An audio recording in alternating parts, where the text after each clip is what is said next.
All right, got all the support added.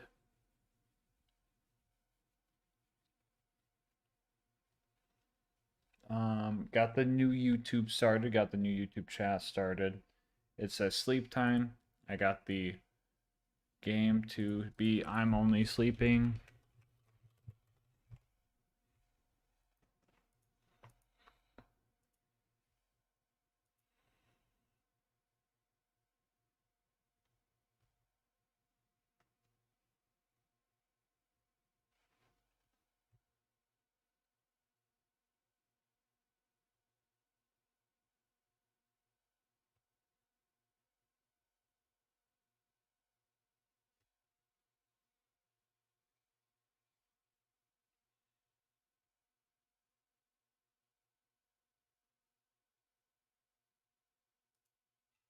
Let's see here.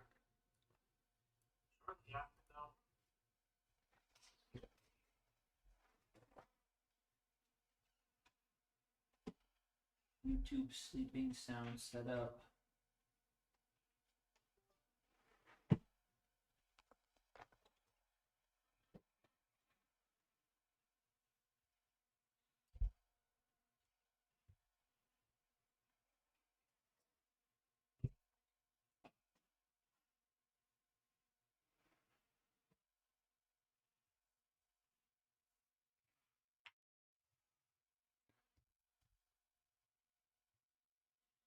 Hello, Prestes. When's the next video coming out? Not sure. I was working on some of it today though. Let's see here. You guys want, you guys get the Law and Order video. That's what you get. Loop the playlist. Make sure you guys have sound. A lot of comments asking why I didn't use the Law and Order combo to make the run even more on theme, which honestly was a fair question. I literally opened the video like, Pandora's always been a lawless place.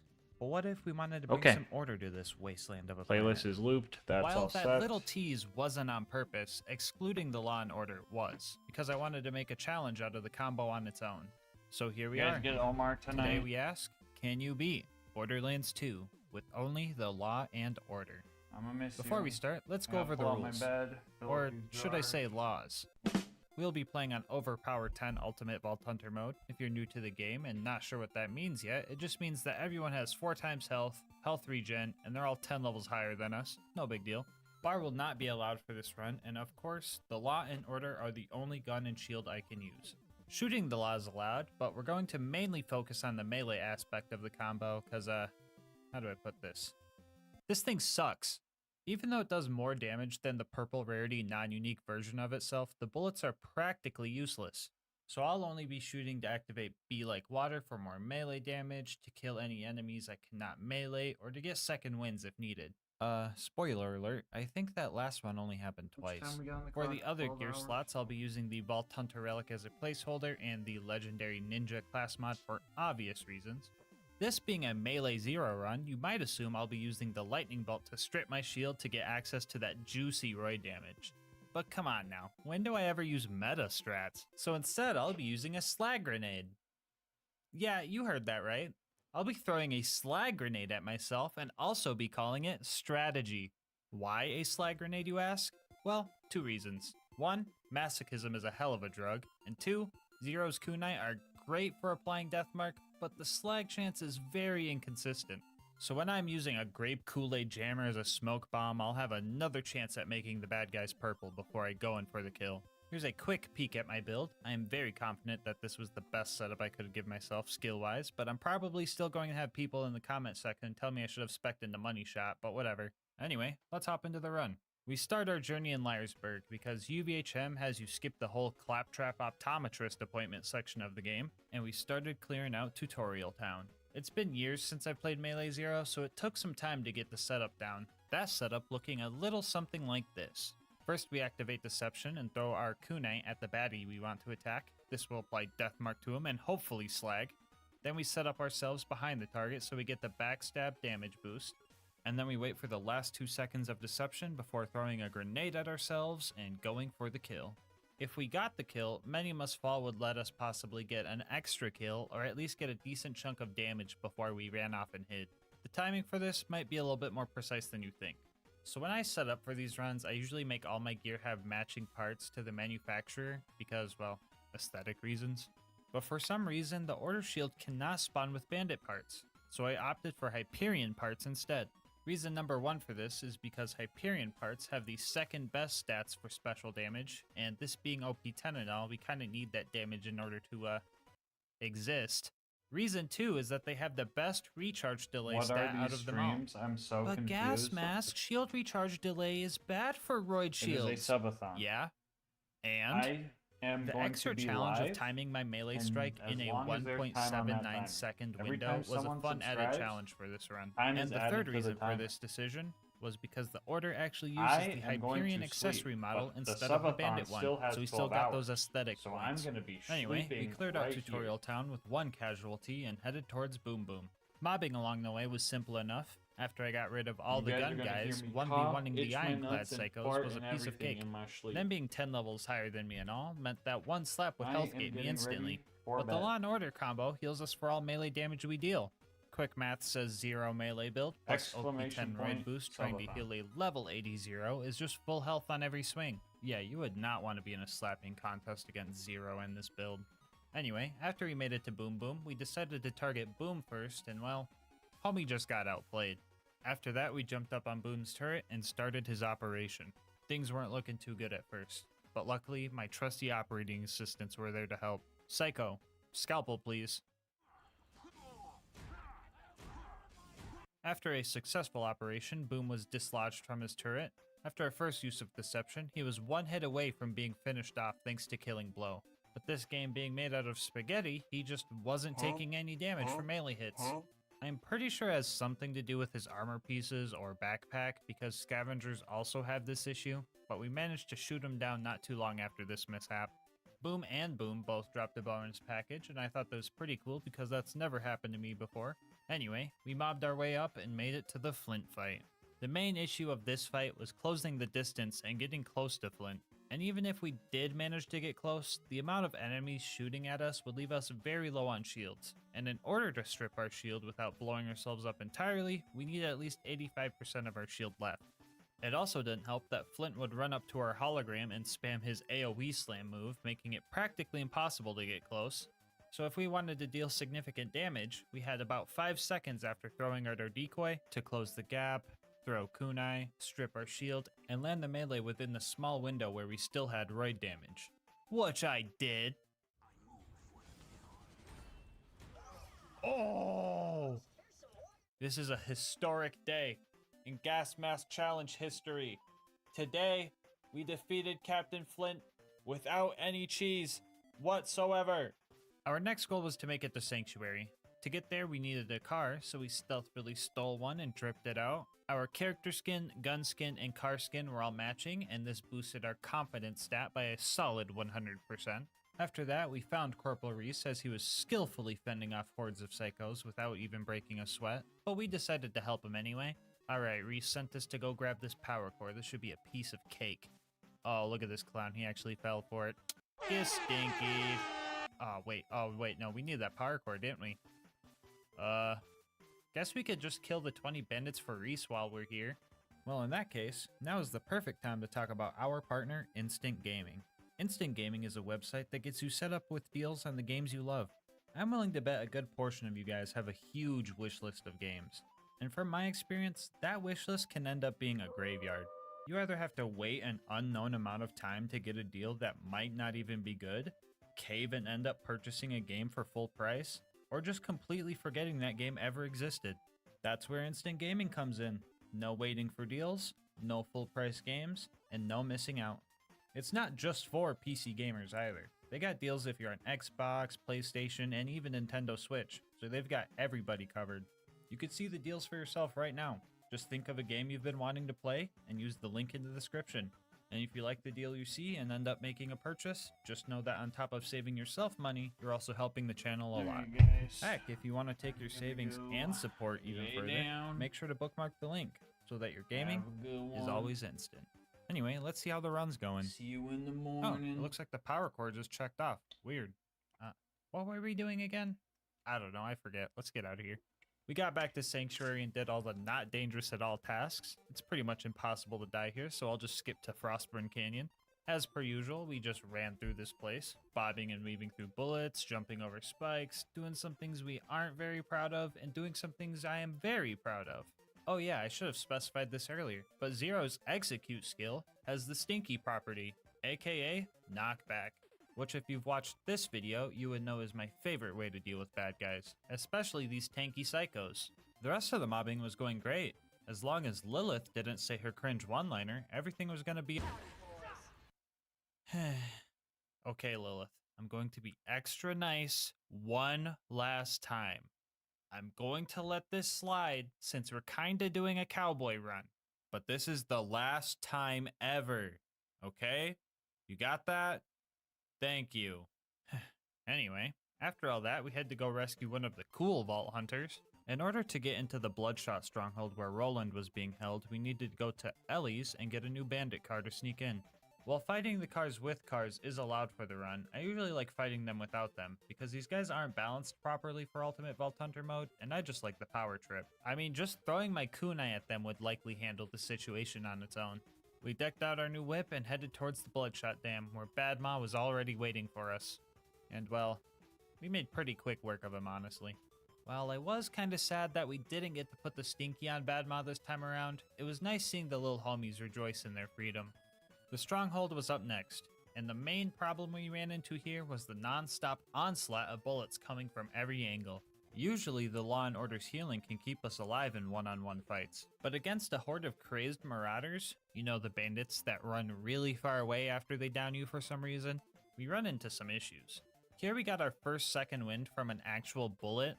To be fair though, I'm pretty sure they forgot to balance these turrets past normal mode, so literally anything can one-shot it, so it wasn't really that impressive. After struggling through the first part of the map, we made it to the toilet room. And this place is usually the hardest part since the bad guys all have the high ground. But Zero's deception kinda turns the tables in our favor, since we could get some great strategic positioning. Oh! Angry Michael showed up, and well, he just straight up started flying. What the hell? It didn't take more than 2 seconds before my brain's prime directive kicked in and I seen my opportunity. Dub.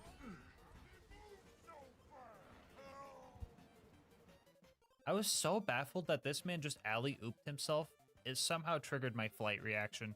After that, Roland managed to escape his jail cell, but in probably the worst way possible. The blue toaster, known as the Warden, took Roland, and that was a big problem for us. If we don't kill Warden fast enough, he can actually take Roland to the Hyperion Friendship Gulag, where the fight can be even harder.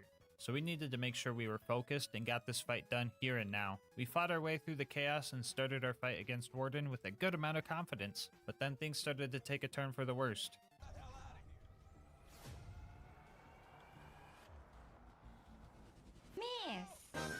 The Warden spawned in a super loader that would kill me before I even got to see him. The Warden also has an AoE slam that would launch me far enough to the point where I couldn't make it back and heal in time before my health gate ran out. And all these things just piled up. I died a bunch of times, and the drop barge showed up to take Roland away. But I wasn't gonna let this toaster run so easily. Moments away from losing this fight, I had a Jimmy Neutron brain blast type moment. If I couldn't heal because I couldn't stay close to the Warden, I would just have to make it so I couldn't get knocked back. And thus, a new strat was born. I'm talking about wedging. Using the ramp that is so conveniently placed behind Warden, we can absorb his slam attack and take little to no knockback. This way we could stay close enough to keep our healing up. We even went down close to the end, but killing blow came in clutch.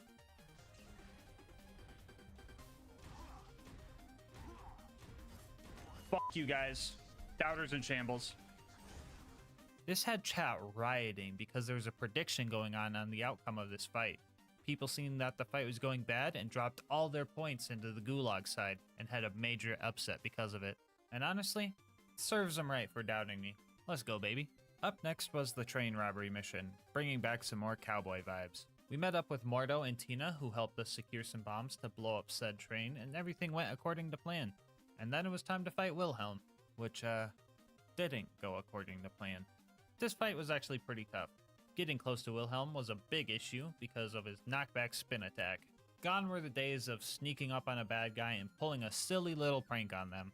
On top of that, hitting Wilhelm with melee attacks feels incredibly buggy, almost like it's a 50-50 chance whether or not your melee just whiffs or not. My game plan was pretty much to wait until he started making more shield surveyors and then land a hit then. This was a slower process than I could have hoped for, especially since between hits he would just build up a chunk of his shield to buffer my next hit. A few deaths in, I noticed some conveniently placed health benders following me around in the arena. Utilizing those gave me a bit more wiggle room when it came to setting up for attacks, and I eventually got him down to killing blow range. And yeah, that skill is really good. After that, we got back to Sanctuary, and we found out that the siren that's been talking to us was actually working for Jack the whole time. Bro, I knew we shouldn't have trusted Lilith, man. Now she kidnapped the whole city. Anyway, after running through the fridge and probably contracting some sort of disease because I had to do a little lifesteal to get through, we made it to the other side and found ourselves a spaghetti monster. I died once here, but after the loaders showed up, they distracted the thresher so I could line up my shots. Or stabs, I guess. We made it to Overlook, and I was not expecting good things to come out of this place. Mobbing is fine with this build, but it definitely takes some patience, which the beacon definitely doesn't have. I tried my best to hold off the loaders, but the beacon got busted 8 times and became invincible, which is fine and is helpful, but it's also just kind of embarrassing, especially because all of this happened in under 2 minutes. Anyway, yeah, I just kinda had to brute force through all the loaders and constructors until the fast travel landed and I could run away. Our next stop was the Preserve. After wounding the loaders, we infiltrated the Preserve and joined on the Stalkers vs. Loaders chaos. Here I stuck to the shadows, waiting for my time to strike. But I obviously didn't know when that was because I was getting rolled. And oh boy, was I not ready for the boss at the end of this mobbing section. Like bro, I was genuinely surprised when I took him out first try. Yeah, I'm not sure why this was so easy. The bull loaders were way more of a threat, honestly. Anyway, we started fighting the loot homies and also started getting bodied again. The warloader loot dudes have an AoE slam. Jeez, man, this is like a recurring issue, isn't it? Anyway, we died a few times, but we started using wedging strats and eventually got them all. And they didn't drop anything cool. After petting some puppies and experiencing the most unsatisfying thing ever, we made it to the Bloodwing fight. Early testing showed that this fight could be doable. I just had to wait for the skags to be released because Bloodwing usually lands when they come out, and then just go to town swinging. A few mishaps in, Bloodwing adapted and decided to, well, stop landing. I'm pretty sure I waited for a good half hour for it to land, and I just didn't think it was gonna happen. And instead of resetting the map, I just dealt with it and brought the fight to her. Yeah, so the new plan was to wait for her to do her stationary fire breath attack, flank around, and go in for a hit. Eventually we got through fire phase and she started landing again. Shortly after she reached corrosive phase, the stars aligned and we got a satisfying finisher. I don't really have revives, so this is kind of scary.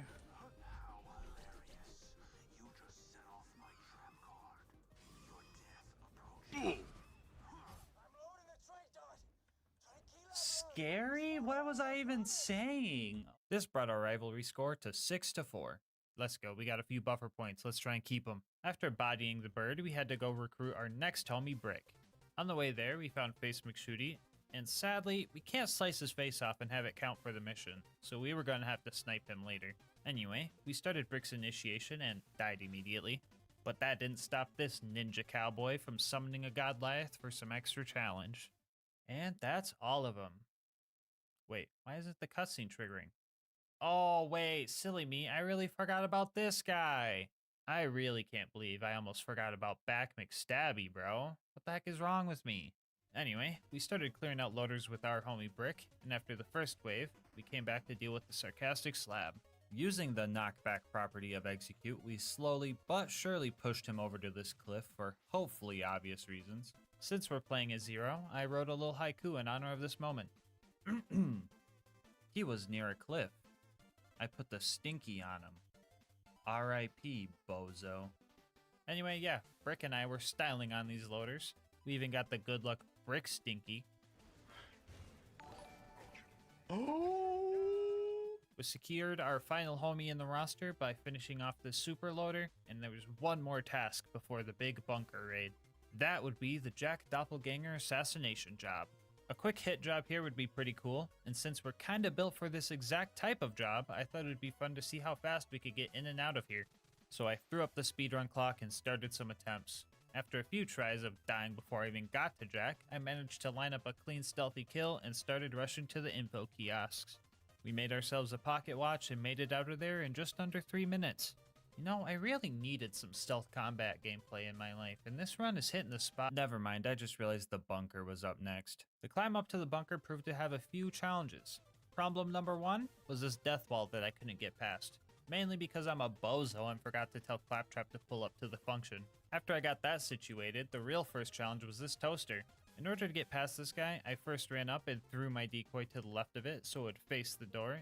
And after that, I could use my runaway prankster strats to whittle down the health bar. After a few attempts, we got lucky and had a low level one, so we were able to finish it off even though we went down. Up next were the baby turrets. Now, I want to say Execute helped us destroy these guys by letting us dash up towards them, but in reality, I think Infinite Vertical Melee was the real culprit. On the way up to the Super Toaster, we found another bonus package, making that our third one for the run. Is this a sign that we should do a bonus package only run? No, of course not. It's just pure coincidence. Don't be silly. Anyway, the big toaster got me a few times before I realized I have Boar, which allowed me to destroy a good chunk of the constructor's health by shooting the side turrets off. This also got us our second win with a bullet, while also putting the constructor within killing blow range. The last thing before the bunker was Face McShooty. Ahem. Face McShooty? I said Face McShoot. Oh, here we go. Anyway, Zero, being the skilled assassin he is, also imbued with the true spirit of the West, took aim and easily got the headshot first try after 40 warm-up shots. At the bunker, we start taking out the turrets. Most of these guys were pretty simple to fight, but 5 of them were a bit tricky. First off, 2 of them required the infinite vertical melee that this game has in order to take them out, and another 2 just couldn't be meleeed. There's an invisible wall right here that prevents me from getting close enough to destroy these things. I even tried to grenade jump over it, and that didn't work either. So for the first time in this run, we actually had to shoot something for the kill, which is, yeah, kinda lame. But if we're being fair, it's a whole lot harder since this thing sucks for bullet damage. I'm pretty sure they would out-heal my DPS if I didn't have them slagged, so yeah, this was definitely harder than just smacking them a few times. The final turret could be meleeed though, but at a cost. Since this thing is straight up hanging over the void, I just had to make sure I could kill it before I hit the death barrier, which happened a few times. Execute is great, but sometimes you just slip right past your target and fly in some random unfortunate direction. Anyway, I think I was messing up because I kept missing the roid damage window, but ended up one-shotting it in the end. It was now time for the bunker fight. The bunker, being airborne and constantly hovering over a death pit, meant that melee combat was a pretty bad idea.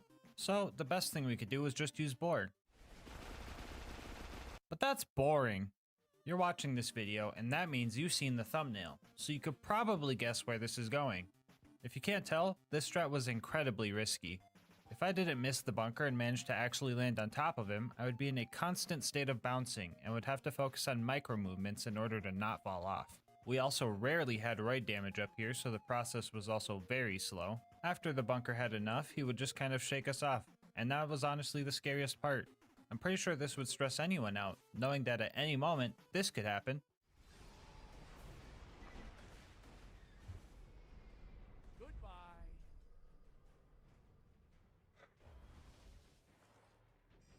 Parasite, you jinxed it, dude! Why is everybody jinxing it, dude? That was truly a heartbreaking death, but I wasn't going to let it deter me. I was determined to not take the boring way out. When a cowboy falls off the bull, do you think they just give up and forget about it? No way.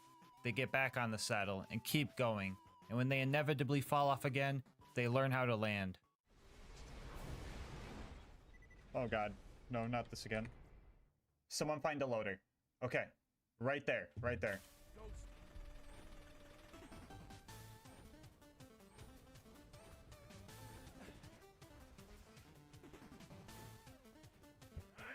Yeah, that's right. The cowboy keeps going until the job is done. After over an hour of this cycle, the bunker reached killing blow range, and victory was in our sight.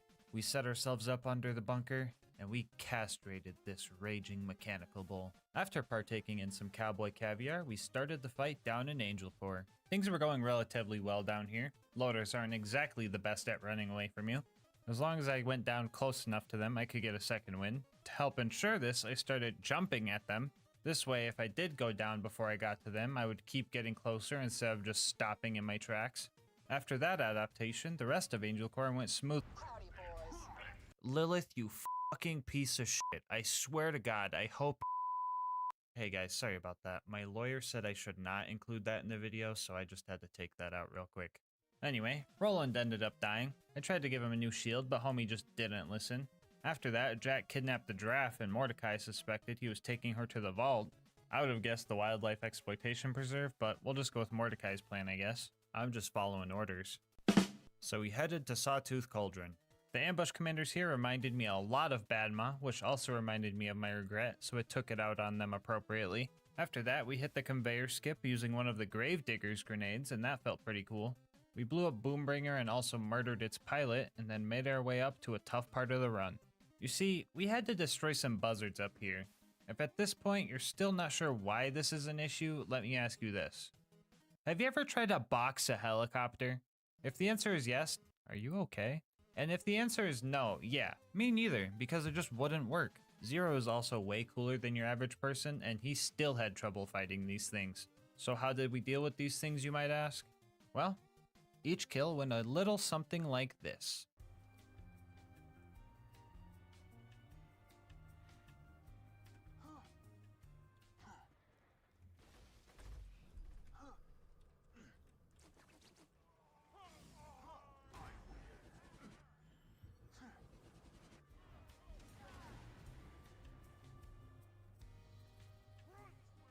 Yeah, if I wanted a chance at taking these things out, I needed to get them right as they were taking off. And descending the tower to get them to despawn and respawn was the best way of doing so. It took about an hour, but we managed to get all 5 buzzards and steal the bombs we needed to get to the boneyard. Everything here went as usual. We got away from the bad guys at the first pumping station, died to the sergeant loaders in the second one, almost had our car blown up at the third, and then rammed that same car into a pipe and end up in the Arid Nexus Badlands. Now, I could just run through this area, but I seen Saturn, and I thought, yeah, I could take him. Okay, maybe not in a fist fight alone, but I had some ideas. I started shooting at his turrets and letting Boar deal some damage. I wasn't completely killing the turrets off with this, so I was able to keep boring them by letting them heal a bit in between shots. This also staggered Saturn every time, and it felt very weird being able to bully him around like this. After I got him low enough, I figured I'd go for his Achilles heel and deliver the finishing blow. The only other thing I had to worry about here was the big toaster, but I ended up killing that thing on accident by barring both turrets at once.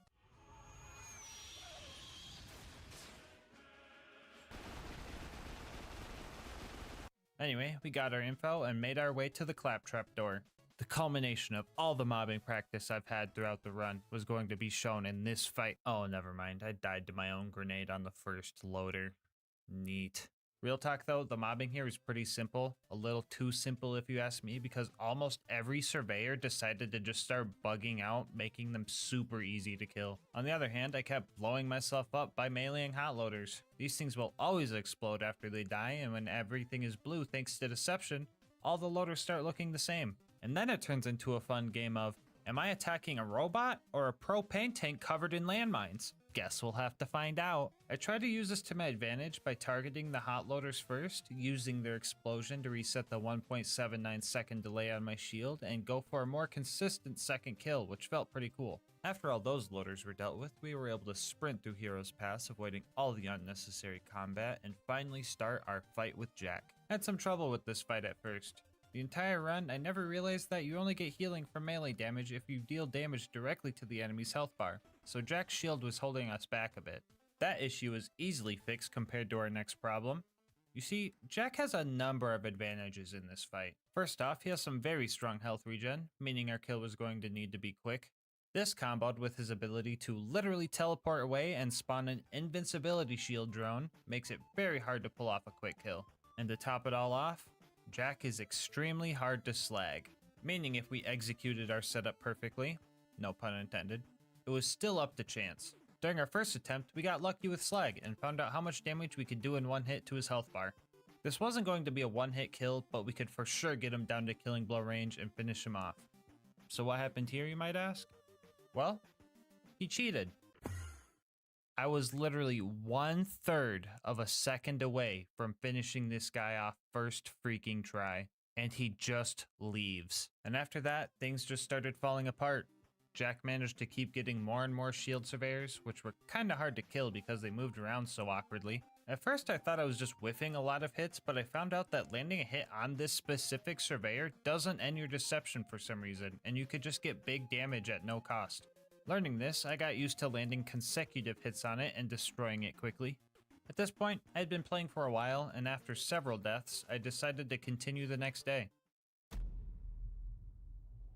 What's the likelihood you're gonna do this the first time? The first try? Yeah. 1 in 20, please.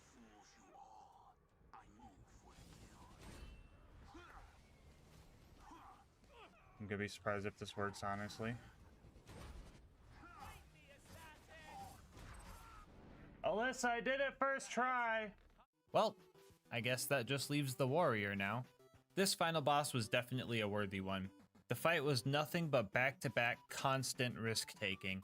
Getting close enough to the warrior to melee him also meant I was in the worst possible spot if the warrior decided to do a slam attack. On top of this, if a Crystallisk, Rack, or the warrior somehow landed a hit on me right before I tried to strip my shield, the whole attempt would just be lost. I had some strategies to combat these issues. First off, I made sure to always know where the nearest Crystallisk was in case I needed some quick health and or a second win. I would utilize the wedging strat we learned earlier to maximize damage when the warrior was in this spot, and use this bridge to stop us from flying when he was in the other two spots. Our first attempt made it pretty far before we lost to our own mistake. Usually breaking all the crystals on a Crystallisk would be enough to kill it, but since I let this one live for so long, it managed to regen enough health to survive having all its crystals broken. If this happens, the only way to kill is if you have enough explosive damage, which we didn't. Attempt number 2 also ended pretty far into the fight. But just like before, we kept hopping on that bull, learning every time. After 20 minutes of fighting in our third attempt, we managed to get him down to killing blow range, and victory was in our sight. We landed one last power move and finished him off with one final blow to the heart. Which means, you can beat Borderlands 2 with only the Law and Order. Bonus content time, woo! So Jack might be dead, but there's still a lot of crime on this planet, so our work isn't done yet. We're going to investigate the 2 sanctuary crimes and also go take down the outlaw Nisha. First off, let's talk about the gutter quadruplets.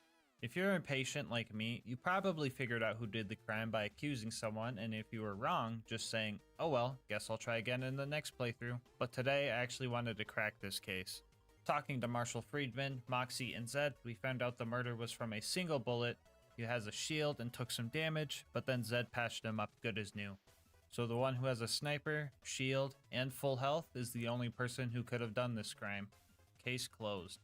Let's move over to the other case in Sanctuary, where we gotta find out who stole the cash from their homies.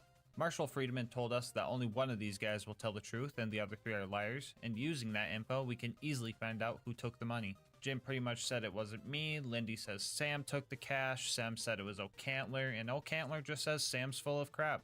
That last one was actually verbatim too. So if we factor in our 3 liars and 1, truther rule, we can quickly find our answer. Sam and O'Cantler's responses both contradict each other, so we can deduce that one of them have to be telling the truth. And in either case, that would make Jim a liar, meaning his response of I didn't do it is proof of his thievery.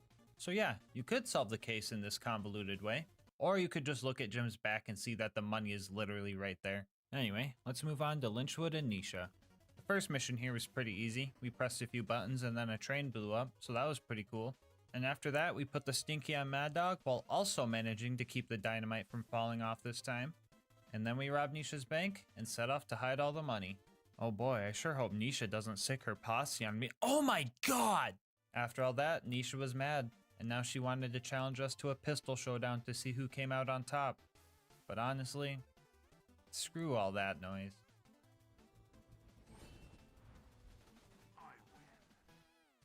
Before you go, I just wanted to say thank you so much for making it this far into the video. If you want to support the channel, make sure to like, comment, and subscribe. Doing all that helps with the YouTube algorithm and helps the channel grow. If you want to support the channel more directly, consider becoming a channel member. 99 cents gets you emotes and videos a day early, and also helps me get videos out earlier for everybody. You could also check out my link in the description to Instant Gaming. I am partnered with them, and they have some great video game deals over there, so definitely go check them out and save some money. I'll leave my Discord and Twitch channel where I stream these runs live in the description as well. And last but not least, I wanted to give a shout out to our thumbnail artist, Mango Soda. They do commissions and will also be linked below. But until next time, breathe easy, homies.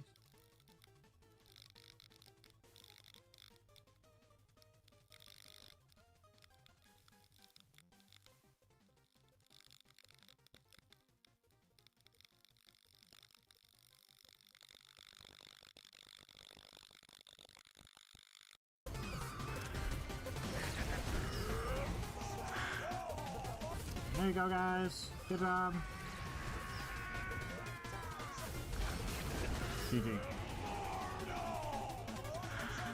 Let's go. First try, baby. The new rivalry score is now 7-4. I think we need to give Bloodwing a chance, so maybe comment the challenge that Bloodwing can score a point on. Anyway, we got the Claptrap upgrade and finally had a chance to high-five our homie. Our next goal was to recruit Brick and his buzzard support. He has a whole army of crazed bandits, so I thought I would fit in pretty well, but nope, I needed to do some dumb initiation. This guy is literally begging to get shot in the face, and he's still part of the gang.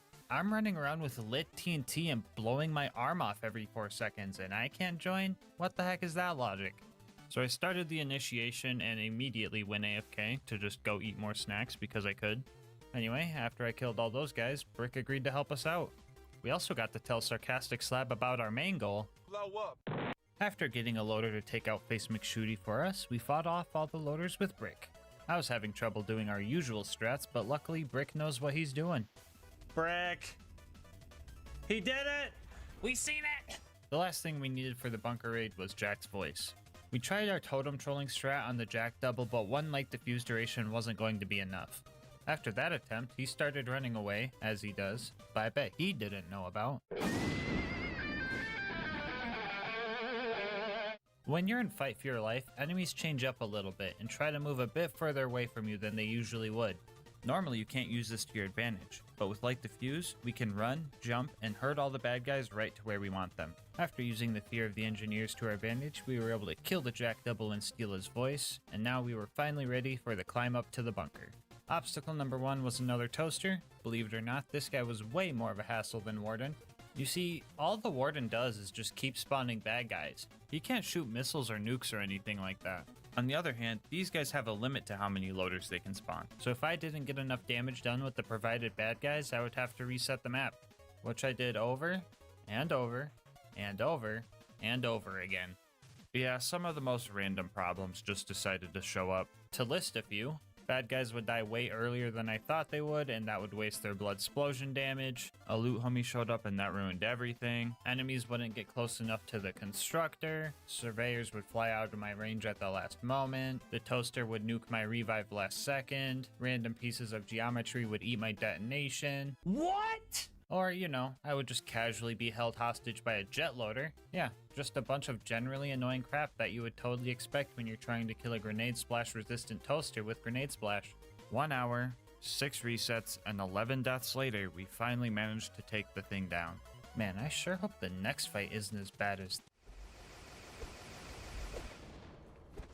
Well, I guess this is the end of the run.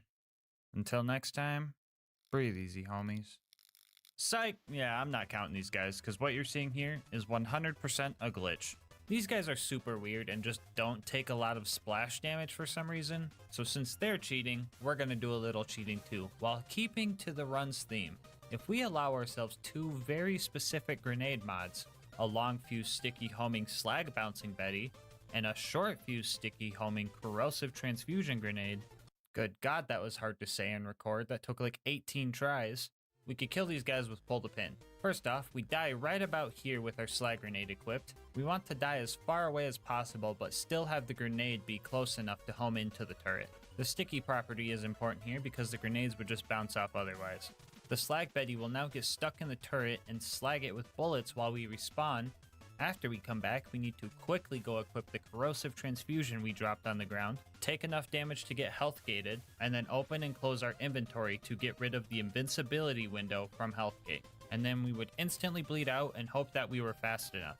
And also hope the grenade went for the right turret.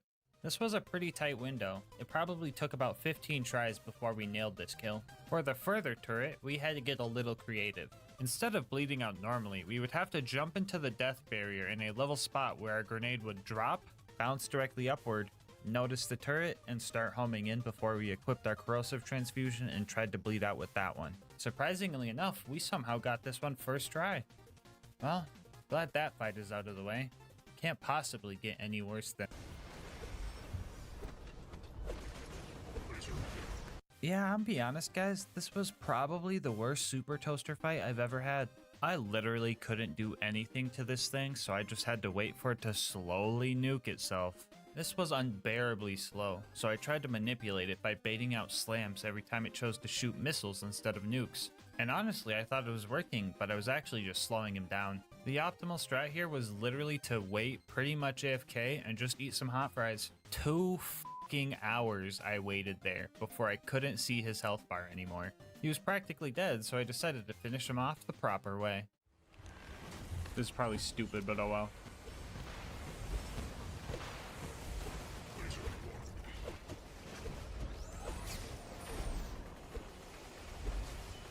Just do it.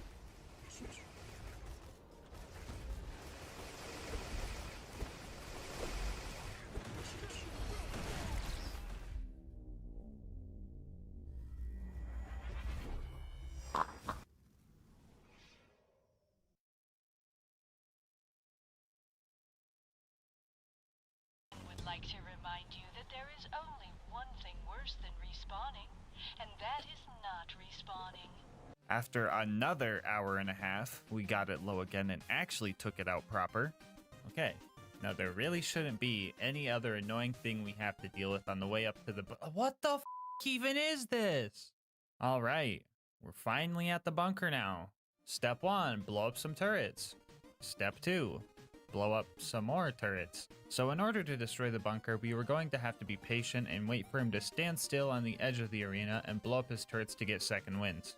Now this is some tricky stuff to land consistently, but we had a trick up our sleeve. Alright guys, it's time to teach you about my favorite light the fuse tech, short fusing. How many of you guys have tried to jump last second in order to reach a surveyor or rack, but in the end just landing before the dynamite has a chance to blow up anyway? I'm willing to bet a good portion of you that have tried this skill. But with short fusing, this problem will be no more. As long as you're not throwing a stick of dynamite as this animation starts, you can click at any moment to detonate the bundle early. My mind was blown when I found this strat, and honestly, it was the tipping point to starting this run. Anyway, by short fusing, we can jump at the bunker and detonate early enough to destroy the turrets and deal a little bit of damage to the bunker in the process. We lost our first attempt while we were still warming up, but on our second try, we got the bunker all the way down to his deathbed spot. It got a little trickier here because he was way higher up than I felt safe going for, so after I got second wins from the turrets, I lured a backup plan closer and started chucking. 3 loader sacrifices in, we secured our win. Our next objective was to survive the Angel Core fight. I was so hyped to see all the dumb loaders run towards their silly little ion loader homies, not knowing they grouped themselves up and gave me a free way to down myself and blow them all up at once. But then like maybe 2 ion loaders showed up, so that was kind of lame. But honestly, that was fine compared to the rest of the stuff I had to deal with down here. 10, 11, 12, shut the f up, Lilith! 14, 15. Alright, I've been getting a lot of comments lately asking why I despise Lilith so much, and honestly, it's more than her just dropping that cringe one-liner. She just constantly blinds me and is of no use in combat. You would expect her to deal some type of fire or even slag damage in combat, but no, she just doesn't deal damage in Angel Core. All the other Vault Hunters are cool. Roland can actually kill stuff and his turret gives you health and ammo. Mordecai understands UVHM and slags everything for you. Brick puts the stinky on loaders? And, what does Lilith do again? Fuck you, Lilith. Get stepped on. No, Lilith, what the fuck are you doing?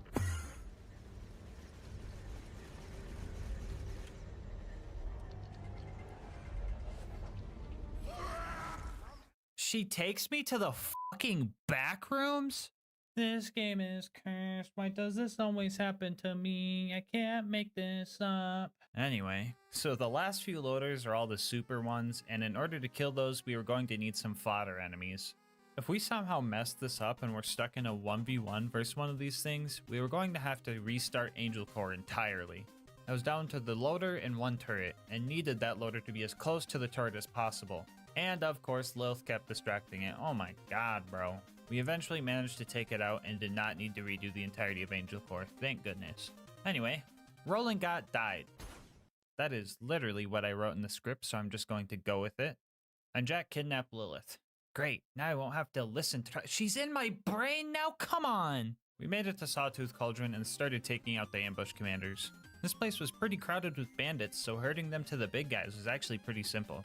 I may have had a few minor blunders, but they all died in the end, and that's what matters. After those guys, we bombed Boombringer and accidentally looked at the explosion, but it somehow still counted as me not seeing it, so I'm basically a cheater now. We found Mortar and decided to let him live. We totally didn't try to kill him and failed miserably. No, that would never happen. I needed him to damage me for this next fight. So, buzzards. Not exactly something I could just chase down, so for this fight, we're going to need to do some shenanigans. Man, do I just make the same funny edit as I did in the last video? Screw it, why not? Time's up.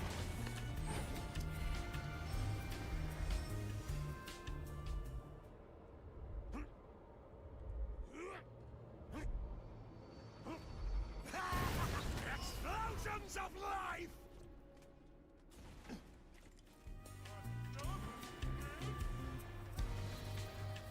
Anyway, yeah, we had to pretty much just get the buzzard as they spawned in order to get all these guys taken down. It took a while, but we got all 5 and stole a bunch of explosives.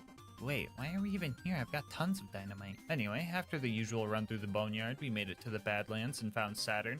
I humored the idea that killing Saturn was possible, so I made one attempt. Guess how much damage I did?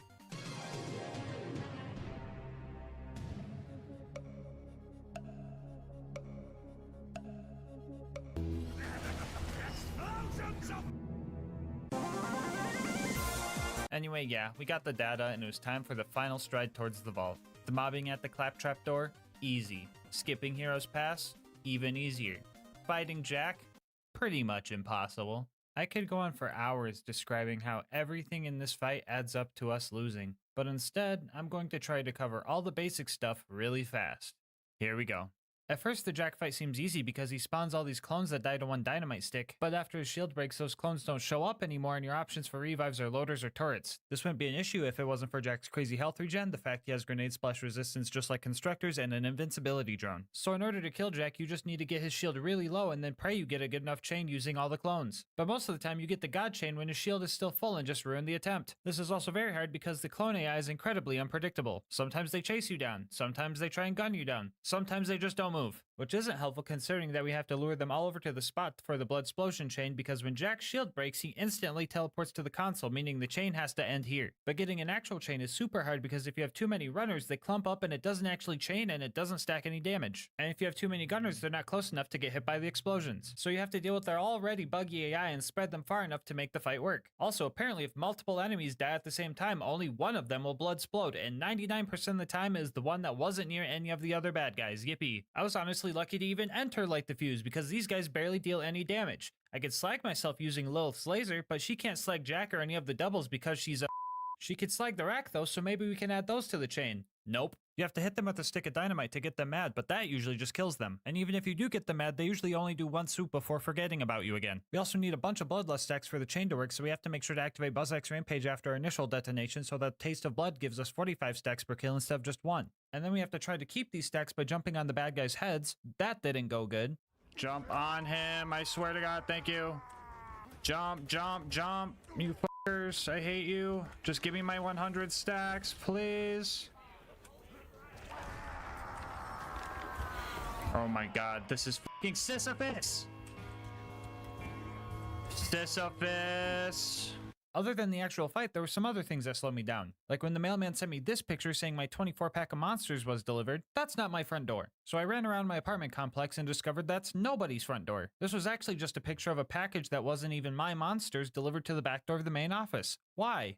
Back to Borderlands, I also had Shift telling me I couldn't connect to my account even though I was in offline mode, which wouldn't be an issue, but they decided to tell me every time I paused to save quit and again in the home menu. It was messing up my fast save quits and I was getting really tilted. Insert dramatic sigh and pretend that I did all that in one take. Wait, hold on.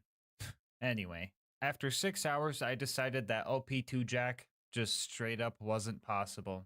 So this fight is going to have two endings. The normal ending and the stinky ending. If we allow ourselves to use pull the pin with a singularity grenade, we can win the fight like this.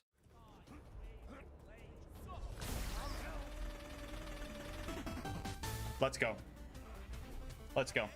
That looked really easy, didn't it?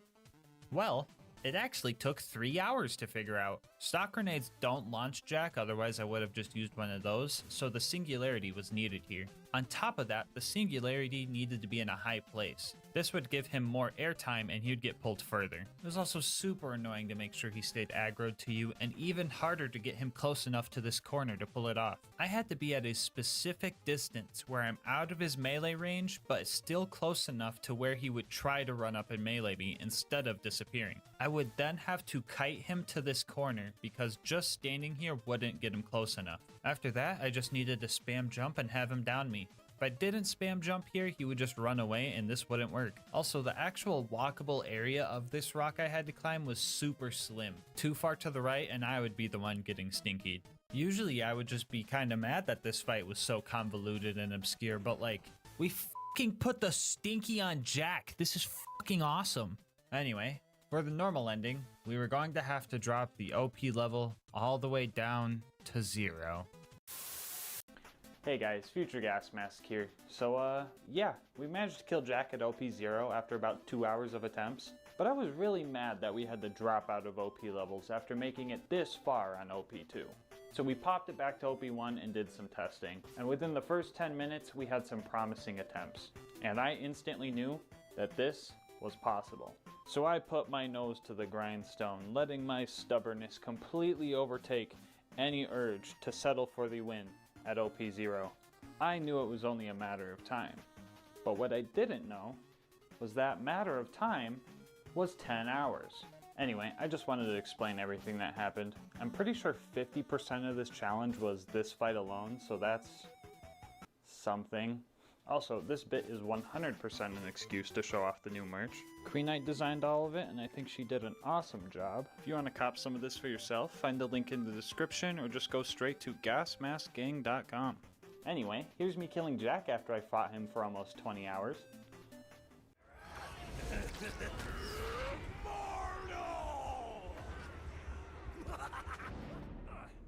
That it? Huh? We're staying OP levels! We're gonna fucking do it! And that just leaves the warrior. The plan here was to lure the crystalisks over to where the warrior stands and use them for revives while damaging the warrior with our thrown sticks. This fight was honestly so much easier compared to the Jack fight, but we still ran into some issues. 19, 20, 21, 22. Mori! With all respect, shut the fuck up. You're gonna jinx it. I love you, but don't say that, okay? What's the rule? We know the rule. We don't celebrate till it's over. Okay?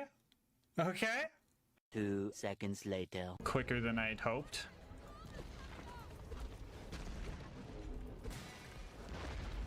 What the fuck? Whoa. Hold on.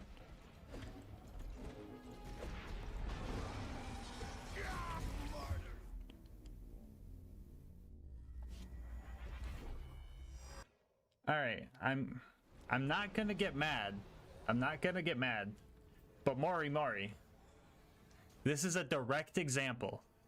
Anyway, our other issue was that the Crystalisks just straight up disappear when he enters his deathbed spot, leaving our only options for revives being rack or blowing off his chest pieces. So after a few failed attempts, we devised a strategy. When the warrior was close to entering his deathbed, we would make sure not to put him under that health threshold while he was already sitting in that spot. That way, when his health did get low enough, instead of standing there with no chest pieces for revives, he would dive under the lava one last time and regain his chest armor so we could guarantee at least one revive in deathbed phase. Using those chest pieces and this rack that luckily glitched out, we were able to take down the warrior and finish this run. Which means, yeah, you can beat Borderlands 2 with only Light the Fuse, even at OP1. Bonus content time, woo! We faced many hardships in this run, and we prevailed over every fight we were faced with. All except for one, and I think revenge is a dish best served cold. So we started blowing up snowmen. All these bandits and frosty dudes were no match for me. I was in a constant state of instant bleedouts, but they just couldn't escape me. Oh, the delightful sounds they made when their existence came to an end.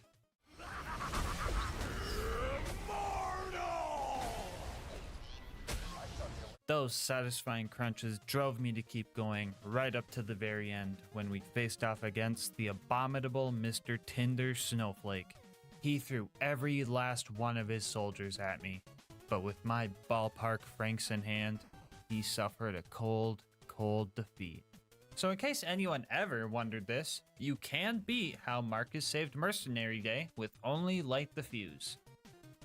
Before you go, I just wanted to say thank you guys so much for making it this far into the video. If you want to support the channel, make sure to like, comment, and subscribe. Doing all that helps the channel a lot. I also read all my comments and love hearing your guys' ideas and kind words.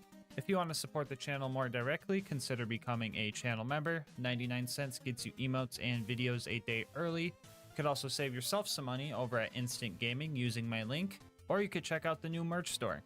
I will leave my Discord and Twitch channel where I stream these runs live in the description. And last but not least, shout out to Mango Soda who drew this video's thumbnail art. They do commissions and will also be linked down below. But until next time, breathe easy, homies.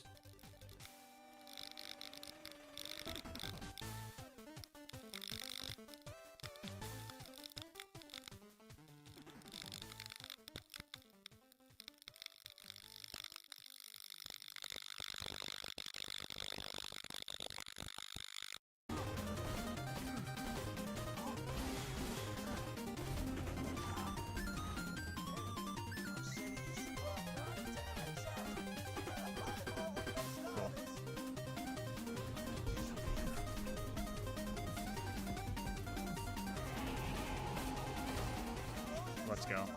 Let's fucking go, dude. Alright guys, Bloodwing is starting to get bodied. I've got a feeling she won't back down easily though. Anyway, after stacking a bunch of critical ascension off of Bloodwing, we grabbed the Claptrap upgrade and made it back home. The next thing we needed for the bunker raid was Brick's air support, so we made our way to 1000 Cuts. And yeah, at this point the game just started falling apart. I think I tried to do that when I died. No.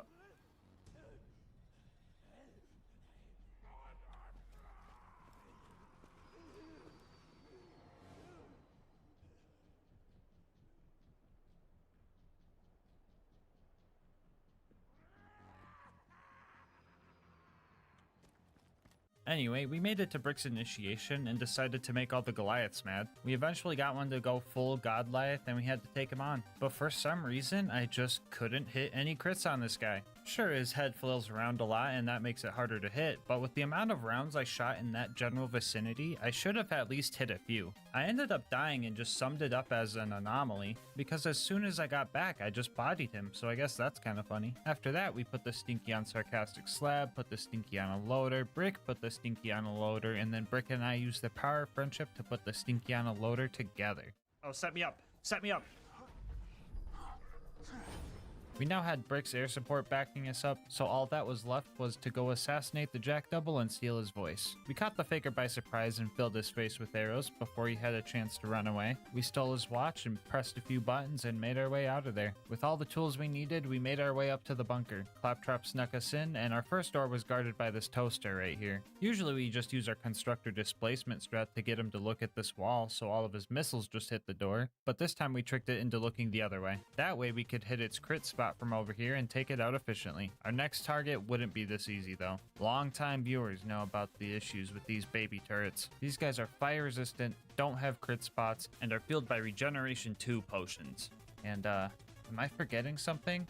Oh yeah, they're just straight up immune to splash damage because of a glitch. The longbow doesn't deal splash damage, so that's not the problem. The issue comes from our kunai not being able to slag these turrets so that they would take triple damage. The kunai still apply Deathmark, but that wears off quickly and is only an 80% damage boost. So in order to kill these things, we needed to use some type of slag grenade to make these guys purple. Or do we? Right before I went to go find a slag grenade, I had an idea that might make this fight doable. Right before you get to these turrets, a couple of loaders spawn. My plan was to disarm one and slowly fire shots at them to stack critical ascension, giving us some more sniper damage to use on the turrets. And this process was pretty tedious. I had to make sure I waited in between each shot to let him regen as much health as possible, but also not wait too long so that I started losing my stacks. Two-Fang, aka our multi-shot enchantment, would proc as well. This is not good for stacking because it deals extra damage to the loader but doesn't give us an extra stack of critical ascension. I also couldn't unspec into it because I needed Two-Fang for that extra DPS on the turrets. Ammo was also an issue. In order to have enough ammo to continue stacking, I would have to jump off this cliff to get the free ammo from respawning. I would lose about 10 stacks in this process, and the whole thing was just a constant tug of war. Eventually I got 35 stacks and went after the first turret and just barely got away with the kill. And for the second one, I accidentally killed off my stacking loader, so that sucked. I didn't want to have to reset the map and fight both turrets again, but I noticed that this turret was level 89, which is the lowest possible level it could spawn at, so I tried to brute force it. For this to work, we were going to need Two-Fang to proc more times than not. We were also going to have to utilize all 4 of our longbows. We could not waste any time reloading, so instead we decided to swap to our other 3 fully charged crossbows to have a chance at killing this cursed turret. And after like 10 attempts, we managed to pull it off. Oh my fucking god, dude. This game's stupid. Well, that only took 120 shots to handle. Let's see how many this giant toaster takes. Oh, like 15 maybe? That's cool and makes sense. And the last thing we need to do before the bunker fight was face McShooty. Oh! So we made it to the bunker and our objective was to blow up 11 giant turrets. And if the tiny ones went bad, you can only imagine that the big ones would be worse, right? Nope, they have a crit spot conveniently placed on the back of them. After that, it was time to fight the bunker, aka the greatest defense spot ever built. If some tiny turret ate up all of our ammo, I can only imagine that this fight was going to be impossible. Oh yeah. Alright, for the Minecraft players wondering what the heck just happened, this boss has multiple hurt boxes that overlap on each other. So if you know where to shoot this guy, Boar just lets the bullet get stuck, bouncing back and forth and practically one-shotting this boss. It leaves it at 1 health since it has to die in this spot, so I decided to finish him off with style.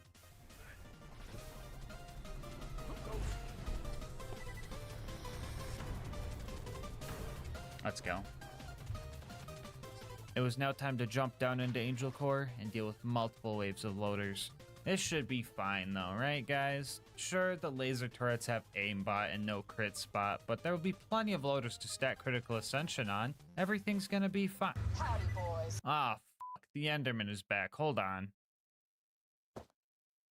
Anyway, a fight that should take 5 minutes maybe took about half an hour. And then the last injector we had to destroy glitched out and just became invincible. Still not sure what causes this, but it has to be something to do with the other injectors respawning after 25 minutes or just taking too long in general.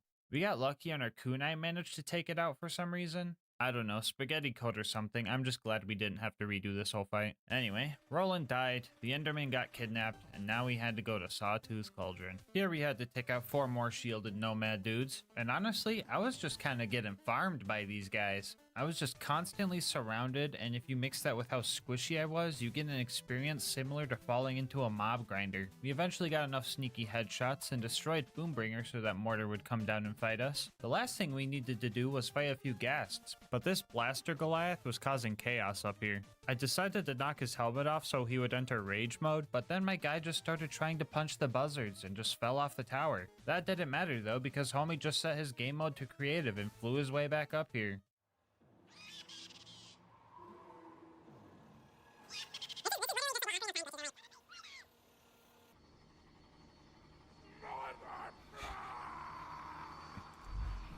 Round 2.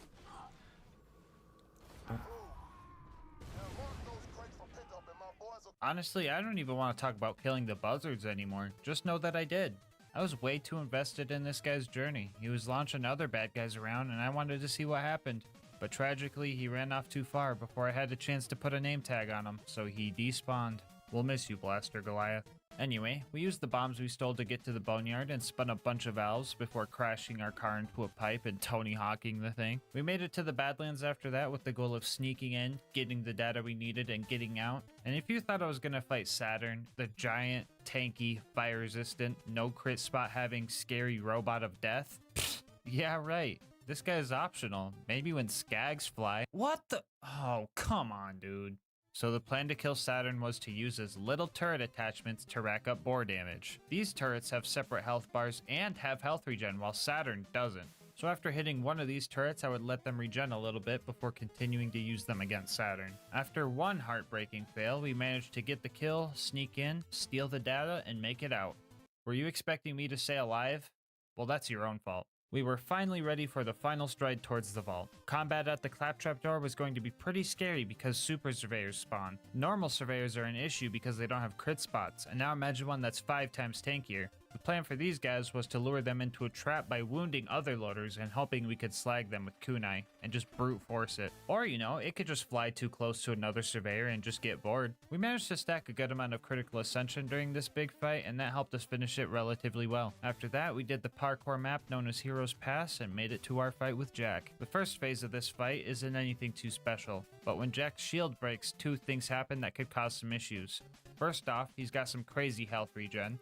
And second, he spawns another one of those darn surveyors that gives him an invincibility shield. After 5 attempts, I managed to accidentally bore kill the drone, and then Jack just glitched out, letting me finish him off pretty much for free. And just like that, it was now time for our final fight with the warrior. So this fight would be pretty tough if we did it the intended way. The warrior has multiple slam attacks that are pretty much undodgeable, and our only realistic revives were phantoms, and healing was out of the question because the slams were just way too frequent.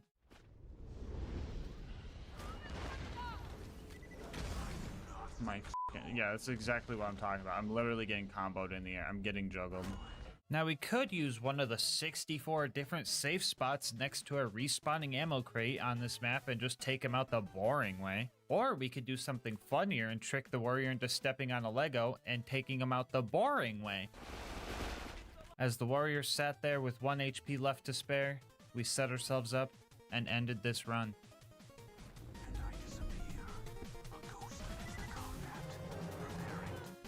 And just like that, now we know. You can beat Borderlands 2 with only the longbow. Bonus content time, woo! Alright, so we might have beat the game, but we didn't find a single diamond the whole run. So we headed towards Caustic Caverns to go mine some. We made it to diamond level and were ambushed by a horde of creepers, but we weren't going to let them stop us from finding what we came for. A trophy to commemorate this run, and some diamonds. Why are they purple? Before you go, I just wanted to say thank you so much for making it this far into the video. If you want to support the channel, make sure to like, comment, and subscribe. Doing all that helps with YouTube's algorithm a lot. I also read all my comments and love hearing your guys' kind words and ideas for new runs. If you want to support the channel more directly, consider becoming a channel member to get videos a day early, using my link and saving yourself money on instant gaming, or checking out the merch store. I will link my Discord and Twitch channel where I stream these runs live in the description. But until next time, breathe easy, homies.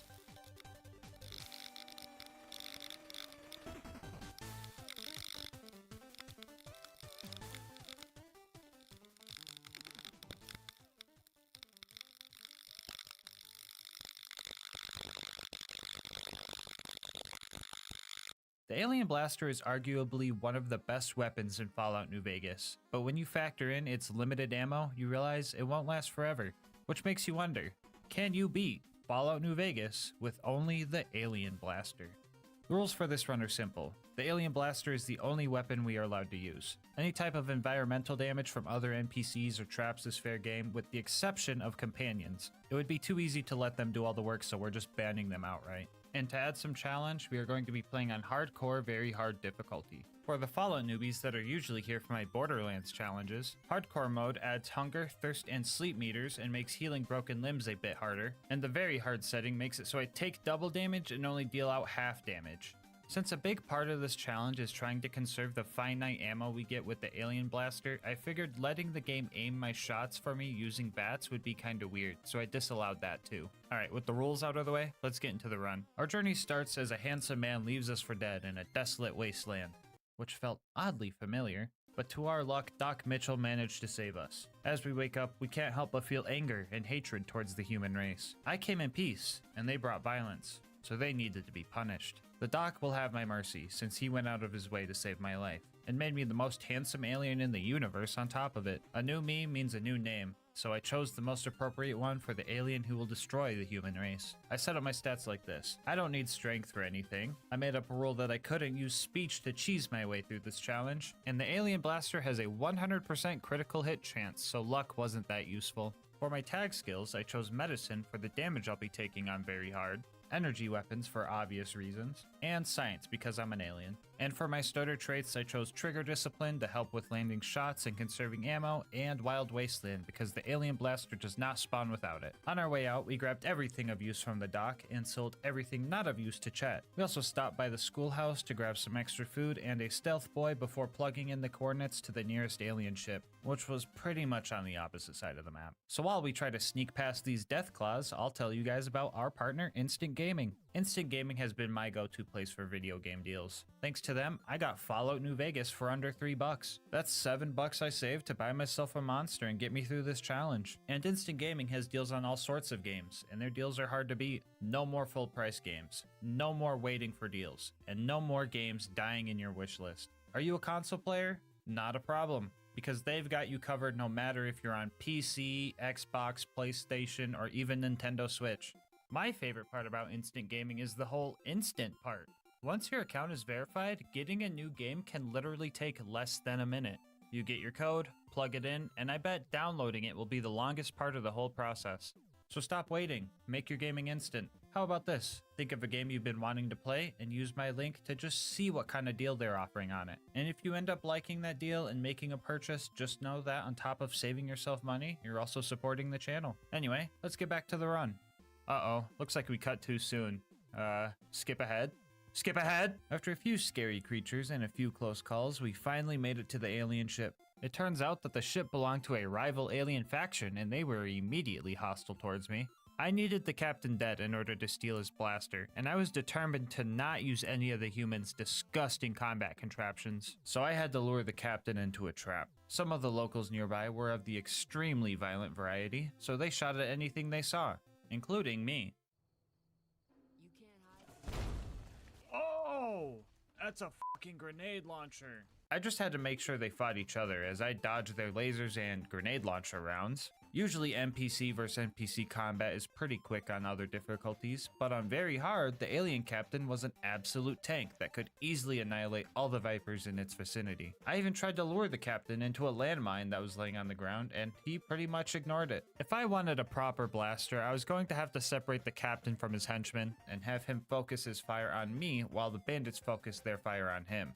I was getting annihilated by lasers, so I attempted to eat some of the human food I found at Doc Mitchell's. These so-called stim packs tasted horrible and were extremely painful to eat, but my survival was more important than my comfort, so I choked it down. But don't even get me started on the super stim packs. Ugh. I eventually got the captain surrounded and was able to watch as the humans turned his gray matter into red matter. We stood nearby hoping he had a lot of ammo to get us through this run. He could drop anywhere from 140 to 250 shots for the blaster, and as long as we get around average, we should be Okay, 165, that's actually terrible. Oh, curse this planet. Well, as long as we don't miss, we should be Anyway, now that we had our blaster, we could finally start hunting down the checkered man who tried to kill us. Before we were shot and left for dead, we were masquerading as a postman, and the human that attacked us was after something we were delivering, so we set off to the Mojave Express in Prim for clues. Discovering the location leveled us up, and I dropped all 15 points into energy weapons and chose the intense training perk to increase my luck, which increases all my other skills slightly. Some heathens took the place over, and their deputy was also taken captive. Usually I wouldn't get into human affairs, but this deputy beagle had some answers. Leave it to the humans to leave a dog in charge. I entered the building where the deputy was being held and started looking for his kennel. I also killed some guards and stole their hats to blend in with the other humans a bit better. I look almost undistinguishable. After lurking in the shadows and dealing with all the savages, I found the deputy, who was in fact not a floppy-eared dog. Humans are murderers and now they're liars too? Despicable. Either way, he would not give me answers unless I let him free, so I did so begrudgingly. He told us that the checkered man was heading to Novak through Nipton, so we made our way in the same direction. It's like looking in the mirror. Wah, wah, wah. It's like looking in the mirror. Wah, wah, wah. We made it to Nipton, and we only found one person by the name of Oliver. What sort of lottery did you win? What lottery? The lottery. That's what lottery. Are you stupid? There we go. Lottery ticket. It's mine now. I won the lottery. After that useless encounter, I started to head towards Novak. Along the way, I learned what a Deathclaw felt like, put my 9 agility to the test, and experienced what I believe the humans call fear. Oh god. Oh. Oh! The trader at Novak offered to sell me a bunch of rocket ships for a really low price. I would have been excited to get off this planet, but the ships he was selling were much too small to fit my size. This human was absolutely delusional. Much like the one called Manny Vargas. He tried getting me to go to some far-off place and kill a bunch of irradiated humans in exchange for his info on my target. I told him I would not be doing that and decided to just steal the information from him. Don't get me wrong, I would usually just destroy anyone that got in my way, but under these circumstances, I needed to conserve ammo. If my pickpocket attempt failed and I was caught, I would have made him eat my blaster like a stim pack, but lucky for him, his senses are not up to par. We made our way to the next clue and found a couple factions at a standoff. A military group called the NCR had the Khans pinned down, but the Khans also had some NCR prisoners. As much as I would have loved to see both groups just take each other out, I needed info. So I talked to the Khans and paid the NCR to leave them alone. The Khans helped with my assassination attempt, so I badly wanted to end them all here. But I had to think about the long-term goal. So I put their death off for now and got enough experience from this little mission to level up twice. I dropped all 30 points into energy weapons and chose the perk Educated to get more skill points for future level ups. We now knew exactly where this Benny human was, and there was nothing else in our way. Submit to a credit check or present your passport before proceeding to the gate. Trespassers will be shot. Apparently a robot army guards New Vegas, and I was quite jealous. Imagine the work I could do with my own robot army. I'm getting sidetracked. Anyway, we were going to need to find a passport. My instincts told me that I was going to need to find a leader around here, so I went to see the king. He offered me work and I took it in hopes of getting into Vegas. I was ordered to hire a bodyguard and pretend to need his help. It was such a degrading task to act so weak. Even more degrading when I found out that the bodyguard in question was an actor himself, who hired other actors to pretend to be dead to raise his own business up. We were all pretending at that point, and it just made it all the more embarrassing. But the king appreciated my work. After that, I had to investigate some conflict between the locals at Freeside and the NCR. Long story short, the humans didn't communicate well, so they resorted to just murdering each other. Typical. Either way, the king rewarded me for my efforts with a level up and a passport. I used my skill points to max out energy weapons and then threw the rest into science. I also took another rank of the intense training perk to up my luck to 4. We stocked up on supplies before we entered the strip. So far, hunger and thirst haven't been an issue for hardcore, but I'm assuming stim packs are just very nutritious. Speaking of human food, I quite enjoyed this Nuka-Cola stuff. I mean, the shell tastes kinda bad, but this caffeine stuff on the inside made me feel great. Anyway, we finally made it to Benny, and upon entering his base, his henchmen demanded my weapons. You know, I went through a lot to get this gun, and they think I'm just gonna hand it over when I see my target right in front of me? That makes me angry. I could murder everyone in this building right now. I could level this place. Ah, fuck, I think the caffeine is kicking in. Pull it for the fun, I guess.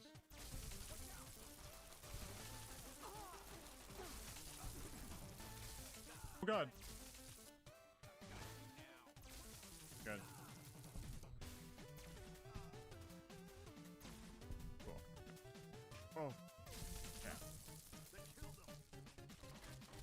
Stop. Good. Oh. Good.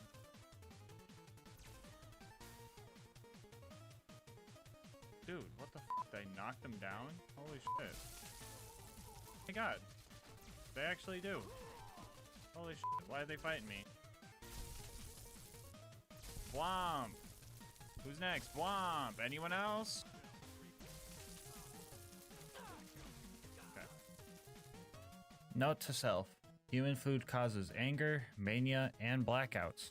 Anyway, after all that, I was pretty dehydrated, so I drank a bunch of water from one of the humans' dispensers. I also leveled up 2 more times and threw all the points into science. It will come in handy later, I promise. I also threw another intense training point into luck, bringing me up to 5. After that, I found a robot that wasn't a cringy cowboy or threatening to kill me. And honestly, I like this guy. He pretty much gave me the plans, blueprints, and ideas to take over the strip and build my own robot army. We had to find Mr. House, the head honcho of the New Vegas strip, and overthrow him. I was expecting another lie, much like the Deputy Beagle situation, but to my surprise, this Mr. House guy was kinda the entire building. But for being such a powerful leader, this guy was extremely dumb. He pretty much invites me over to his house, or I guess himself, shows me how to upgrade the robot army, lets me sell him a couple of useless snow globes for 4,000 caps, and left the password to the terminal that leads directly to his safe room so out in the open, I didn't even realize I picked it up. Sure, he's got a bunch of Securitrons guarding the door, but the stealth boy I got from the schoolhouse let me walk right in. The great Mr. House, bested by literal school supplies. Well, I'd say it's about time for a boss fight, eh?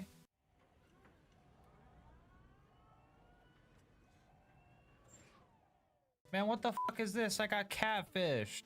Man, well, in that case, let's just end this guy with a headshot. Boom.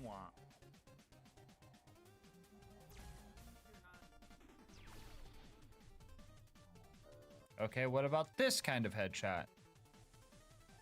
Balls. Anyway, after House was dealt with, I maxed out my science skill and plugged Yes Man into House's old system. Yes Man wanted us to go meet all the other factions and decide what we wanted to do with them all. I told him I wanted them all dead, but he really wanted me to go meet them all, so I humored him. Maybe not all humans are so bad. First on the list was the Brotherhood of Steel. I get there and they not only demanded my weapons, but my clothes too? I want you stripped down to your underwear. I didn't like that, so I started blasting. And so did they. Yeah, taking these guys on all at once was near impossible, so I decided to hide over behind some crates for cover and let the guy walk over to me to start the conversation. I killed him there and then killed off the 2 other door guards before getting out of there. So yeah, screw those guys. I got out of there and headed to finish off the other 2 aliens I totally forgot about until now. But I guess they realized their captain was weak and I was superior, so they joined my forces instead, meaning I had a ship to get off this planet when all was done. After that, I got lost at a Deathclaw construction site while trying to find Red Rock Canyon. I eventually found my way there and found their leader surprisingly easily. I asked them about their ways and they seemed like a clan just trying to defend themselves. But then I remembered these are the guys that left me in that ditch, so I murdered them all. Their leader was a coward anyway. The next faction to meet was the Boomers, and with my experience with human language, that could either mean they really like bombs or they're a bunch of old people. And when some guy bet me a bunch of caps that I couldn't make it to their base while dodging mortar strikes, I think I figured out which one it was. I took his bet, but I never got those caps back. Not because I didn't make it, but because I totally forgot to come back for my winnings afterwards. Anyway, I made it to the Boomers' front gate. It gave them the good old "take me to your leader" line. They love that one. I guess they're old and like explosives. Okay then. Either way, they made the number in the top left corner of the screen go up multiple times, so I killed them too. After dealing with them, we leveled up again, dropping all of our points into medicine and grabbing the quick draw perk because it sounded cool. After that, we had a few factions in New Vegas to deal with, starting with the Omertas. No one but Omertas are allowed to carry guns into Gomorrah. Check your weapons with me.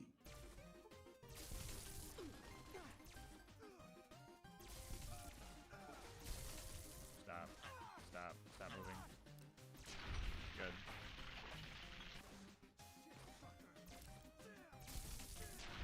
Okay. Man, I am so sick of these humans demanding my weapons. Let's hope that the white gloves are a little more understanding. Beg your pardon, but could I trouble you to turn over your weapon? Jeez, man, I don't know why people just keep demanding things from me. Is that just how humans work? In that case, subscribe to the channel or I'm gonna confiscate your weapons. Anyway, at this point, I realized that I killed all the factions leaders that I've met so far except for the Brotherhood, so I went back down to their bunker and burned through a lot of ammo dealing with these armored troops. I managed to hack into their turret systems and turn them against them so I could sneak by. I had quite a few deaths and resets at this part trying to assassinate Elder McNamara, but with a little bit of stubbornness, we eventually figured it out. Man, I told Yes Man this was gonna be a waste of time. We were down to 33 shots, which sounds like just enough for the final fight at the Hoover Dam. But just to make sure, I decided to take Yes Man's optional mission to upgrade more Securitrons over at House's hidden bunker, which at first sounds like a quick button pushing mission, but it turned out to be quite the opposite. I didn't realize Caesar's Legion was built right on top of this bunker. I played this game a few times before, but I got so into the side missions that I never really did this part. Is anyone else like that with side missions? Comment below if you do the same. Anyway, I snuck into their camp and rode the boat to the bunker, and I was immediately given the default human greeting. For anyone not looking at the screen right now, that means they shot me. With me not knowing how far I would have to go, I decided to conserve ammo and just power through it. That was a bad idea because the next hour of my life was now devoted to dying, respawning, and eating super stim packs. By the time I suffered into the actual bunker, the entire Legion was behind me with power fists and combat shotguns. A 94 sham would have been great for this part of the run, but I'm at the wrong kind of bunker for that. The defense system down here also hated me, but lucky for us, our 100 in science allowed us to hack a few terminals and shut the systems down. After that, it was just a matter of threading the needle and closing all the doors behind us. What you're watching now is every single death I had in the fort. This isn't even including the manual reloads when I knew survival wasn't an option. Starting now, the death counter is no longer accurate, so think of this number as a conservative estimate from here on out. We eventually found the right buttons to push and upgraded the remaining Securitrons. Now for the hard part, making it out alive. At this point, I had already eaten most of my food. Stim packs and super stim packs don't taste so bad when you use them to wash down gunfire. The medics in my system was working overdrive, and I used my last doctor's bag to make sure that if all else failed, my legs could still carry us out of here. I was tempted to take out their leader while I was here, water bottle at a concert style, but decided to let his brain tumor handle it for me. I was going to need all the ammo I could get for the final fight. Through sheer willpower, stubbornness, luck, and multiple chems, I made it back to the boat and swam to safety. At this point, I was starving, dehydrated, addicted to multiple chems, crippled everywhere from the waist up, and had absolutely no medical supplies to my name. So I went to the only human I could trust and had him patch me up. And after that, I went to all the vendors I could find and bought all the supplies I could for the final fight. The battle between the NCR and the Legion at the Hoover Dam will determine who takes control over New Vegas. And my plan was to swoop in with my upgraded robot army to take it all for myself. We let the humans do all the fighting amongst each other and made our way to the real target, Legate Lanius. With 33 shots in the alien blaster left, fighting some human with a sword should be a piece of cake. Yeah, emphasis on should? Yeah, I did not expect this guy to be so tanky. He's only the final boss of the game after all. We probably could have killed him here, but we wouldn't have enough ammo to deal with his henchmen. So we had to load back and make some more preparations. This whole next chapter of the run sucked.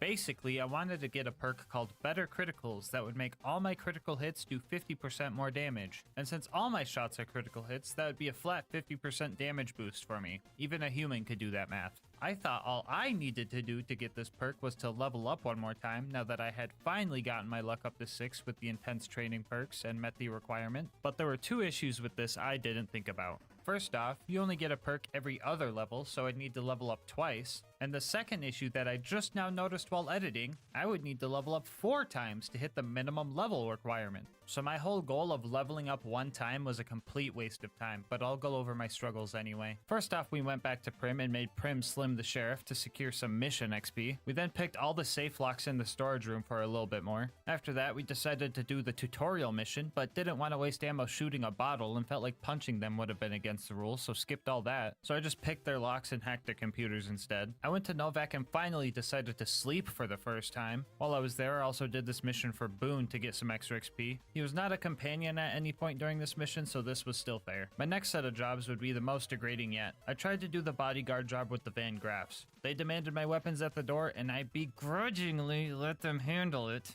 but only because I needed this job, and at least these humans know how to use energy weapons. Simon was a little grumpy that I brought my own weapon to work, but oh well, he did all the violence for me. I just got to sit here for 7 minutes as humans awkwardly walked up to me in the slowest manner possible. I thought this was a pretty easy job, but it wasn't over yet. For part 2 of this mission, Gloria sent me on a delivery. This was a bit of a hassle because that horde of legionnaires from the bunker finally caught up to me and kept scaring the client away, and even after that I didn't get my experience. The mission still wasn't over. They wanted me to bring some human named Cass to them so they could murder her. They didn't even give me any coordinates or anything, but luckily I've played this game before so I knew exactly where she was. But still, there are 2 issues with this. First off, I wasn't persuasive enough to get her to follow me, and second, even if I was, she's a companion, and that just didn't feel right, even though she wouldn't be doing any combat. So this whole thing with the Van Graffs was just a total waste of time. If I had the ammo, I'd go back and slaughter them all. While I was here, I decided to talk to Ranger Ghost and do her mission where I check on Nipton. I thought I was going to have to go talk to some people there, but alas, Caesar's Legion still hates me. I thought this lottery ticket I stole from the annoying guy here earlier meant they would let me live.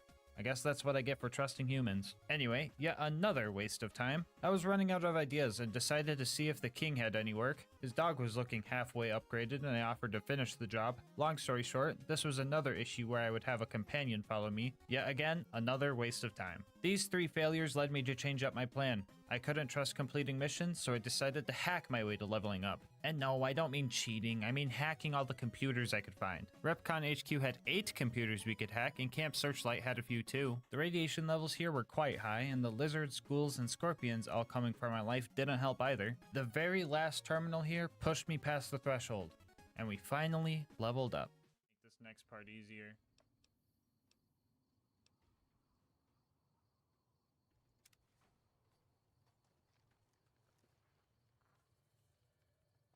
No, I need another level up for a perk! Fuck! Yeah, like I said before, I totally forgot that you only get a perk every other level. So I decided screw it, we don't need better criticals. We'll just eat some Psycho and hope it works. So we had Doc Mercy Gosh, dude, the amount of times I've said Doc Mercy instead of Doc Mitchell is not surprising, but still a lot. Anyway, we had Doc Mitchell patch us up one last time and we set off to the final battle. Dodging bullets was a lot harder this time around since my armor was broken. Luckily, I took that checkered suit from Benny's corpse. Still not sure how that works because he was cremated in it. I don't think it actually helped me that much, but I took what I could get. We made it to the Legate's camp and started taking the bad guys out. I was really abusing the quick saves here because every shot counted.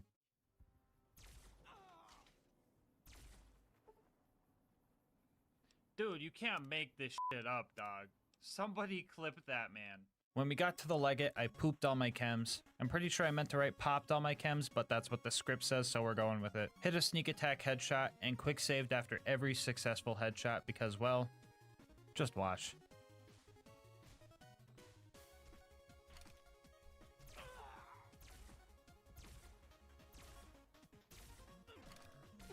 Oh, dude, everything in this game moves so goofy, and I hate how goofy everybody moves.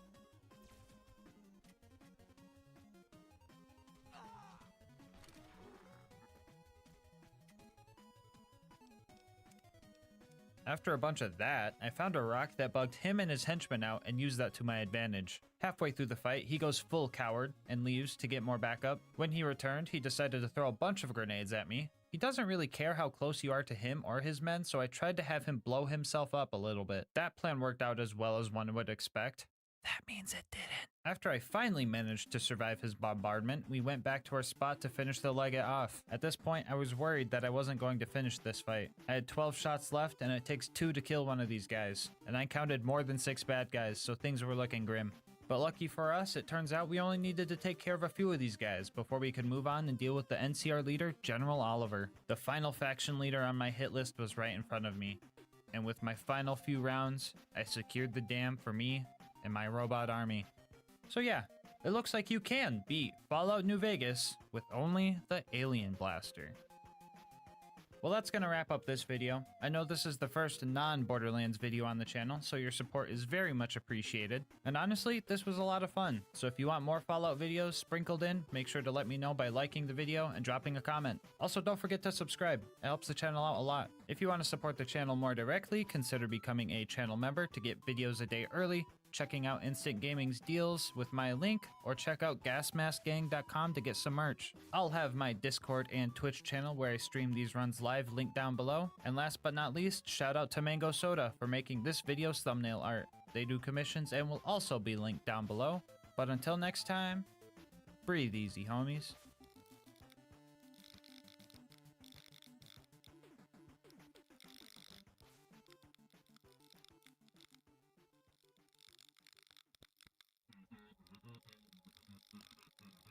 It's like looking in the mirror. Wah, wah, wah. It's like looking in the mirror. Wah, wah, wah. Just wasn't possible. Come to think of it, surviving any dot damage wasn't possible. I was also burning through a lot of ammo trying to stay alive and dealing with these skags. Bloodwing would also power them up with elements, and that made second wind super sketchy. The third attempt at this fight was an absolute roller coaster. With so many close bleedouts, Bloodwing really made me work for this win. At one point, I had a fast bleedout and survived only because I got a lucky critical hit. And after 15 minutes of straight up dodging and getting second wins, the attempt ended like this. Get back, back, back, back, back, back, back, back, back, back, back. No, you fucker, Bloodwing. Don't fucking do this, Bloodwing. I swear to God, Bloodwing. This one was a tough call, but I think Bloodwing gets the point on this one. I feel like with those last 2 second wins, I got a little lucky. She also reminded me of my mortality by nearly killing me with her dying breath.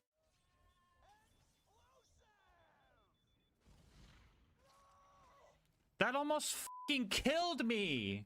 From one perma-slagged individual to another, GG, Bloodwing. Anyway, with Claptrap upgraded, we set off to 1000 Cuts to recruit Brick and his air support. Things got off to a rough start as I blew myself up with a barrel because Converge just destroys any barrels in its range. Barrels are also considered environmental damage, so they just bypass health gate, so yeah, I was super dead. We eventually made it to the initiation and went back to playing the support role, helping my Godliath homie the best I could. Our homie started beating up some kids though, and that wasn't part of the deal, so I ended up murking him and finishing the initiation alone. I decided to let Sarcastic Slab live this time around, not before nearly killing him and leaving him slag so he knew how I felt. Yeah, you're not clapping now, are ya? After that, I played support for Brick. I don't know where he came from, but a little Goliath ended up putting the Stinky on all over. I thought that was pretty cool, so I ate his soul Dragonborn style to absorb his powers. Brick disappeared after that, and I found him murdering Sarcastic Slab. This game is so incredibly cursed. What are you doing? Brick! Brick, what are you doing, Brick? Brick! Brick!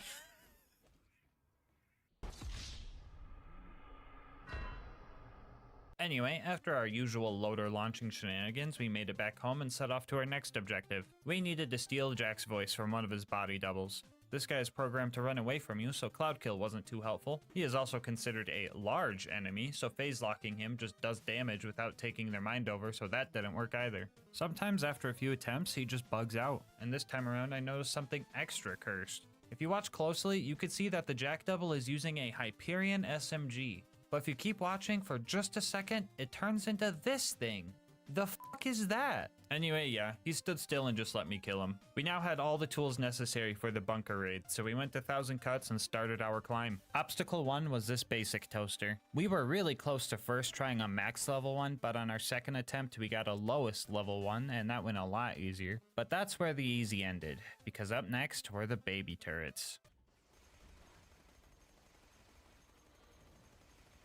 Yeah, so this is obviously bad. For the new players watching, these turrets are glitched and are completely immune to grenade splash damage. And they also have insanely strong health regeneration. But Gasmask, you're not using grenades. While that is true, a lot of guns in this game deal grenade damage on top of their bullet damage, the Chalupa being one of them. The gun's bullets deal shock damage, and then the slag grenade splash is added to them, so when we shoot these turrets, we are only seeing the blue damage numbers. I should also point out that Cloud Kill is proccing, but I do not see the cloud and I do not see the green damage numbers, so we are going to have to pull through with only our shock damage. First thing we did was save quit out of the game. These turrets can range from level 89 to 91, so we wanted to make sure they were both at the minimum level. Lucky for us, we got this on our third try. Now for the hard part. We had to sit in this spot, use Scorn to slag the turret, and just try our absolute hardest to fight against the health regen. The Chalupa is also pretty inaccurate compared to its non-unique counterpart, and with the slag particles, it was hard to tell if I was even hitting it. I kid you not, the first turret took about 900 bullets to take out. which is like over half of my ammo pool. I had an idea for the second one that made it a little bit easier. There was an angelic guard nearby, so I lured it over and thought locked it. It helped shoot the turret with me and also gave me some extra fire rate from Maya's wreck skill, so this one only took about 700 bullets. Yay! Up next was the super toaster. This guy is super easy to cheese by just standing behind it, but even then I ended up dying multiple times. By this time in the run, I just seen all enemies completely differently. An RPG loader was just as dangerous as a gun loader because any amount of damage would just bring me to a sliver. A rabid skag bites you, you're dead. You get hit by a stray bullet, you're dead. High five claptrap too hard, you're dead. The list goes on. Anyway, I got sick of dying so many times, so I locked in and found this cool spot right here that makes it so the constructor just starts bouncing, and that made the fight way easier. After that, all we had left was sniping Face McShooty. And honestly, this was probably the worst Face McShooty snipe on this channel. Except for that one time I died 3 times trying. But that one doesn't count. We're just gonna pretend it never happened. Like I said before, the accuracy on this thing is terrible, and I ended up trying to do this for almost an hour. I gave up trying to tap fire to conserve accuracy because there was no accuracy to conserve in the first place. But after 30 non-headshots and 7,000 misses, we finally got him in the face. Thank God, dude. Oh my goodness. Finally at the bunker, we started taking out the turrets. These guys aren't glitched like their tinier counterparts, so Cloudkill actually put some work in on these. After that, the bunker showed up and we started our fight. The game plan was to phase lock a loader, lane to the bunker, and have chain reaction help us out for this fight. Chain reaction, combined with bunker's overlapping hitboxes, lets our bullet hit multiple times, which gave us some extra DPS for this fight. We almost had this first try, but this loader decided to die like 1 frame after I bled out, so that sucked. After another 20 minutes, we managed to take the bunker down and bask in its blood. Angel Core was up next, and let me tell you, that place was just paradise. Everything was purple, there was giant slag feeding tubes, I befriended some ion loaders to protect me. Everything was great. Never mind, get me the fuck out of here. Anyway, Angel Core went decent, Roland showed up and I got to play support again while him and his turret distracted the loaders from my wet toilet paper squishy body. Alright Roland, let's get this vault key. Uh-oh, Roland, it looks like some of my slag wore off on you. Just make sure not to get shot until it wears off, and you should be— No!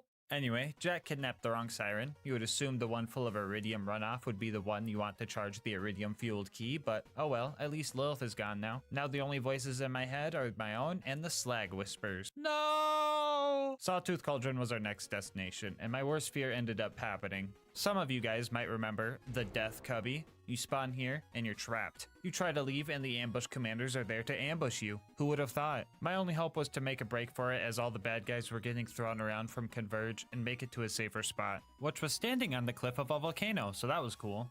Or warm, I don't know. I'm not allowed to make jokes about other elements right now. I was having trouble killing these guys until a heavy nomad showed up and I tricked him into shooting them with a rocket launcher. After that, we found another slag homie, blew up Boombringer, let Mortar get his revenge, and rode the elevator up to deal with the buzzards. Man, these guys had the audacity to not stand still in my cloud kill clouds, and I ended up dying multiple times because of it. Luckily enough, when you're as bad at this game as I am, you learn to send the elevator down so you don't have to wait for it when you inevitably die. I tried to yank some of the bad guys up here off the tower so I had some breathing room, but that didn't go too great. So close.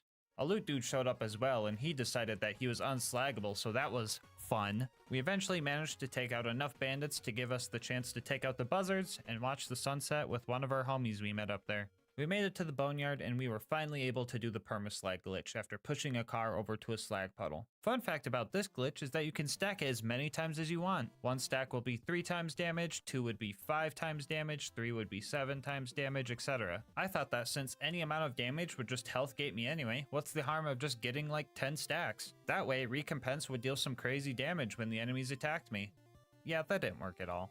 Anyway, we cranked some valves, listened to the whispers, got another stack of permaslag, turned some more valves, listened to the whispers again, got another stack of permaslag, watched our car almost explode from bumping into a skag with all of our stacks of permaslag, got another stack of permaslag, watched my car explode from hitting a skag with all my stacks of permaslag, and made it to the Arid Nexus Badlands. 10 seconds after I got here, I forgot that whole list I just read to you guys and tried to grenade jump over this gate and just died because of it. No grenade jumps means no Saturn skip, so we started trying to take this overgrown loader down. Honestly, Cloudkill did most of the work here. I did not have enough ammo to just lay into him, so I played it patiently until I felt safe not playing patiently anymore. The big toaster after that made it pretty hard to get into the info stockade, but my patented try again and hope they miss this time strat prevailed as it always eventually does. It was now time for the final stride towards the vault. The mobbing at the claptrap door went relatively well. Loader combat was easier than bandit combat for this run, and I also kind of just got to play support for the turrets, so nothing much to note here. After that, I save quit the game so that I could do the hero's pass skip without dying and made it to our fight with Jack. I'll be real with you guys,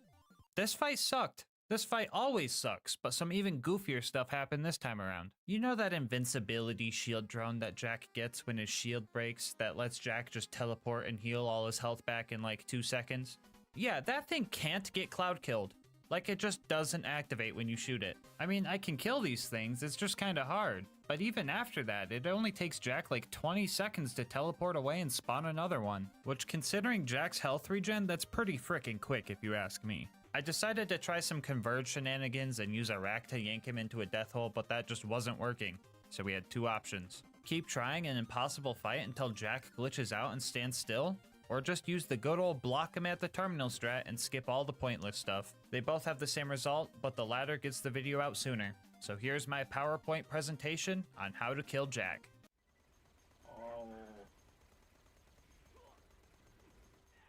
Yeah, so if there's any part of you that thinks we can win this fight without some cheese strats, you are incredibly wrong.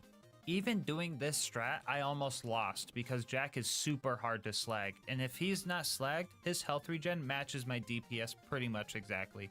With less than 200 bullets left to my name, the slag kicked back in and we were able to kill Jack just barely. Now all that's left is the warrior. My first attempt here ended real quick because the warrior just used fire breath 4 seconds after the cutscene ended, but the attempt after that, we managed to get to some safer spots and just ran between ammo stations. It took a while, but the rest of this fight played out pretty normally. The warrior usually health gates you in one hit at OP 10, so this fight was pretty basic.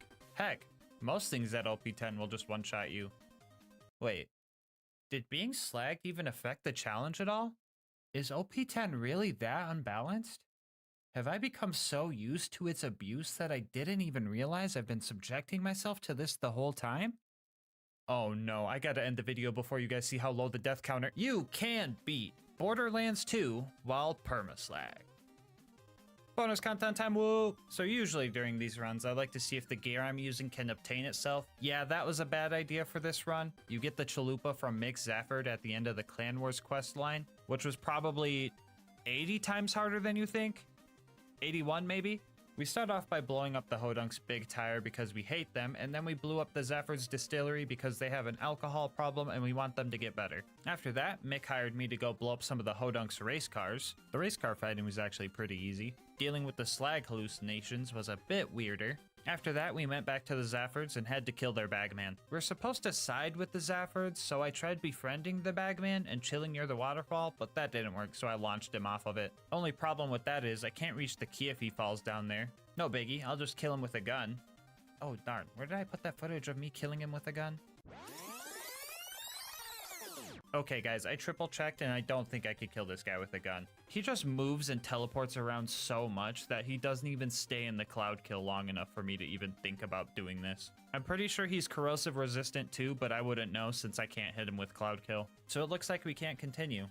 It'd be pretty cool if I spent like 3 hours of my life trying to do some extremely convoluted setup where I put the stinky on the bagman and tried to grab the key as he died. Wait, where did all this footage come from? What is this? Oh! Get some food in your system. This is my last one. Drink of water. You've been saying that. I know I have. On gas mask, this is my last one for the day. Come on. Just grab the fucking key. Just grab the fucking key. Yes! Yes! Yes! Yes! Yes! Yes! Yes! Fucking A! High five! That's odd. I don't remember any of that. Guess I must have blacked out or something. Anyway, that has to be the hardest part of this quest line, right? Oh, what the f— So yeah, we tried using Immolate's fire damage and that didn't work, so it looks like we can't continue. It would be pretty cool if I spent like 2 hours of my life trying to do some extremely convoluted setup where I farm the enemies at this house until I find a bandit with a fire weapon, and then go to the boneyard to permaslag myself so I'm allowed to drive cars and slowly ram that bandit to the Hodunk camp and have him shoot at me while I use the fire tanks as cover. Wait, what the fuck is this footage? Did I black out again? Bro, I need to lay off the slag. This stuff messes you up like lean. Wait a minute. Anyway, that made the Hodunks mad, so they told me to crash the Zafford's wake. So I got drunk at Moxie's to get in. Yay, more visual clutter.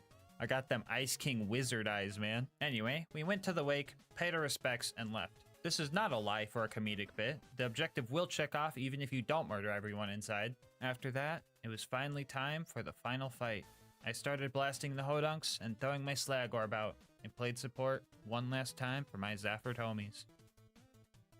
Before you go, I just wanted to say thank you so much for making it this far into the video. If you want to support the channel, make sure to like, comment, and subscribe. Doing all that helps with the algorithm a lot, and I love reading all your guys' comments. If you want to support the channel more directly, consider becoming a channel member to get videos a day early, saving money over at Instant Gaming using my link, or go to gasmaskgang.com to snag some merch. I will leave my Discord and Twitch channel where I stream these runs live in the description. And last but not least, shout out to Mango Soda, who made this video's thumbnail art. They do commissions and will also be linked below. But until next time, breathe easy, homies.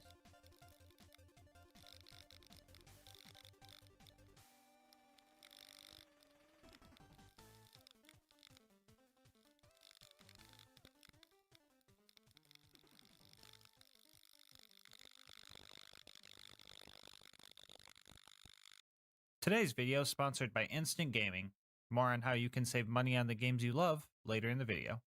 Borderlands and The Binding of Isaac are my 2 favorite games of all time. So when I found out there was an assault rifle that was a reference to The Binding of Isaac in the pre-sequel, I was pretty excited. Well, that wasn't until I found out that it kinda sucks. But to heck with that. Isaac Online is coming out soon, so what better way to celebrate than with a good old co-op challenge. So today we ask, can you beat Borderlands the pre-sequel as a bunch of crybabies? As for the rules, this is going to be a level 70 Ultimate Vault Hunter mode playthrough.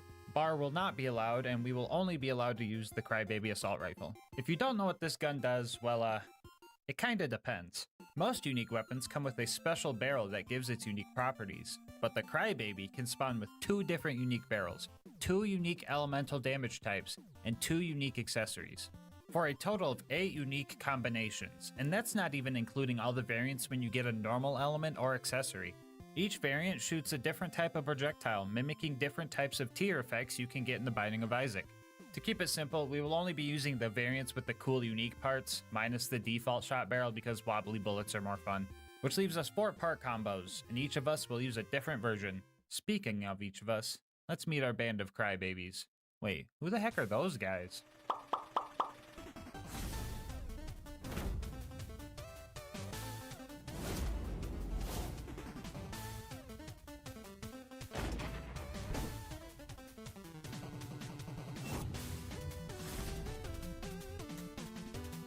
Our journey begins on Helios Space Station, which is currently under attack by some insane doll military forces. Things were a bit rough at the beginning. We had to get used to the low to the ground POV, our unpredictable action skill getting us killed, and some very unclear mission objectives. Follow the claptrap unit. Which one? Oh no.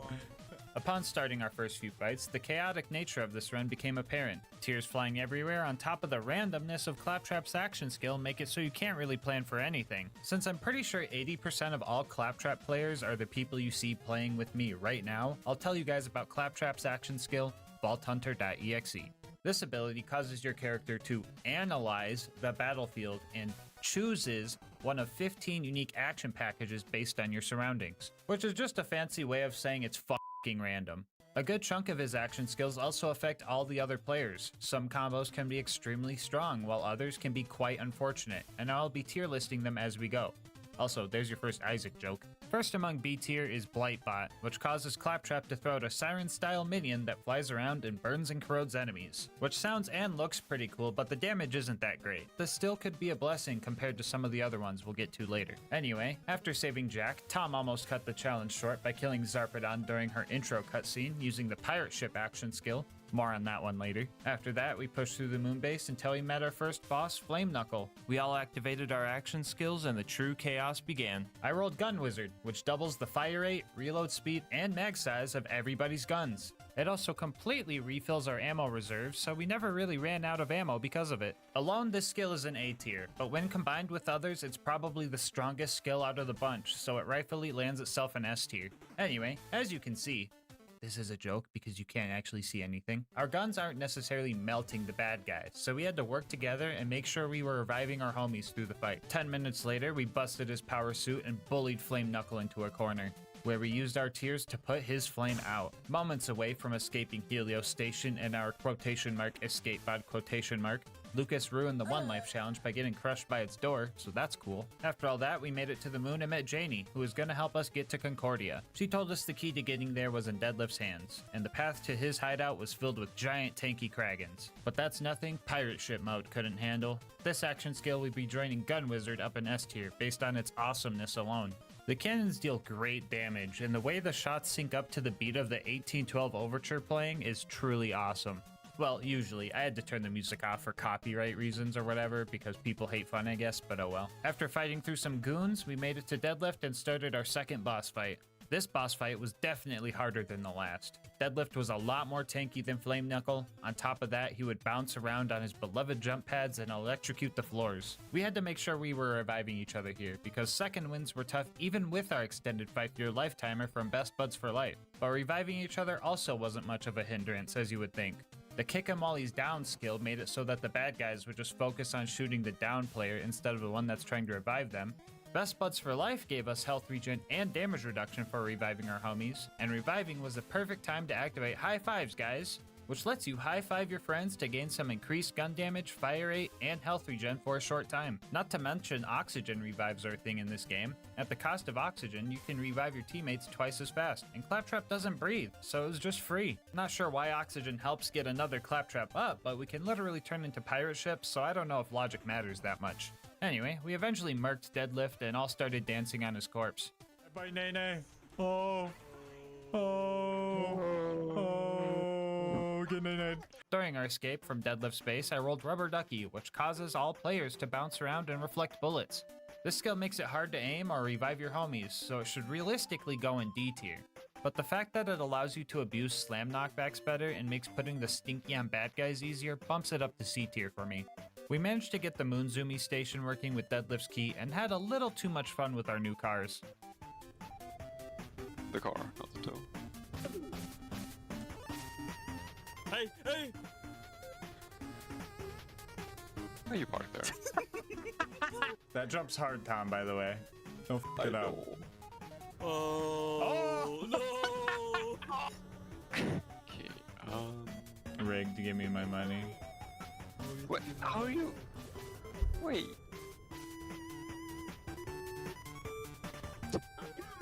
This is... Oh no! Oh no! Anyway, we made it to Concordia, got arrested by a cop baby, gave him the crystal ball to bail ourselves out, met Nurse Nina, met Moxie, found another Isaac reference, had a few drinks with the boys, watched Lucas ruin the one life again, flew around the town, and found out that Crisis Scar was our next destination. Red Belly was controlling the jamming signal blocking us from Helios, so we had to take him out. Scavtrap met us at the gate and told us we had to join Red Belly's gang if we wanted to get past, and our initiation consisted of just wiping out the entirety of their rival gang, the Darksiders. So we high-fived for the big fight, and I immediately rolled Clap in the Box, our first F-tier skill. There are so many things wrong with this skill. You can't shoot while it's active, you can't revive your homies while it's active, the explosion can hurt your homies, the damage isn't worth it, and that's comparing it to the Crybaby of all things. You can sometimes melee during it, but it doesn't always work, and finally, if you don't hit an enemy, you get downed. This skill is more hassle than help. Anyway, after that first fumble, we actually got some good combos for some maximum chaos, and Scavtrap was pleased with our work, so we got the password to get into Red Belly's base. Okay, wait guys, let's prank these guys. Prank him. Wait. Let's all throw a stock grenade at them. You ready? Hit at these people right here, okay? Funny prank. All right. Ready? Okay. Set. Go. Oh.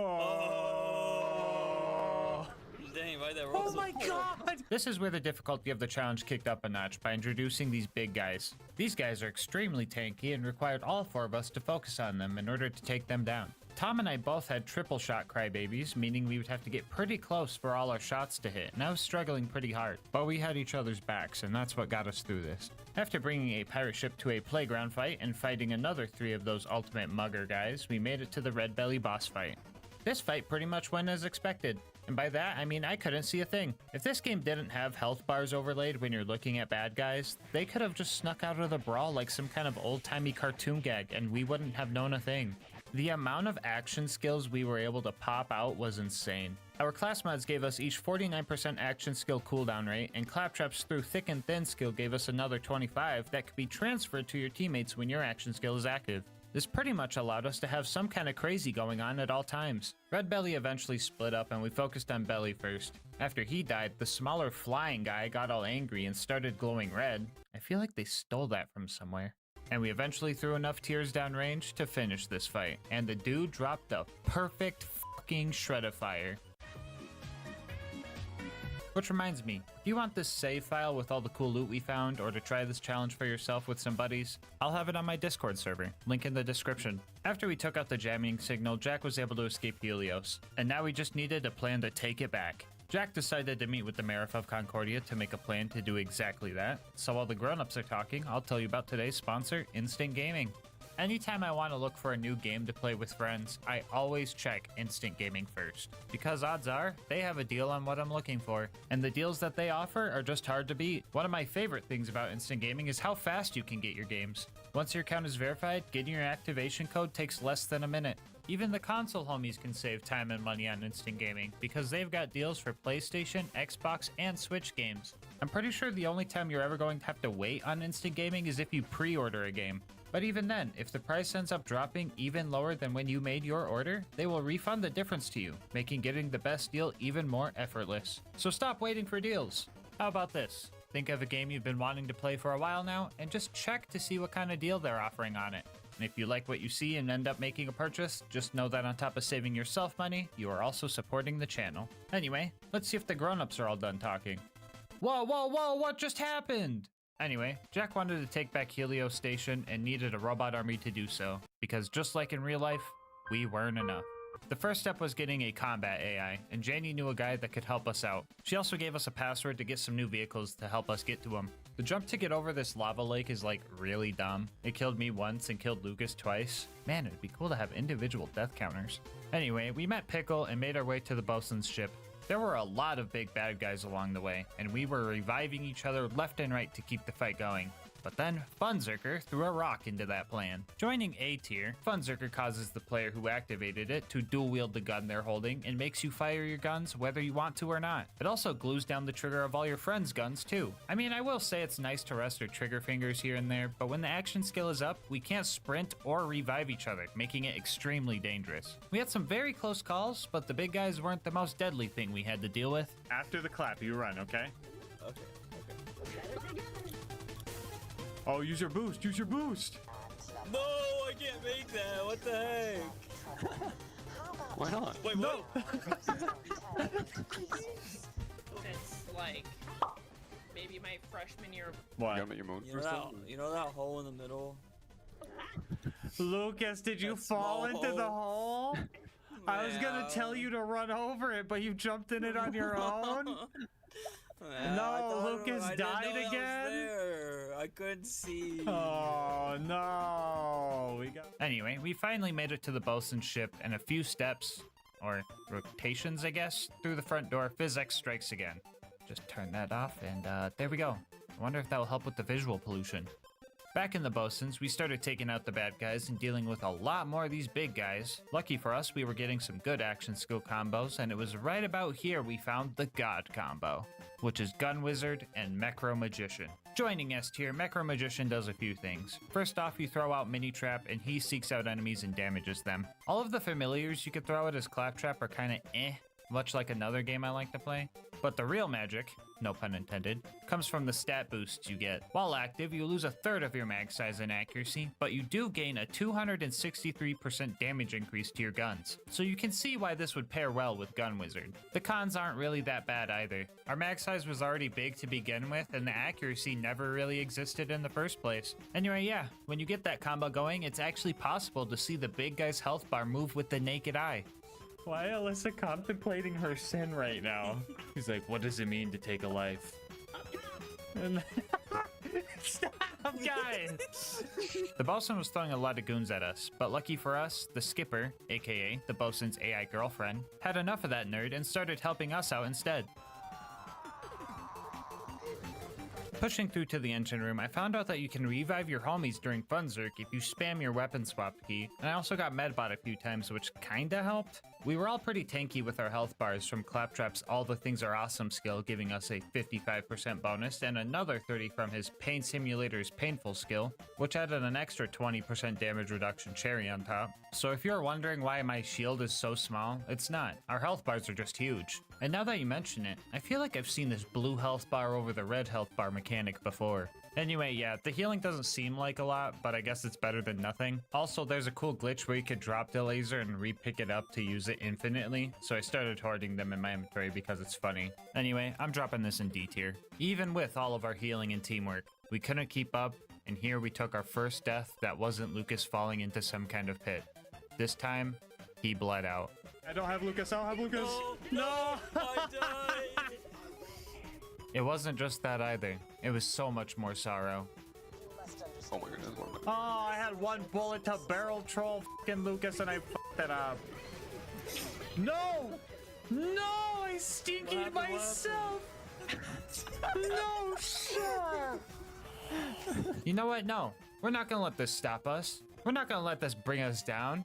We will become numb to the sight of Lucas plummeting to his death. We will beat this game. And if you think we're gonna curl up into a ball and cry about it, you're goddarn right we are. Lucas, Tom, and I may have died, but our rock, Queen Knight, is still rocking her first life. So let's take the bosun down. I always clicked the wrong one.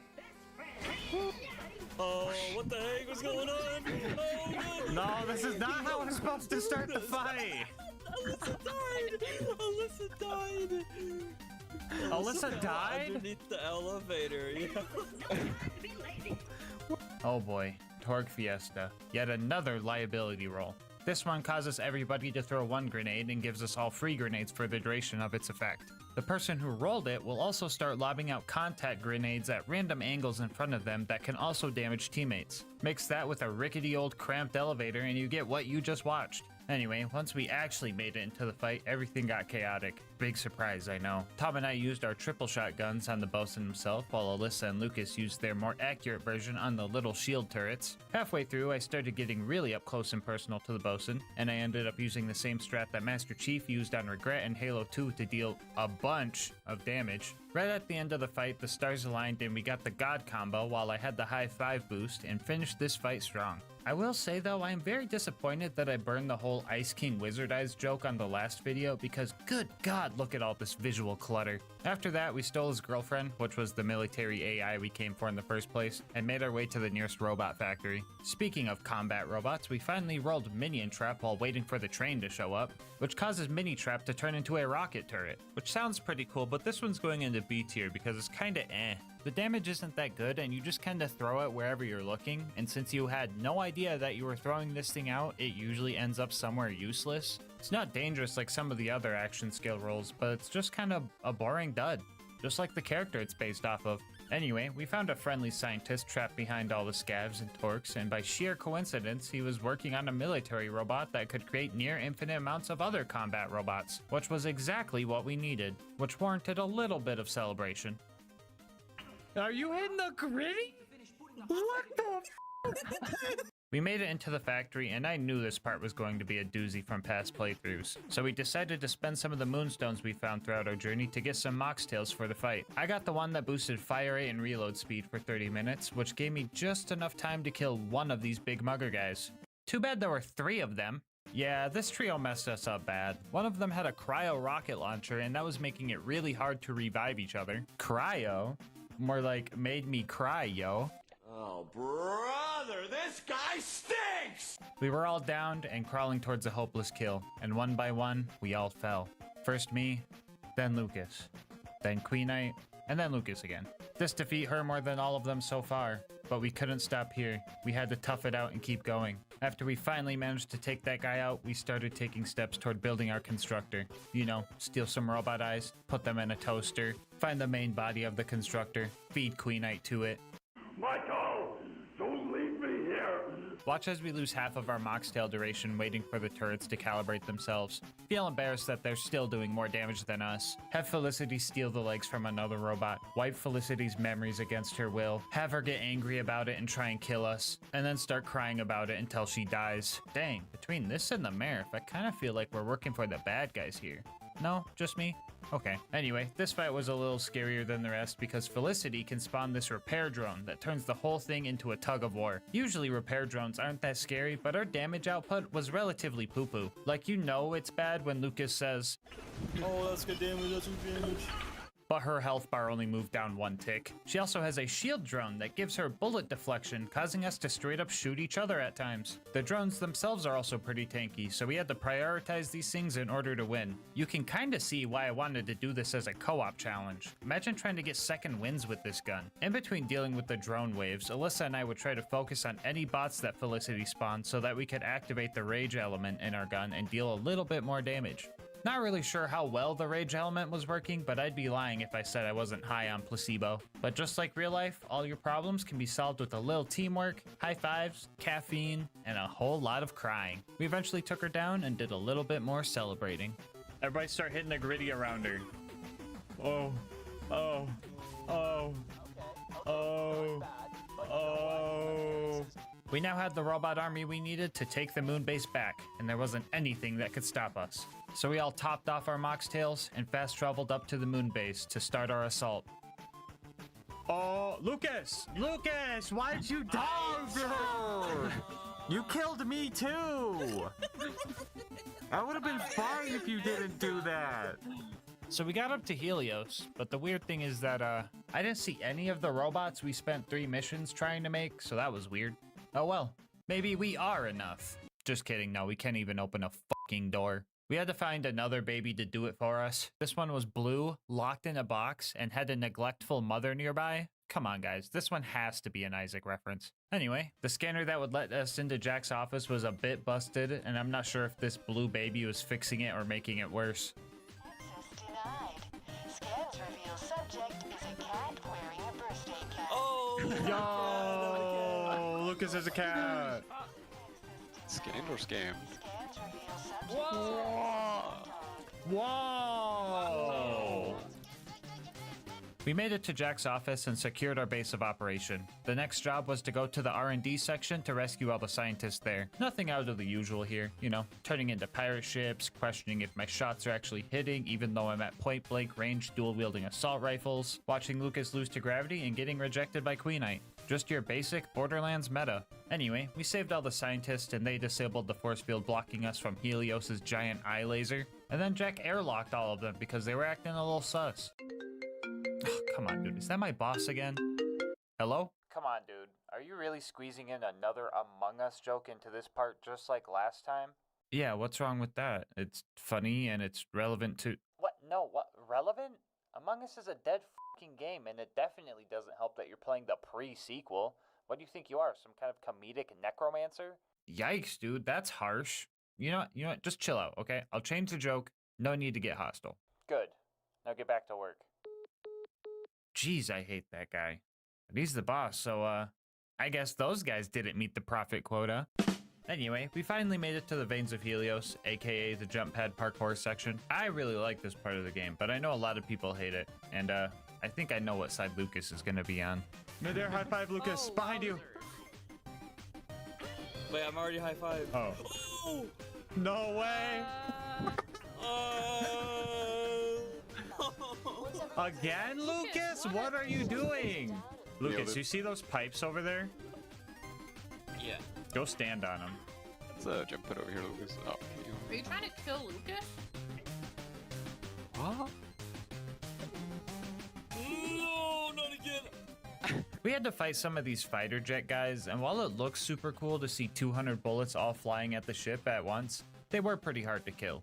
Hopefully there isn't like a boss version of one of these things later in the game. That would suck. Anyway, we made it to the lunar launching station and started disabling the final force field in our way. I somehow found a reogenator in a locker, so that was pretty weird. But anyway, yeah, a little bit of survive until the timer runs out gameplay later. We made it to the Eye of Helios and started our super intense boss fight with Colonel Zarpedon. Honestly, this fight was cursed in so many ways, good and bad. First off, our first roll of action skills gave me pirate ship mode with a double gun wizard boost, which let us melt her shield super quick. And that would have been awesome if she didn't just get the whole thing back right away.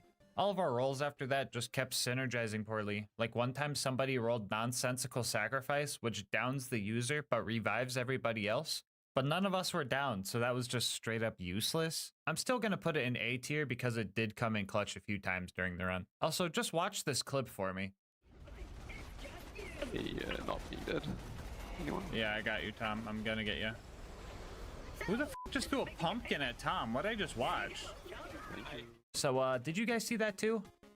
Yeah, when I said pumpkin, I didn't actually think it was legitimately a pumpkin.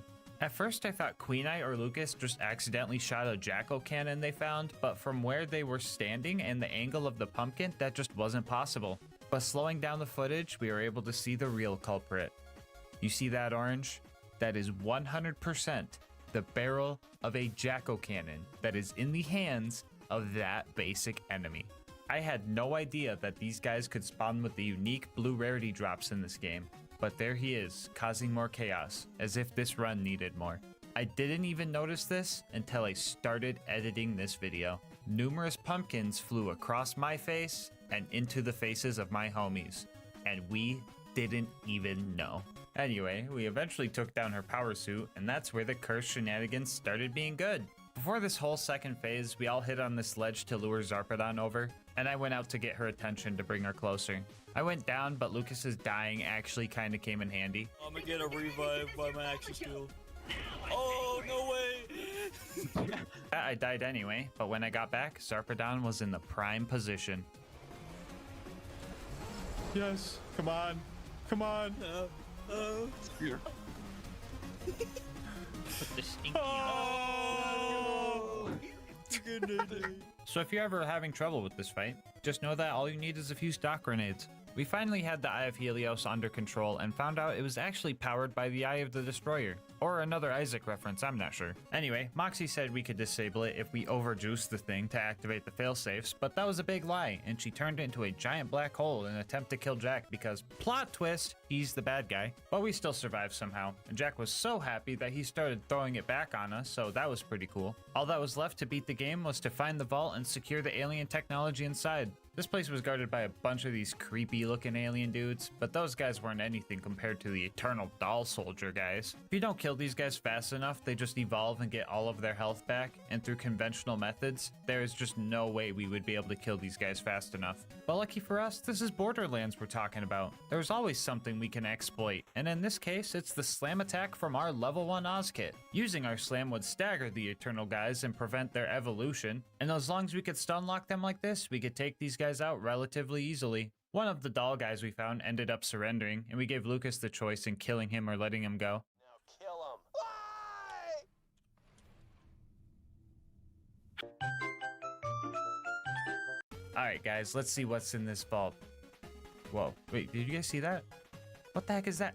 Is it a bird? Is it a plane? Oh no. It's a giant boss version of the jet fighters. No.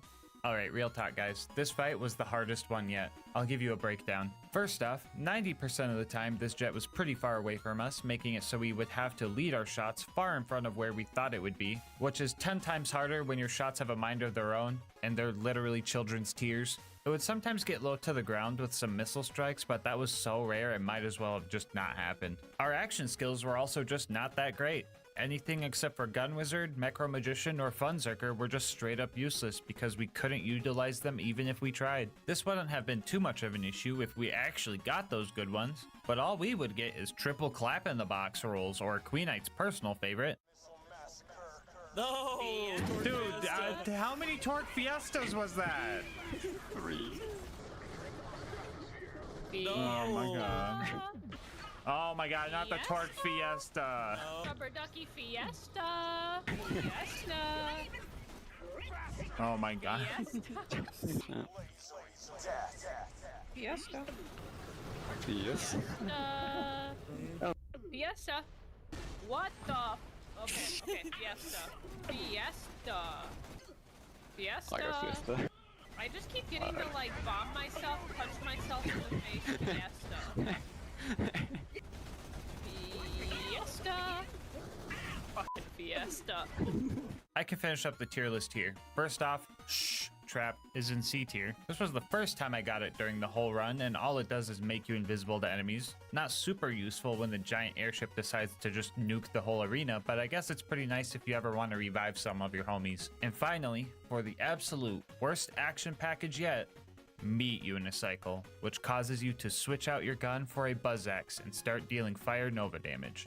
You can imagine trying to punch a jet fighter if you want. I'd be a liar if I said I didn't try. But even if I could, the damage from these melee attacks is just so abysmal. You know it's bad when the most optimal strat for Meat Unicycle is to not even try and just go high five your homies so they can deal some more damage. Easy F tier. A couple of honorable mentions. We could not get One Shot Wonder or Disco Inferno because we weren't using the right skills for them, just in case any of the Claptrap mains say we forgot them. I don't want to make all 4 of you guys mad. Halfway through this fight, our Moxtail power-ups wore off, and Lucas had to go AFK for a bit to get his dinner, so we had to worry about protecting him now too. RK5 added 4 deaths to the counter by the time he reached his Fate Acceptance phase, where we could just lay into him. And together, we finally took it down. Necro Magician, that's it! Let's go! Yikes! Other bosses so far have taken upwards of 10-15 minutes to finish, but this one took over an hour. Anyway, we jumped into the giant scary alien hole and fought through some more of those tanky guys. We definitely took a wrong turn somewhere because we got super lost, and we were stuck here for a while too. There were a ton of bad guys we had to kill here just to get out, and they were all just absolute tanks. After a good hour of totally optional fighting we didn't have to do, we finally made it to the vault and we were ready for anything. It can't get much worse than these creepy guys. Oh no. What happened? Everybody close your eyes unless you want to witness childbirth. Ew. Ew. Oh my god, it got way worse. Jeez, these things just keep getting tankier and tankier. What if we just like... Yeah, there we go, much better. Anyway, we eventually entered the vault and started our last boss fight of the run. Let's do this. Oh god, no, not the bullet deflection on Gunzerker. Okay, rest him. Well, that was a rough start. I really rolled Funzerker right as it entered bullet reflection mode, so that was cool. And everything after that went downhill. For the Sentinel, we started getting so many good action skill combos. We even rolled 3 pirate ships at the same time, which was just absolutely awesome. We started waiting for each other's action skills to be ready and just kept popping them all at the same time. Doing so let us take down the first 4 phases and spawned the true final boss. Imagine that, a multi-staged boss fight to finish the game. Who would even? This is where us triple shot homies really started to shine. For the first time in the run, we could have all 3 projectiles of our shot hit a bad guy's critical spot at the same time. We got the God combo and managed to finish off the first mask. After that, Tom popped a nonsensical sacrifice so we could secure phase 2, and thus began the final and hardest phase. Claptrap being made of metal means that he takes increased corrosive damage, so when he started vomiting acid and causing big eruptions of it from the floor, we had to play a bit differently. You ever play the floor's acid? It's a lot like the floor's lava, but it's for robots. Reviving teammates in the acid was pretty much impossible, so we either tried to set up a second wind enemy for them, or just catch them mid-air and fly them to safety. I got you, Tom. I think. We had a really close call when we all went down at the same time. If we all had to respawn and left the arena empty, we would have to restart the whole fight. At the very last second, one of those Sarah Guardian things spawned, letting Tom get up and prevent the full reset. And as soon as we went back in, we went guns blazing with a Funzerker Wizard combo, and another Mecro Wizard combo after that. Lucas came in clutch with another sacrifice, securing a triple revive from it right at the very end. And we finished the fight with pirate ship mode, leaving just enough rounds for some victory shots, signifying that yes, you can beat Borderlands the pre-sequel as a bunch of crybabies.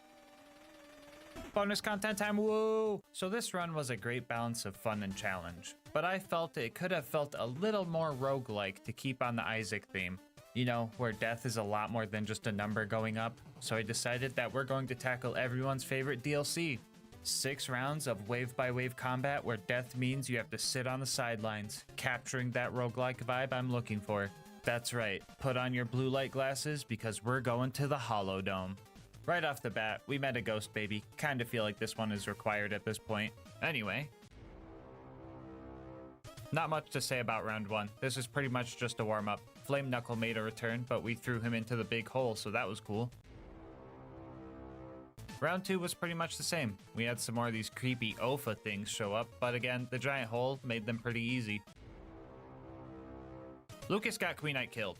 You can clearly see that I'm looking at her, trying to revive her, but Lucas somehow snuck in between us, causing her to fall into a million pieces. On the bright side, we were able to test the individual death counter Tom coded. Thanks, Tom. Other than that, though, the Eternal guys started showing up again, and you guessed it, we used the hole. This round introduced the giant spinning blades of scary death and stuff, but if you know anything about patterns, you would know that we use this to our advantage. This is where things really started to devolve. Most enemies were extremely tanky, and it would just be more optimal to put the Stinky on literally any enemy that wasn't a basic mob. Also, Lucas could not follow the bonus objective and fucking died on wave 1 of 6. Ooh! Lucas! What'd you do, Lucas? It sucked me in. Oh. Good God. We put the Stinky on everything. And on our first try, we got way too comfortable, and we all went down against an enemy way too tanky for even all of us to kill, and all died on wave 4.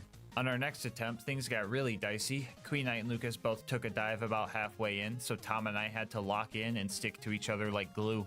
It kind of worked out because Queen Knight and Lucas had the more accurate long-range crybaby rifles, so they could just kind of distract the enemies from afar and use their action skills to juice us up. We fought hard, and it came down to one last enemy. This alien that glitched out. So if anyone's wondering, yes, you can beat the Hollow Dome Onslaught as a bunch of crybabies. Before you go, I just wanted to say thank you so much for making it this far into the video. If you want to support the channel, make sure to like, comment, and subscribe. Doing all that helps with the YouTube algorithm, and I love reading all your guys' nice words and ideas for new runs. If you want to support the channel more directly, consider becoming a channel member to get videos a day early, saving some money with instant gaming using my link, or going to gasmaskgang.com to get some merch. I'll leave my Discord and Twitch channel where I stream these runs in the description below. And last but not least, shout out to Mango Soda, who made this video's thumbnail art. They do commissions and will also be linked below. But until next time, breathe easy, homies.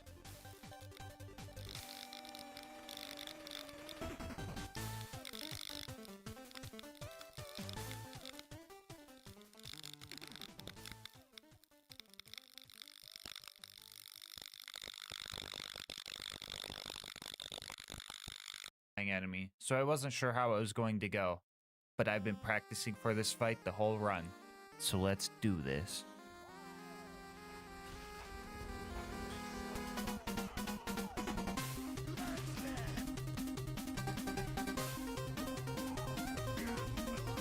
Okay, yeah, no, that's fine.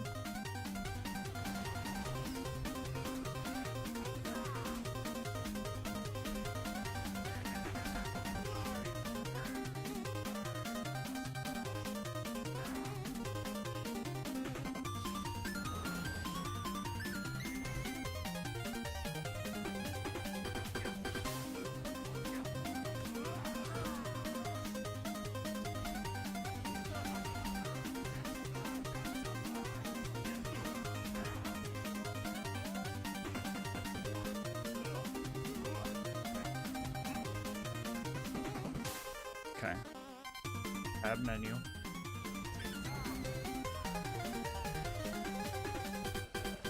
Okay.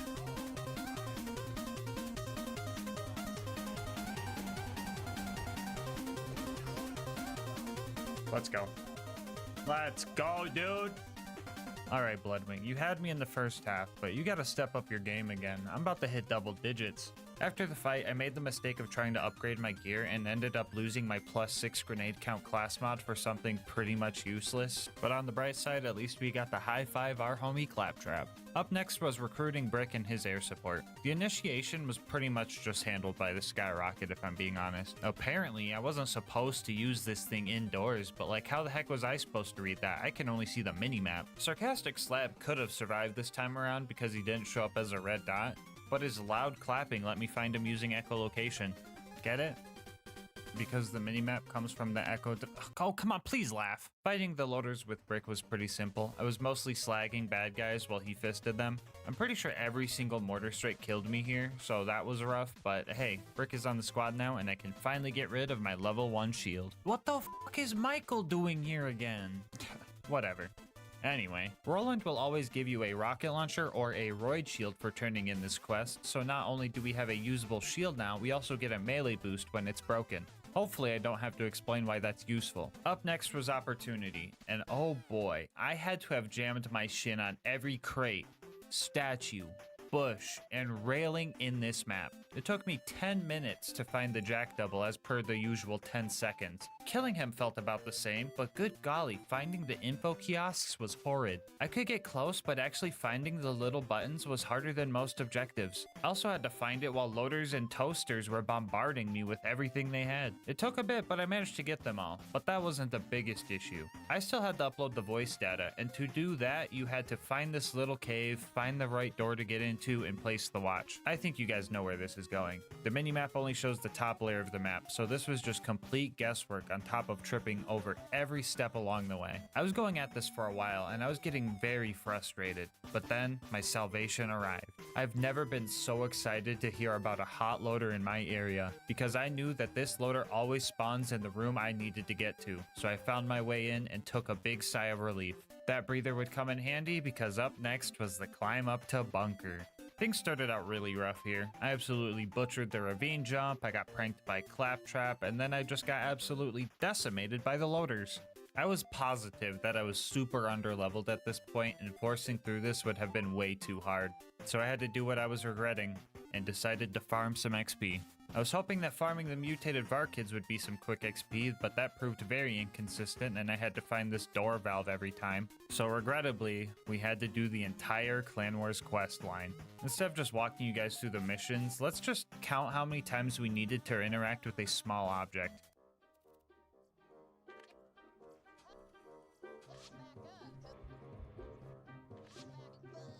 Nice.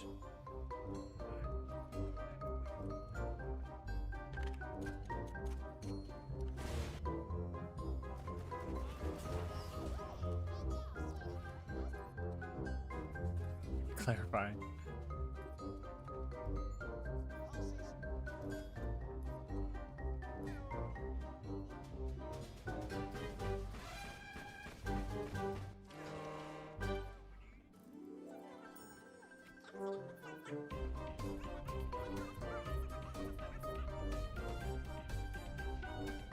Ah. 42 painful interactions, not including fast travels and car spawns. And what do I get as my reward? I get to do this for the next hour. I was hoping Mick was at least level 22, but he was only level 20, and the experience falloff was rough. So this last jump from 24 to 25 was a majority of that hour. How many Maggies did I miss? I have no idea. I couldn't see. And rewatching an hour of footage to give you guys one number seems like a silly thing to do. Hey, whoa, editor, don't show him that. Get that out of here. Anyway, after accidentally going to the Hammerlock DLC, we made it back to 1000 Cuts and tried climbing the mountain again. Things felt a lot better this time around. The toaster only took a few tries, the baby turrets were a pushover, and the big toaster got cheesed the good old-fashioned way. And all that was left was Face McShooty. This is gonna be so cringe if I'm way off.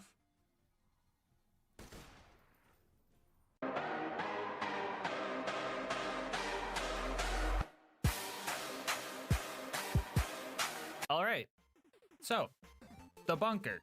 Screw the turrets, those guys were whatever. The bunker was genuinely scary. It flies out of melee range, and unless I'm throwing buzz axes, I have no indication if my shots are actually hitting it. It is also classified as an armored enemy, so the fire resistance made me think skyrockets were not going to help that much. My game plan was to wait for the bunker to do what I call the flex pose, which is the one where he's just stationary floating in the air. When I noticed the bunker stopped moving, I would try to slag it before entering Buzz Axe Rampage and throwing axes until I hear the axe hit marker and just holding that angle. There were a few spots where I could melee hit it from the bottom, but I didn't know how great that was. This is Can You Beat Borderlands 2 with only the mini-map, not Can You Beat Borderlands 2 with only health bars. I found a spot down here where I heard the melee hit marker sound, but I guess I was just hitting a dead turret hurt box or something.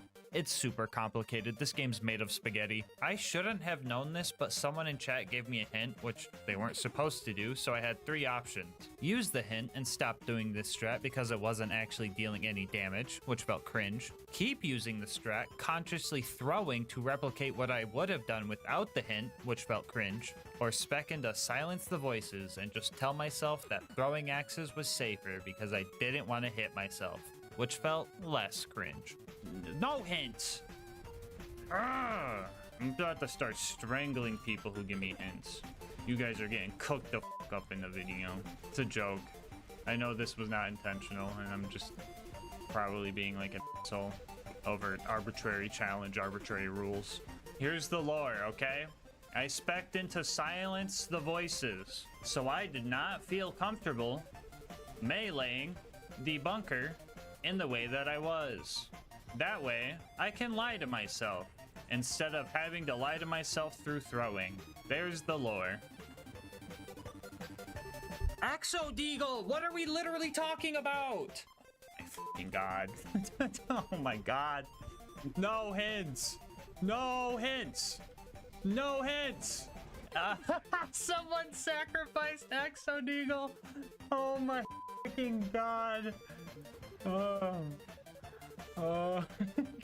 We love you, Axo-Deagle.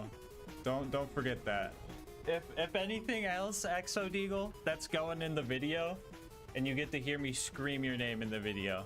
Anyway, this fight was tough, but I knew it was possible because the bunker started bringing out its big slag cannon, which meant it was at 50% health, which meant I was doing damage. But this also meant that standing still trying to throw axes wasn't gonna work anymore. So preying on the good old skyrocket was the way to go. Instead of going into Buzz Axe Rampage, I would try to slag the bunker and throw any skyrockets I had. If I was out, I would patrol the outer ring for Brick's air support drops, and then just hide up here until the bunker was in a good spot.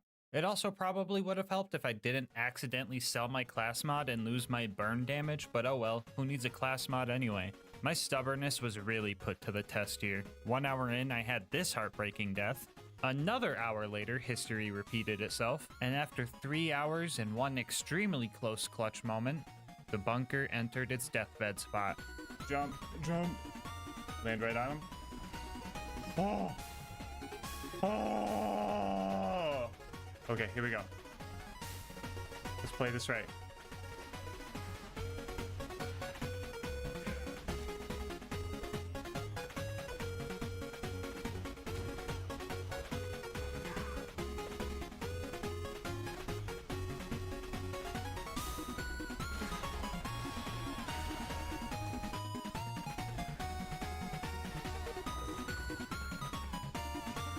Oh, thank God, dude. After finding the bitch that the bunker dropped, I descended down to Angel Core, where the only challenge was pressing this button every time I died and trying not to cringe at Lilith. I couldn't really tell where the injectors were, but some trial and error with my skyrockets was all I needed to fix that issue. Some other stuff happened that I couldn't really see. I think Roland's fine, but I know one thing's for sure. Lilith stole my friggin' mini-map again. Anyway, after making it out of Marcus's closet, we got the Order Shield to combo with our Law Pistol and made it to the Iridium Blight. We took a few side missions here because I thought they would be easy. Yeah, I was totally wrong. I tried to visit Jack's grandma and it took me 10 minutes just to find the door to get in. The other mission was actually pretty easy. Jack just gave me a bunch of Iridium to jump off a cliff, but I've been doing that the whole run, so that was pretty easy. After those 2 side missions, we made it to Sawtooth Cauldron. Yeah, do I really have to tell you guys why this place sucked? Oh, I do? Okay, well, cave. I've been over it before, so this time I'm just gonna show you what I went through. Nope, this is being generous. You're gonna get exactly what I went through. This whole cave system was full of stairs, railings, boxes, bad guys, and lava pits, and it was completely untraversable because the map was displaying the top of the buzzard nest instead of the cave where I needed to be. My only hope was to go around to the west entrance of the cave where I knew the surroundings a bit better and try to take out the ambush commanders there. For once in my life, I was actually glad to constantly respawn at the Death Cubby. After I got there, I pretty much roleplayed like I was playing one of those games where the objective is just to completely dismember yourself to make the score go up. You would have thought I had a Mountain Dew addiction with the amount of double XP I was getting down there. Alright, so guys, how was that? Was that fun? Did you guys have a good time watching that? That was like 30 seconds of only being able to see the minimap. Okay, now try doing 22 hours. Okay, hopefully that gave you guys a little taste of what this was like. Borderlands players hate Sawtooth Cauldron anyway, so I bet this was therapeutic for some of you. After I killed the ambush commanders, I got lazy and save quit to go to Boombringer to blow it up. The game said I looked at the explosion, which was a fucking lie. I'm looking at cardboard, so that got me a little angry. So I took out my anger on Mortar and took the elevator up to the buzzard's nest. It was very important that I sent the elevator down before leaving it, because finding that other button without an objective marker would have been horrendous. I died many times up here trying to kill the buzzards. Throwing skyrockets and getting lucky with light the fuse was pretty much my only hope with these guys because I had no way to tell how elevated they were. I lost track of how many times I had to take the elevator up trying to kill these things, and the last one survived my stormtrooper aim for quite a while before I managed to take it down. Oh, I forgot to mention that we grabbed $9 off of Kai's body while we were here. It will come in handy later, I promise. We made it to the boneyard and leveled up. I didn't realize we leveled up, so get used to the skill point blinking now. I'm still surprised how much easier driving was compared to walking. Like, this shot through this narrow gap made my jaw drop while I was watching through the footage. I'm also surprised that I didn't perma-slag myself a single time here. I have trouble doing that when I can see. The tunnel pumping station, aka the Sergeant Loader Gang hideout, was another one of those places where the minimap just told me nothing. I was stuck in this little corner I didn't even know existed for such a long time, but we eventually hit all the levers, rammed the pipe, and somehow climbed the ladder sideways to make it to the Badlands. This part was concerning.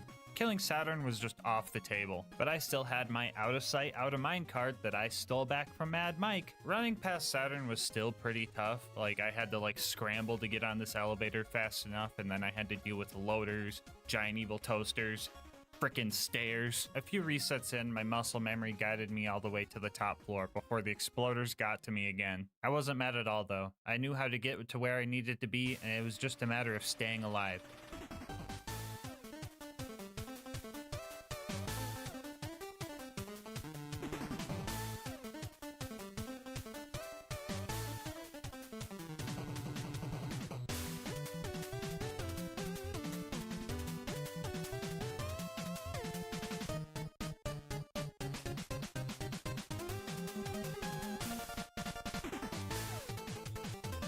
Focus. Okay.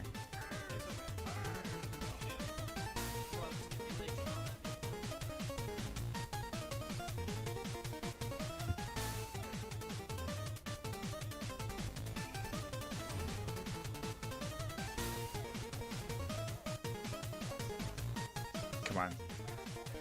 Come on, no. Oh, that fucking constructor stole my kill. Oh, no shot. Hold on. Okay. Run, run, run, run. Okay, I'm not in. I don't think I'm in. And then I go to the right.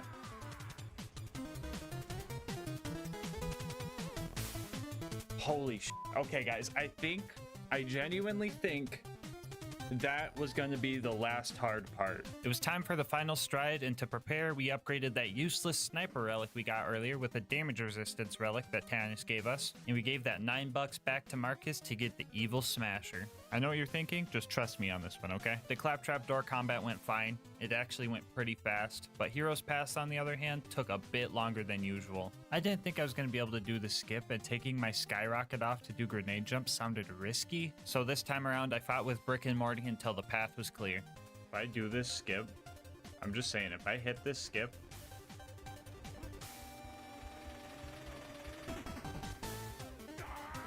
I am pogging so hard right now. The final battle was upon us, and Jack was gonna put up a fight. Never mind, he just got swept. Like, absolutely rolled and smoked. The real final boss was a bit harder. The lava got me a few times because I just couldn't see it when it was rising. But LilGasmask, just listen to Lilith's warn. Oh, shut the fuck up. No, shut the fuck up. We hate Lilith around here. The Chrysalisks were decent revive fodder here, but I had to trust my ears because their red dots would just disappear often. But as long as I could find one, I could usually get a second win. The warrior took my life 6 times before I found a working strategy, and this is how I did it. I positioned myself where the rising lava, Chrysalisk projectiles, and warrior's fire breath couldn't get to me, and I pulled out the evil smasher. Guys, stop laughing at me. I'm being serious, guys. Just listen. Anyway, for the people who haven't used this since 2013, back before the nerf, this gun has a 7% chance to proc a bunch of stat boosts every time you reload. So while I was waiting for the warrior to show up in my line of sight, or route of sight, I don't know, someone tell me a better map joke, please. Anyway, while I was waiting, I would just keep spamming the reload until I heard the activation sound. If it did activate, I would dump my mag into him when he got there, and if it didn't, I would try for slag and throw buzz axes instead. The evil smasher is widely regarded as a terrible weapon nowadays, but I think it's actually pretty good. 7% of the time. I still had no idea how much damage I was doing or if I was even shooting the warrior sometimes, but I had faith in my strategy. And eventually, we noticed something. He's not moving. He might be in deathbed. I'm gonna give it a second just to make sure. Oh, you know what? Super obscure Borderlands knowledge coming in handy. That Chrysalisk is gone. That Chrysalisk is gone because Warrior is in fact in deathbed phase. Come on, let me smash some evil. Let me smash some evil. Let me smash some evil. I want to end this run. Let me smash that evil. I'm gonna drink that fun. Let me smash that evil. The evil needs to be smashed. We smash that evil. Evil needs to be smashed. Everybody with me now.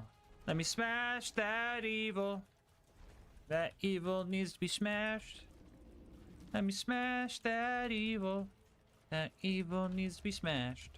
Don't let that 7% get you down, cause you know when it procs it will flip your frown. Come on. Evil smasher. I hardly know her. I ain't the sharpest smasher in the shed, but 7% of the time, that evil do be dead. Okay.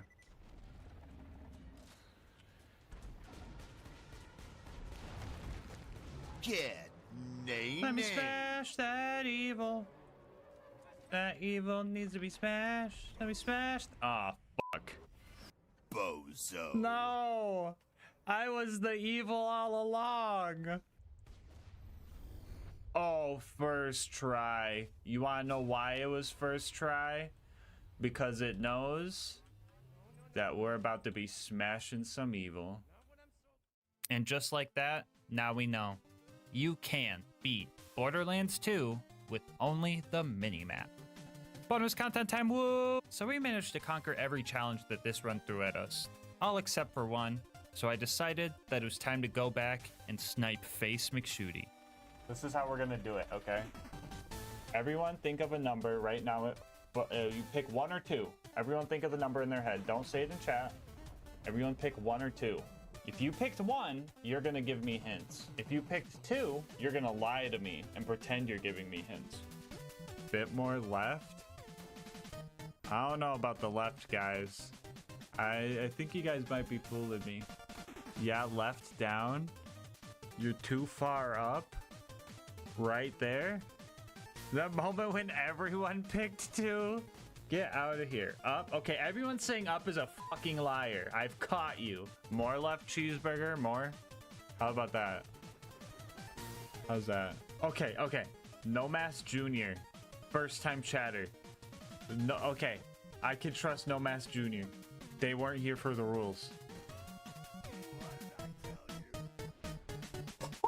No Mask Jr. Let's fucking go, dude. Yes! Holy shit! Oh my god!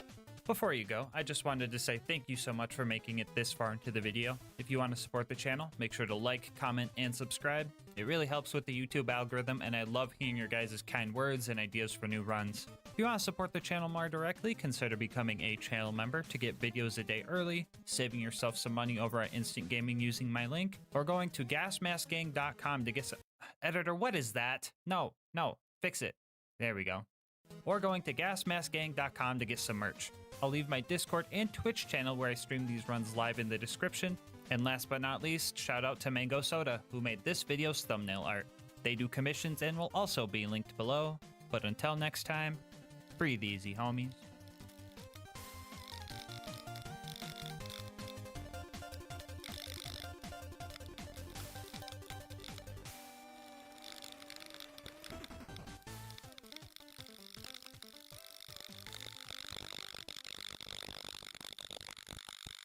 Even know what to say anymore. Anyway, Bloodwing took less than 5 minutes, and the whole preserve took less than an hour. You know, when I went into this challenge, I really thought this area was going to be tough. Oh well, I guess Bloodwing is just weak to explosive damage. Ooh, that's 10 to 5, double digits. Let's go, baby. Up next on our to-do list was recruiting Brick and his air support. The evil here felt a lot more scarce. In a desperate attempt to distract the bandits, I tried to knock a Goliath's helmet off with a non-smasher mag and couldn't even do that properly. We started our initiation and got some of the Goliaths angry so they could deal with all of the non-evil bad guys in there.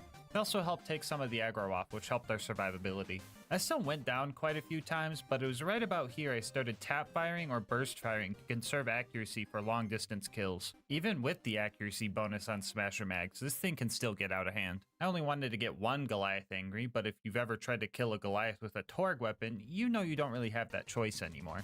Anyway, we passed the initiation and it was Sarcastic Slab's turn to be tested. Evil Smasher, Evil Smasher.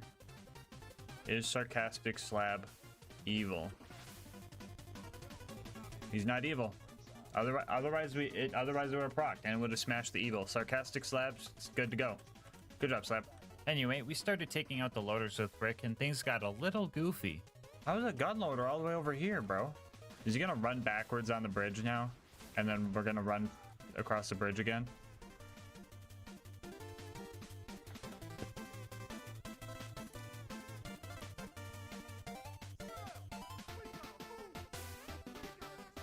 Why do I know this game so well? After all of that, we joined Brick's gang, Brick joined our gang, and the last thing we needed was for you to join the Gasmask gang. If you made it this far into the video, odds are you're enjoying the content, so you might as well sub and stick around for a while. You could always change your mind later. The last thing we needed for the big bunker raid was to go steal Jack's voice, so we went to Opportunity and found one of his doppelgangers. I found a decent strategy where I would try to land on his head as the 19 other enemies I ran past to get here downed me. That way I could just spam crits into his head. One Smasher Mag wasn't going to be enough though. The first try I was super close to getting the kill but accidentally fell off. The second time around, I had no luck and couldn't get a second Smasher Mag. And on the third try, an ion loader shot me in the face with one of its shock lasers, making it look like I had the explosion effect of a Smasher Mag, tricking me into wasting time and reloading into nothing. I have never had my metaphorical ankles broken this hard before. After I tried that a few more times, I created a new strat. This time, I did the exact same thing but had it work. That way, I didn't fail. The rest of this place was just running through, pressing buttons, and getting second wins when I needed. So we got Jack's voice and got out of there. Up next was the bunker raid, and surprising nobody, the toaster on the way up gave me some issues. Now that's on some bullshit.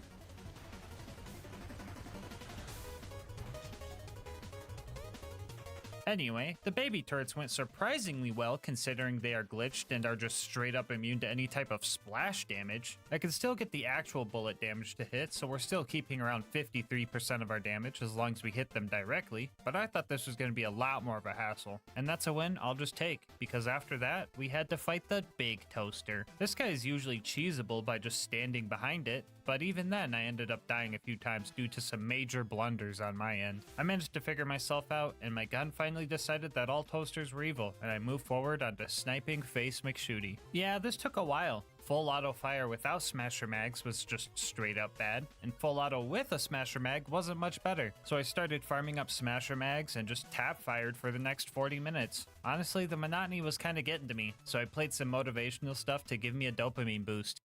We want to thank you for all your hard work.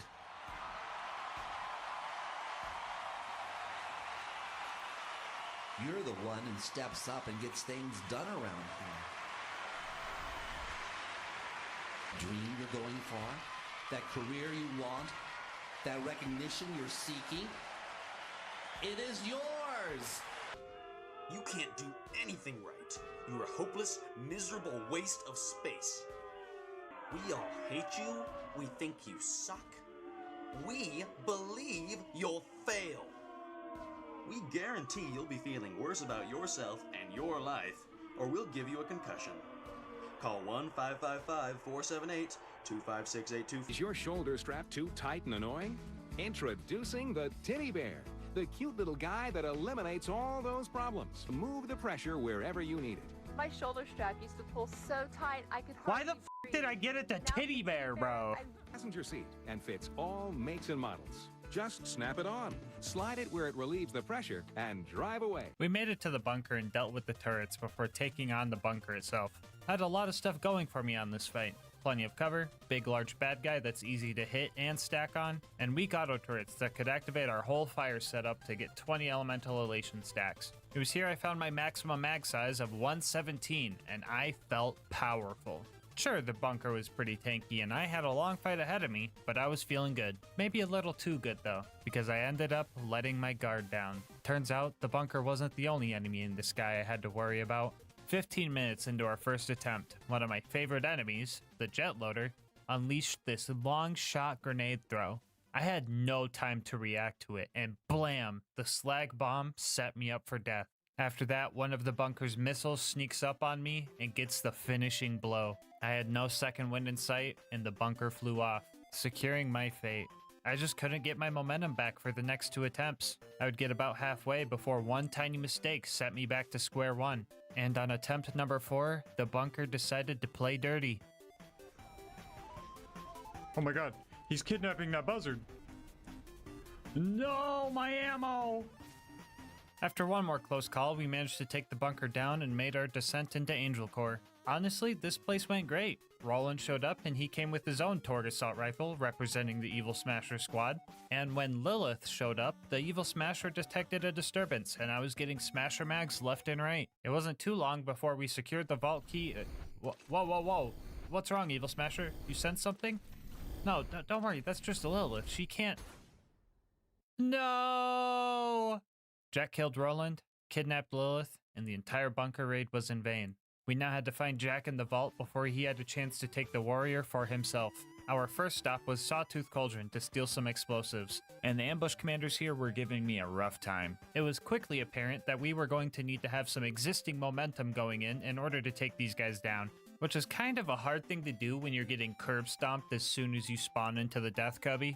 My only hope was to abuse the 3.6 fuse time on my grenades to keep the bad guys back and just pray that I could get a smasher mag before they could get to me. Even with momentum, I would get absolutely slaughtered, and every kill was a second wind. Now normally when you're in Fight for Your Life, your kill skills get cancelled out. The cool thing about Krieg though is that he has 3 kill skills in his Bloodlust tree that don't get cancelled out while in Fight for Your Life. I call these the Bloodlust trio, but I hear them more commonly called the fake kill skills. Anyway, Bloodbath is one of these skills. If we stack that with the Bloody Revival bonus and the Strip the Flesh bonus we talked about earlier, you can actually get second wins without a Smasher mag. Well, assuming they're slagged, you already have high stacks, and you're within spoon feeding distance of them, of course. After a few attempts with some questionable tactics, we managed to take out the ambush commanders, blast Boombringer, Merc Mortar, and rode the elevator up to the Buzzard's Nest.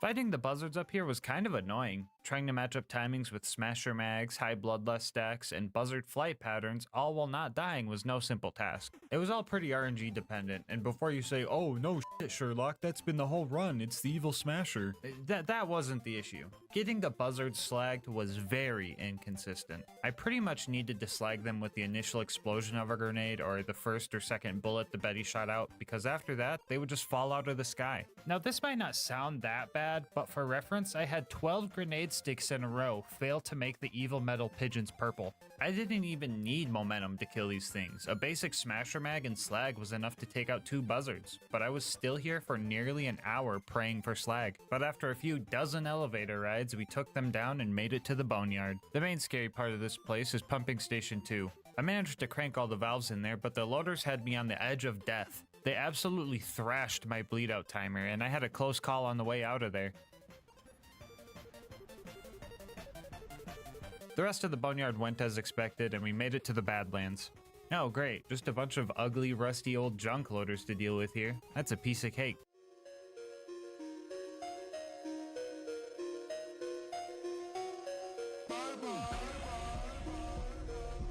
Oh yeah, that guy. I hate this guy. I thought I would be able to kill Saturn as long as I used up all my ammo as smasher mags, but I only dealt like 2/3 of his health bar. I went back to buy some ammo to finish the job, but he just disappeared. If you take too long fighting Saturn and try to buy ammo, the junk loaders respawn and that messes with the spawn cap and then Saturn just disappears. So I had to redo the whole 30-minute kill. If max ammo equaled 2/3 of his health bar, I figured that if I just used half my max ammo to deal 1/3 of his health, and then go top off ammo before the junk loaders came back, I would have enough ammo to handle the other 2/3. And guess what? It looks like I'm good at math because that plan worked perfectly. Now it should be a breeze to get into the info stuff. Yeah, nah, f that. I've had enough toaster trouble this run. I ran past that thing. Anyway, we grabbed the data from the info stockade, fought off all the loaders at the claptrap door, speed ran through Heroes Pass, and then found Jack. And let me tell you, this fight was the worst one yet. Okay, editor, you might be overdoing the looks maxing jokes. It's time to get serious. Go look for the dramatic black bars. Jack took his vitamins, and as a result, he has as much grenade splash resistance as the toasters do. Tanky bosses usually aren't an issue if you just don't die, but Jack also has health regeneration. Strong health regeneration, making this one of the most RNG dependent fights I've ever had. I pretty much had one chance to kill Jack after I broke his shield, because he would just teleport away and keep making invincibility shield surveyors. After a few test runs, I developed a strategy, and it went something like this. First, I would lure Jack over to fight him one-on-one while I was getting my stacks up and trying to get his shield as low as possible without breaking it. I would then need to roll a smasher mag and break Jack's shield, causing him to teleport to the main console. From here on out, I need to act quickly and precisely. The first thing I would do here is preemptively throw a slag grenade at the console to try to slag Jack and his surveyor. Usually Jack is like a 1 in 10 per grenade because he's just hard to slag, but he somehow seems easier to slag when he's invincible. Spaghetti game, I don't know. Anyway, it was also very important that the surveyor was slagged, but that was super hard because I would just need to get lucky and have it fly low enough to get hit by the Betty. While that was going on, I would try to kill one of the clones to proc Bloodbath, and if I didn't get Bloodbath, I was screwed. After I got Bloodbath, I would then try to kill the surveyor with as few shots as possible because I was going to need every shot I could spare for Jack. I pretty much needed to reproc Bloodbath on this kill too for this to even maybe work. And then finally, I would just try to lay into Jack as best I could without dying, throwing an extra grenade for a chance at reslagging and praying that I could get a smasher mag directly after my first one. I needed a perfect run to even hope for a kill here. I contemplated using the block 'em at the terminal strat, but I got so close so many times that I knew that I didn't need it.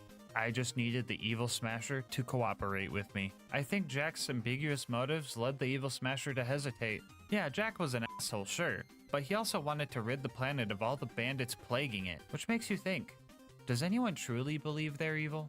Or do we all think ourselves the hero from our own point of view? Is true evil even real?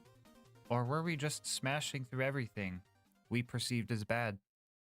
Well, if you're asking me, nah bro, Jack's the worst. He was the last thing preventing me from victory. The last thing preventing me from my sweet reward. After every run I complete on this channel, I allow myself one of the last few original monster assaults as a reward. My own personal ambrosia that they just don't make the same anymore. To me, it's pure joy in a can. And Jack decided to prevent me from that joy. And if depriving a person of their happiness or joy isn't evil, I don't know what is. Hey editor, did you find those dramatic black bars? Awesome. Come on, here we go.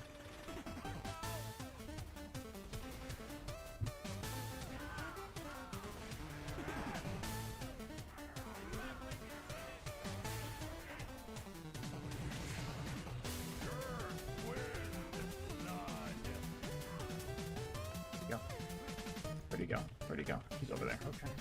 Good. Give me a bloodbath off of this. I don't know where that nade went, but sure. Where's the surveyor, dude?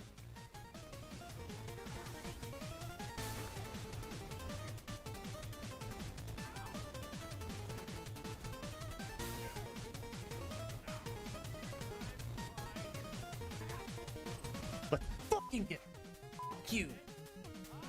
Put the sneaky on. Put the sneaky on. Ooh, let's fucking go. After 3.5 hours, Jack was finally defeated and the warrior was summoned. This guy's pretty easy to avoid and therefore just took some time to kill. Honestly, Jack was the true final boss of this run and the warrior was more of just a victory lap. So I spent our final moments of this run chanting our theme. I think this is the final mag. Let me smash that evil. Evil needs to be smashed.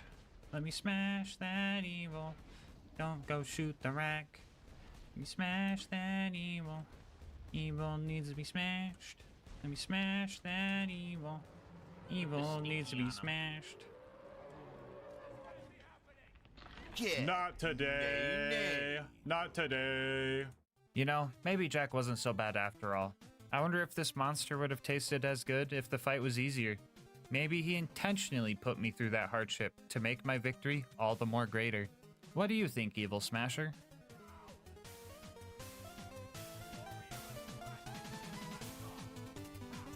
How in the hell have you killed my warrior? Okay. There we go. Yeah, that's what I'm talking about. I'll do a flip. Before you go, I just wanted to say thank you so much for making it this far into the video. If you want to support the channel, make sure to like, comment, and subscribe. Doing all that helps with the YouTube algorithm, and I love hearing your guys' kind words and ideas for new runs. If you want to support the channel more directly, consider becoming a channel member to get videos a day early, saving money over at Instant Gaming using my link, or going to gasmaskgang.com to get some merch. I'll link my Discord and Twitch channel where I stream these runs live in the description. And last but not least, shout out to Mango Soda, who made this video's thumbnail art. They do commissions and will also be linked below. But until next time, breathe easy, homies.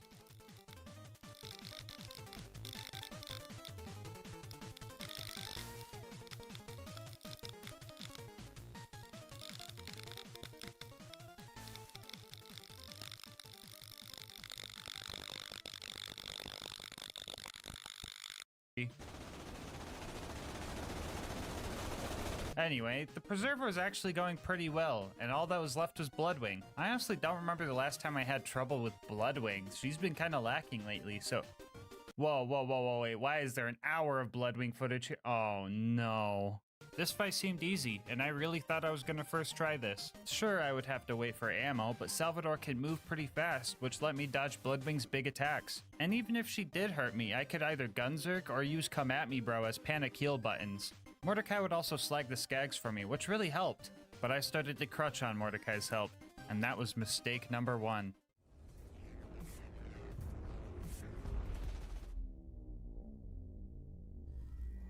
After that death, Borderlands Spaghetti Code threw me a curveball, and I got a glitch where Bloodwing kept her fire resistance through changing elements. A fire chopper on her shock and corrosive phases should have melted Bloodwing, but that just wasn't the case. I knew of this glitch's existence prior to this run, so mistake number 2 was underestimating Bloodwing. This made the fight way harder, and instead of being able to use a neutral element for one phase and an effective element for 2 of them, we had to use a neutral element for 2 phases and an ineffective element for 1, which leads to mistake number 3, not bringing a non-elemental chopper with me. Now I could have went to go grab one, but that would have required me to mob through the whole preserve again, and then Mordecai would bug out and stop helping, so I decided to mask up, lock in, and just brute force this fight. Bloodwing also stopped landing as frequently, so I had to swap the chopper to anti-air mode. So anyway, the winning fight took like 20 minutes, and I ain't got much else to say except GG Bloodwing, glad to see you on the comeback. Our next mission was to go to 1000 Cuts and recruit Brick and his buzzard support, which is okay. I just guess one chopper wasn't enough. Anyway, we started our initiation, and since running back to buy ammo wasn't an option here, we just opted to make a Goliath and started slagging bad guys for him. Big Guy was throwing everybody around, including me, but in the end he fell and I had to go on alone. About a dozen deaths later, we got initiated and had to deal with Sarcastic Slab. Put the stinky on him. Fending off the loaders with Brick pretty much went the same way, and it didn't take long for us to clear the place out. Our next objective was to go steal Jack's voice, so we found one of his body doubles and did the good ol' strat to take him down. A few button presses later, we had the final piece we needed for the bunker raid. Okay, just gotta grab Claptrap, and I think that's it. Am I forgetting anything? Do you guys hear screaming? Oh well, back to 1000 Cuts. We tricked the first toaster to look the wrong way and dropped half of its health before running out of ammo. After that, I hid in my Harry Potter bedroom looking spot. 5 minutes later, we got our letter to Hogwarts and finished that toaster off. The baby turrets up ahead were a bit tricky. They were slightly outside of my combat range, so a majority of my shots were missing. Oh my god. Look at all the bullet holes around the turret, dude. Ugh. The strat for these guys was to let them down me before I activated Gunzerk. That way, I could have both guns get the full extra shot chance, and that managed to do the trick. Happy late 4th of July, by the way. After those two, we started the most boring fight of the run. Yeah, this was just a waiting simulator. I would just sit behind it, shooting it every 3 seconds for Gunzerk cooldown rate, and 20 minutes later, we finally took that thing down. And the final thing before bunker was Face McShooty, which was actually a lot more interesting than you would think. My plan was to throw my 1000 rounds downrange, and if I didn't hit him, I would just read-only farm to keep me from having to slowly regen all my ammo. But on the first attempt, not only did we hit him, we actually hit a crit. But we didn't notice this right away because the objective didn't check off, so I kept going because I thought my eyes were messing with me and continued for another 20 minutes. After that, I started to get suspicious. I knew I could hit him because Get Some was activating, but even the body shots weren't registering for the mission. I did some testing and everything seemed normal, and the chopper could in fact kill him with crits. We also reviewed the footage and there was a crit on the first attempt. I had a theory that this could have been some type of range-based thing, so I tested that for like 40 minutes before I finally found the answer.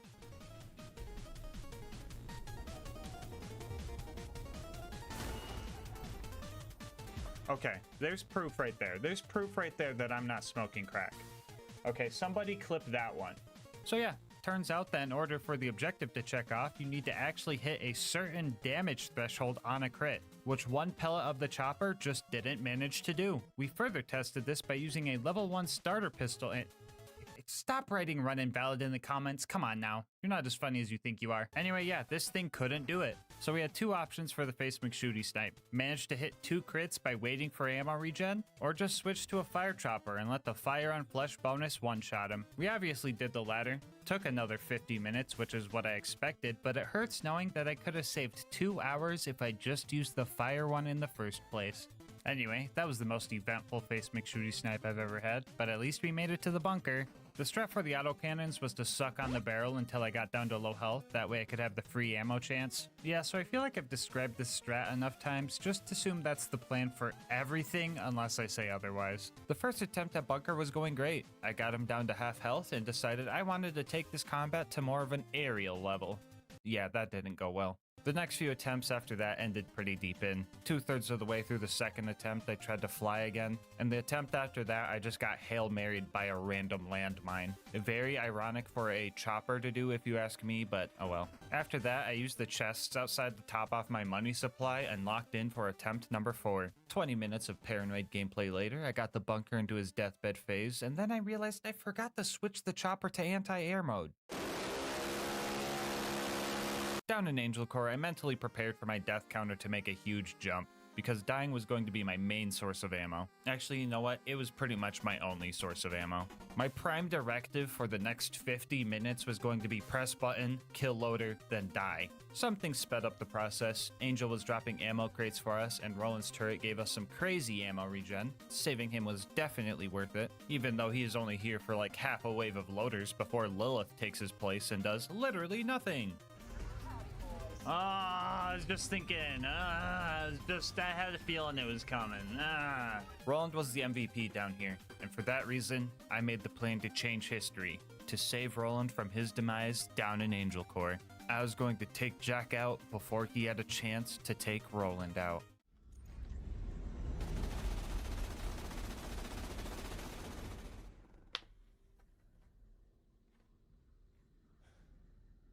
She's dead. Jack just lost his only way to awaken the warrior. I'll get him. We got the vault key. I'll get This him. isn't over yet. We gotta find Jack and take him. I'll get him. No. No, Roland. Watch out. No! Anyway, Sawtooth Cauldron is up next. We needed to steal some bombs to blow up a bridge because Brick's buzzards can't just fly us across because... Actually, wait, why can't I could just fly myself across? What am I even doing here?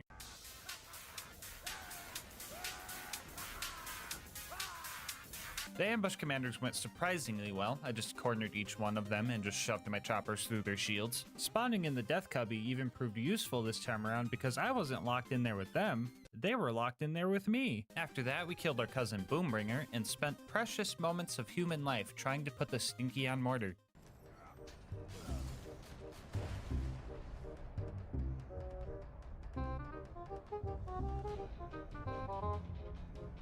If you can't.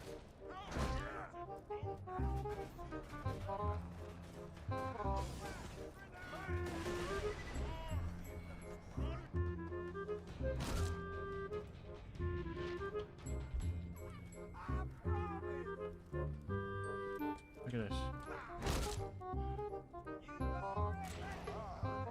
We made it up to the buzzard's nest where we claimed our territory as King of Choppers. Hey, you guys want to hear that AA gun bit again?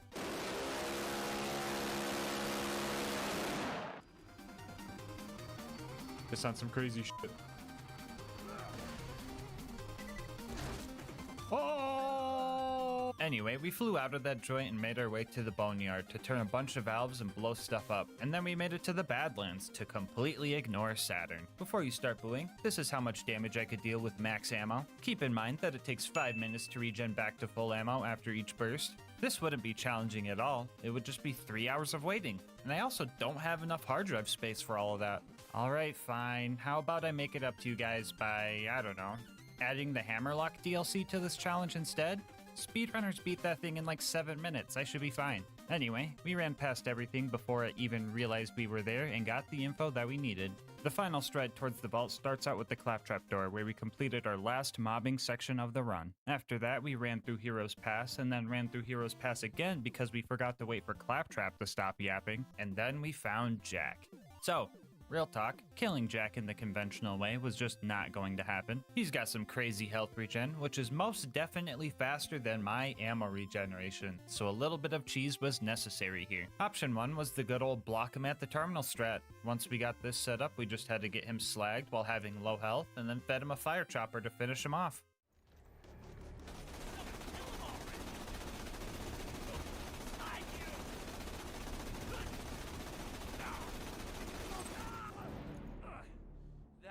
That looked like something straight out of hell. Or there's option 2 if you prefer more of a stinkier cheese.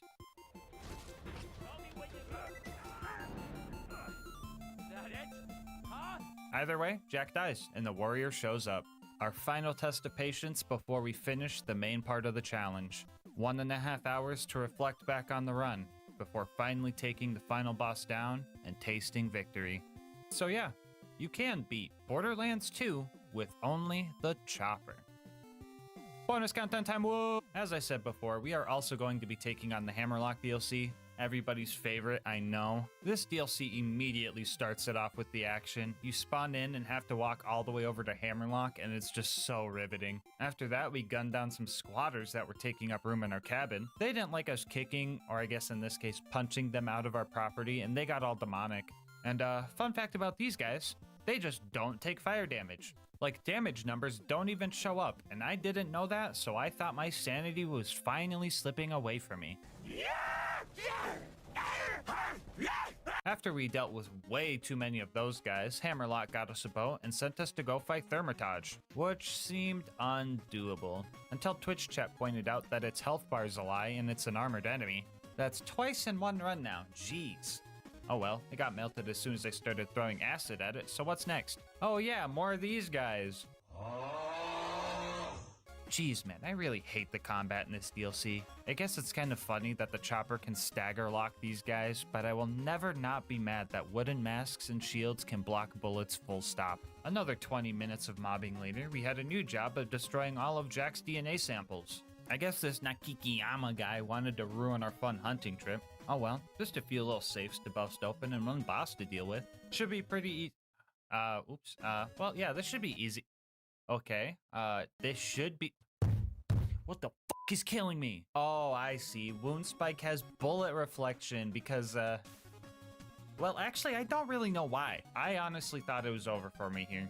There was just no way I could be accurate enough to take this guy down without murking myself in the process. So after a few tries, I just accepted my fate, murked myself in the process, and just let it rip while standing right up next to him. Yay, fight for your life meta. After that, there wasn't much left to do. We had to run through candle racks, but the elite savages here aren't even mandatory, even though there's an objective to kill them. But I felt like stinkying them all anyway. I put the stinky on them. And then it was time to fight Jackenstein.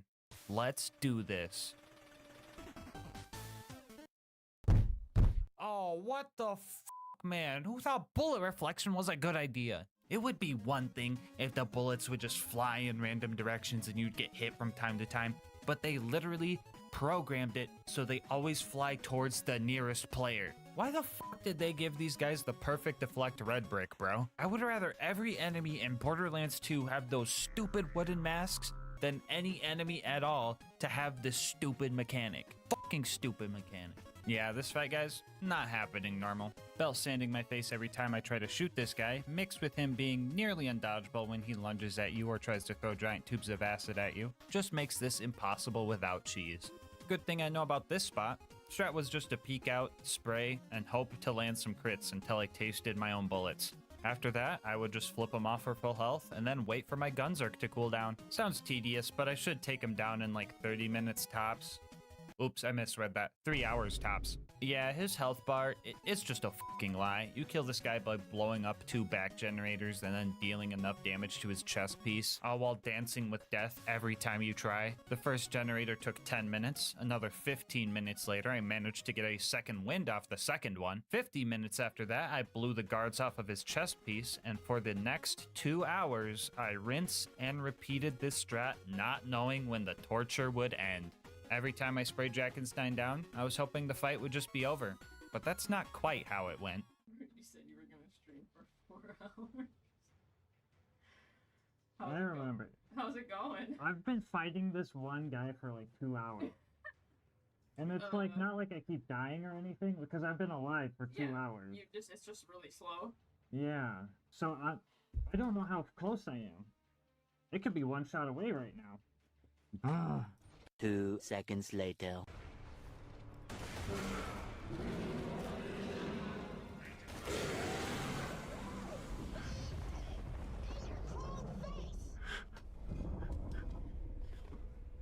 Well, in case anyone wanted to know, it looks like you can beat Sir Hammerlock's big game hunt with only the chopper. Mega bonus content time, baby! If you've been watching the channel for a while, you know that I usually try to see if the item I'm using for the run can be used to acquire itself. And if you don't know where the chopper comes from, well, it comes from Dexidius, the Invincible. To spawn this guy, you need to run around the grotto and put a total of 96 iridium in these 4 furnaces. Go pull this lever, get your ass handed to you for an hour while you kill off waves of demonic savages because you couldn't kill the witch doctors fast enough, and then this giant fucking stick bug comes out and you have to roleplay Dr. Pimple Popper until this thing dies. And trust me, there's no head crabbing this Strider. And yes, this video does have 2 Half-Life references because I practically spent half my life trying to kill this thing. Uh-oh, hold up, I'm getting a call. Change your skill points. Oh, that's all you need. Change your skill points.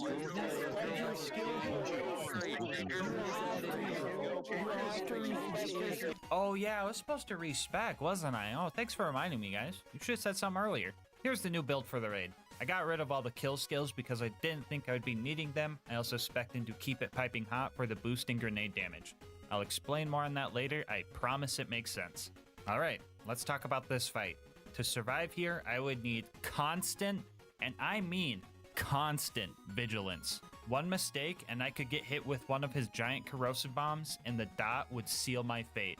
I gathered up all the high-priced items I could, so I didn't have to wait on all my ammo to naturally regenerate, but even buying it was scary because his attacks could hit right through walls. I developed a strategy where I would mark stuff as trash in my inventory so I could sell it faster, and when I would buy ammo, I would spam enter and left click to get my ammo faster and get the heck out of there. Usually if you're attempting this fight, you would be here for 10 minutes maybe using the Lady Fist B combo, but instead we are using a gun that doesn't even deal enough damage to one-shot face McShooty, so we had a long and stressful fight ahead of us.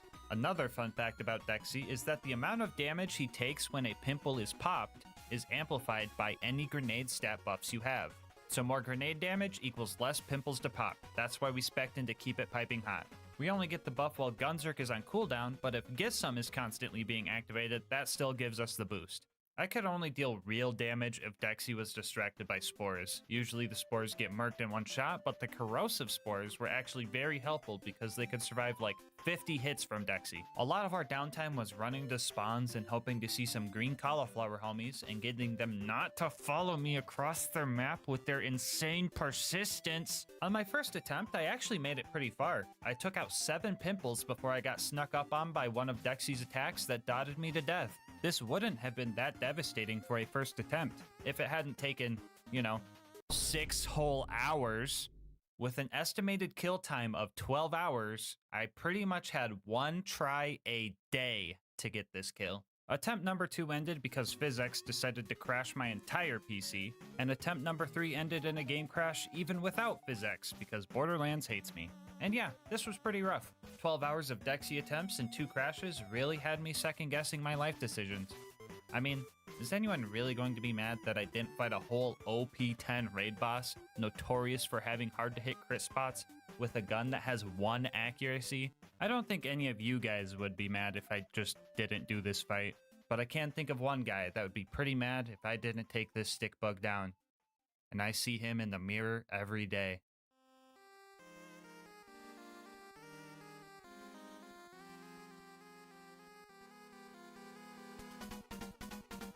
I wasn't about to let some stick bug get the best of me. I don't care how invincible it was. So I went to the lab and tested how many pimples I would need to pop in normal mode. And I found out that we were going to need to pop at least 16 to get the job done. With my newfound knowledge, I put some more attempts in and failed a few more times too. Dying to letting my guard down, trying to fend off a triple O I accidentally spawned, and finding out that Dexy has bullet reflection if you're too close, which could cause me to put a fire dot on myself, killing the attempt, were all a few things I had to deal with.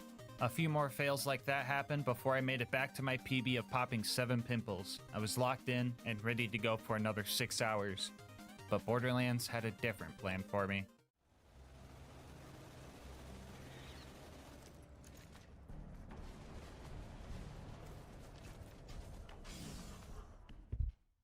What? Okay, so you're probably like, what just happened? Which, fair. Me too. I played the footage back and seen that Dexy's left chest pimple popped without any damage numbers and then just died 6 hours into what should have been a 12-hour kill. So I contacted my local Dexy expert, Abrupt Dusty. He's made some cool videos like this or like this, so go check him out. I'll have a link to his channel in the description, but I asked if he knew what happened and sure enough, he did. Apparently, some random no-name triggerman managed to get the last hit on that pimple. And when that happens, it does a huge chunk of damage, around 50 to 60% of his health bar huge. I was honestly so shocked and I wasn't really sure how to feel. On one hand, this was going to be super great to put in the video because it's super interesting, but on the other hand, my satisfaction of earning this kill was kind of taken from me. So I took some time to think it over and just processed everything going through my head. And now that I've thought about it, I think that kill felt rewarding just enough. Psych, that Triggerman 12-hour stick bug fight round 2, here we go. He didn't drop the chopper anyway. So, major attempt number 4. The good news is we hit a new PB of 11 pimples. The bad news is this is Borderlands we're talking about, the spaghetti game. No, I was playing great. I was playing awesome even. I really got my combat loop down. I was really focused. But then,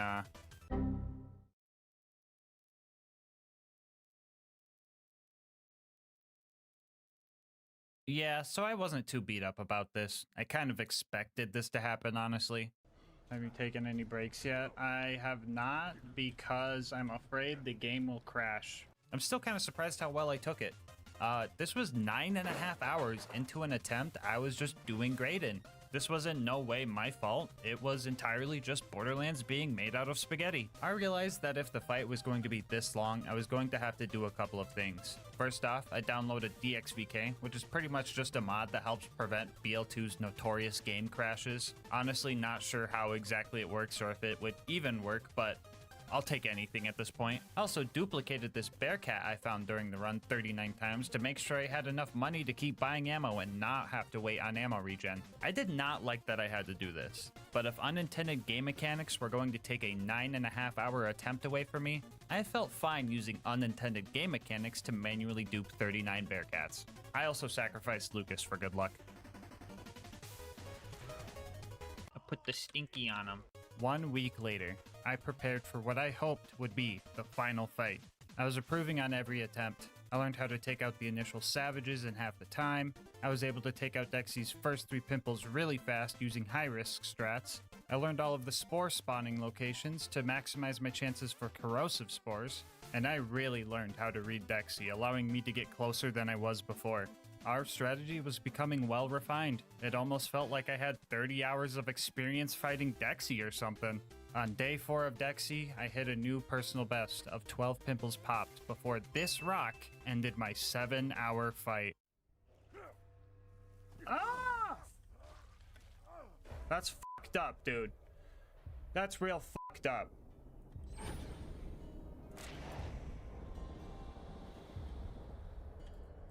That's real fucked up. That's real fucked up.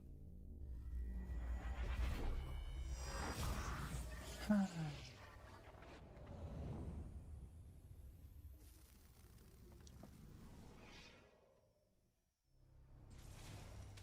think of your death as failure.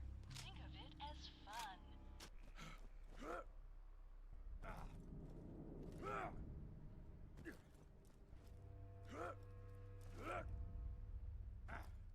Lesson learned, I guess. I just kept trucking through the hardship and came back strong for day 5. I started using a 25-minute timer on my phone so I knew when those darn savages would respawn so I could plan for them. But even then, it was hard to get rid of them because Dexy loves standing right on top of their camp. And just like that, history repeats itself, losing us another 7 hours. Day 5 of Dexy washed down the drain. But look at that smile. You might think it's a facade, and it's just there to hide the pain, but you would be wrong. I mean, you are witnessing pain. You are witnessing frustration, and you are witnessing anger.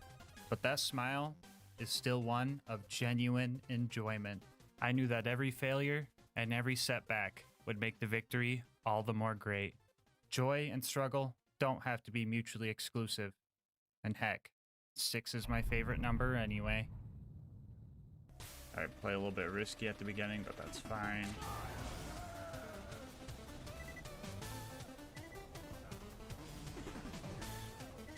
Alright, so it looks like we got every element except corrosive on this first wave. That's fine. Alright, if you're on the believer side of the prediction, you guys better be manifesting corrosive spores. If you're on the doubter side of the prediction, you guys better be manifesting corrosive spores.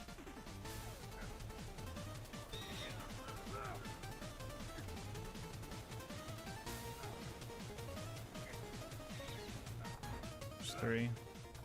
Okay, we're getting good at getting the first 3. And now we let the patience kick in.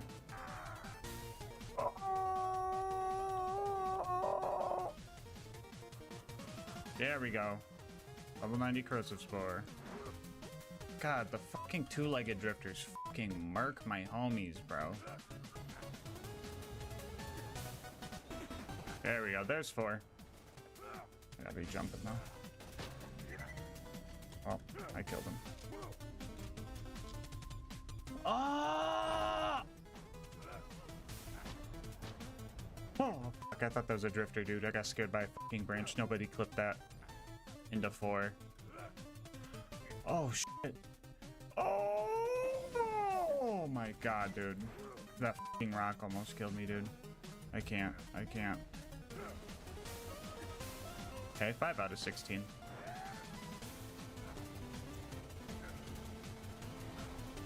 Okay, 10 more.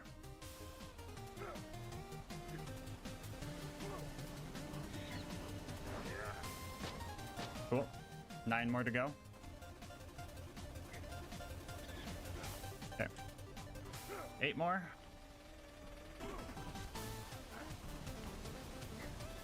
There we go. 7 more.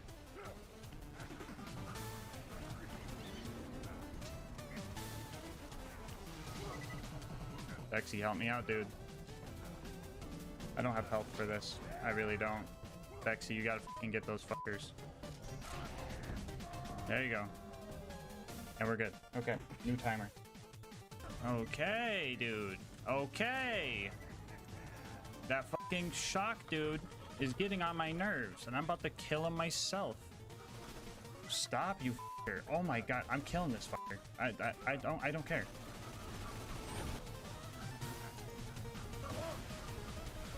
Jesus. What the fuck even was that? There we go. 6 more, 6 more. That was the back of the head. Okay. 5 more. I see you. I see you, though. That was a fucking big brain play, Dexy. I will fucking give you that one. Oh, I did not mean to bird there.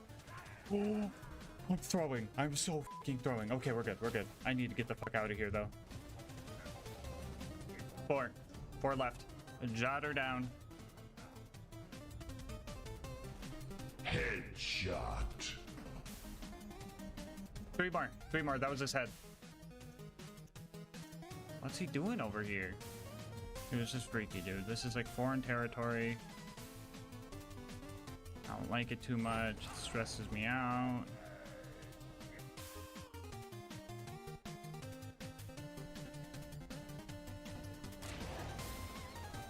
There it is. There it is.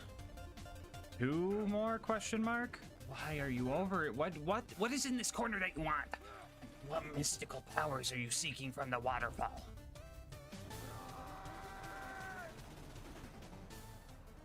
One more? That was his back. I feel like that's gonna be 2 more though. Alright, here we fucking go. Come on.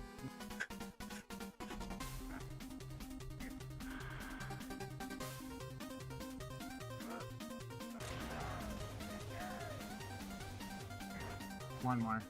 We got 1 more, guys. 1 fucking more. 1 guaranteed.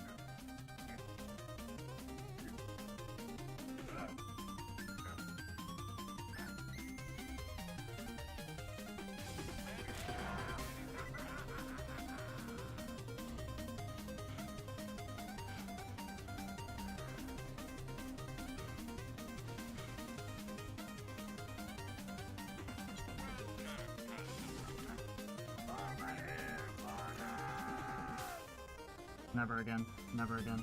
Never again. Oh, dude, my arms and fingertips are going numb. Breathe, breathe, breathe, breathe, breathe. Alright, dude, I'm afraid the game's gonna crash. There is no time for breaks, sadly. Are you okay? Yeah, I'm fucking great. I'm stressed and excited and happy and scared and paranoid and fucking wired, dude. Congrats on the kill. No, Quad. No. Rule one. Don't do that to me, Quad. Rule 1. Can we get another exclamation point rule 1 in the chat? I think we need one. We got some silly geese in the chat.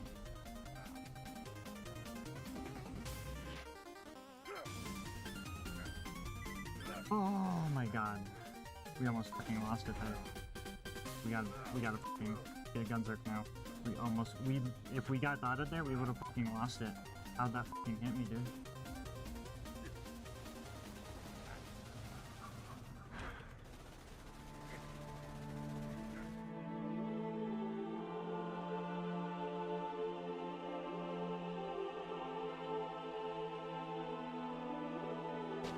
Fuck you, Dexy! Oh.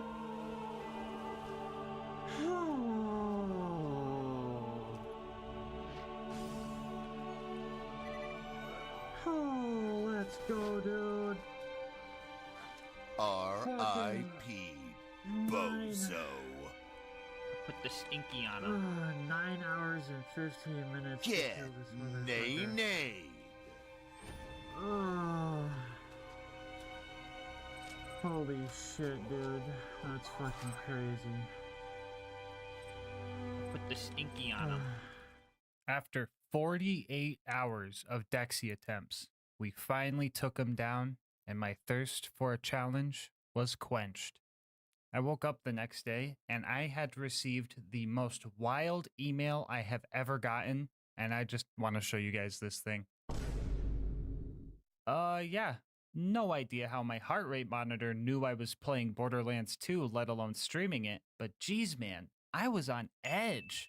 I doubt the 6,000 calories part is right, but I definitely did smell like a gamer after all of that stress sweat. But it was all worth it, you know? Getting that kill was one of the best things I've ever felt playing a game, and I don't regret a single second of that 48 hours.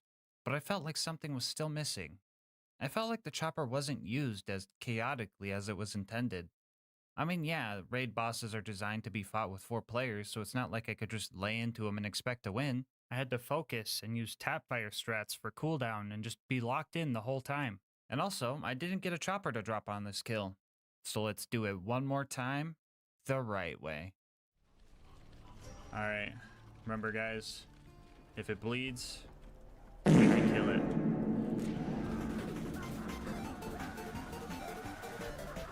Get him! Get him! Get him! Oh, there's the butt. Oh, there's another one. Oh, that's 3.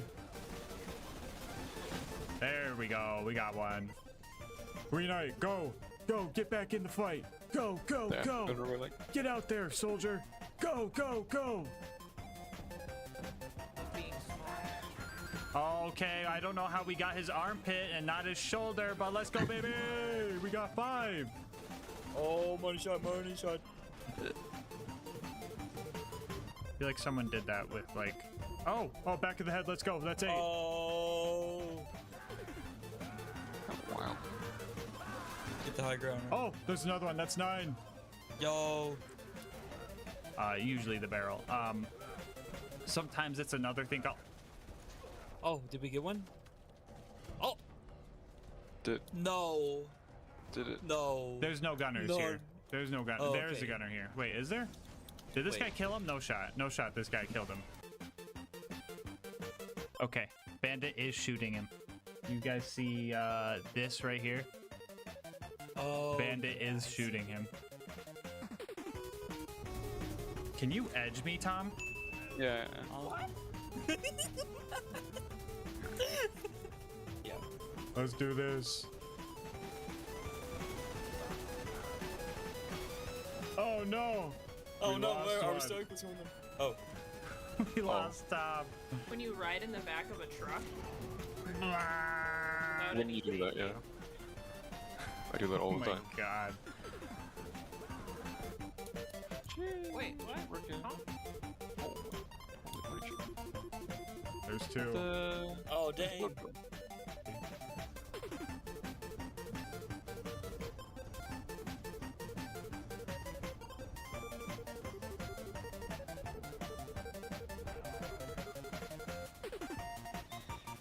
time though. Oh, that works, I guess. Oh, What happened? I don't know. Oh, we got him. Oh, he died, he died, he died. Oh, there we go. Oh no, oh no. Sword to 0. Yep. Oh. Oh. Roach. Silly woman's extras. Oh, there's Oh, 5. These are missing. Oh, okay, there's 6. Oh. That's interesting. Oh, there goes. Stop. Oh, there goes. Oh, there. Oh. Oh, there goes. Oh. Oh, we popped another? Oh, we got him. He died? Let's go. I don't think I see it, guys. Yeah, I don't think we got it.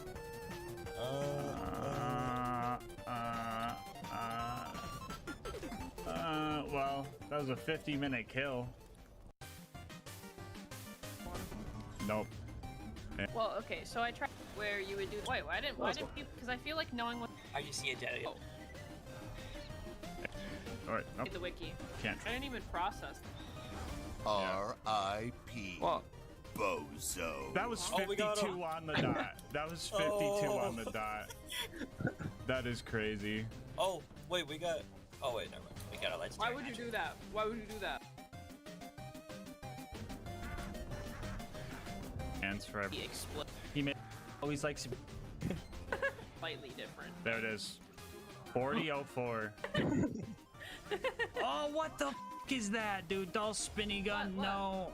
What is it? Oh my god, oh my god. Yeah, we got Can someone revive me? The tree. And Like no. milk. It's just Literally. oh. Actually, Lucas is a. Yeah. I'm like, what the? Yeah, wait. 3755. 3755. Come on. 47. Really Oh. Lucas, stop. It actually worked this time. We got it. Party chopper. Let's Oh, go. we actually got got it. We know what we have to do. Alyssa does not know what we have to do. We gotta let it rip. Well, Derber, I sure hope that was worth the wait, especially considering that this whole run took 80 hours. Before you go, I just wanted to say thank you so much for making it this far into the video. If you want to support the channel, make sure to like, comment, and subscribe. Doing all of that helps with the YouTube algorithm, and I love reading your guys' kind words and ideas for new runs. If you want to support the channel more directly, consider becoming a channel member to get videos a day early, grabbing something over at GamerSupps using my link, or going to gasmaskgang.com to get some merch. I will link my Discord and Twitch channel where I stream these runs live down in the description, and last but not least, shout out to Mango Soda who made this video's thumbnail art. They do commissions and will also be linked below. But until next time, breathe easy, homies.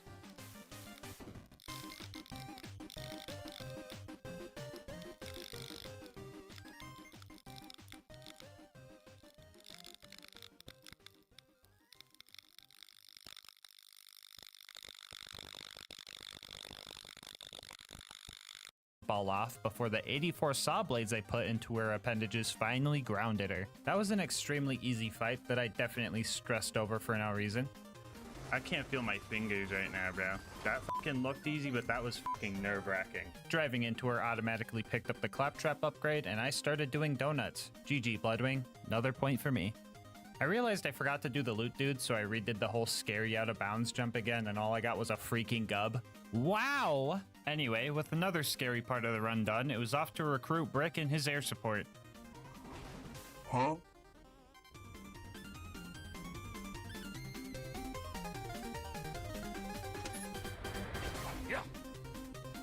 Oh my fucking god, dude. Why'd that scare me so much? Why was that so terrifying? Oh my god. I thought getting to my initiation was going to be simple until I did the car equivalent of stepping on a Lego. Actually, what would that even be? A cactus? A nail? A police spike strip? Luckily, we had an alternate route that was less scary, but still janky. It looks like I'm gonna clear this jump, right? I am being robbed. After I cleared the jump properly, I tried to put the stinky on Face McShooty. That didn't work. I finally made it to my initiation, and ooh-wee, this was actually tough. The amount of bandits I had to deal with was the main issue, especially when there's no escaping the building to recover health, and making the Goliaths mad as a distraction didn't seem possible. These guys were also way too smart. They came prepared with corrosive Nova shields that would straight up delete my car, and some of these guys didn't even care about the rules. Don't do it, car. You got this. You got this, car. No shot, you just shot my car when I'm not even in it. Look at this fucking dude right here. Look at this fucking goofball.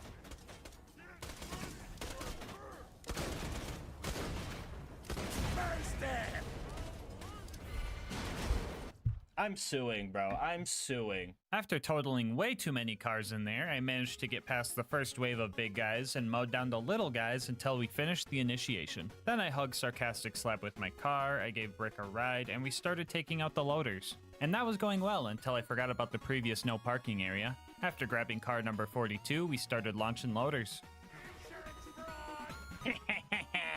I noticed that warloaders and superloaders would actually ragdoll when I ran into them. Usually these guys aren't affected by knockback moves, which also means they are stinky proof. So this being a once in a lifetime opportunity, I took it upon myself to stinky the unstinkyable. Yes! First ever warloader stinky. Oh. Rick? Rick? Well, he said over here. Up next was the Jack double assassination job. You could tell this one was a fake Jack because when I shattered his shins with my car bumper, none of the loaders really cared. After he died, I grabbed his pocket watch from a pile of saw blades, found out I could throw my car at people by punching it, debated whether or not it was allowed for the challenge, thought that if someone threw a car at me and I fucking died, it would be safe to say they killed me with a car, decided that it was allowed cause funny, hit some info kiosks, did some stealth car shenanigans, and acquired Jack's voice. We now had everything we needed for the bunker raid, and let me tell you, this was an uphill battle. Breaking the ankles on the first constructor went fine, and the baby turrets were only mildly annoying to hit. And yeah, we actually had a pretty sizable lead on all the enemies spawning because they were just really slow. But you know how it goes being in first place.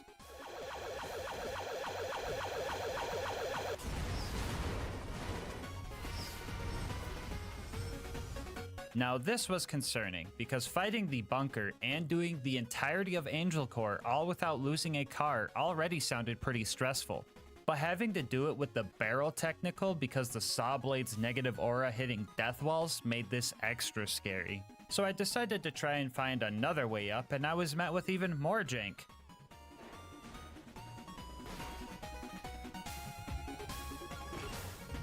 Yeah, so dying here and having to retrieve another car makes it so car walls just show up, but only sometimes?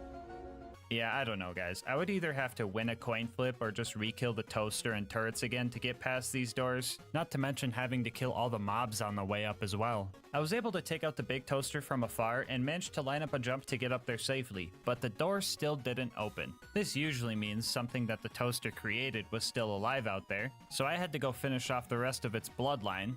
Or oil line? Power line? Screw it, let's just cut all their brake lines. Anyway, hunted down every loader in the vicinity and had a little lapse in judgment. Fuck, I forgot about that. God damn it, dude. Why'd I do that?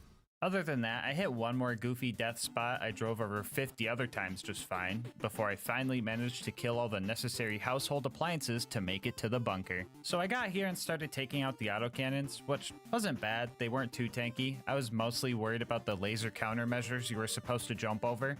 I really hope I don't have to explain why I can't do that. I don't know if it was the high up third person perspective, but I never noticed that the light railings turn red when lasers were coming. I also never noticed they would start on one end and work their way around the ring. Yeah, some pretty trippy stuff, but the lasers didn't do much damage, so that was cool. The bunker showed up, and for the first half of the fight, it was pretty simple. I just held both triggers down and ignored his autocannons because they don't really deal damage. But at the half health mark, I locked in and started playing safe because I knew that the slag cannon could deal some serious damage and possibly slag me. But even that was kind of easy. I don't know why, but the bunker would straight up overshoot and just miss every time. I tested this a bit later, and this thing just straight up whiffs consistently. I know this guy wasn't programmed to fight a car, and maybe he's just aiming at my third-person POV or something. I don't know. I just thought it was kind of funny. So after finding that out, the second half of this fight pretty much played out the same as the first half. And it turns out, the slag lasers didn't even do that much damage. Dude, what am I so scared of? I really thought I was gonna be squishy this whole run. Hey guys, Future Gas Mask here. So during this run, I was under the impression that my car was matching my level of 80 and I would be decimated by things like Boom's Cannon or Bunker's Slag Laser. But it turns out, cars scale to your OP level, so my health bar was actually able to take some of these hits. I still got the dumb under-level damage debuff from being level 80, so OP10 was still harder than non-OP levels, but hopefully this explains why my car seems to be way more tankier than it should be. Anyway, another scary part of the run was going to be Angel Core. I needed to get through all of it without losing my car, or it will restart from the beginning when I leave. And the worst part about this whole thing? I couldn't even reach the beginning because my car was still too big for this door.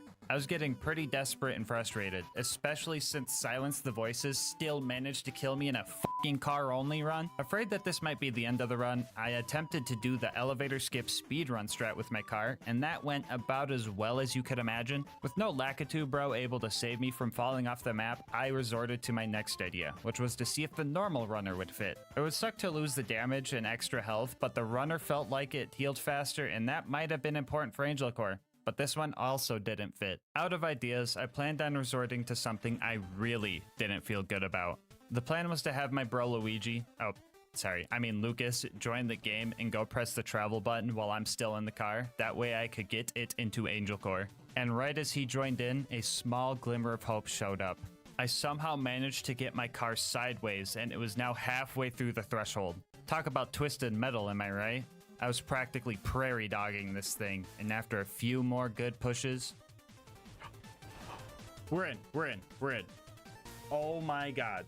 The run's alive, baby! No player 2 needed! Get the fuck out of here, Luigi! Now we just need to make sure not to lose our car in Angel Core, and we are home for... Oh my god, did it just vanish into thin air?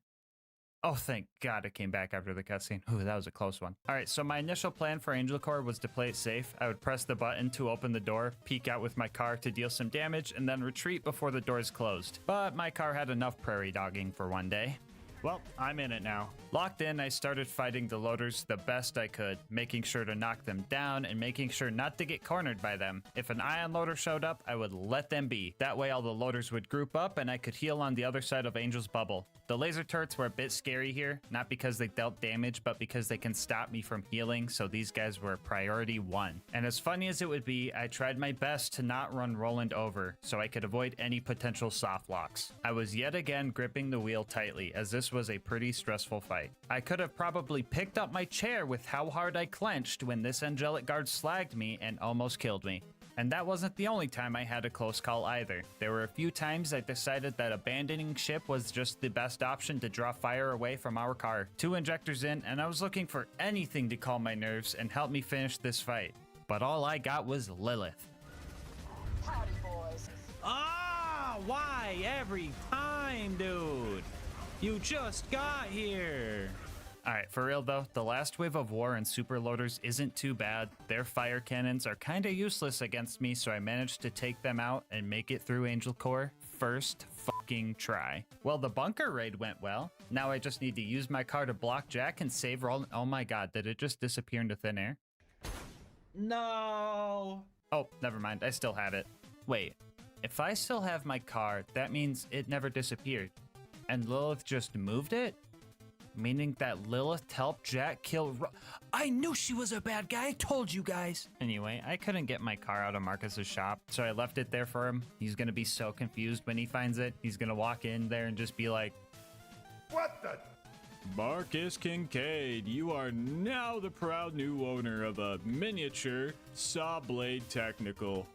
Our next objective was to go to the Hyperion Info Stockade, and usually at this part of the game, the bridge gets raised, causing us to have to go to Sawtooth Cauldron to get some bombs to blow it back down. But as usual, I did not feel like doing all of that. They said I needed a bridge. I say, Just fly.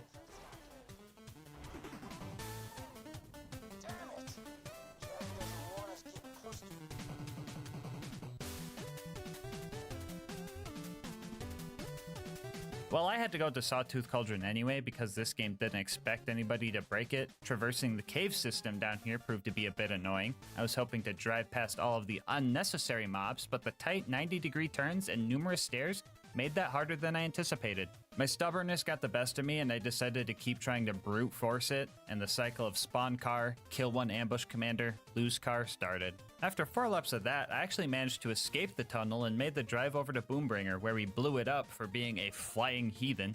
And after that, we gave Mortar the bumper special and prayed that our car would fit in the elevator.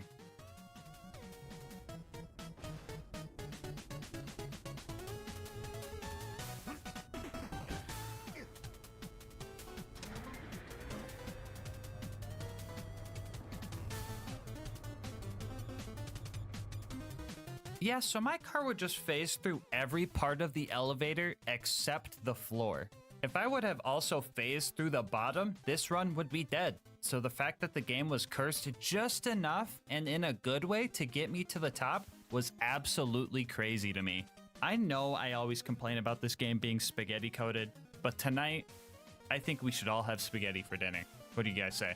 I was on top of the world up here, and I was taking out buzzards with no issue. I felt invincible, and there was nothing that could... Oh, hello, Goliath Blaster.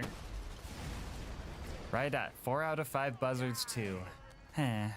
Anyway, we rode back up, killed the last buzzard, secured the bombs, and drove off the buzzard's nest.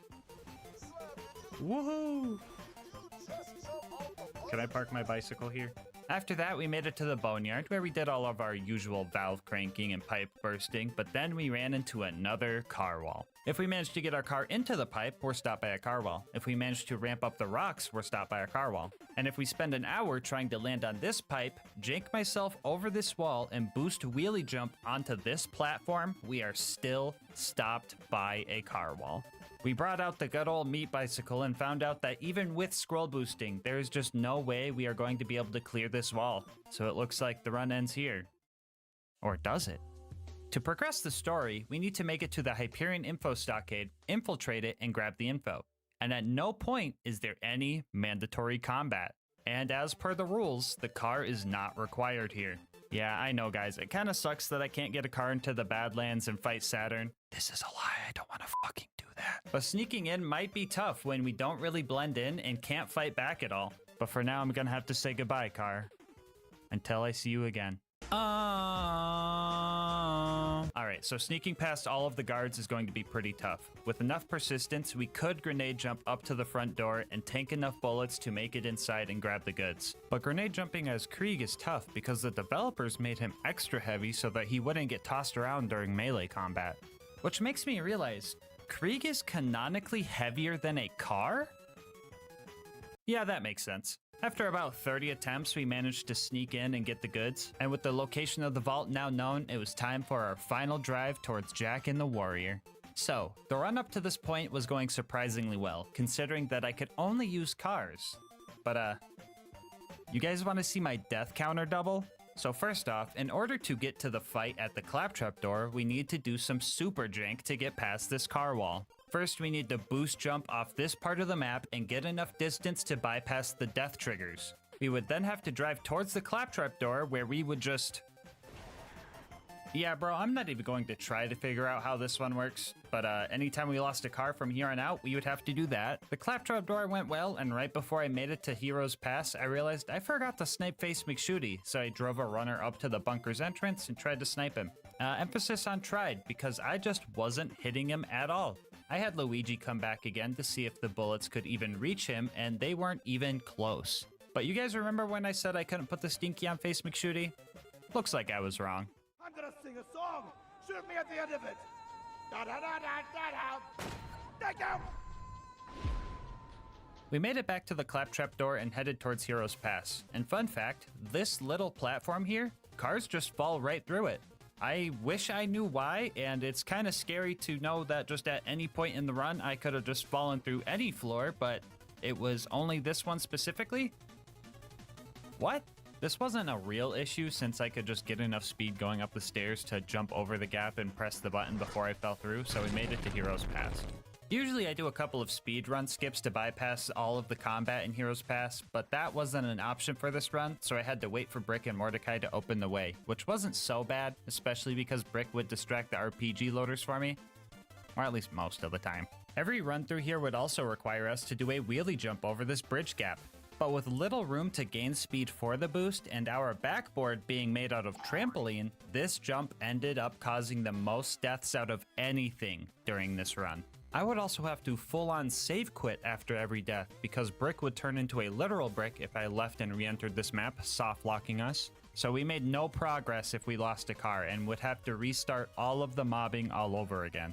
Also, the claptrap door was another one of those coin flip doors that would only stop me sometimes. Still not sure what decides this, but oh well. It only takes me 2 minutes to figure out if it's gonna take me another 2 minutes to figure out if it's gonna take me another 2 minutes. The final door I needed to wait for was pretty tough to get by. A lot of loaders were thrown at us here, and the sheer number of them could kill me quick. It wasn't always those guys getting me though. The amount of corrosive and slag guns that the Hyperion guys had was absolutely crazy. It felt like every attempt that I got past the claptrap door, I had to deal with at least one of those elements. The numerous barrels scattered in this map also messed me up a few times, and that dumb guy behind the steering wheel? Don't even get me started with him. And after nearly an hour, I finally managed to get the last door open and had a straight shot towards the vault.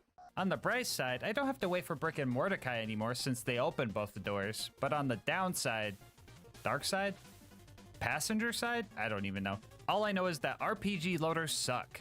And with no Brick there to distract them, I was going to have to make this jump while dealing with an RPG loader every single attempt. If he spawned on the lower section, I pretty much just had to hit him directly midair, and if he spawned on the upper section, my only hope was to break his ankles as he rounded this corner. But 90% of the time, he would just shoot me with the rocket launcher, and I would turn into the little psycho from the intro cutscene of this game. After finally making it to the vault, I was ready to fight Jack, fight the warrior, and end the— oh, bro, really? Oh, brother, dude, why is there a car wall here? Cars aren't even supposed to be in this map. Why? Ah, dude, whatever. I guess what are my other options? Great. Yeah, so on top of doing the goofy jump to get into Heroes Pass and hitting this jump without getting blown up, I also have to hit this jump right here. And guess who did it first try? Yeah, not me. Second try though, we got it, and we were able to start our fight with Jack. I was a bit worried here. I couldn't make Jack ragdoll, and the Sawblade Technical's goofy hurtbox made it so I was touching lava and taking damage even when I wasn't even in it. For this reason, finding cover to heal was a bit scary, but there were some safe spots. After I broke Jack's shield and his shield drone, I ended up breaking his AI, and he just kind of let me have it.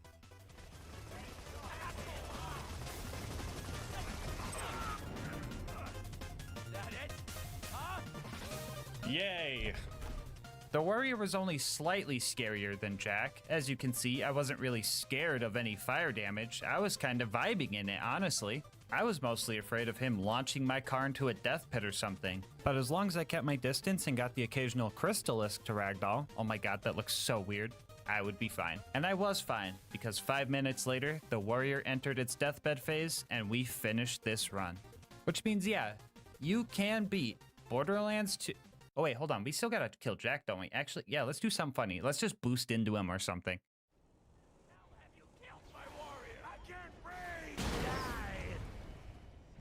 Yeah, I wasn't lying when I said I was gonna double my deaths, because for the next 2 hours, I was trying to get a car back to dying handsome Jack. Oh, but you could just let Lilith kill Jack. No, shut the fuck up. You know we're not doing that. No, no, no, no, no. So after dying to this jump, RPG loaders, and corrosive weapons 20 more times, and dying to this jump 7 more times, I finally made the jump again and found out that Jack can't even be killed by running him over. So I decided to just kill him with the goofy alternate fire saw blades that deal like 300 damage. So for real this time, yeah, you can beat Borderlands 2 with only cars. Bonus content time, woo! The last thing I wanted to do was thank Ellie for giving us the upgrade needed to beat this run. Without her, we would have been in so much more trouble. We would have been squishy, low damage, and I don't even know if we would have been able to make some of the jumps we needed to.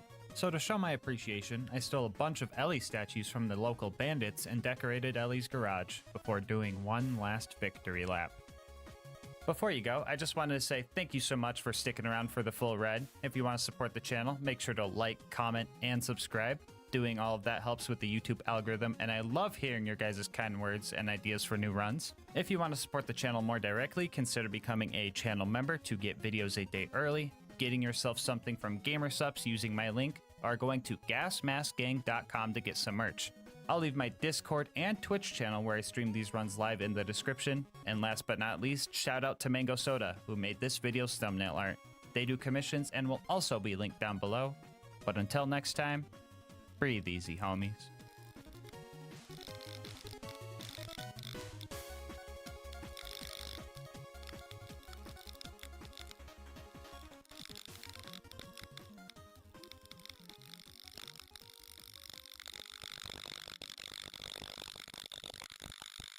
I would totally give them a shout out in a video where it was useful, but for right now, I am screwed. If I save quit, Mordecai will bug out and won't help me with the fight anymore, and if I try to just fight Bloodwing, I'll have to kill her with shock and give Gage mains a third reason to use Wires Don't Talk. Oh, and I can't even pre-stack either, man.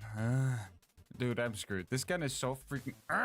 Even the Skags were like, hey bro, you're better off trying to use the Logan's gun. Like, what? And at this point, I just felt doomed. This gun is so freaking bad. But then again, that's never stopped me before. Not that one though. Not that one though.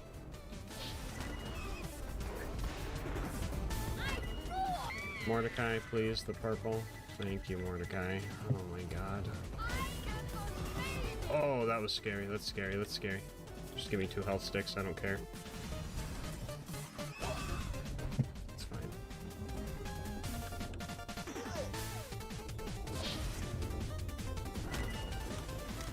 Ooh, I don't... We gotta go get this ammo over here. Oh, shit. Hold on.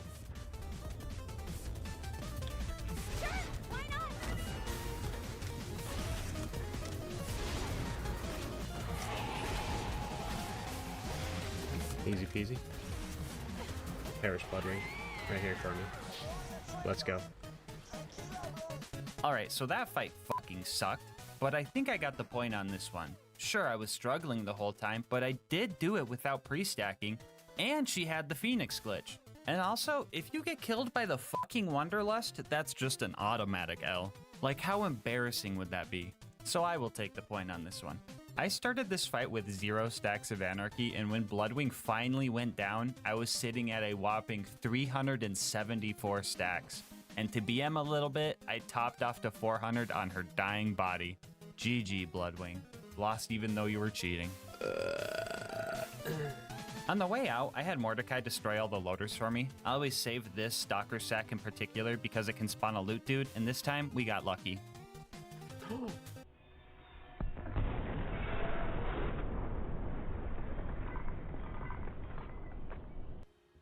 Yippee! Our next goal was to recruit Brick and his air support, so we went to 1000 Cuts, carefully carved a path to our initiation, just to down myself with a Wanderlust shot that was still stuck into a little psycho and die. I mean, this was fine because I still had a big old Goliath distracting and killing the enemies for me, which was working well until he ran out of bad guys to take his anger out on. I eventually got through the initiation, milked as many stacks as I could out of the Sarcastic Slab, and started playing support for Brick. It was pretty obvious he was the DPS character of us two, so I was just sitting back and making sure he just punched purple dudes the whole time. But most of the time, it honestly didn't even matter if they were purple. Back up. There we go. That's what I like to see, Brick. Is he coming? I guess he's coming with. Oh, no, dude. No. Brick. Brick, help me out. Chat, what do I do? Chat. Fuck, I have to. I'm sorry. 1 second.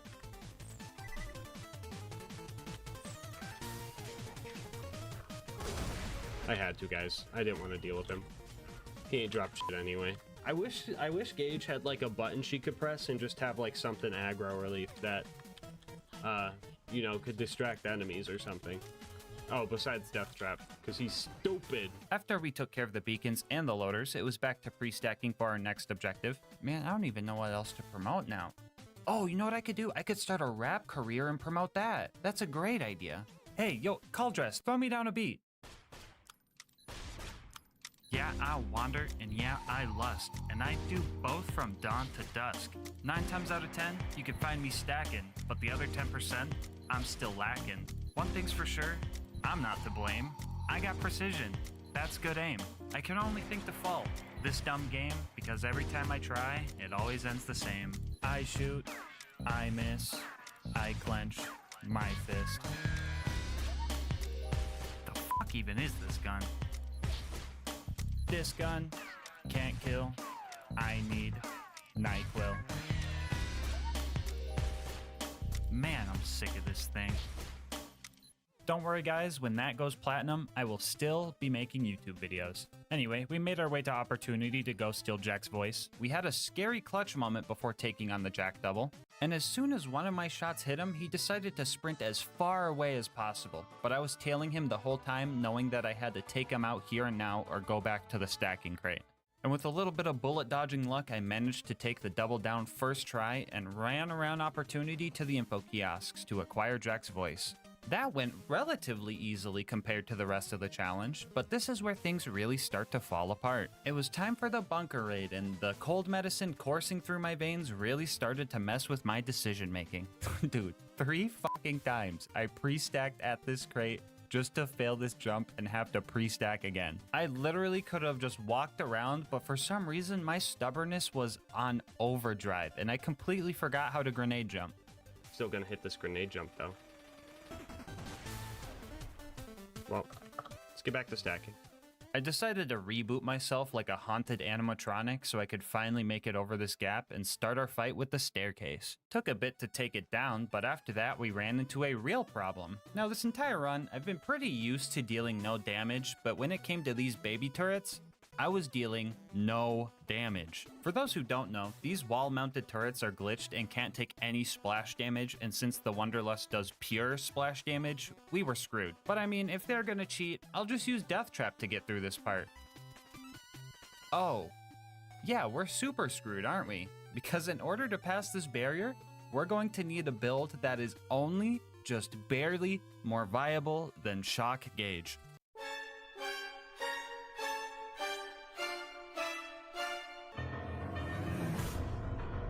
Okay, so melee gauge is one of those things you do as a joke. I mean, with claws is such a crap skill that calling it a capstone is honestly wild. Come to think of it, all of Gage's skills are backwards. Why do the skills get worse as you go down the skill tree? Riddle me that. Anyway, after a quick respec, we made a plan to kill the turrets with a bladed wonder. What am I doing with my life?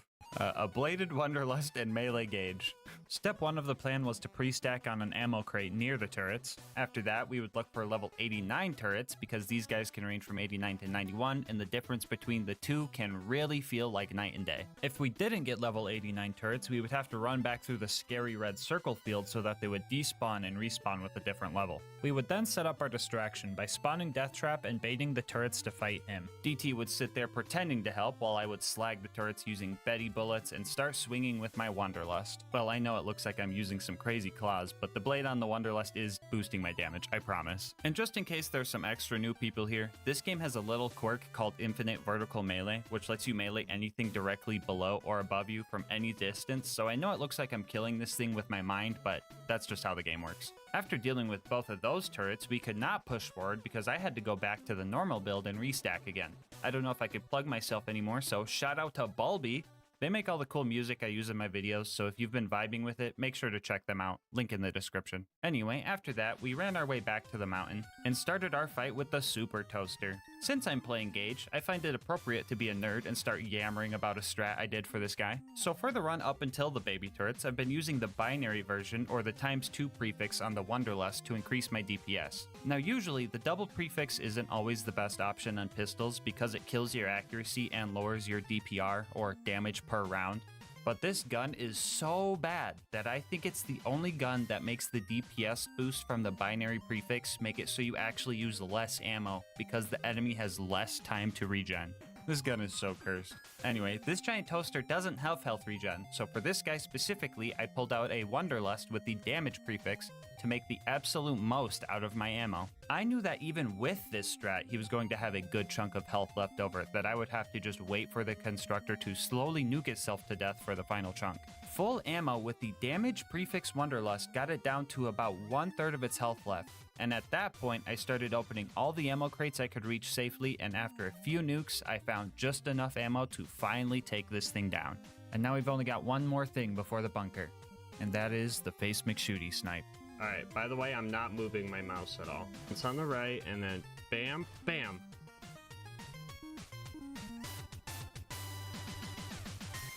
Yeah, I probably shouldn't have tried that with 400 anarchy stacks. You know what, I'll come back when I have some accuracy. Alright, so the bunker fight was coming up, and taking out the turrets beforehand was pretty annoying. The ones within melee range were fine, but the ones that were far off were hard to hit because my shots would decide to home into the loaders that were rushing me down instead of the turrets. I ended up dying a few times and had to restack while fighting, but we were making progress, right up until the last turret that couldn't get slagged. Usually this means you slagged it while it was still spawning in, but I would never do that, at least on purpose. My theory is when I was trying to kill something else, one of my mischievous shots decided to seek this guy down and ruin my day. Our solution to this problem was some cheese spot on the lower part of the map and stacking off it until it died. Who else just got deja vu? And then it was time for the bunker, and this was gonna be horrible. Lee easy. I camped the fuck out of this guy because there was no reason to get close to the loaders and make those guys angry when I could just sit next to the ammo vendor and let the Wanderlust do its thing. Which is cool that I first tried a boss for once, but dang was it boring. I can already tell my aim for the next time I play Borderlands is going to be terrible because I'm so used to not aiming, but I feel like Gauge mains can just say that in general. Wait, conspiracy theory time. Gauge mains are made when someone takes a Gauge playthrough too far. And when they start playing another character, their aim is so bad that they can't do anything, but instead of blaming their own skill, they just say, oh, I'll just play Gauge again. And then the slippery slope starts creating a cycle. Angel Core was up next, and this is where things went to shit. I know this is the third time I've said something along those lines in the video, but it just keeps getting worse. Shooting the injectors was entirely luck-based because our shots would not home into them, so that's kind of funny. But after that, it was just constant stress. If I lost my stacks here, I would have no way to get them back reasonably because leaving Angel Core to go pre-stack would reset the whole section. Things were going okay at first. Roland showed up with a green rarity Torg assault rifle, so I was able to play support for a bit, but I still ended up dying because I wasn't able to shoot the ion loader that was in melee range. I tried desperately to stack off the enemies using Angel's ammo to fuel us, but after Roland left, a wave of 3 laser turrets and 4 loaders put us in a very rough spot. And after we died again, we were soft blocked. You know, usually when someone says they're soft blocked, it means a glitch is preventing them from progressing, so they have to save quit out of the game and reset. But there was no glitch happening here. We were soft locked by our lack of DPS and our inability to get ammo to stack because of the horde waiting for us on the other side of this door. And trust me, I tried the most convoluted stacking strats in here just to end up wasting an hour of my life. With no other options, we rode the elevator back up and started stacking. And 20 minutes later, we died to the exact same wave. That would just completely overwhelm us. And once again, we rode the elevator of defeat because we were soft locked. Third time's the charm though, right? Yeah, not in a gas mask run. This time we got glitch soft locked. Angel and Roland kept telling me the injectors were unshielded, but they weren't. And the Tesla towers were really starting to... What the fuck do I even call this? These motherfuckers are playing Skyblock. This game is so fucking cursed. Gauge is so fucking cursed. And the fucking Wanderlust is so fucking cursed. You know what? I'm even willing to say it. The Wanderlust is just fucking cursed. I refuse to believe that anybody even play tested this weapon, and honestly, I don't think a lot of you guys play tested this weapon either. Recently, our homie Mick made a video ranking all the pistols in BL2. You should watch that if you haven't. But yeah, in the video, he ranked the Wanderlust as the second worst, but only because the starter pistol can't go past level 33. What I'm about to read to you are real comments left on that video. When I read these to you, please think about all the struggles you've seen in this video so far. Here we go. Isn't the Wanderlust meant to be used on Gauge? How did you not think to test that? Honestly, the Wonderlust is okay on Krieg and Gage. Krieg, it can activate Bloodbath, and Gage can have so much raw damage that it can kinda work. Breaking news, local Wonderlust hater doesn't know how to play Hellborn Krieg or Anarchy Gage. This thing on Gage would be actually fucking insane. The Wonderlust completely bypasses the downsides of Anarchy while still having just high enough base damage to kill stuff. Still not good, but does have this niche use. The Wonderlust in my eyes wouldn't be the worst pistol, mainly because Gage actually makes surprisingly nice work of it. Given how it is designed to be shot while taking cover, a 1 accuracy pistol that can get a massive damage boost from the 8 times damage of 400 Anarchy, yeah, it can be surprisingly useful on Gage. Guys, this will be the video that breaks me. It's rant time. First off, the Wonderlust does not bypass the negative effects of Anarchy, it just gives you the negative effects without the benefit. Something like the Hot Mama Sniper would bypass the negative effects of Anarchy because it always has 100% accuracy while aiming down sights, but the Wonderlust doesn't do this. This comment also says that it has high enough base damage to kill stuff. What? How about this? Let's compare the Wonderlust to its non-unique counterpart, a normal E-Tech homing dart. All of these stats are the exact same, and we already know the Wonderlust loses all of its accuracy. Now, which of these two stats do you think got increased to balance out the Wonderlust and make it worth using? Well, the Wonderlust does get a whopping 3% status effect chance boost, which is pretty much useless. But what about the damage? A measly 10% buff? Maybe a 20% buff?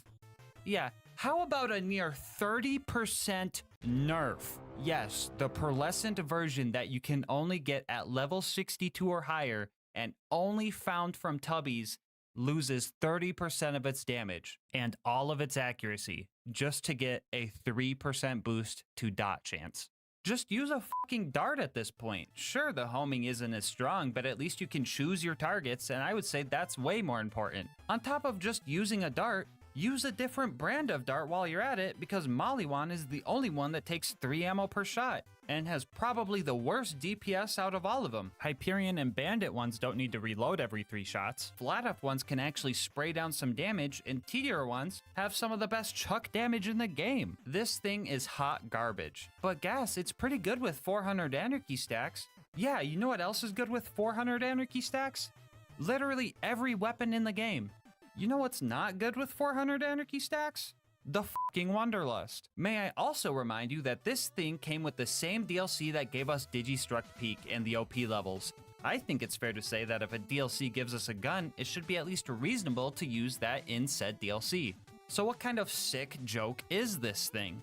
I couldn't even beat the OP4 peak with an OP10 Wonderlust and 400 Anarchy stacks. Because the Wonderlust killed me. And I know it was the Wonderlust because I had full health right as Scorch rammed me, meaning there was a projectile in his forehead that bypassed my health gate. This thing does not go crazy with Max Anarchy. You go crazy with Max Anarchy.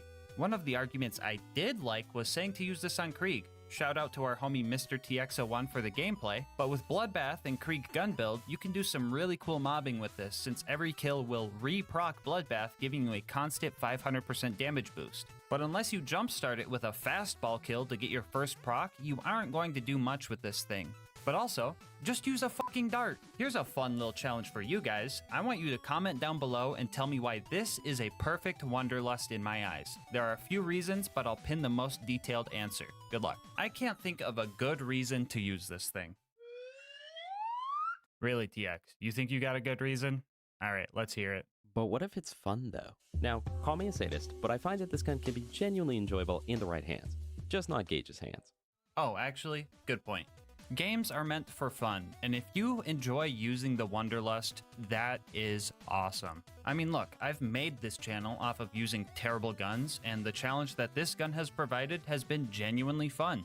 So if you think the Wonderlust is fun, use the Wonderlust. I'm not here to tell you not to, but please, oh please, actually use the Wonderlust before you say it's good. The amount of times I see people go, no accuracy? It's factually busted on Gage, is the biggest hasty generalization fallacy I've ever heard. Too often, I see people not trying things and just assuming based on what other people have said. Please experience this thing firsthand. you've seen the struggle in this video, but I still encourage you to get the save file from our Discord server and test it yourself. And if you like it, that's awesome. I know I go pretty bare bones for my runs and don't optimize every little part of the build, but you can build around just about any gun in this game. And for some people, that's just the beauty of Borderlands. Fun is different for everybody, and part of the fun for me is that feeling when a hard fight is finally won. And that's where I find beauty in Borderlands. I personally don't like the Wanderlust and wish that a super rare item like this was worth the payout, but the challenge it possesses is one I have no regrets taking on. I love the beauty in the struggle, and honestly, I don't know if I would change anything about this game, because I always have fun with it. Well, you know, except for when I'm fucking stacking, ugh! Long story short, I hate Gage more than the Wanderlust. Well, I think I got all of that out of my system and ended on a pretty wholesome note at that. But I bet you're wondering about Angel Court now. Well, after failing a few more times to that same big wave and the Wanderlust one-shotting me because it bumped the cover I was trying to use, I tried a new strat and got a little lucky. The plan was to start firing before the big wave started, so I had a bunch of projectiles in the air that would all home in at once. It was like some Netero 99th hand type of thing. This reference is also double funny when you realize the Wanderlust also can't kill an ant. I managed to take out all the turrets like this, and I also got an ion loader to spawn, which was helpful because now the loaders would group up instead of surround me. It was also here that I found out that the Wanderlust's projectiles can actually go through an ion loader shield. Wait, an actual reason to use the Wanderlust? I have to tell everybody. This is going to be groundbreaking. This is gonna change the— oh wait, never mind. Normal darts do that too. Just use a fucking dart. After that wave, Lilith showed up, and this was probably the happiest I was ever to see her. The aggro relief was honestly so refreshing, and I finally had some time to relax. But Lilith didn't like that too much. There it is. She said it. Good grief. I was just thinking. Imagine if this is the run of all runs. She doesn't say it in a YouTube run. This cursed, goofy Angel Core. Imagine if.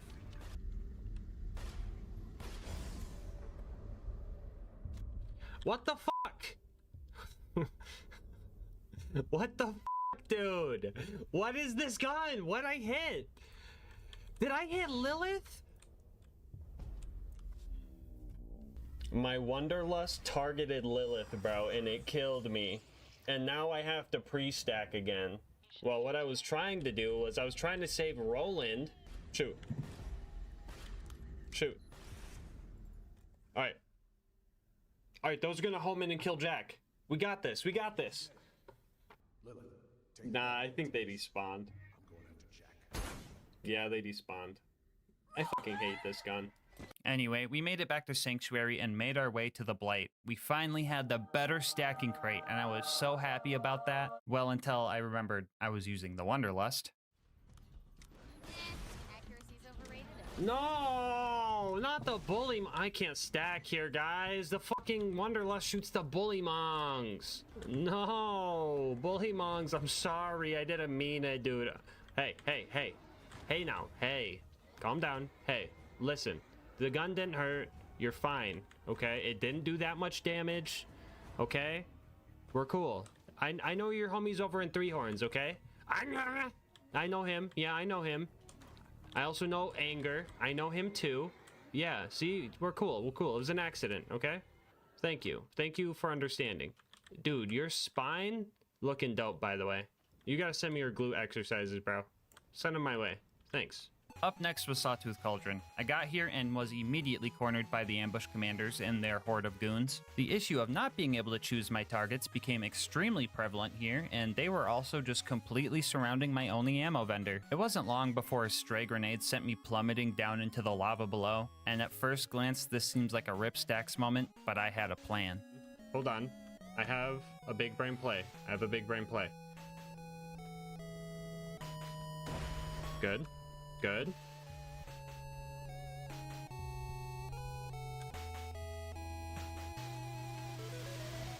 We still got all our stacks.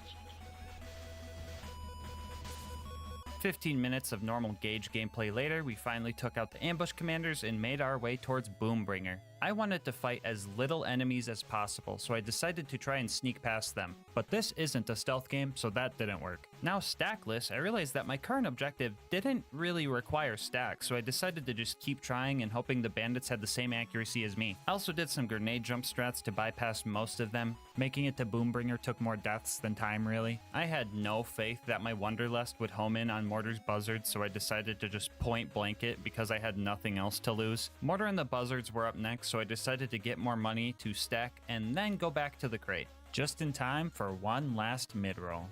Welcome back. I've decided to let Mortar live, but I did break his ankles to teach him a lesson, and rode the elevator up to start fighting the buzzards. If you're wondering, yes, they do fly away faster than my bullets can home into them, and yes, that's fucking annoying. In order to hit these things, we first had to hide in the soup can until we cleared out the bandits. Luckily, we had some help. Oh, fucking stinky him, dude. Yes! Oh, do it again, do it again. Yes! And after that, we just had to time our shots so they were pretty much jousting the buzzards instead of trying to chase them. I managed to get 3 of them before this scavenger ruined everything, and I didn't want to go back to the crate, so I decided to just stack off the guy with broken ankles before making our way back up. You guys see that Wonderlust shot, not knowing to go over the fence?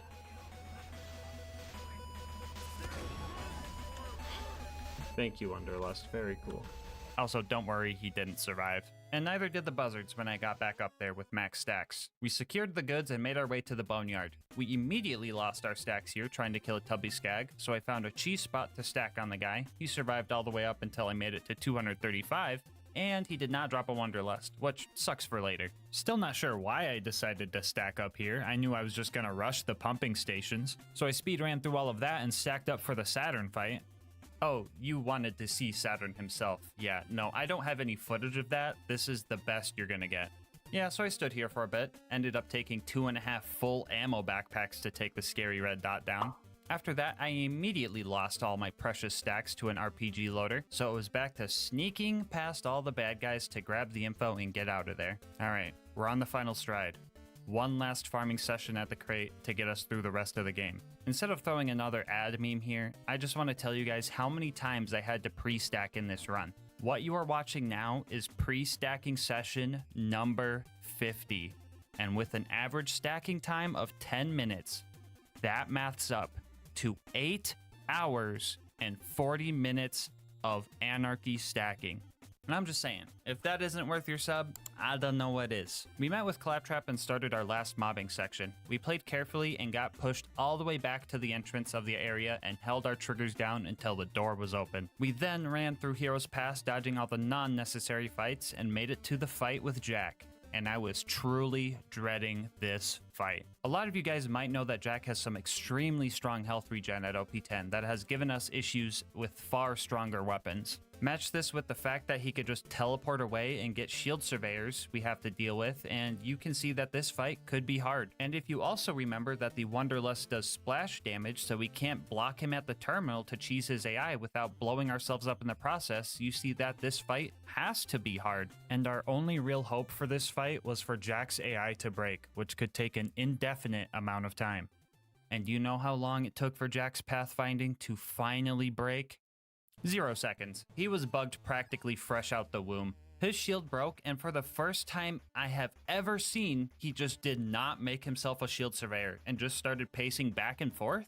I was ready to be here for 6+ hours, hands together praying, but to my surprise, I was already blessed. Yeah, bro, I have never seen Jack go this freaking broken right off the bat. Like, he was still moving, but it was like you gave your 4-year-old little brother the controller. I don't know. Maybe Jack was like, yikes, he has to play Gage and use the Wonderlust for this run?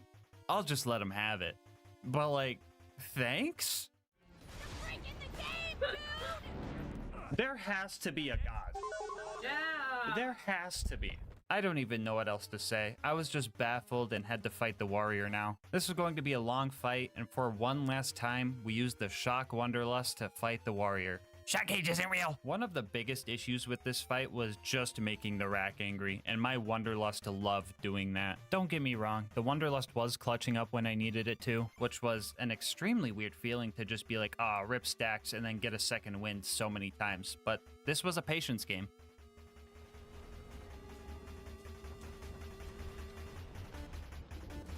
I offer you peace.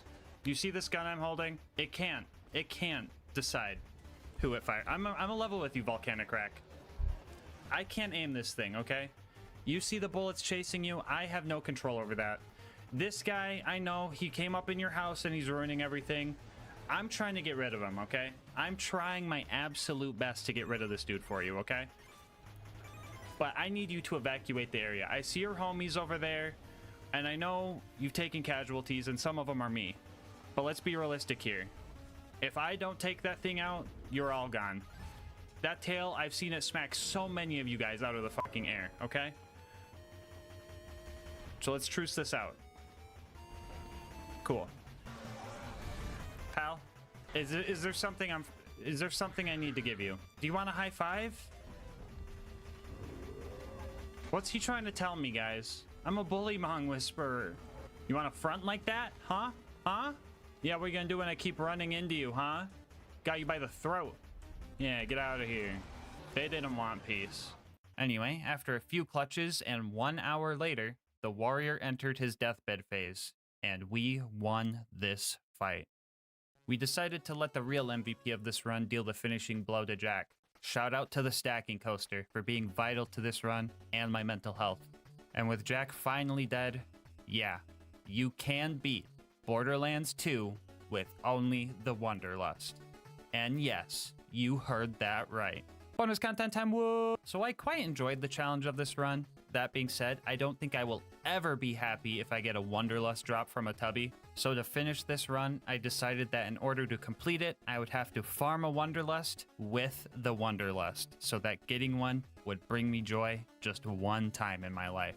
As said before, this drop can only come from Tubby enemies, which are rare themselves. And on top of that, the chance to get a Wanderlust to drop is roughly 1.67%, which translates to about a 1 in 60 chance. For this, we had 3 options. 1, farm Tubbies in the Badlands and then just stack on them when we found them. This would be slow, and dealing with the whole pack of Skags would make it extremely hard. 2, farm Tubby Varkids on Wham Bam Island. If you get to the point where you're supposed to inject the first pod, Varkids will infinitely spawn, so you won't have to pre-stack on every run. But this can easily get out of hand. Already an ultimate? Wait, what? Yeah, I don't know if this would be a viable. Because if I can't kill the pods fast enough, then that would be an issue. What the fuck? No! Not you! And before you ask, I was gonna try, but she despawned. Sorry, guys. Or 3, use the Kleptocurrency Tubby farm to find Tubbies optimally. Option 3 was regrettably our best option. And the issue with this option is that we had to beat most of the fucking giraffe DLC to unlock this farm. But like, no way I would do that. Could you imagine having to go back to the stacking crate just to fight through all the tanky plant psychos and all the annoying doll guys beaming you with their E-Tech snipers? And then fighting more tanky plant dudes and even tankier doll guys? And fighting even more tanky plant dudes and even more tanky doll guys? Just to finally make it to a giant tanky Super Saturn and lose all my stacks because max ammo is nowhere near close enough to kill it. And then have to cheese stack off Uranus?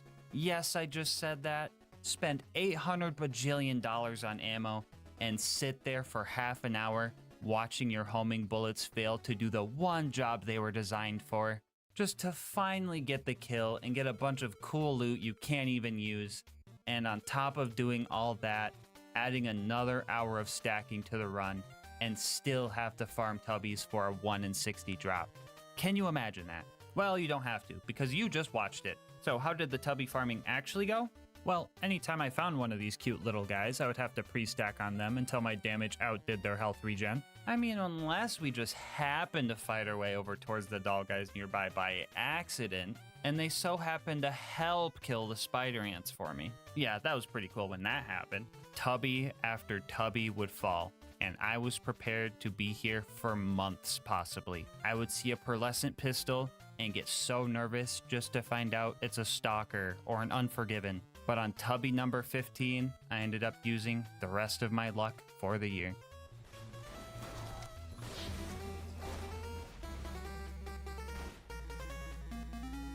Don't forget to look away. I mean, the prediction's up. It almost fell through the fucking floor. You guys see that? There's no way, right, guys? There's no way it's happening. There's no way Quad Blades win this, right? Quad Blades isn't gonna win this. Quad Blades isn't winning this, right, guys? That's just not gonna happen.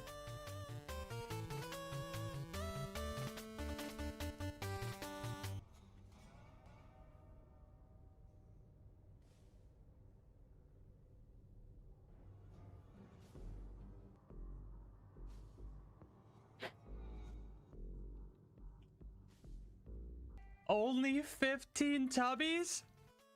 That only took 3 hours. Oh my god. Oh, we got it. Oh my god. I can't believe we got that on day 1. It's OP10 with doll grip. So it's kind of but so is every Wonderlust. I don't even care.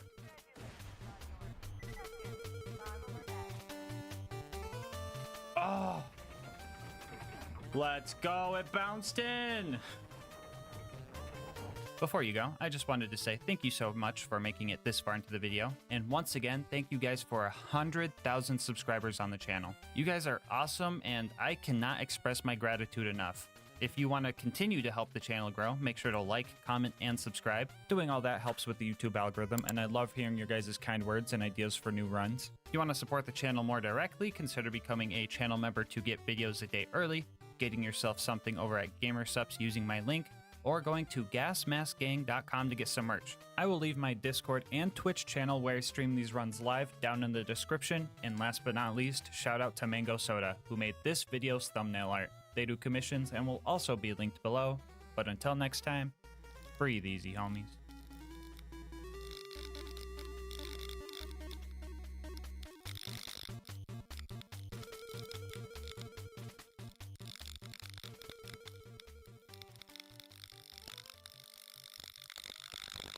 Man, I fucking hate the Wonderlust. Teeth. Most of the time she was out of our range, but when she was, her size made it easy to land every single pellet. Corrosive phase came along, and that was pretty much synonymous with killing blow range, so we took Bloodwing down first try. Alright guys, real talk. I think I've kind of mastered the Bloodwing fight, and at this point, keeping the rivalry score going just kind of feels like BMing. So my question for you guys is, do we keeping score? Do we do something crazy every time the fight is bad? I don't know. Give me your ideas in the comment section. Anyway, up next was recruiting Brick and his air support, because Morty's air support just blew up. Some more fleshy combat here was a nice change of pace. Don't get me wrong, I love some good challenging fights, but sometimes bro just wants to throw 10 breaths of Terra at a group of little dudes. Sure, I added a few deaths, but the initiation was pretty much a breeze, and I got the cremate sarcastic slab. Jack didn't like me hanging with Brick, so he started moonshotting some loaders down. Brick and I were clearing these guys out easily for a bit, but then they started cheating. Oh, hi. I got scammed so hard. Because you're doing a fucking eye laser. No! I'm killing this fool.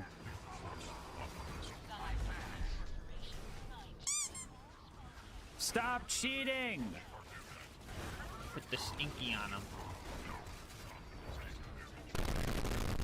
He's cheating, bro. He's supposed to fall into the fucking void. Start walking.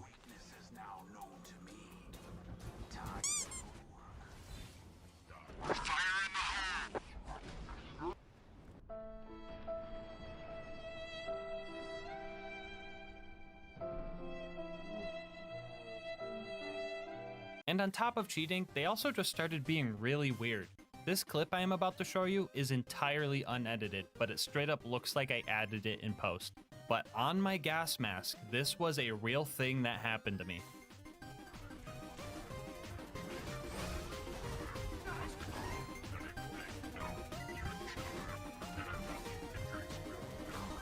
Yeah, bro, this game just gets more and more cursed with age. 20 years from now, Borderlands 2 is going to be completely unrecognizable. Anyway, we recruited Brick and set off to Opportunity to assassinate a Jack Double to steal his voice. My first attempt, I made the mistake of going in without any health, but on round 2, I did the same thing, but this time got close enough to make it so he couldn't run away. And after a few button presses, we had everything we needed for the bunker raid. So, toaster number 1. The strat for this guy was to throw out Deception to trick it into looking the wrong way, and then start doing hit and run strats landing quotation mark big quotation mark melee hits. Since he is looking directly away from us, we would get the backstab bonus, and his missile barrages would sometimes just fly into a wall. Sure, I still had to watch out for nukes, but I could just eat those. After 18 deception backstabs, it was in killing blow range, so I decided to just use Fight for Your Life to milk out the roid damage. Not to toot my own horn, but I did kind of a big brain play here too. I waited until I heard my action skill cooldown sound so I could instantly sneak through the bad guys behind the door that just opened up. After that, we made our way to the baby turrets. Usually these guys can be pretty annoying with their splash immunity and all, but these guys actually leveled me up on a player level. The whole run, I was struggling to find a way to strip my shield for roid damage and focusing on trying to get the max damage from Deception by landing melee hits at the very last moment. But then these turrets reminded me the whole point of having bad guys is that they try to shoot you. And if that's the case, the most optimal way to use melee with this gear is to let the bad guys do the hard work for you and then throw out your kunai and go in for a slick, quick kill. Thank you, Sensei Baby Turrets. I will use your teachings to kill off the rest of your bloodline. Up next was the Big Toaster. First thing I did against this guy was Boar Chomp, or Bomp, if you will, his turrets off to get half of his health bar for free. After that, I was chilling behind it and doing the same thing I did with the other toaster, but this time I was also shooting it and pretending like that was helping. That one took a little bit longer, but after it died, it was time for the traditional Face McShooty snipe.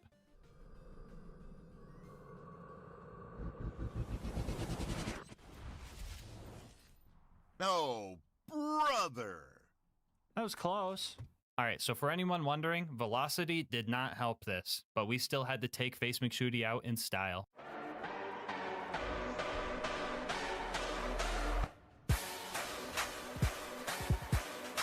Anyway, bunker time. The turrets here weren't bad at all. I was truly baffled though how much damage Zero could do with the teeth compared to Krieg, and then I remembered Zero has slag and Deathmark. That just makes sense. Surprisingly, I ended up shooting most of these things to death, but the last one I just decided to have a little fun with.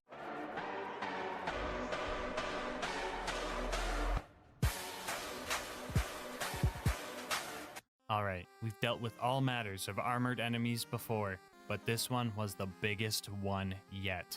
We had a long and hard fight ahead of...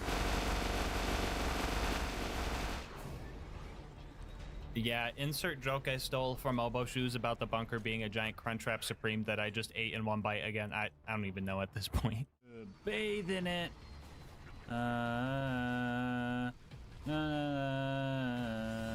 Anyway, Control Core was up next, and I was dreading this part the most. Nothing but waves of loaders I would have to slowly take out with melee, but I still had my teachings from Sensei Baby Turret. A lot of my melee encounters would end up at least putting the bad guys into killing blow range, and not every single loader kill was a second wind anymore. I mean, it was still most of them, but like, come on, let me have this. This strat also dealt a lot of damage because the initial hit from throwing a kunai does get roid boost, so our damage output vastly increased. This area right here is probably why I say the original Terramorphous run was the hardest run yet. Yeah, I know some of you guys might be thinking like, what? That was harder than the balloon? That was harder than the stick bug? And yeah, those guys were bosses, so it makes sense that they were hard and took many hours. But do you guys remember the one angelic guard that spawned with a slag sniper that killed me over and over and over for 2 hours straight during that Terramorphous run? No, I mean, you guys might not, but I sure as hell do. That run is the perfect example of why I don't always choose the optimal character. I don't want to make things too easy. That's not the point of a challenge. Challenge is the point of a challenge. I knew Krieg would be terrible without slag, but I thought the fire melee guy using all the fire melee gear sounded the most thematic and fun, so that's what I did. But now we're here with Zero, and the learning curve is different, and some of the new strats have been really fun to work around, but this is probably one of the easiest runs I've ever done, I'm not gonna lie. Like, sure, the loaders were annoying, but it wasn't really hard. it kind of just felt like if every time I ran up to a loader instead of us fighting, we just played rock, paper, scissors and the loser died.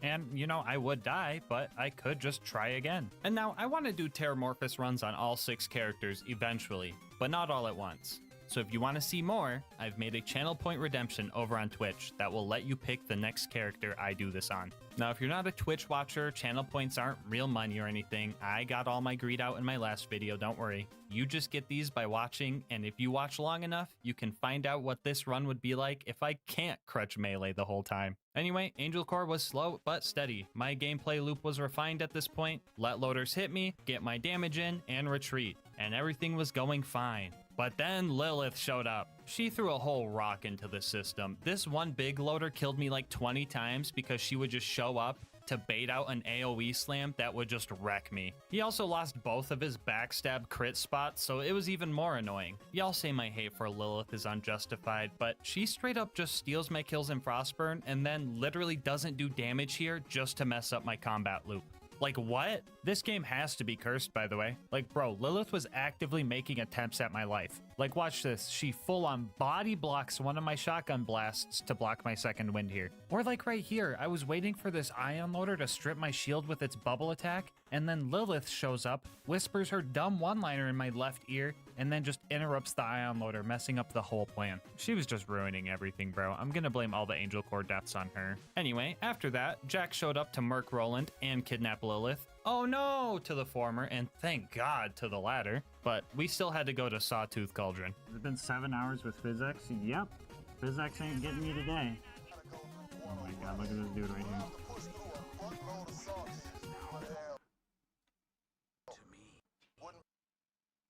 As soon as I pulled this trigger...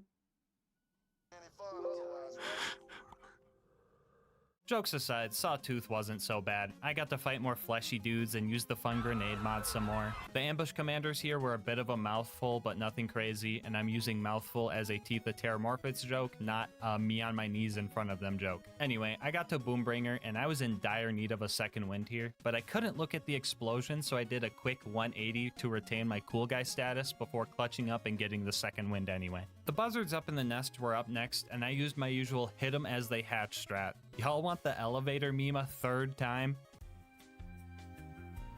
Nah, just kidding. This time around, I incorporated Thunder Jacket into the strat and had undeniable proof that Unforeseen can harm buzzards, which had Spuddy Cube contemplating his life.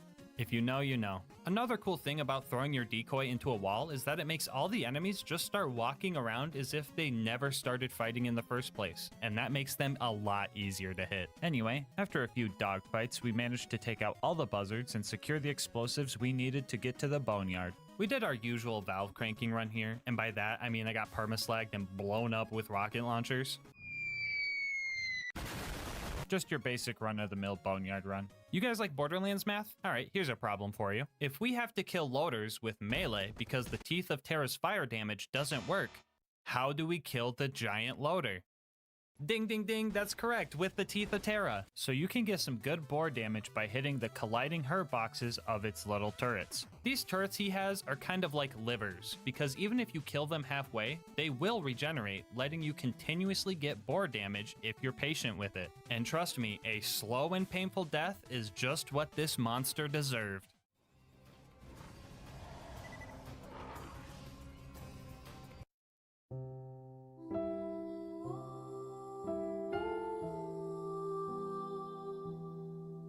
"10 minutes and one close call later, we avenged our little homie, snuck into the info stockade, and got the info we needed. The claptrap door was up next. If I had to deal with this fight earlier in the run, I might have had more trouble, but I knew how to fight loaders now, and I knew how to use Thunder Jacket to bring the surveyors down. I was using everything I learned throughout this run, and I was doing great. I mean, meleeing hot loaders was a necessary evil, and I was kind of overdosing on blue light therapy, but we still breezed through this. After that, we started fighting through Heroes Pass. Usually I use a couple of speedrun skips to get through this part faster, but I'm not allowed to unequip the Breath of Terra to do the grenade jumps I would need. So after fighting through the first section with Brick and Morty, I decided to improvise.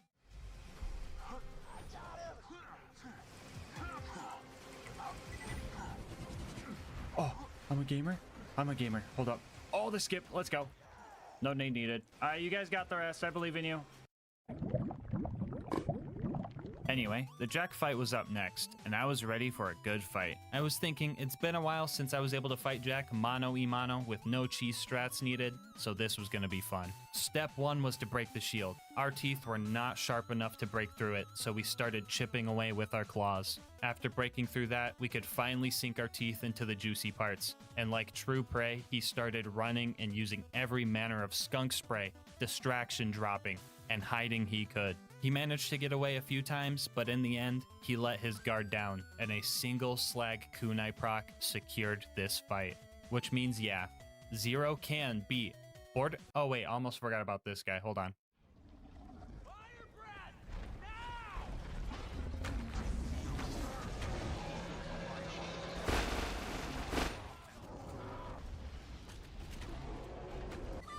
Gulp. Yo, did we kill him with the spike damage? Hold on. Stop me.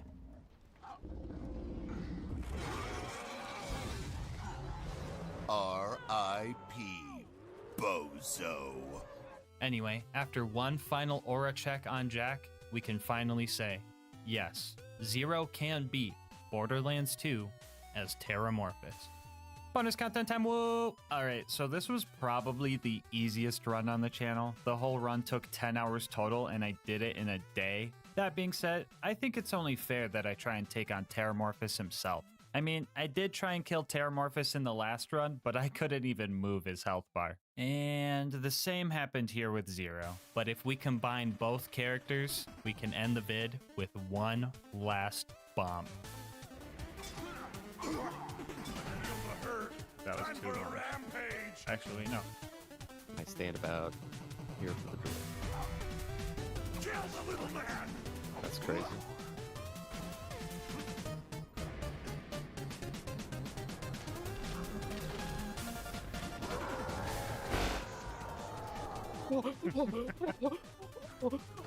Easy. Oh. And I won too. And you won. Wait. Yo. Oh, we actually got a pitchfork. That's hilarious. One item I can't use. Before you go, I just want to say thank you so much for making it this far into the video. If you want to support the channel, make sure to like, comment, and subscribe. Doing all that really helps with the YouTube algorithm, and I love hearing your guys' nice words and ideas for new runs. If you want to support the channel more directly, consider becoming a channel member to get videos a day early, using my code to get yourself some delicious gamer subs, or go to gasmaskgang.com to get some merch. I'll leave my Discord and Twitch channel where I stream these runs live in the description, and last but not least, shout out to Mango Soda, who made this video's thumbnail art. They do commissions and will also be linked below. But until next time, breathe easy, homies.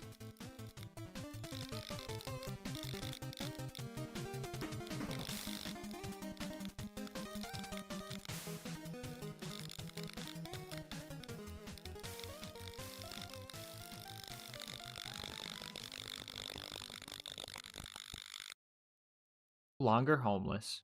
Up next on our to-do list was to go save Bloodwing. Fighting through everything here wasn't bad, and it was probably because it took like an hour to walk here, and this was far more entertaining. Things started going good, and we even made a little skag friend. Not even about to lie, our little homie carried us through this next fight. Shortly after though, our fun would be over, and it was time for pain. This fight went down easy at first, but alas, it was done illegally. This was the second fight where we used the non-elemental Bane, and with the help of Gibbs' save editor, I reverted the game back to this mission and took Bloodwing on properly. Alright, if anyone's wondering, I also used Gibbs' save editor to give me the gear for this run, and I did not sell the illegal Bane, I just dropped it on the ground. Alright, back to the run. Long story short, the whole process sucked. I had to go through the preserve again, this fight was stupid hard, I died like 30 times, and this was my first instance of actual anger. Bloodwing was just relentless with her attacks. On top of that, I had to resource manage the few skags that actually spawned for revives and kill skills, and dodging any attack from her required a well-timed grenade jump. I came close so many times, so I knew it was possible. For the most part, this fight was luck-based. She ended up landing on the ground in her last phase, and I was able to finally take her down. This was honestly the worst part of the run. Next on our recruitment list was Brick. Running to him took about an hour, but convincing him to join us was a walk in the park. Only if that park was filled with target circles though. With the squad finally reunited, they could all stand around Sanctuary while I did all the hard stuff. I'm gonna be real with you guys, I got really lucky during the Jack double fight. This phase lock right here would save the run in the oddest way possible. You see, the Jack double cannot be picked up with phase lock, and he is also programmed to run away from you. Mix that with our movement speed and it was obvious we didn't have a chance to catch him.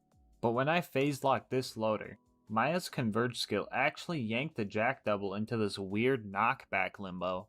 I was able to get an easy kill and also hear some of his weird dialogue.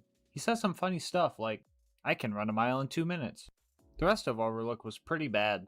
Died a lot, took a long time, the usual. And on top of all that, Angel was making fun of me. Mission, right? Don't say or slowly. Don't say I'm going. I'm doing it. Thank you. On the bright side, at least Borderlands 2 is a totally fair and balanced game with absolutely no glitches. Oh, I was not ready for this.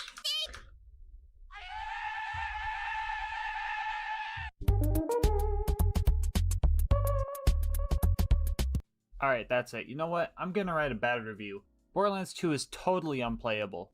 Nothing is balanced, the gun noises are all unrealistic, the gameplay just feels really slow for some reason, and all the guns that drop are garbage.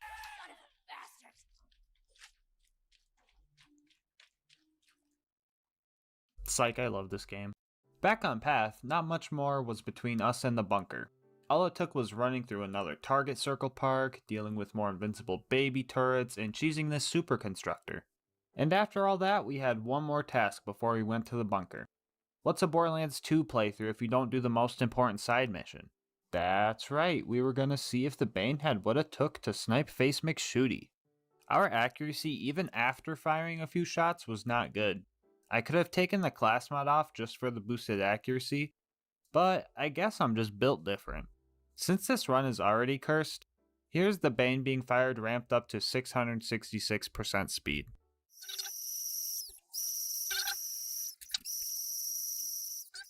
It only took about 1,000 bullets to get the headshot, but the Bane can snipe Face McShooty, and it will be ranked appropriately on the Face McShooty tier list.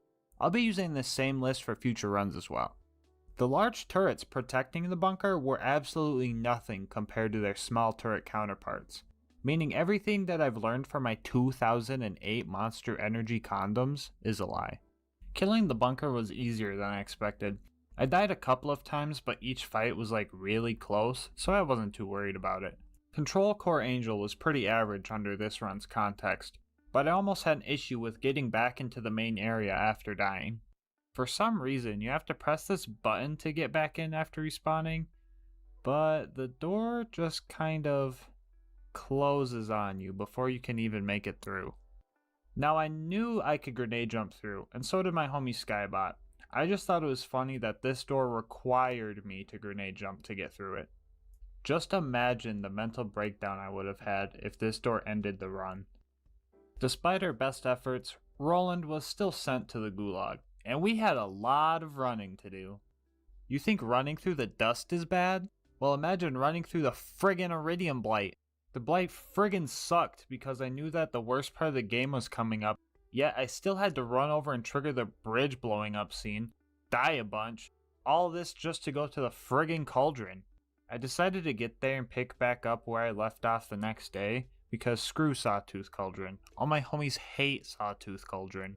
In between streams, I watched a speedrun of the Sawtooth Cauldron, and I had a plan to get in and out of here as quickly as possible. Step 1. Take out the guards. Step 2. Meet up with Double Agent Lil Lunatic. Step 3. Grenade jump like a boss. Step 4. Royally mess everything up. Step 5. Repent. Step 6. Repeat step 3. Step 7. Get the goods and head out. Believe it or not, it only took like an hour to get all of Sawtooth Cauldron done, which is pretty fast all things considered. Victory was so close, yet so far away. Our second run through the Iridium Blight was terrible, just like the first one. We eventually made it to the Boneyard, and I had a strategy planned out in advance. I knew I needed a car, so the first thing I did was push the dang thing all the way to the pipeline. I tried a trick where I would bounce on it as I pushed it, and it kinda worked, but I don't think it helped much. The car was in position now, and I just needed to run to all the pumping stations. It took me a while to hit all the stations, but I had a few skags to baby boost me along the way. It also took me a while to figure out how to blow the pipe open without actually driving the car, but it turns out as long as the car is close enough to it, you can just get in the car and it will trigger the explosion. Some of you already know what's going to happen next. Saturn is a totally optional boss, and a lot of people run right past him. However, we can't do that for obvious reasons, so we had to take him out. My ammo when this fight started was pretty much full, but we still ran out. We were so close to the kill, but in the end he caught us lacking. We were too close to victory to give up, so I stocked up on ammo and went for the safety shed again. I didn't care how many bullets it took. We had some Tims to scuff and a challenge run to complete. We managed to get the kill this time around with about a clip left, and the badass constructor on the bridge was easily taken out from afar. The third run through the Iridium Blight wasn't bad, but that's only because I knew it was going to be my last. This last part of the run would prove to be the most annoying, besides the bird. First, I disappointed myself by not hitting this grenade jump first try, and the turrets that Mordo has to take out can respawn for some dumb reason. They're big and protected, so maybe those condoms weren't wrong after all. But you can see it here that dodging their onslaught at my speed was terrible. It gets worse though, so don't worry. Cause next, I beat Jack first try, and the warrior after 2 tries. Wait, that doesn't sound right. Oh yeah, I forgot the part where my recording and stream both stopped, so I had no friggin' proof. Dude, it was so friggin' embarrassing too. I shotgunned a monster and everything. I was so hyped. Death counter reads what I know in my heart as the total deaths it actually took me, so that's not going to change anymore. Anyway, Gibbs' save editor came in clutch once again. I was able to reset the Jack fight. This time around though, was a lot harder. Jack took me out like 4 or 5 times before I finished him off again, but that was fine. Honestly, commentary can't grasp how angry this part made me, so I'm just going to let some raw audio go through. What is that? No, the f***ing hole again! The f***ing hole! Okay, this is our chance to go get our f***ing... Oh my god, not the hole! Not the hole! Oh no! Again with the f***ing hole! Oh, no, no lava, no lava. And Murder Rat gonna f***ing dive bomb me? That Crystal X cooperating, you guys should f***ing too. Oh, as soon as I say that, he puts me in the hole. He puts me in the f***ing hole as soon as I say it. Oh my god! Okay, okay. Think. How much time? 15 seconds. Get on this rock. Watch for Crystallis troll in the hole.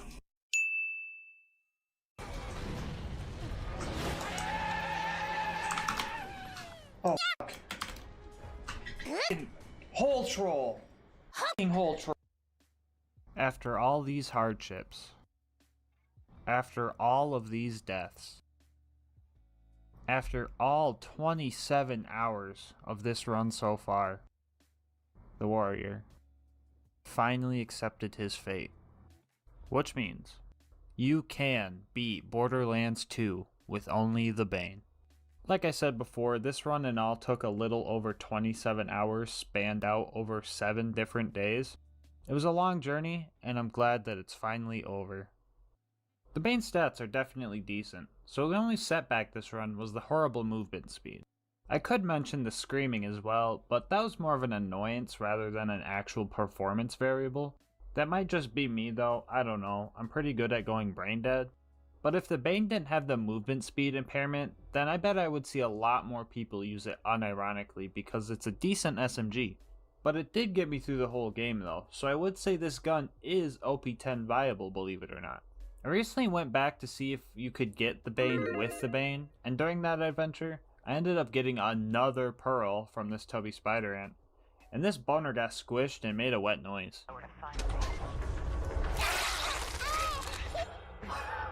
Anyway, I did manage to get the Bane with the Bane, and decided that I had my piece with this run.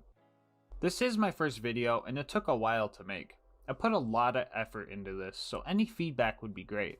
You could do that the simple way, or the specific way. And if I hit 100 subscribers, I'll even do a face reveal. I have another challenge run video in the works, but I'm still open to hear your picks for what gun I should try this challenge with next. It's also pretty obvious, but I did stream this run on Twitch, and I'll do the same for future runs, so maybe come and say hi. Anyway, that's going to wrap up this video. I hope to see you next time. Until then, breathe easy, homies. You ever play that one Borderlands 2 Space DLC and ask yourself, how could I make this any worse? Odds are, you probably aren't a masochist, so maybe it's just me. But today's challenge is going to be long, hard, and full of innuendos. Today's question is, can you beat Borderlands the pre-sequel with only the probe? The rules are simple. We're playing on UVHM to maximize the difficulty. I can use any Vault Hunter and any of their skills, with discretion of course, so I don't just avoid the challenge entirely. No bar allowed and my gear shown here. I use this stuff for the whole run, but the general rule of thumb is that we can't use unique gear except for the class mod. Alright, so we start our run, and we don't have a probe. That is because the probe is a mission item, and that mission isn't available until after we fight the first 2 bosses. I thought about just using Gibbs Save Editor to give us one, but I decided that wouldn't be legit, and a little bit of foreplay would be fine. At first I wasn't sure if I should choose Athena to get me through this first part with all of the melee damage she has, but I later decided being able to hold double the penetrating power would be better for me in the long run. Also, Nisha kind of has a melee build that would do the job fine. First off, we had to save Jack, and it was actually easier than I anticipated. Nisha's The Unforgiven skill makes every enemy that was shot during Showdown explode when Showdown is over. And luckily for us, smacking their cheeks also made them explode. Nisha also uses a whip, so going into Fight for Your Life wasn't a guaranteed death sentence. Without being able to probe the enemies yet, we were going to rely on 2 things. Whipping, of course, and also stomping. Ground slams weren't as helpful on the space station because the gravity was normal here, but it would come in handy later. So Flame Knuckle shows up, and I'm ready to call this run not possible because I did not expect to win this fight. But it turns out, he deals like no damage. The first phase of this fight, he was mostly just focused on Jack, who was pretty much doing nothing anyway. So it was just 10 straight minutes of whipping and stomping. His second phase was a little bit tougher though. I will admit I did try launching him into space, but the game was too smart for that. The main struggle with this fight was the fire damage over time he could inflict. If I was ignited, it was certain death for me. I died a few more times during this fight, but I managed to take him out by using Jack as a distraction. And it turns out, he wasn't happy to see me. He just had a nukem in his pocket. Anyway, Jack did some curse stuff, I was yeeted at the moon in some fancy toaster, and we met the bestower of the probe. But our dominatrix days weren't over yet. We had one more boss that needed punishment. Getting to deadlift wasn't the worst thing, but it was definitely a little annoying. But when it came to actually fighting him, it was terrible. His attacks were very strong, and he wouldn't stop moving, so I had to lure him away from his beloved jump pads. I didn't think he would actually chase me down there, but I just had to be patient. He eventually came, and his torture began. After 10 minutes of precision slamming, he finally perished, and I could finally go get my trophy. I managed to rob him for everything he owned, but I also forgot the Moonzoomy key, so I felt kinda dumb after that. But everything was going great. We finally got our probe, Nurse Nina showed us how to use it on her lucky volunteer, and we respec'd our skill points so we could double fist our new weapon. The next target on our list was Red Belly, and it was going to take some work to get to him. So the probe's initial purpose was to aggravate some Kragans instead of killing them. So the damage on the gun is extremely low. For reference, one clip from the probe equaled about 1 bullet from a normal Maliwan pistol with matching parts, but it was still able to handle most mob enemies pretty well. Baddie enemies and bosses were a totally different story though. I would expend all my ammo prematurely, and Nisha doesn't have any ammo regen abilities that would be effective enough to keep us from running out frequently, and in some cases, I would resort to using my whip to finish them off. After being attacked by a swarm of numbers, we finally infiltrated Red Belly's base. This part of the run was the turning point from causing pain to receiving pain. The big enemies leading up to Red Belly messed me up a lot. The first one just let me kill him. I don't know if he ran out of ammo or was just into it, but we would meet again. We fought off a wave of baby scavs and their babysitter too, and found ourselves in a pretty spooky part of the run. You guys probably think Pyramid Head is scary, but Cylinder Head was my worst nightmare. Those guys hit like a brick, and now he's going to need a better probe to win this fight. Save quit farming to change the element of our probe would come in handy a few times during this run. I got a corrosive one because I thought it would be great for armored opponents like them, so I fought through everyone again, and the corrosive one also sucked. I tried a few times and I realized I needed some fire damage. So I fight through everyone again just to accidentally fire a torpedo gun, reset, and fight through everyone a fourth time just to get absolutely dominated by Red Belly. Belly was the main problem. He would be able to take me down a health gate in a single hit, and if he was lucky enough to set me on fire with that hit, I would have very little chance of surviving through it.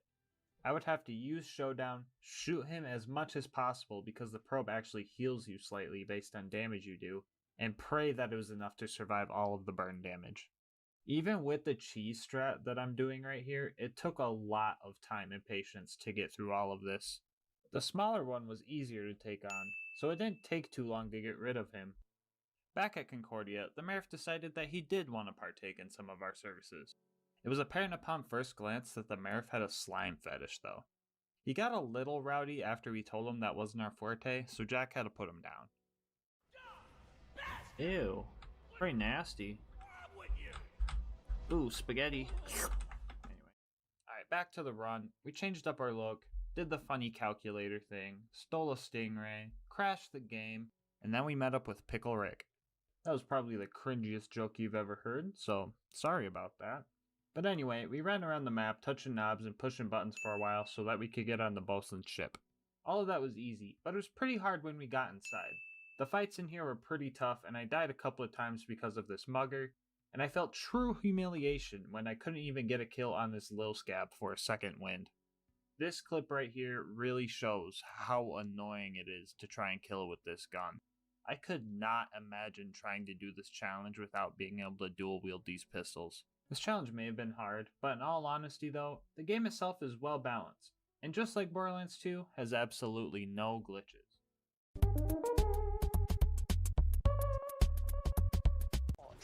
What? Anyway, the booster seat baby man was in for a fight, and so was I. Just like the baby man he is, the bosun relied on others to feed him, so taking out his turrets was the first thing that we needed to do. The turrets themselves were moderately beefy, so it just took time. But with no more turrets to suckle on, this fight was like taking candy from a baby. But instead of it being a baby, it was a grown man dating his own computer. We had our AI, and now it's time to build some robots. At first I thought I met a bunch of cute little Torque friends, but then they did the most sus thing I've ever seen. Like, I know this run was supposed to have a bunch of funny innuendos and stuff, but these Torques took it way too far in my opinion. What kind of synchronized f***ing like nut bust was that? Gross, dude. Oh, y'all motherfuckers nasty. I'm sorry, I'm gonna have to do it to you. Rest of this joint was kind of boring. I mean, this is the pre-sequel, so I guess here's a funny gameplay clip. Credit for that. Oh, you're just vibing? You good? You gonna let me put the probe in? You gonna let me do it? Oh. You gonna let me put it in?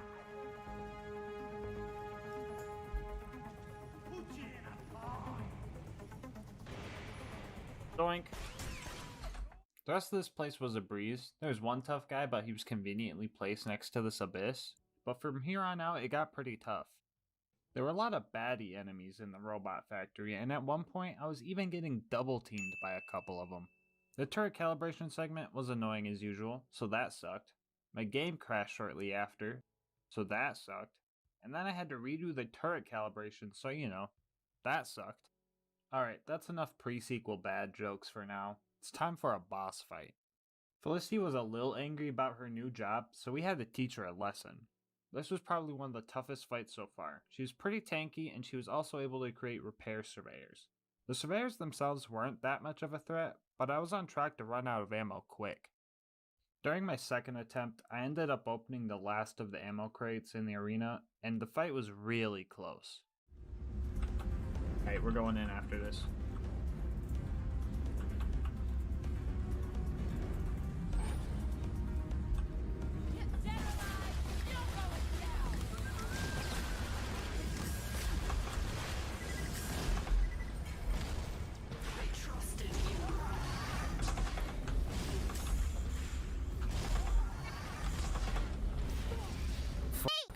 I might have f***ed up. No. No. No. No. Why'd you do?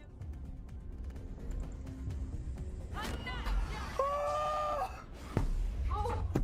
Let's go!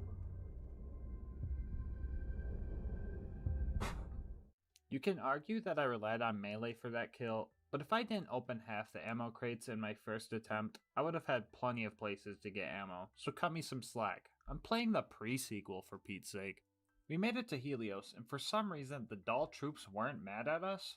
That was until Claptrap decided to bone the whole space station though. They got real angry about that, so we had no choice but to fight. Okay, I think it's time I insert some more pre-sequel bad jokes. It's been like 2 minutes, so I think we're due for some.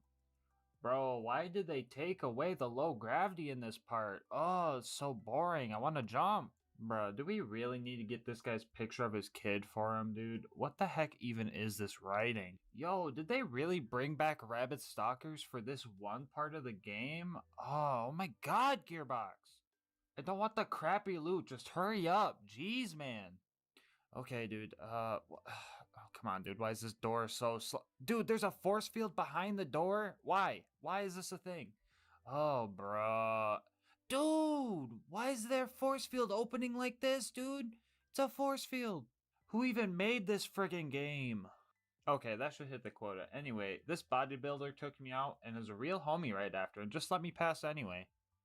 This guy was the closest thing I had to a friend all run. The brave lad jumped in like the buff anime protagonist he is and started chopping up this torque queen with his katana.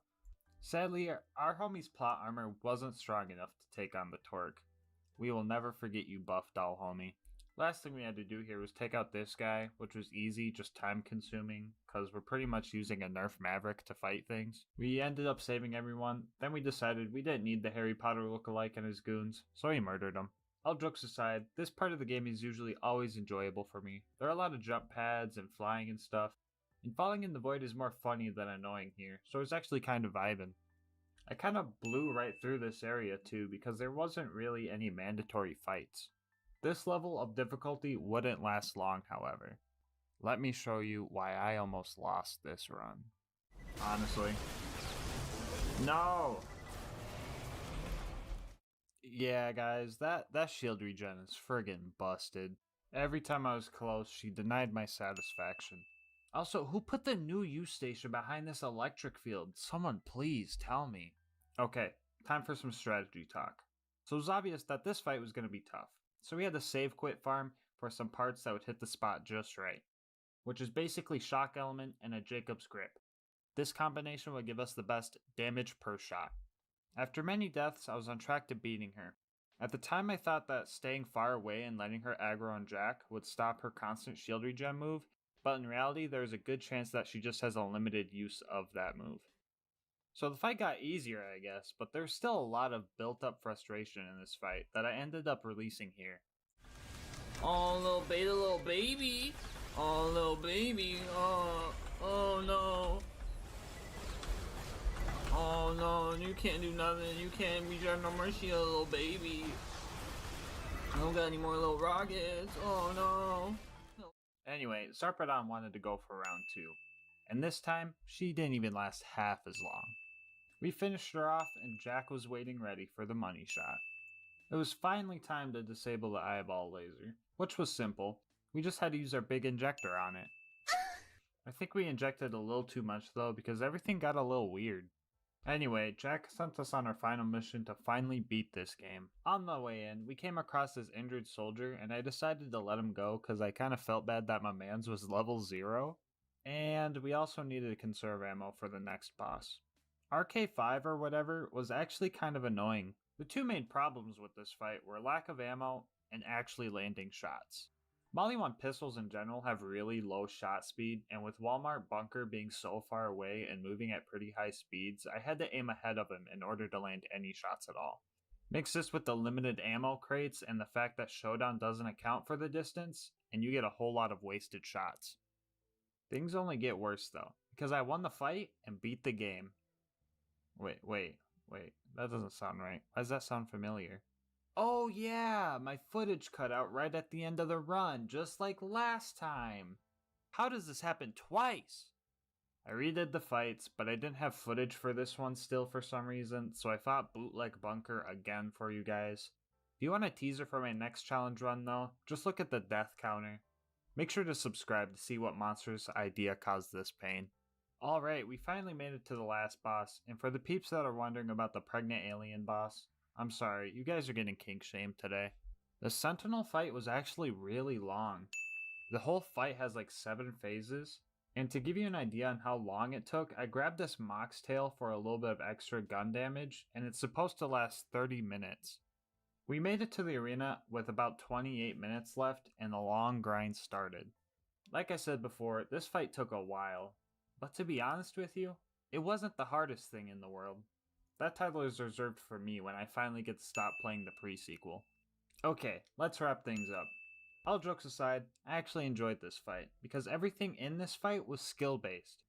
Every move that the Sentinel threw out was dodgeable with some sort of precise movement, and I think the pre-sequel should get some props for that, because in Borderlands 2, some enemies are just straight up undodgeable. I think we're going to end this fight by showing you guys a couple of clips from the battle and the finishing blow. The fight itself was probably a full 30 minutes, but I'll keep it short. I messed up. Not that much. At least 5 naked people. Oh, We come can on. all work together. Oh my god.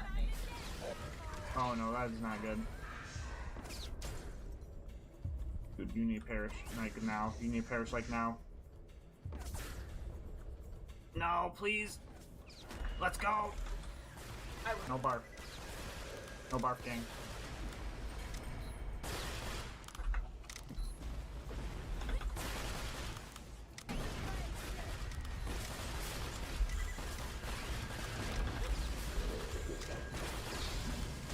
Hashtag boss melt.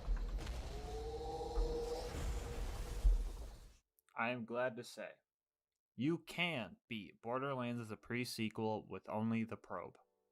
Alright guys, that's gonna wrap it up for this run. If you guys have any feedback, I'm always open to suggestions, so please let me know what you think in the comments below. And remember, 1 like equals 1 torque sent to horny jail. I also want to thank you guys for all the support. I definitely did not expect to hit 100 subs off my first video, and as promised, I'll be doing a face reveal video soon. And if you guys have any questions, post them below and I'll answer them then. Anyway, if you haven't seen my first video, you can check it out here, and until next time, breathe easy homies.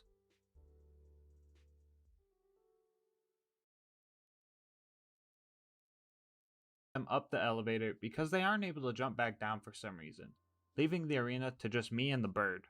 Step 3 was to carefully play peekaboo with Bloodwing. The spot you're seeing right here is safe unless Bloodwing lands on the ground or does her breath attack if she flies in at the right angle.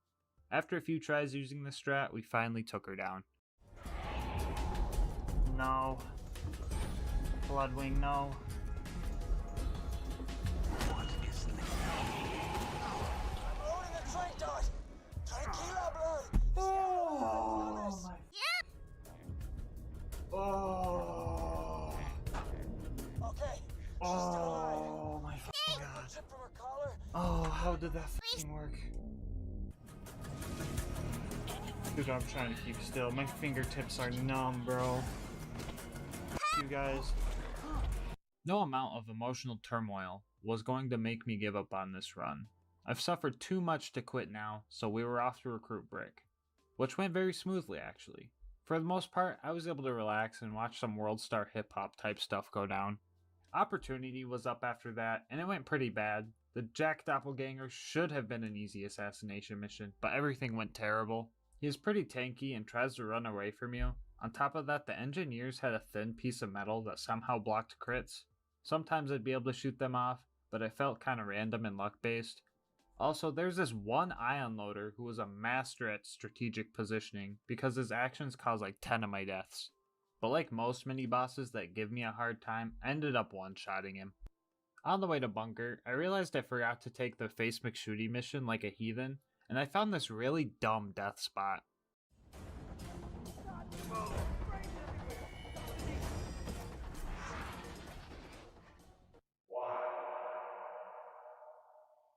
The path to bunker was an uphill battle. I don't know where to start, but these guys were just plain out cheating. The combination of jet loaders, super surveyors, and constructors all made this task feel impossible. After slowly taking out all the bots, I had to quickly dispatch the constructor before it made more. The best way to do this was to use his defense turret as boar fodder. It was important that I did not slag the turret as to keep it alive so I could keep the extra boar damage while I stacked up critical ascension. Alright, before we talk about them, let's talk about this. And of course, let's not forget about this. Yeah, I fought those stupid f***ing bots again. I was a big idiot, didn't even see that the f***ing door was open, so I could have just ran past the whole time. But yeah, that took up another fraction of my life. Anyway, back to them. Long story short, baby turret's OP. If anything was going to end the run, it was going to be these heathens right here. Here's what makes these things so f***ing annoying. Number 1, no crisp spot. Number 2, their health regen is busted and my DPS wasn't even keeping up. And number 3, they're immune to most types of slag. These things can't be slagged with kunai or even take damage from my slag grenade. I tried to use a loader as boar fodder, but that just wasn't working. I also tried grenade jumping past them, but they were required kills to progress, so we were gonna have to do some cringe type stuff. I really don't like using shields, grenades, or relics that have gimmicks, but I had to pull out a grenade that could slag with these miniature raid bosses. A simple transfusion grenade did the trick, and after 3 hours of trying, they finally died.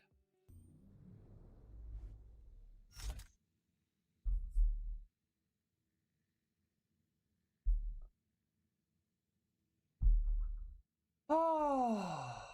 Alright, this place wasn't as bad as the preserve, but I did rack up like 80 deaths just trying to get to the friggin' bunker. Anyway, the super toaster on top of the mountain wasn't bad. It was mostly just this ultimate loader that was making the fight hard. But the critical ascension makes quick work of constructors, so nothing too painful. Speaking of pain, it was time to see if the elephant gun could snipe Face McShooty. The main issue wasn't the lack of scope, but more a lack of natural accuracy. Even with the accuracy boost from my skills, it still took about 15 shots before I landed the crit. Nonetheless, the elephant gun can snipe Face McShooty, so it will go on the top rank of the tier list. I knew the bunker fight was going to be tough. Yeah, the big turrets had crisp spots, so that was in my favor. But was I going to have enough firepower to take on the... Oh yeah. Find it really funny that all those big turrets and the big defense spot were like super easy to take out, and then you have ion loaders who won't even let you in their bubble if you're down? Like for real though, whose idea was it to make it so you just start climbing the bubble? Who? Please, someone please tell me. On top of those fuckers, we also had more invincible baby turrets, but now they had undodgeable laser beams, which sadly means I had to bust out the cringe grenade again, which made me feel like a cheater even though I wasn't cheating. We managed to make it out alive with a little over 400 deaths on the board, and I practically dodged a bullet because my game crashed as soon as I made it back to Sanctuary.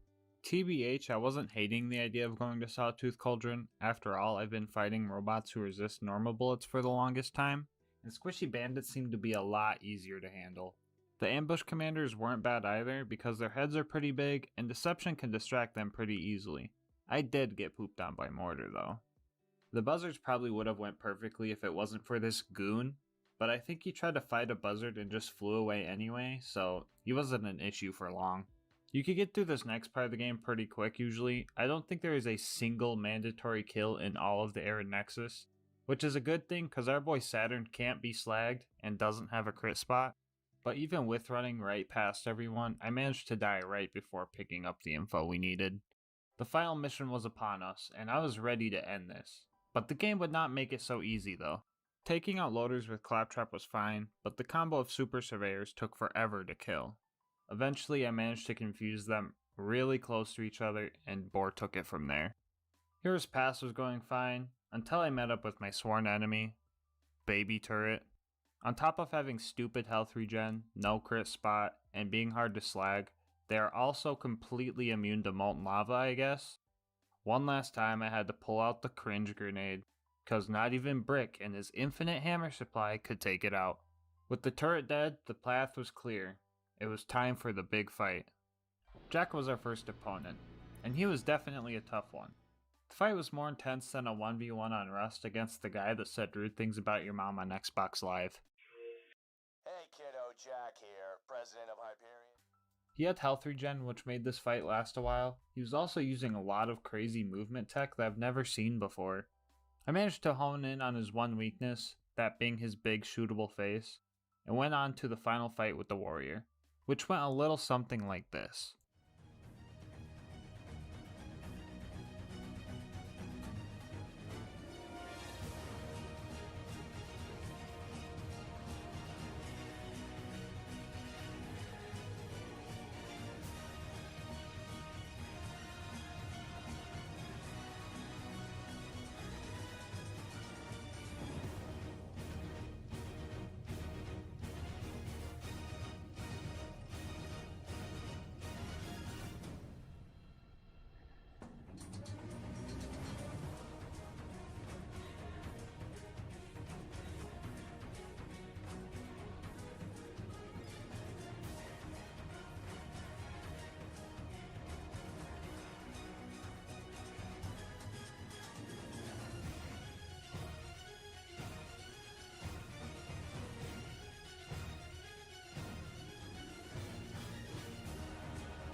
With the stakes raised, I finally managed to take out the warrior.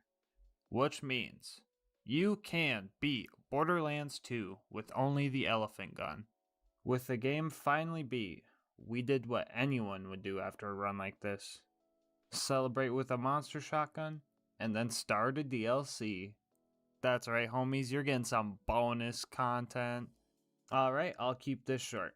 So when I do these challenges, I usually like to see if the weapon I'm using can farm itself, and if it comes from a DLC, I try to beat that DLC as well. The DLC started out as normal. Our boy Hammerlock was even repping an elephant gun too.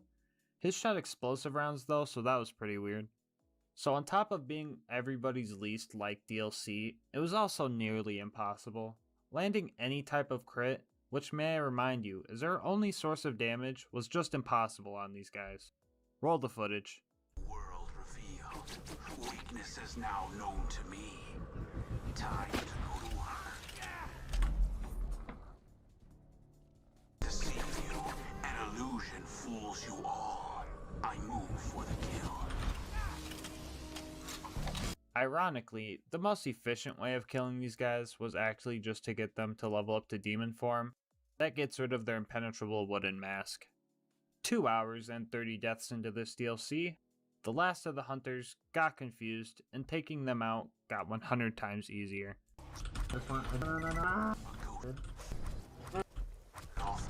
Boat working out?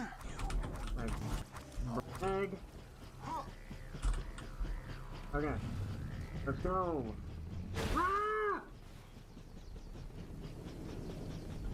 With all the eggs procured, it was finally time to take out Arizona. And she was a pretty tough boss to figure out. So basically, her crit spots can disappear if they're shot too much, and if not fought properly, she can still have half her health left with no way to crit her. And with the amount of health she has, the fight from there is practically impossible. But if you play your cards right and slag her in Deception, she can be killed with 3 precise shots. 5 kills and 3 hours of getting stick bugged later, we managed to farm an elephant gun. After beating Thermotage in a game of tetherball, saving Claptrap was up next. This took a while because I couldn't land any crits, so I relied on Boar to get kills. I was doing this for a long time, long enough for the friendly worshippers to respawn. After this, the only mandatory fights for the rest of the game were Poop Spike and these elite savages. Both weren't bad because they could actually be critted, but Jackenstein was a straight up shit show. Every one of this guy's attacks is undodgeable. Mix that with the amount of ion loaders he spawns, you get a whole lot of pain. I had two options. Pull out the cringe transfusion grenade again for some type of healing, or use this cheese spot I knew about. After 80 attempts in this fight and 600 deaths total over the run, I chose the latter. So if anyone was wondering, you can beat Sir Hammerlock's big game hunt with only the elephant gun. Barely. Thanks so much for watching, guys. I really appreciate all the kind words I've been getting in the comments. Leaving comments like that and liking the video really helps motivate me to keep doing these runs. And if you guys want to see me suffer some more, consider hitting that subscribe button. And if you really want to see me suffer some more and you're watching this shortly after release, I'm live on Twitch right now starting my next challenge run. So come stop by if you want. But until next time, breathe easy, homies.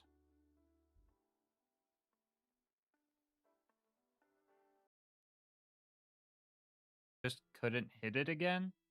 Dumb problems aside, it was time for the fight with my arch rival. Spoiler alert, it sucked. Psych! That bird, she got messed the f up. The main difference with this challenge opposed to my other ones was the ability to actually kill things. Yeah, I might be in a fight for your life in order to spam my Orphan Maker, but at least I'm taking the heathens with me. Also, Cell's insight skill makes dodging Bloodwing actually possible sometimes. I managed to take out Bloodwing in only 3 tries. LilGasmask 1, Bloodwing 2. I still got bodied the last few challenges. After that victory, it was time to go find Mordecai's last remaining friend and then kill all of his friends. A combo of tough guys gave me some trouble, but I managed to glitch one out and it made things a lot easier. These guys often have Nova shields, so the key to giving them the sauce is to make sure you dodge the blast. After a few more little dudes, it was time to take on the final boss, Goliath Jackson. My mans was really moonwalking on me every time he had the chance. After a while, the smooth criminal met his fate. As for the secret ending boss, I decided we're gonna kill him Melee Sal style. Dual wielding rapiers gives us enough DPS to actually melee kill him, but that wasn't cool enough. We wanted to send him packing. Fighting loaders with Brick was actually pretty fun. Mostly because he was a distraction and I got to punch an ion loader off a cliff. Fuck ion loaders. But our next task is where the run started to hurt again. Jack's body double was next on our hit list. If you watched me play live before, you probably have heard me call the heathens that run and hide cowards. The Jack double is the ultimate coward. His cowardice was so extreme that he ended up disappearing entirely, leaving me to reset the map. The strategy for taking him out was brute force and lack of patience, which worked. After an hour of attempts, with that show out of the way, we're on to the next one. The way to bunker is always hard, this time was no exception. I think jet loaders are moving up a tier on the most hated loaders tier list because they're the biggest cowards of them all. Fly away now! Yes. I also got bodied by this loot homie that didn't even drop anything. But the constructor was the real challenge. I was trying to kill this thing for a while. It was to the point where the beginning loaders started respawning and making it even harder. So I did what I do best. Find an obscure cheese strat for enemies that you should never have to cheese. The strat at hand? Constructor displacement. When this chunky dumpster is spawning, it likes to keep awkward eye contact with you, meaning you have a small amount of time to angle it to your liking. It's best to run up to the left of him so he's facing the door you need to open. This way, when he fires his missiles, they end up hitting the door before they can start tracking you, making for a much easier fight. The usually invincible baby turrets were only a minor annoyance this time around. After that, a wise man said wise words, I shotgunned another battery, watched the most awkward teabag of my life, cheesed the Omega dump truck, and started testing Face McShooty. At first, I wasn't sure what gun to use, but I decided to use the Orphan Maker. Reason being is I might redo a melee version of this challenge in the future, so the rapier can be tested at a later time. So basically, This took well over an hour. Early on, I found a strat that made it easier though. I would get my health really low so Inconceivable would proc more often and spam shots until my shield was at its lowest before breaking. This was a bit risky though, and I ended up dying 3 times. Like, imagine dying to face McShooty even once. Anyway, I finally landed a shot, and it was time to face Bunker's turrets. Irony came to play when the usually weak big turrets were the challenge, opposed to their baby man counterparts. The first 10 were fine, but this last one killed me several times. This turret wasn't slaggable for some reason. My guess is that glitch where slagging an enemy before they fully spawn makes them unslaggable. The most common example is slagging loot homies before they land on the ground. Or maybe I just had absolutely no luck, and 9% slag chance never came through. Honestly, both are believable. After a lot of patience, it finally died, and it was time to take on Bunker. The fight wasn't that intense if I'm gonna be real. Had a couple close calls, but the underside of the arena is super safe. Found a cool thing with ion loader domes where you can walk on the bottom side, but that's just random and not helpful. 35 minutes in, Bunker perished, and it was time for another shotgun. This time around, I tried to race with gravity. The goal was to finish the monster before Sal hit the bottom of the elevator. The result? Bad. The tap twisted on me. I couldn't open the top quickly enough. I feel like I could have had it, but now I gotta wait till the next challenge run. Angel Core was actually going great. I surprised myself when I was able to take out angelic guards for the first time, which made me believe this part was possible. After a good chunk of mobbing, the last injector was finally exposed, and it was invincible. No biggie, I'll just reset the map and... Oh. Okay, I guess the mobbing wasn't that bad. I'll just do it again and then destroy the... What the fuck? Okay, I'll leave out the door so it doesn't reset the fight and... Oh, brother, come on! Wow, a third time. Who would have guessed? Alright, LilGasmask is back. So this was actually a hard lock. I literally couldn't proceed. On the third attempt, I noticed that the injectors respawn for some reason. I don't know why, but I thought that this might mess up the game, so I tried a fourth time, and I did it under 25 minutes, which is the time it takes for mobs to respawn, and it still was busted. 3 whole hours of Angel Core, and 1 hour of troubleshooting given to make the mission complete. We figured it out. Alright, with that covered, it is time to cover Sawtooth. I hated this too. The ambush commanders actually spawn camped me for a while, and I was having trouble getting shots on them. My most viable strat was to get up close and fight for your life and spam the Orphan Maker. This wasn't a guaranteed kill though. After getting tenderized like a steak for a while, I managed to kill 3 of 4 of them, and the last guy was glitched out of bounds. Oh great, more glitches. My favorite. I thought I had a simple fix. I really thought I could just reset the map on this one, which I did, and I only still had to kill 1. But 4 of them spawned, all at once. On the bright side, I only needed to kill 1. After that, a cowardice buzzard killed me, and I found a weird glitch where if you die in the elevator, you'll respawn on the elevator. It was kind of weird.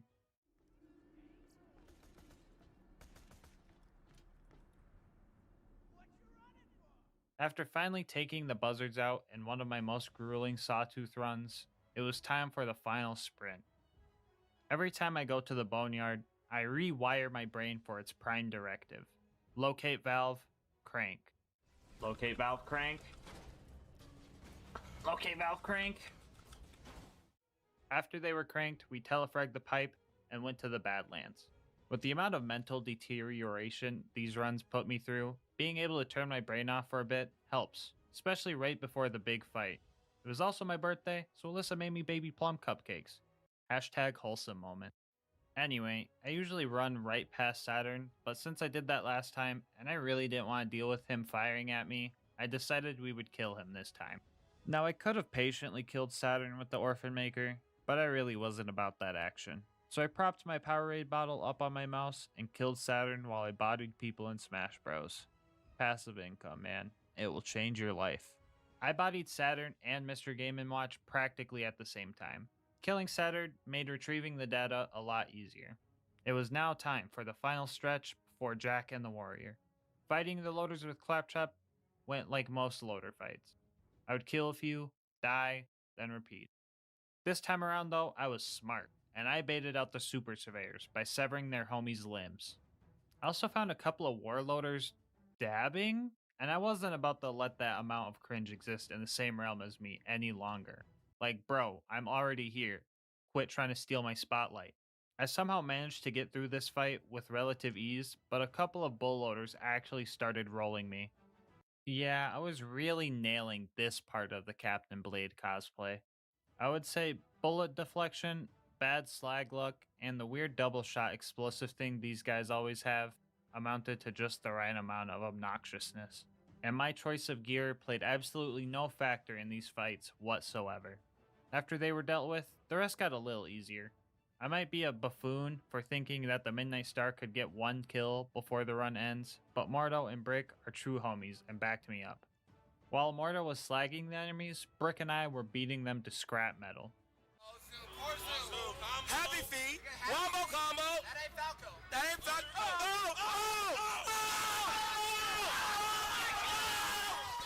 And after Mordo took out the turrets, the rest of the enemies became optional. The final fight with Jack was upon us, and like most of the run so far, some weird cursed went down. What you're watching is a 40-minute fight sped up a whole lot. As you can see, his shield isn't really dropping. So when I eventually died, I needed a large refresher to keep me motivated. It was my birthday. I was gonna kill this. Shortly after the break, I thought of something. I didn't expect him to be so tanky. Can you spawn with different shields? What happens if the lava touch your no-no square?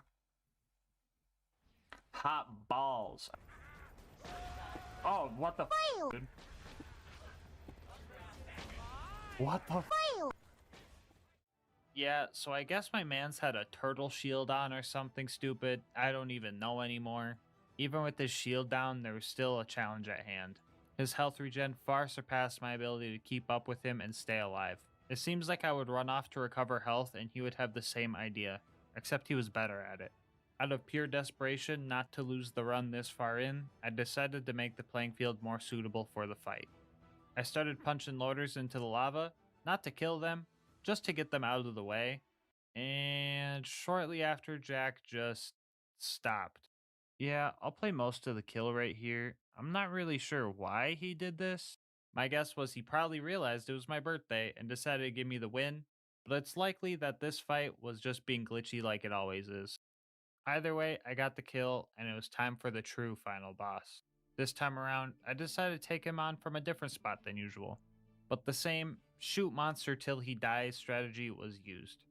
After a few fails by the hands of Crystalisks, the warrior assumed fate acceptance position. Or so I thought. He tried to pull one last trick on me, but luckily, I'm a very paranoid individual, so my guard was already up. Once his health bar was finally down to practically nothing, I seen my chance to get a kill with the Midnight Star. The final boss, taken out with the worst grenade ever created. All to finish off this treacherous sip. Nah, psych, it failed on me again. On top of that, I killed the warrior while left-handing the Orphan Maker. I decided that since I was in Fight for Your Life, the self-damage wouldn't have really did anything, so I let this one slide. The warrior dropped a terrible leech, and I finished Jack off with the obvious choice of weaponry. The proof is here. You can't beat Borderlands 2 as Captain Blade, even on your birthday. Alright, don't go yet. I got some bonus content for you guys. Really quick though, it'd be awesome if you guys subbed, liked, and commented on this video. It really helps with YouTube's algorithm, and I also love hearing what you guys have to say. My Twitch and Discord links are also in the description if you want to check those out. Alright, now let's shiver some timbers. The Pirate DLC plays a lot like normal Borderlands 2. You just get pirate shanties stuck in your head more often. Things started out a little rough, but after outplaying the last few Pirates action movie style, our first real test arrived. So No Beard always spawns with this corrosive stinkpot rifle, so we had to dance our way around this one. On the bright side, the guy's got no beard and 2 left feet, so taking him out was pretty easy. After talking to the most talented ventriloquist on Pandora and fending off a very angry Alfredo noodle, we finally had our first aircraft, sand skiff. which we properly flew into a bigger boat so that we could in return shoot the smaller boats. Whole lot of boatception. Upon meeting Scarlet, she said that we needed to put Sandman to sleep, so we were off to his lair. On the way there, we also dug up another rapier because I wanted to find all the treasures as a bonus challenge. I don't know why I added more challenges because Big Sleep and Sandman were actually pretty annoying to fight. Well, Sandman actually died like a baby man, but Big Sleep is just a dumb boss. Like most enemies I despise, Big Sleep has this undodgeable chain attack that can even hit through walls. On top of that, the guy can just hit the whoa out of nowhere and deflect my bullets that, may I remind you, already hurt to shoot. A little over a dozen deaths later, I had to bring out the special weapon, the gas mask. And before anyone asks, yes, this gear is also cursed. Whoever wears this thing becomes unbelievably sexy at the cost of undying masochistic urges. With my breath steadied, brain cleared, and on the 666 death mark, I noticed something. For some reason, Big Sleep completely whiffed his melee attack right here while I was standing on this crate. Being the large craniumed lad I am, I instantly knew what to do. A simple confusion strat was all it took to take on this heathen. Also, he dropped the 12-pounder, so that was pretty cool. After we dug up our Orphan Maker and Manly Man shield, we raided this Hyperion caravan. Nothing too eventful, just your average Sea of Thieves gameplay experience. Grabbing the auto idol was more significant than talking to Herbert, so I'll include that instead of him. But our next destination was Washburn Refinery, where even robots can be cowards. There was a group of 2 super loaders that took about 20 minutes to kill, and then there was Hurley, who took 2 minutes to kill. Gearbox did my boy Hurley pretty bold when it comes to balancing. The main attack that makes him unique does 4 damage. On top of that, you can blow his arms off, making him the easiest boss in the game. With all 4 parts of the compass found and or jerry-rigged, it was time to set off to the lighthouse. Here we found the last treasure we needed, the Midnight Star. Way to save the best for last, am I right? Surprise, surprise, Scarlet betrayed me and sent her biggest cowards after me. They really said, I'm about to head out as soon as I needed a revive. Nothing too hard, but the lieutenants did mess me up quite a bit before I managed to take them out. We somehow photobombed our own POV of getting eaten and fought Roscoe the Rat Hive. Thinking about it now, the Leviathan has some type of turducken situation going on. Like for real, you have the rack inside of the Rat Hive, and then the Rat Hive inside the Leviathan? I don't know, I'm probably thinking too deep into this. Anyway, Roscoe was a bigger baby than Sandman, both figuratively and literally, so he died in like 40 seconds. The Leviathan, though, was a whole different story.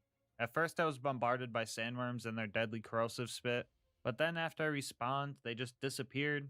I don't know why, but it was just 10 minutes of dodging rocks and shooting his eyes and heart. After that was done, a whole wave of worms popped up, and I just took them out from a safe spot. It was a very slow process, mostly because when they go underground, they remove any slag applied to them. And, you know, the whole 9% slag, yeah, you get it. After all that, I had to fight not 1, but 2 sandworm queens before the Leviathan showed its neck. It would have been so simple. I just had to kill the last weak spot, but I left-handed. I had no excuse this time. It was tempting to let it slide, but I had to do what was right. Resetting the fight was the only option. So I did this 20-minute fight about 3 times before the Leviathan finally perished. Which means you can beat Captain Scarlet and her pirate's booty as Captain Blade. Alright guys, that's going to wrap up the video and the bonus content. I just want to thank you guys so much for watching, and until next time, breathe easy, homies.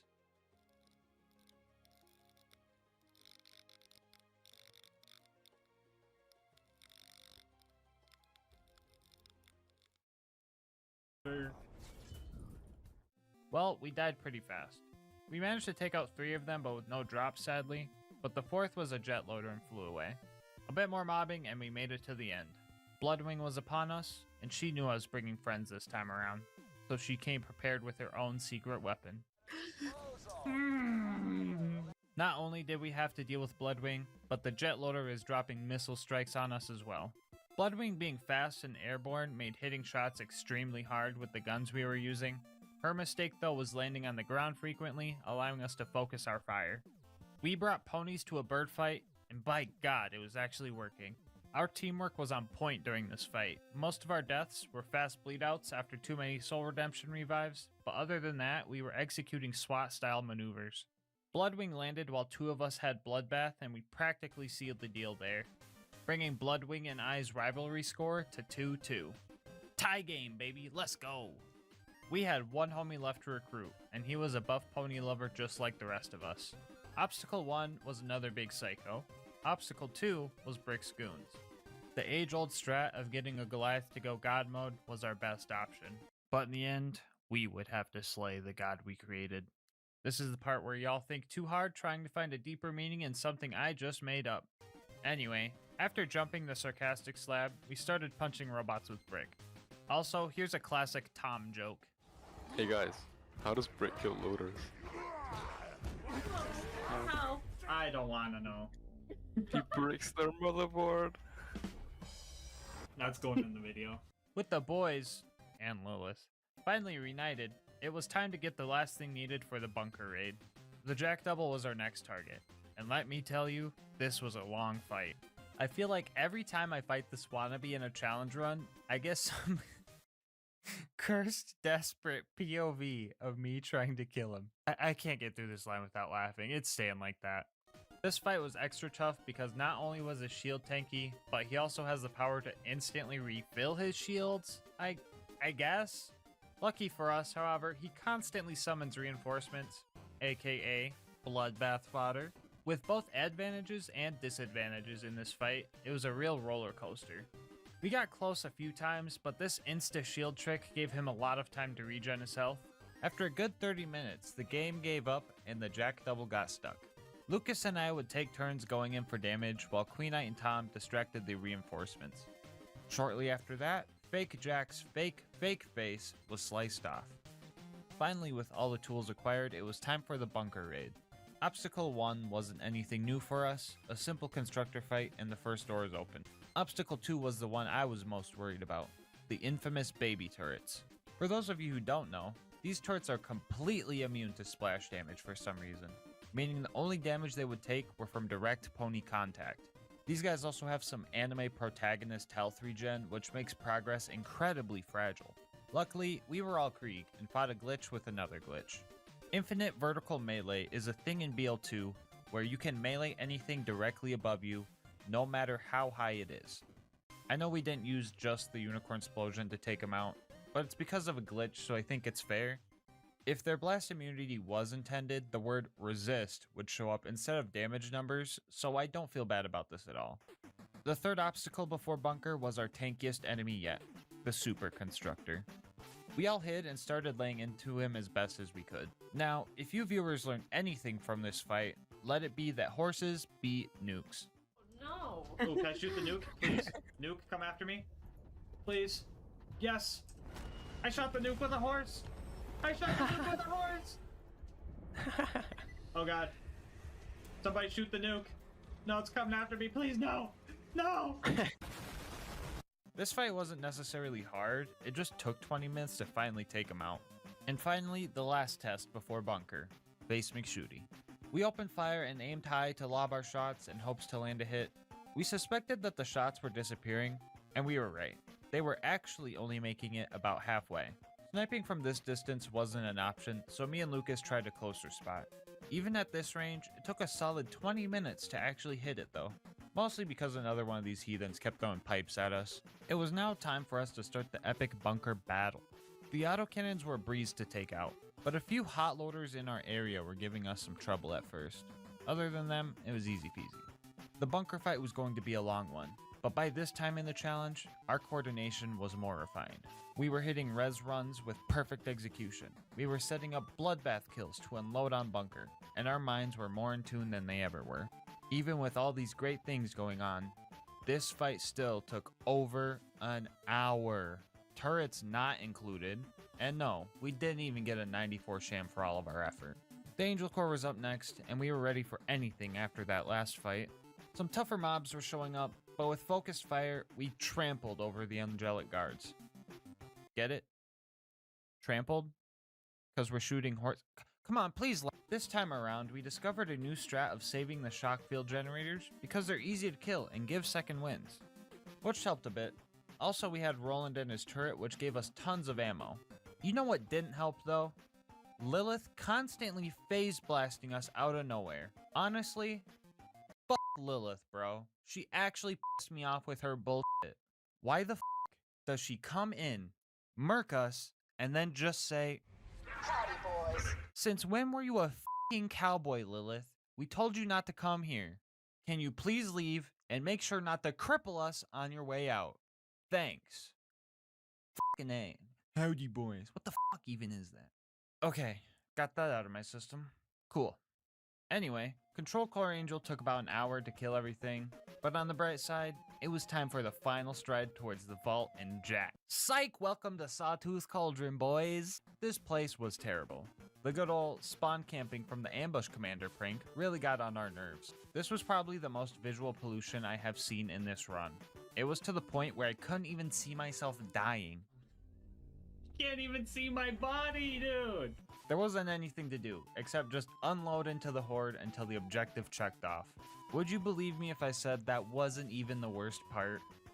The buzzards were pretty much impossible to hit consistently, and we had to kill 5 of them, bro. Oh my. I'll go over some of the strats we tried to use to handle these guys. First off, our best chance of killing buzzards was for them to just get stuck on some part of the tower so we could focus fire and take them out. That requires a lot of waiting and hoping though, so we also tried something else. We would ride the elevator down so that the buzzards would despawn and ride back up and try to catch the buzzards right as they spawned. I even attempted to ride the spawning buzzards by downing myself and landing on top of it, but it wasn't working too good. We also tried to go to other parts of the map to kill buzzards with low movement options, but couldn't find any.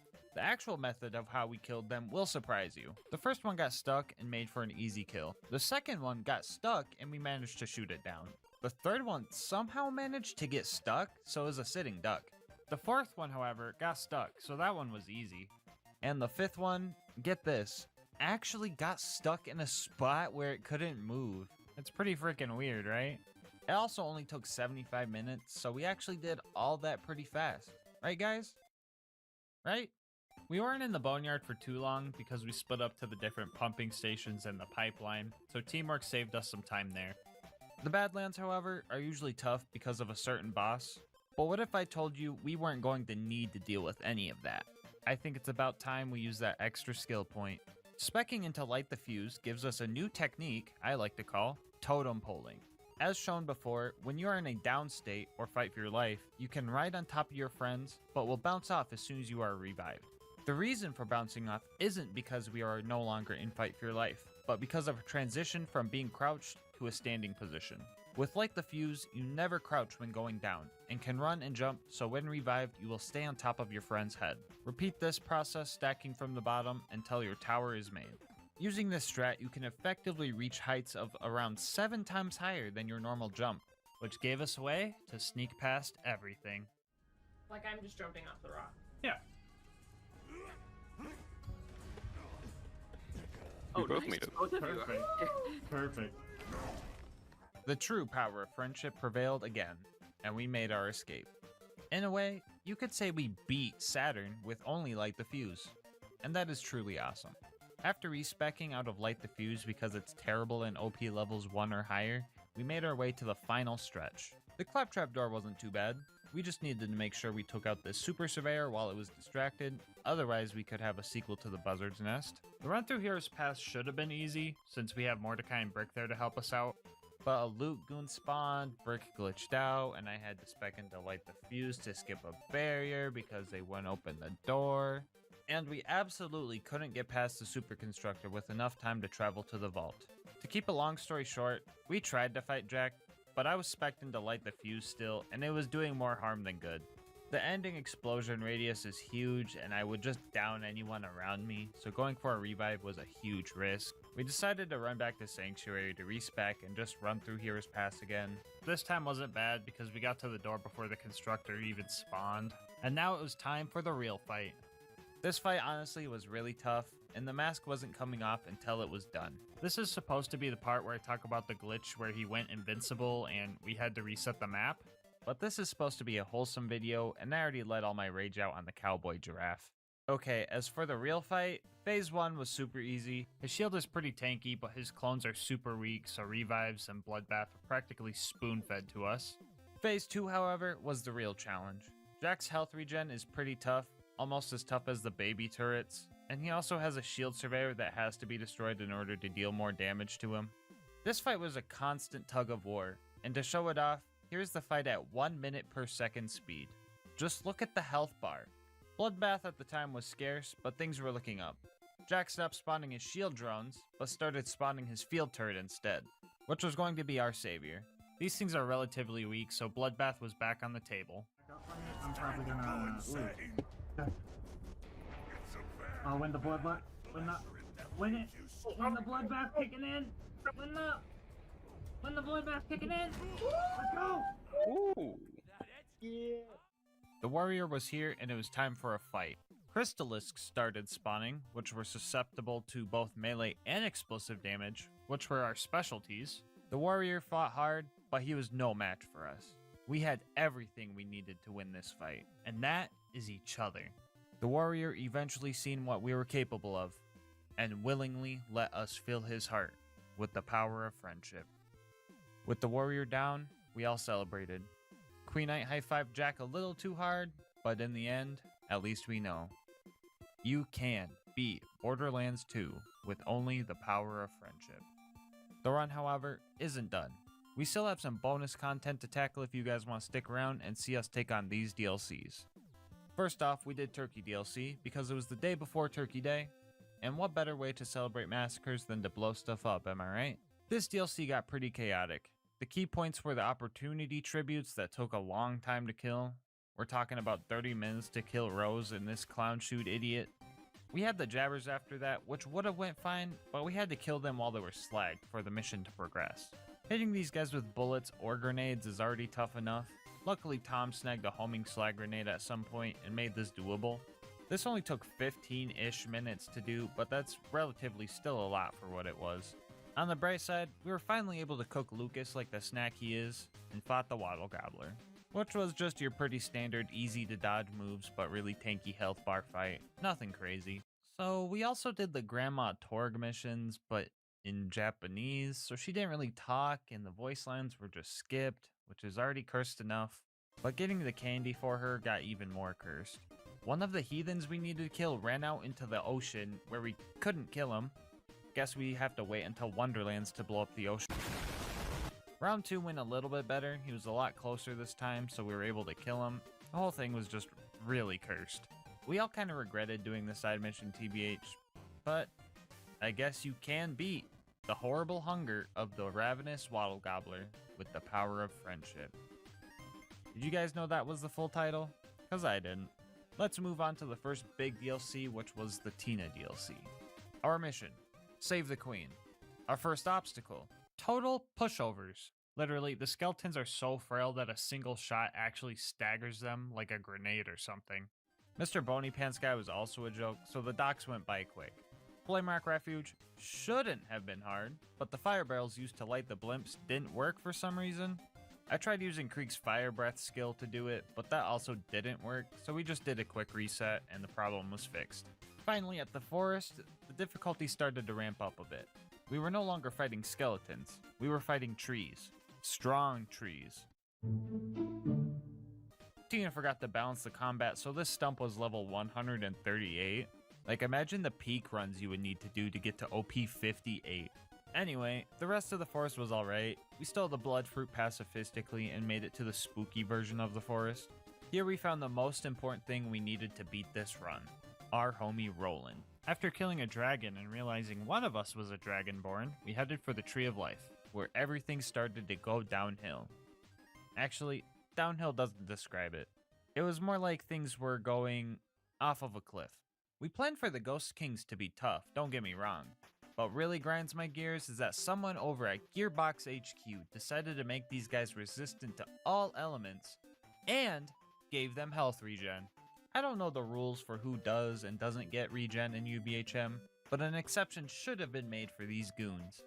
Taking the first phase out was easy, but when they turned into fast-flying heads of suffering is when we almost gave up. This was one of those times where I was about to ring the bell and deem this challenge impossible. We tried many strats to take these guys out, like luring them out of the arena and hoping they just get stuck somewhere, getting Bloodbath, but that wasn't easy, because most of the enemies had the Immortality Sword in their back and it wouldn't give it to us anyway, and we even tried old-fashioned slicey-dicey strats, but to no avail. The 4v4 between the Ghost Kings and the Gasmask gang was looking grim, but we were looking at it the wrong way. It wasn't a 4v4, it was a 5v4. Roland, the absolute legend, was going to be our key to victory. We noticed that his turret was actually dealing relevant damage to the Ghost Kings. It was just a matter of the head being close enough for the shots to hit, and the body being far away enough because it would confuse the turret. First head was the easiest because we still had normal enemies to get Bloodbath off. The second was probably the toughest. At first we got close, but we ran out of Bloodbath and eventually healed back to full. We tried to reset the map for more enemies, but that was a bad idea because the first Ghost King came back. This time around we didn't get much Bloodbath for the first fight, but somehow still managed to kill him and get our progress back. This is when we tried the aforementioned lure strat that just didn't work, and right as I was about to give up, the second Ghost King just died. Alright, let's see. Let's look at bug page on Ghost Kings. Ghost Kings. Wait a sec. You killed it. Wait, what? I don't know. I just went back in the arena and it's dead. Huh? Cheese strat, we just abandoned Roland. We did it, yeah, we did it. My theory is that he went into a non-combat stillness and Roland's turret just laid into him. Which really surprised us because we didn't see Roland throw out his turret up until now. With our newfound hope, we went back in and fought through the other kings, making sure to fight the head as far away from the body as possible, so the turret would put in the work. Even with this strat, it was highly reliant on things mostly out of our control. After nearly 2 hours, we finally took out the last king and ended the worst fight in LilGasmask challenge history. It was time for the mines. The dwarves here were a lot tankier than we anticipated, but nothing compared to what we just beat, so we were fine. After getting up on Ragnar the Emancipator, we completed the jumping and cube puzzles, both correctly, and then went to fight Greedtooth. We tried befriending him, but he was still mad about us punching his boss. Luckily for us, he spawns a bunch of dwarves, so Bloodbath is easy pickings, and Lucas also rolled a 20 on his perception check and noticed there was a damage shrine in the arena. We combined that with our Bloodbath for some major damage. Later in the fight, some aerial golems spawned in, but we kind of just ignored them because they were just kind of jokes. Anyway, 20-minute gold golem fight, not too bad. Hatred Shadow was our next challenge. First thing first, we had to kill a darkness with ponies, you know, because symbolism. And next we had a couple of mobbing areas filled with tough knights and wizards, and at the very end, we had the handsome dragon. First, we have established this already, but flying enemies are super annoying. We're shooting unicorns, not Pegasi, so it's kinda cheating on their end. Secondly, Bloodbath was kinda off the table because the baby dragons were surprisingly tanky, and even if we could proc Bloodbath, our stacks were usually low because sustained damage was hard to keep up with, so even if we had it, it wouldn't do much. And so the patience game began. Lucas and I, being the chaotic individuals we are, were right out in the open trying to do what we could. Tom and Queen Knight, though, were chilling on the sidelines acting as cheerleaders for us. Those two were roasting us more than the dragon during this fight, so yeah, I went there. Do you guys know why that's the cringe end of the bridge and this is the cool end? Because you guys are there. Oof. Got him. After a long fight, we were so close to winning when disaster struck. Steam servers went down again. We could have waited and this would have been fine, but for some reason my game straight up kicked me from the map and Borderlands was soft locked into this restoring session cycle. So not only did we have to do that whole fight all over again, we had to do the whole map's worth of mobbing as well. Why can't things ever just go smoothly, bro? What's with all these glitches and bugs? Like, come on! It's never just, Claptrap said his voice line twice, that's a weird glitch. It's always some never-before-seen, Jack turned invincible, Tom fell through the map, Brick won't move, game soft-locking bullshit. Okay, breathe easy, breathe easy. Okay, back to the run. Both dragon fights took about 30 minutes each, not including all the mobbing required, but in the end, we made it barely holding on to our sanities. The Lair of Infinite Agony was actually quick. There's no mandatory mobbing here, so the only thing we had to worry about was finding Mr. Miz to get our extra mysterious amulet. And finding him wasn't too bad, so all we had to do was buy the... Well, it's fine. Everything is fine. All 4 of us pitch in. We should have enough. I sold all my gear and asked Queen Knight for some money, but she thought it was a scam and wanted me to explain why we needed it and threatened to punch Mr. Wiz, which would have restarted the challenge. And Lucas was also killing him with jump damage, and I was just panicking across the board. Queen Knight decided to duel me for the money, and with hours of pain on the line, I decided to play it cheap for the greater good. With all of our life savings combined, we were able to buy the amulet with the worst possible friendship rating. The Sorcerer's Daughter was our next fight, and with all the fragile spiders around, bloodbath chains were easy to come by, but this fight still lasted a while for one reason. This was not big arm. No, no, no, no, no! We probably did enough damage during this fight to kill her 3 times, but the health regen powers were so powerful. We discovered that she could only leech us if we got too close, so the new strat was to stay as far away as possible. She still caught us lacking a few times after the new plan, but we eventually got our shit together and finished her off. I made a mistake right after the fight. I rolled 2 dice on this chest, and rolled 2 13s. You guys might not know, but this number always foretells bad luck for me. Rolling 2 of them meant something most unfortunate was going to happen. With paranoia high, we went to the top of the tower to face our final boss. Phase 1 seemed simple. His clones were easy bloodbath, just like in real life, but taking him out was going to take a while. The shield doesn't regenerate? I hope not. No, why'd you say it? We quickly devised a new strat to save our slag grenades for when his shields were depleted to put as much damage into his health bars as we could. Even with this strat, he managed to recharge his shield 9 times during this fight. Phase 2 was honestly the easiest. No shield regen, and he summoned more pushover skeletons, so nothing much to note. Which brings us to Phase 3. This phase had the largest health bar so far, and the mobs he summoned were dragons again, so bloodbath was no longer an option. We were so close to beating him. But that double 13 I rolled earlier finally came into play. What? What? Why does its health go up? No, no. No, what the happened? No.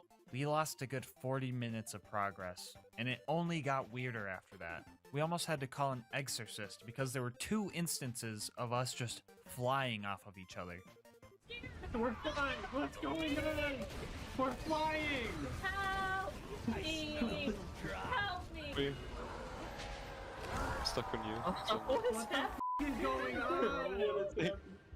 I don't know. Our spirits were on the brink of breaking. The only thing keeping us going was each other. And after 2 long hours of fighting the sorcerer, we finally ended his reign of terror. And all we were rewarded with was more ammo. And also the knowledge that you can beat Tiny Tina's assault on Dragon Keep with the power of friendship. One more DLC left, the Draft DLC. We start off trying to defend Sanctuary before these insane X-Daw military goons decide to start gassing us. And with us being the LilGasmask gang, we didn't have an issue at all. But Lilith, for some reason, is still calling the shots and straight up kidnapped us, and Hector made off with the most important thing in the universe. Back on actual ground, the game showed us that we're bad at fighting plants for the 2nd DLC in a row. There were a lot of plant psychos, and the chaos was really starting to get to us. We ended up shooting each other multiple times throughout this fight, but the last thing we were going to do is let some garden beat us. Anyway, we met Vaughn, and our next mission became clear. We had to figure out how this gas stuff worked. Testing included collecting infected brains and inhaling the gas ourselves for a sweet damage boost. We got the brains scanned, but the new Pandorans decided to launch an attack on our new base, so we had to defend it. This time around, the baby turrets were on our side, so we were practically Oh, what? They died already? These things were supposed to be invincible. No. So we fought these guys for a while before they ran out of vegetation to throw at us. Speaking of vegetation, our boy Mordo caught the plant disease, so we needed to save him. Luckily, Talon is here to help us kill literally only this one guy in the cutscene for us, and leave us to deal with the other 14 that all seem to have blast-proof shields. These guys were pretty tough, so we did what anyone would do. Inhale some plant gas so our guns were stronger, cause that makes total sense. Talon led us to where we needed to go by pooping out a trail for us, and Mordecai was officially diagnosed with plant. We needed to find a cure fast. Luckily for us, Cassius had what we needed. Getting to him was going to take some work. And by work, I mean using a giant space laser to open a door. We had to fight through some more Garden Gang members to get to the laser, but Brick showed up and he's been hitting the gym. Homie was level 116, so he could bite through any plant. Well, almost any plant. We made it to Helios Fallen, and I think you all know where this is going. We had to fill Uranus with unicorns. I will say the amount of unicorns Uranus was able to handle was impressive. The stamina as well. Uranus was taking unicorn poundings for a solid 20 minutes. Okay, that's my butthole joke quota for the year? Yeah, for the year. Let's get back to something that might actually be funny. The path to Cassius was open and we moved with haste because our homie Mordo wasn't doing too good. Cassius ended up consuming too much plant gas, but he didn't seem to care. He managed to create the cure, but ended up too far gone, so we had to take him out. The fight was going pretty slow just because we couldn't get kill skills, but then we found this hentai room that we farmed for Bloodbath. Nothing too crazy here, honestly. We've had tougher 20-minute fights. A quick run-through of the gas-infested engine room, and we made it to the final boss fight. Hector. Yes, such a scary-looking boss, but such an underwhelming name for a finale. Plant Gang was going down whether they liked it or not. Lilith was also here, which wasn't too bad actually, because it seemed like her kills gave us second wins, but I don't know if that was real. Hector quickly found out he was no match for the power of friendship, so he had a clever idea to try to defeat us. He built big plant walls to separate us, but true friendship knows no bounds. The toughest part of this fight was the lack of ammo. We were desperate at one point and all started picking up shotguns and grenade mods off the ground because they provide a little bit of ammo, but we were mostly staying alive with teamwork and Buzzax rampages. Hector was no match for us, and after a good half hour, he fell to our power.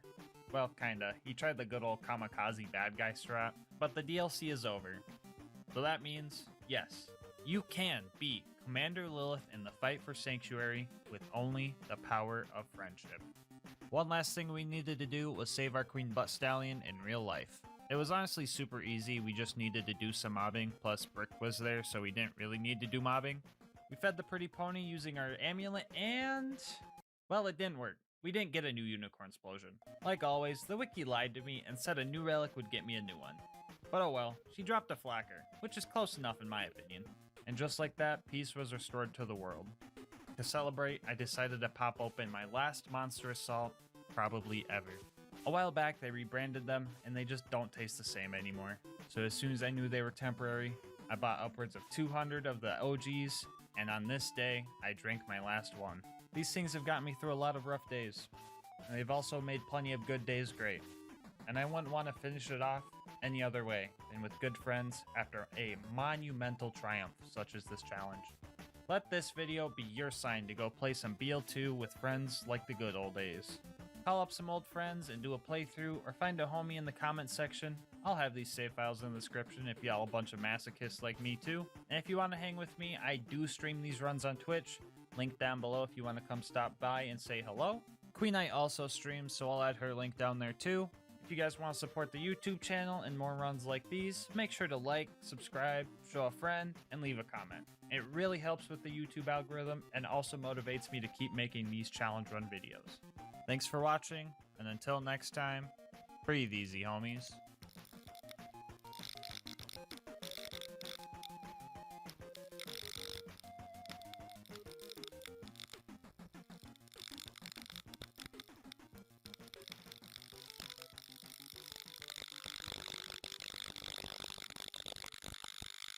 So a while back, a homie by the name of Obo Shoes Games created a video about all the reasons why you couldn't beat Borderlands 2 without moving. And that got me thinking, can you beat Borderlands 2 without walking? Well, yeah, you could just sprint, crawl, or jump everywhere, duh. Okay, let's make it more interesting than that. What if we didn't have access to the 4 basic movement controls, WASD? Well, in that case, you're still pretty much out of luck then. But there are still some loopholes we can consider. In order to succeed, we will have to really stretch the definition of beating Borderlands 2. My challenge runs are usually UVHM OP10 geared runs, where I test the viability of many cursed and terrible weapons. So we could do it that way, but the UVHM geared speedrun category pretty much already does this via double shot rocket jumping. They still do walk for parts of the run, yes, but most of the time they're just flying or spamming Norfleets. This also isn't a freshly birthed character, so getting to this max level geared scenario would require a save editor or walking while getting your character up to max level. If beating the game with a fresh character is what we are looking for, then a super easy, and in my opinion lame, way to do it is to play co-op and have someone else do all the work for you.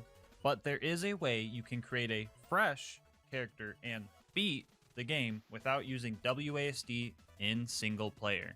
The quotation marks are there because this is where we really start stretching definitions. So the Giraffe DLC came out and gave the players the ability to create a new character starting at level 30. Each character also has a specific set of gear that is the exact same each time you create a new one. These characters also start at the beginning of the very last mission, the Talon of God. Okay, calm down. If you want to call me a cheater, I have the whole "you cheated, you didn't grow" copy pasta in the description, so you don't have to Google it to paste it in the comment section. Anyway, beating the game with one of these saves is a real speedrun category known as any % boosted. We will be doing a modified version of that, but don't think this is going to be easy. We still can't use WASD, so this ain't no walk in the park.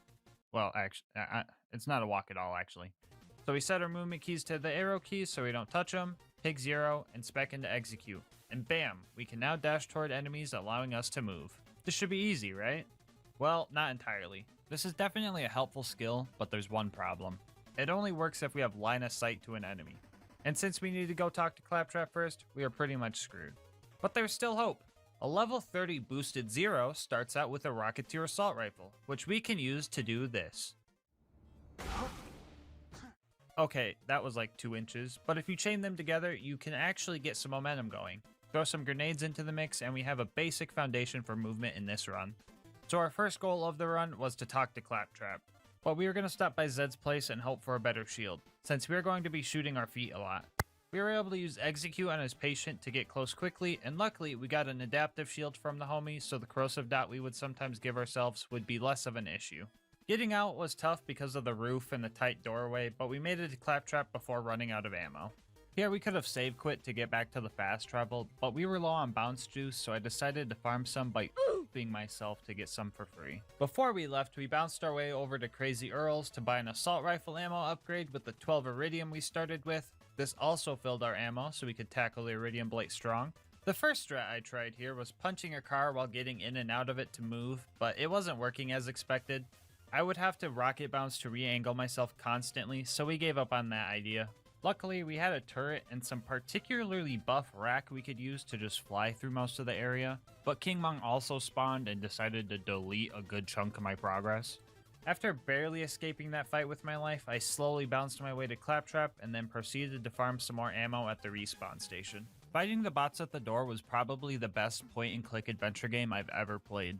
The strat that got me through this was just having one robot really close to death so I could just use that for a second win. It was definitely scary at times though, like when exploders decided to run up on me and all I could do was just...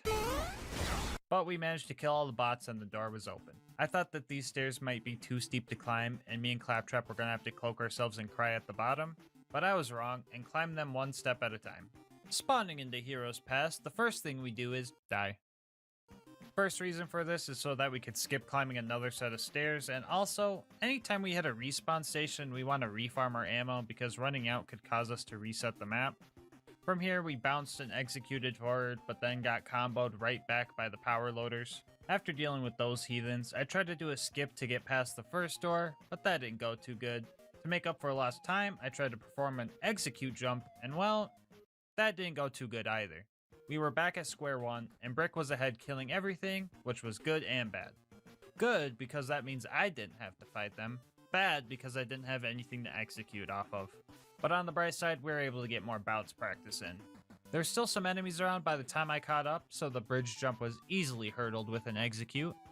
Execute also let me clear another large portion of the path by targeting these 2 defense turrets. I tried using the turrets to just jump over the door, but the line of sight just wasn't there, so I had to scratch that plan. I opted to just kill the rest of the loaders, and shortly after we almost had a big uh-oh moment when I got stuck on the respawn station. I tried to launch myself off, but the new station wasn't registering my shots. Luckily I had a grenade, so I managed to knock myself off. From here on out, I think everything just turned into spaghetti. I died multiple times trying to use the constructor to fly across the gap, and died one more time when the constructor was almost dead, so a lot of time lost there. Fourth time around, I actually made the jump and had some scary fights on the other end. I managed to get the constructor down, but an ion loader had an angle on me from afar. I knew all it wanted to do was land a fatal shot and bubble up like a coward. Luckily, I remembered I was in normal mode, and dot damage actually works, so we killed it with our Rocketeer and made it to the vault. After farming up some ammo to make it all the way over to the next ammo farming station, it was time for the final fight, the Warrior. Oh yeah, wait, there was Jack too, but he's kind of a baby in normal mode, so we dealt with him quick. Anyway, the Warrior fight seemed like it wouldn't be too bad. Plenty of opportunities for revives, racks to use for some fancy movement, and not too big of a health bar to deal with. But I somehow managed to get launched into lava not once, not twice, but 3 freaking times. At this point, the enemies just straight up de-aggro, so I couldn't even blind fire towards minimap dots.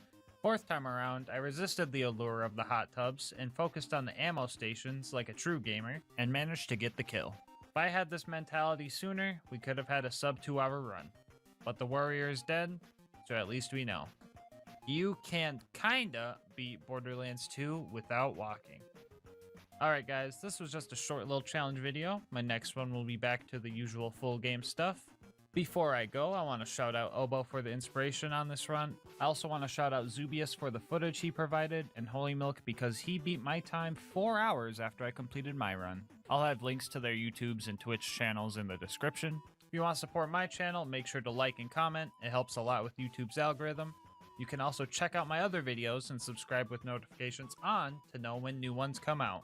I'll also have my Twitch and Discord links in the description if those are up your alley. But until next time, breathe easy, homies.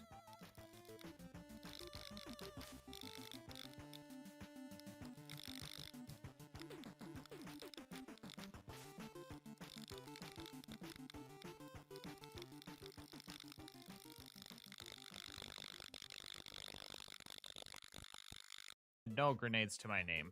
Any I found were used to clear out the goons in my way, so I decided to run back to the nearest vendor and just top off there.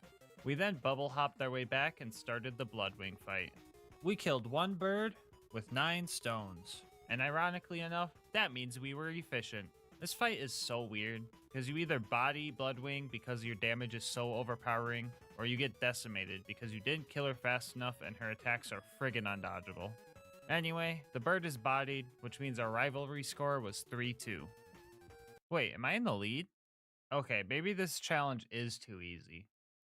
Nah, just kidding. In like 2 minutes from now, I'm straight up hopeless.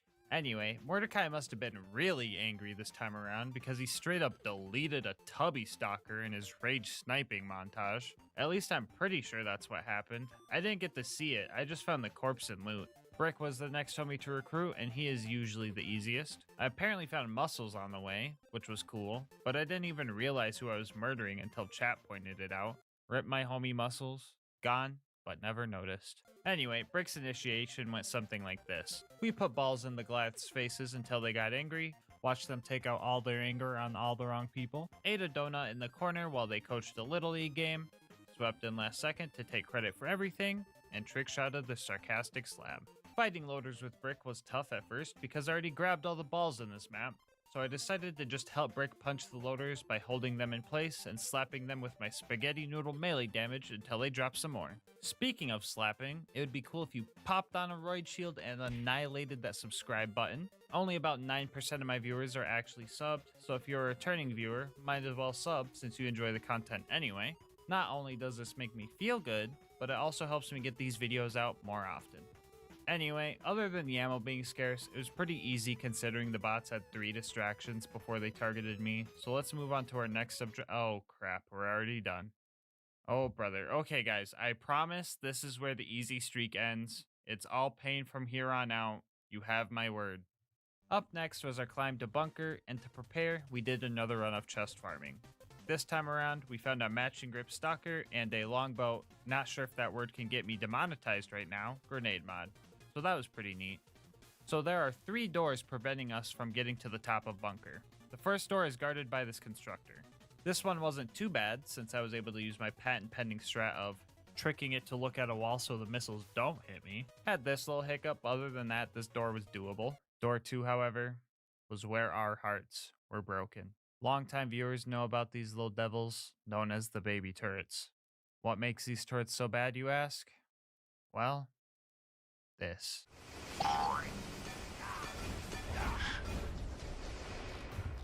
These turrets are completely immune to blast damage due to a glitch, meaning our fastball will never be able to damage them. And since they're mandatory to kill, that means you cannot beat Borderlands. Wait, hold up. Are we really going to count that as a loss because of a glitch?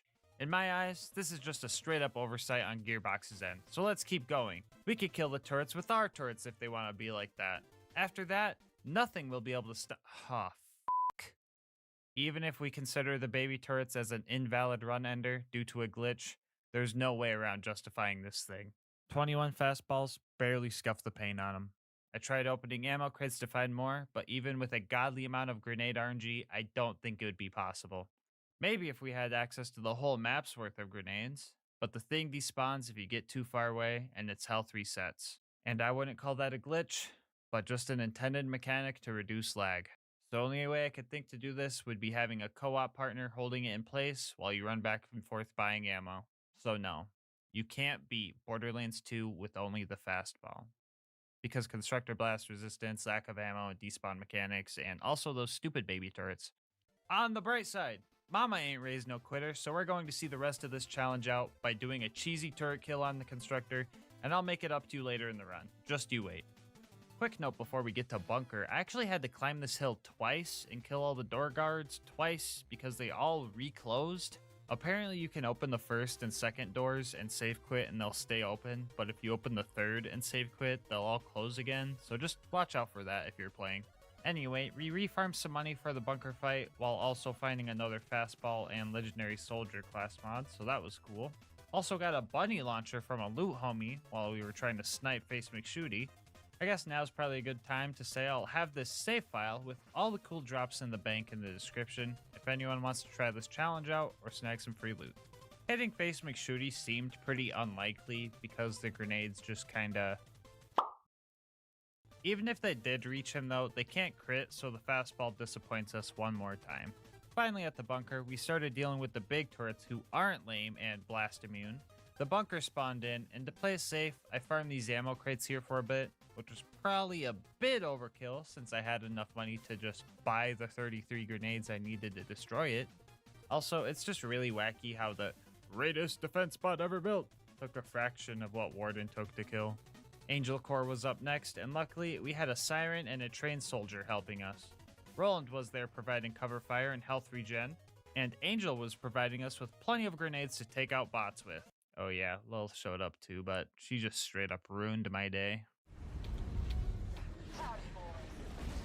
Oh, she said the thing, bro, when I trick shotted. Oh my god. You fucking ruined my trick shot, Lilith. Besides that bit, this place didn't go bad. The baby turrets here aren't as glitchy as the ones outside, and everything was armored, so there was no need for switching grenades constantly.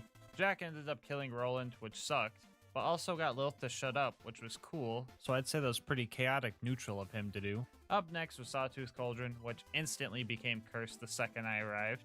Moments after that, we were hiding for our lives as the ambush commanders waddled themselves ever closer and closer. Luckily, our turrets were ready just in time, so we managed to escape that fate for a far more toasty one. Our new purpose was now buzzard busting. We barely managed to destroy Boombringer with our last nade in breath. If a buzzard with no pilot was hard for us, 5 of them with pilot should be a piece of cake, right? Yes, actually. I don't know why, but it just worked. We speed ran through the boneyard and experienced what it truly meant to be a fastball, so that was pretty fun. But the Badlands was quite the opposite. Y'all remember that ultimate constructor I couldn't kill without using my turret? Well, I kind of feel bad for being such a filthy casual that I decided a new rule to beating this run was also to put Saturn out of commission. So instead of going to the Badlands, we farmed up some more money to fund our mission. Funny drops this time around included a WTF shield, homing Quasar, and an 81 champ. The plan for Saturn was simple. Lob balls until we ran out, buy more, repeat. We just had to make sure his little drone strikes didn't sneak up on us.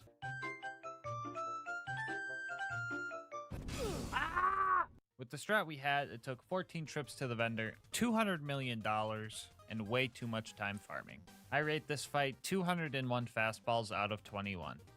We made one last farming run and got a legendary Berserker class mod, so we threw it in the bank with the rest of the goodies I decided to hoard even though I can't use them.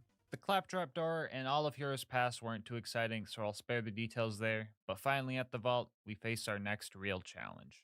Handsome Jack was watching me the whole time.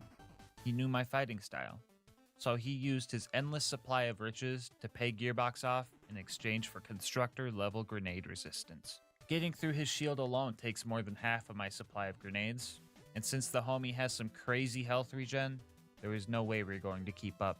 We needed a plan, and we needed a plan fast. I knew that if we had a chance at taking Jack out, we would need him slagged, stationary, and have full ammo ready to go. Slagging Jack is super hard for some reason, so that part was luck-based. And having full nades for his health bar was going to be tough, especially because he would spawn a shield drone that just took up a lot of our resources. So with this knowledge, I devised a game-winning plan. Step 1 was to get rid of his shield. Step 2 was to use a little RNG manipulation. If you are below 1/3 of your maximum ammo for any ammo type, ammo crates are more likely to give you that type of ammo. We used this strat until we were full again. Step 3 was to get Jack backed into a wall. This part was a waiting game, but he eventually fell into our trap. Step 4, make a sandwich. What? No, not literally. I mean like wedge him between two turrets and just pray for slag. Step 5, start chucking. 18 fastballs into a purple Jack and he was finished. The turrets probably did a good chunk of the damage and they also got the kill shot, but I don't care, I'm taking that dub. The warrior was the last thing in our way of victory. Early testing showed that the shock fastball was doing the most damage. Not sure why exactly, but I didn't mind. Our game plan was to run from base to base, snagging ammo and keeping cover. Also making sure to keep ammo between 7 and 3 when possible. Below 7 so that more grenades would spawn, and above 3 so that we could get second wins in emergency situations. With this strat, the first attempt wasn't even close. The second attempt was so freaking close, but you know what they say, third time's the charm. Meaning you can beat most of Borderlands 2 with only the fastball. Thank you guys so much for watching up to this point. Before you go, I would like to say that liking, commenting, and subscribing all help me out a ton. Not only do the nice words drive me to keep doing these runs and making these videos, but it also helps with YouTube's algorithm, which helps me grow. And if you want to support me directly, I just rolled out channel memberships. 99 cents get you emotes, member badges, and videos a day early. I tried to make it cheap since I don't post too often yet, but the support could help get videos out earlier for everyone. You can also come hang out with me on Twitch or in Discord if you want. I'll have links to those in the description. And last but not least, thank you to It's Naraka for the absolutely awesome thumbnail art. I'll put links to their socials in the pinned comment. But until next time, breathe easy, homies.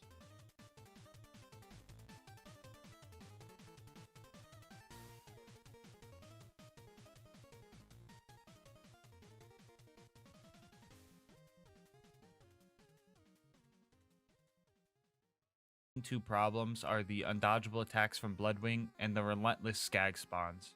Usually the Skags are good for revives, but during this fight they just used up too much ammo to be worth it. If I was lucky, Bloodwing would land and I could get some good damage and slag in, but it was so rare that it wasn't reliable. But I'm used to all that stuff.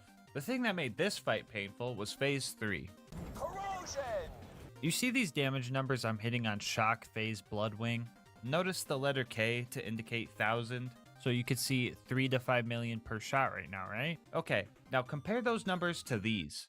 Notice the lack of the K indicating thousands? A rough calculation of these numbers indicate I'm only doing about 1% of the damage I was doing during the other two phases. And on top of that, this phase seems to be the biggest of the 3. Since loading our gubs up with Mountain Dew Flaming Hot rounds isn't an option, this fight was going to be absolute torture. But I'm a large craniumed masochist who likes a little challenge, so I devised a plan. Step 1, puppy daycare. I had to lure the 3 Skags up the elevator and make sure the loaders inside weren't there to kill them. This turned the fight to a 1v1 with me and the bird. Step 2 was to stock up for the fight. Max grenades and ammo were needed to give a good head start. Step 3 was to know how to fight her. Cell has some ammo regen with gunzerking, but it's not a lot with how much ammo we throw out. So if Bloodwing wasn't on the ground, we would make sure to just tap shots at her to activate get some, so our gunzerk cooldown would speed up, meaning more ammo regen. We would chill in this safe spot, only coming out to grab health sticks and ammo for Mordecai's drops, or to dodge certain attack angles from Bloodwing.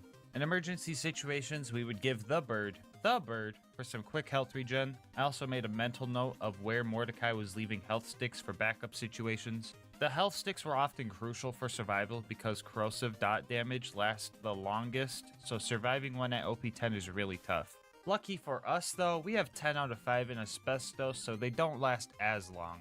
First two phases surprisingly went good. We got lucky with landings and managed to deal with them quick, but phase 3, oh my gosh, phase 3, dude. Bloodwing did not land a single time, meaning this fight was going to take even longer. On top of being mentally drained at this point, I constantly had to be on my guard because a single mistake could set me back another hour.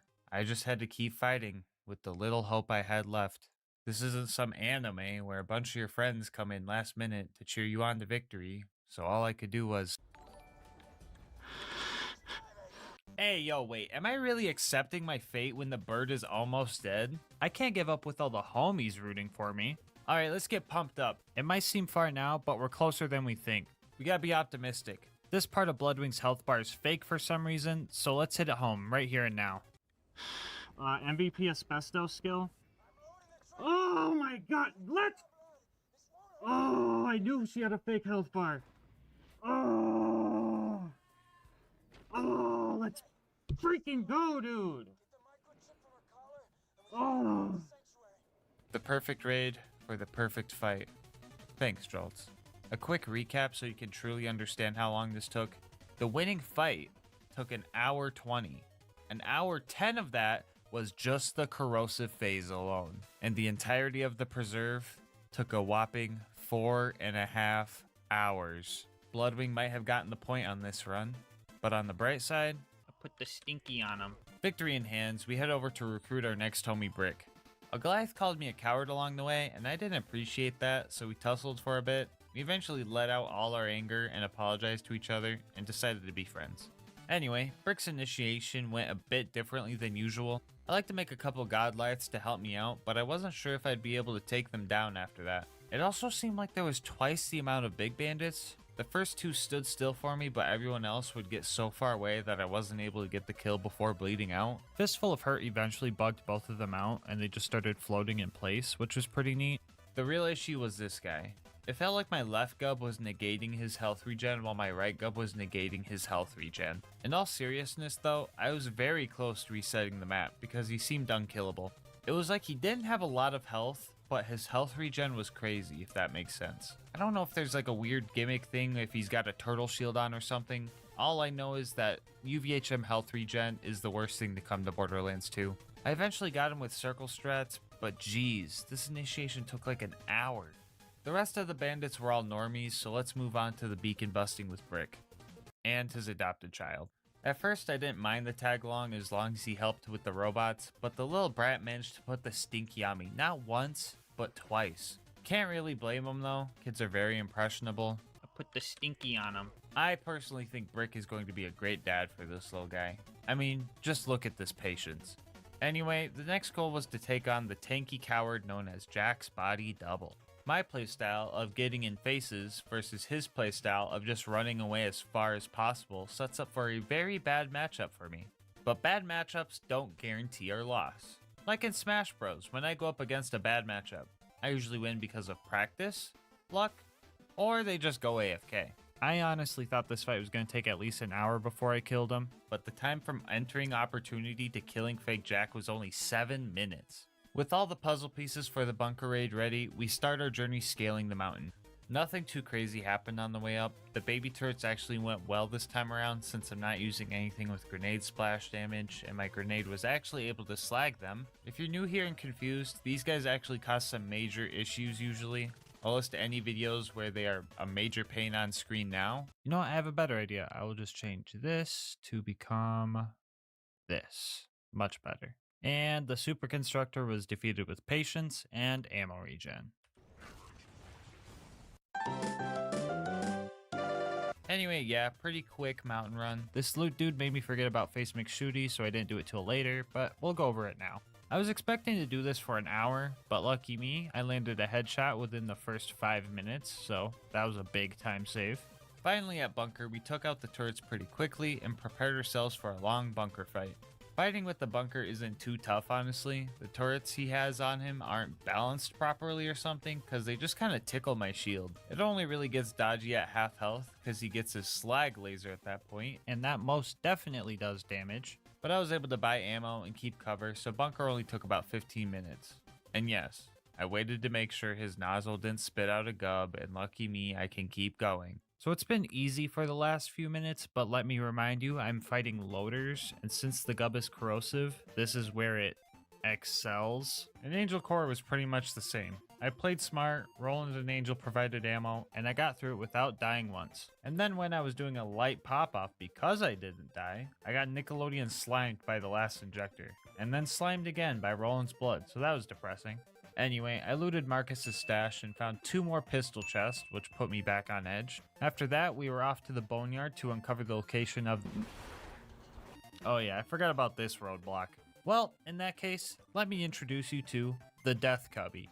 For some reason, they thought this little corner with only one way out was the best place for a new use station. This is literally Spawn Camp Central, and it made it so hard to kill the ambush commanders. My best hope for taking them out was to slag them and just spam gubs into their shins until it eventually worked. After what seemed like 100 attempts, we finally killed the last one and proceeded on. Mortar's prized buzzard Boombringer took like 2 bullets to destroy, so maybe I did Mortar a favor by getting rid of it, because it probably would have exploded upon starting anyway. Buzzards up top were a bit of a hassle, but I managed to get some slag on them with grenades, so nothing too painful. Okay, now we can go to the boneyard. Actually, nothing too interesting happened here, just your average run-of-the-mill gameplay stuff, so let's move on to the Badlands. Here we found another chest full of pistols and another loot homie, but still no gub luckily. After that, I decided to fight Saturn. I had the ammo regen, so I figured I could do it. I then also realized I didn't have to wait for the regen if I just went and bought more ammo, so that sped up the kill. We eventually dropped them, and homie dropped a regular doll sniper too, so that was pretty neat. After that, we got the info we needed and headed to the Claptrap door, where we handled our last bit of mandatory mobbing before skipping the entirety of Heroes Pass in a manner that would make Jolts proud. Finally at the vault, we face Handsome Jack, which should theoretically be the last hard fight. I'll be real with you guys, I tried fighting him normally without cheesing it, but in order to kill Jack, I pretty much needed to have him slagged, which is like a 1 in 10 chance per grenade throw, and on top of that also land consistent crits to combat his crazy health regen. On the bright side, I can show you guys how to cheese him if you ever have trouble. So as soon as Jack's shield breaks, he teleports to this moonshot console to spawn a shield surveyor. Using this knowledge, we can position ourselves to where we block him and he gets stuck. Just need to make sure any of his clones don't knock you out of it. Pro tip, the first wave of clones, you can kill them all except for one. If you do finish the first wave off though, the clones just seem to respawn as soon as you kill one off. I also recommend saving a clone with a shield because accidentally killing them is annoying, and depending on your loadout, decide whether or not saving a shooter clone or a melee clone is best for you. Anyway, we finally nailed the setup and then farmed up some ammo using the same strat as we did for Bloodwing. This time though, we made sure to get headshots while doing it. After we were full, it was time to pray to the slag gods, because if I didn't have slag, I would run out of ammo and we wouldn't be able to keep up with the health regen.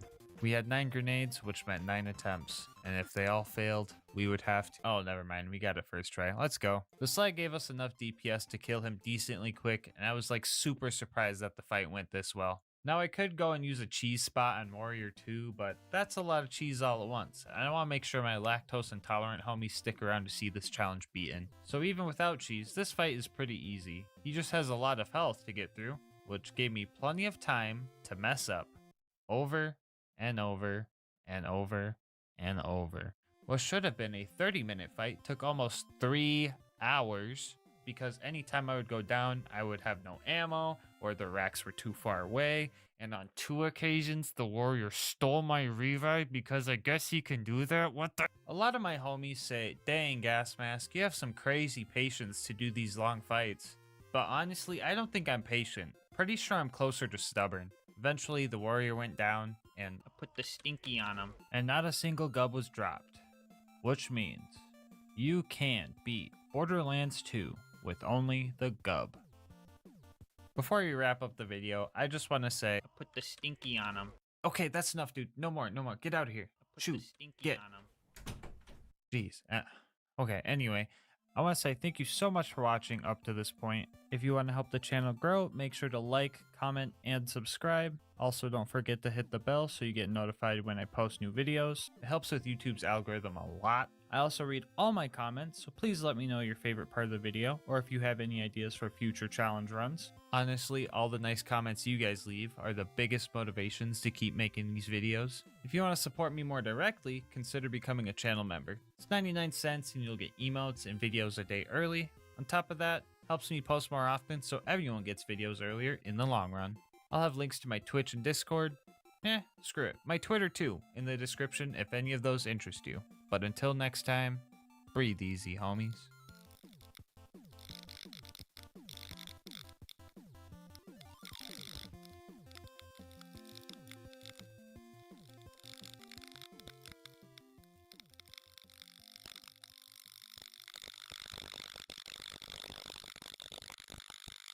VHM works, so he was being a homie and slagging them to set up for melee kills. Again, with Fuel the Blood, my explosive damage was boosted. I don't know if I just don't hear people talking about this skill combo often, but it's stupid good, even without class mods that boost this skill. It's stupid good enough that using the strat, I took down Bloodwing first freaking try.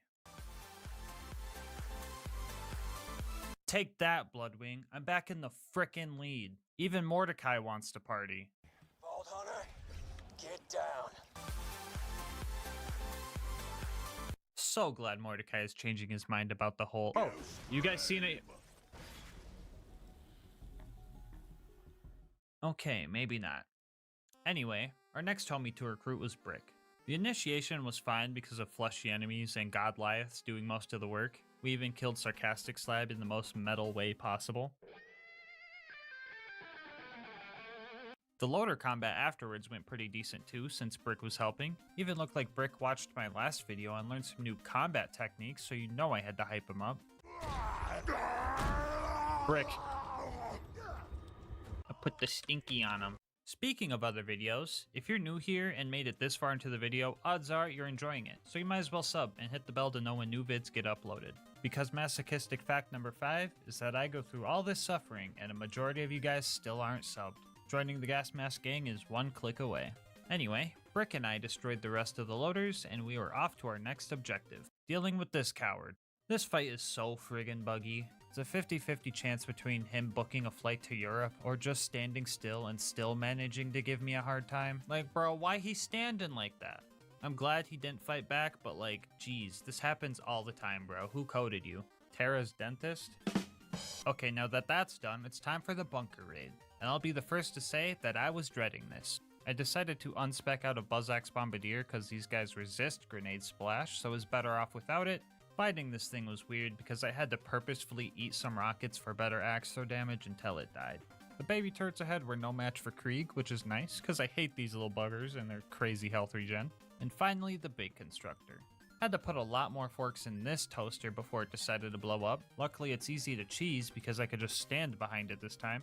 And our final obstacle, Face McShooty. Alright, here we go, guys. Uh-oh. Bet you weren't expecting that, huh? Yeah, so it looks like if you want to do Face McShooty with the Teeth of Terra, you have to be within biting distance. Anyway, on to the bunker. To be straight up with you guys, the rest of this run is pretty much what made me deem this the worst LilGasmask challenge run yet. First off, the big turrets are pretty annoying because, well, you know, the whole yellow health bar situation and whatnot. The ones within melee range were pretty okay just because of the blatant big red power button on the back, but the ones out of range took a while. And then he spawned. Bunker was absolutely will-shattering. He had so much freaking health, and in order to deal damage I had to play risky and get to low health. And if your playstyle is lighting yourself on fire and praying that you have a crippled loader nearby if you go down, you're not gonna have a consistent winning strategy. Like 20 times. 20 freaking times! Some hot loader would just sneak up on me, put an OP10 fire dot on me, and since I have 9 out of 5 in Flame Flare, it would just melt me.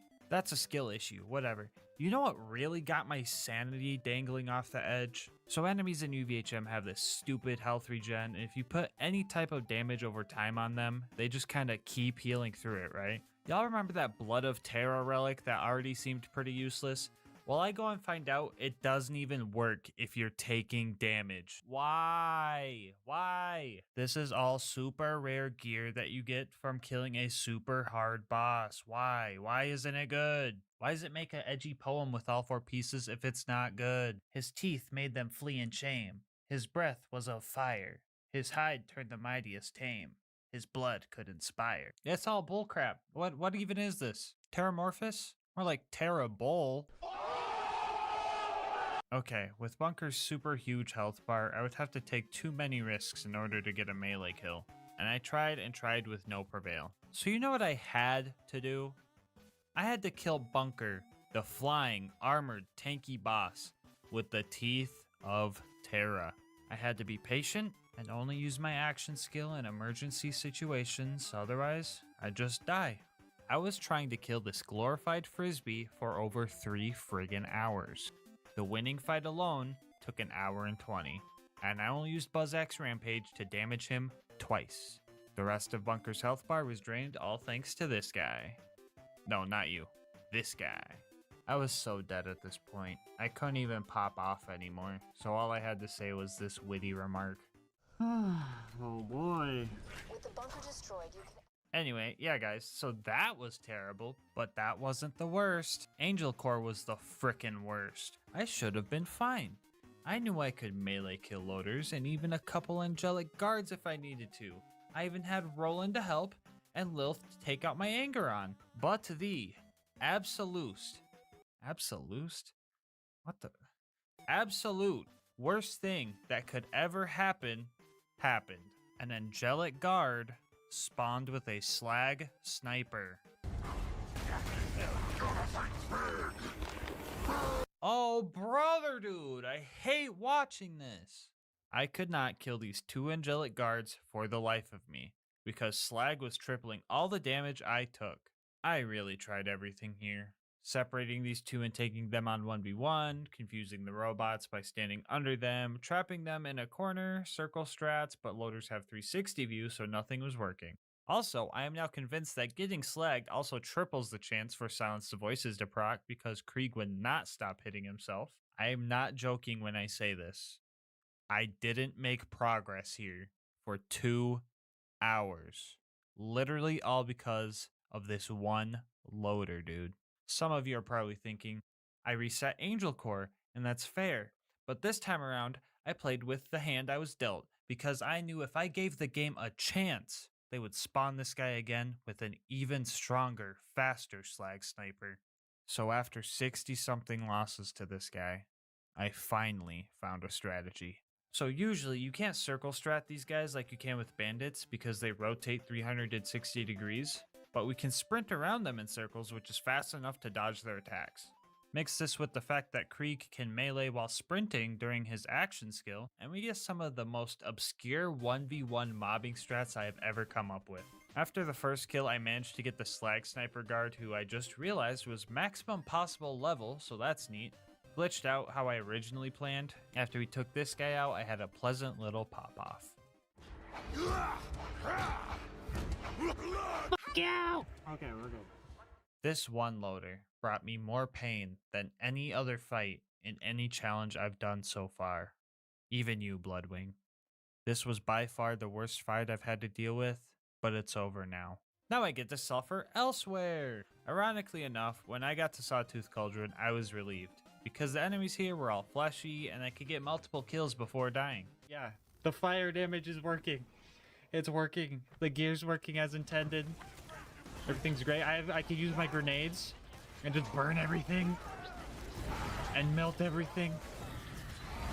And it's so good and fun. Look at my health bar. It's staying pretty much full.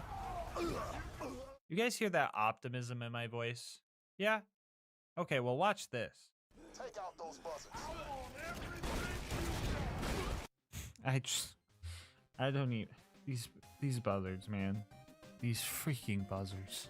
It'd be one thing if they didn't have health regen, Every time I land a couple of shots, they just come back good as new.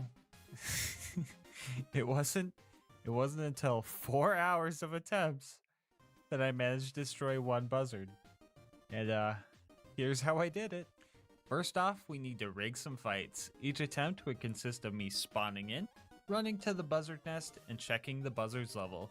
If it was higher than level 89, I wouldn't even bother. After we found our level 89 buzzard, we would farm up stacks with our fire grenade and find a psycho or weaker mob.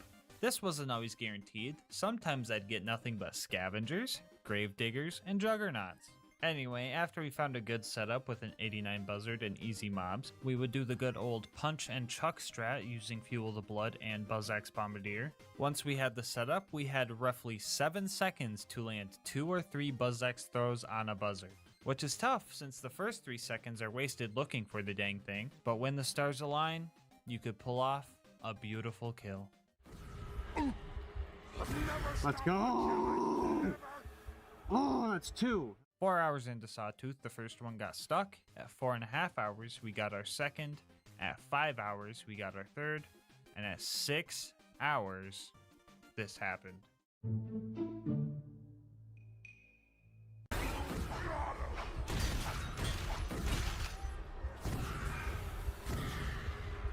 Come on. Let's go. Let's 4. Let's go. Oh, Subcast. What was that you were saying, Subcast? What was that you were f***ing saying? Ooh. Ooh. This was by far the worst fight I've had to deal with, but it's over now.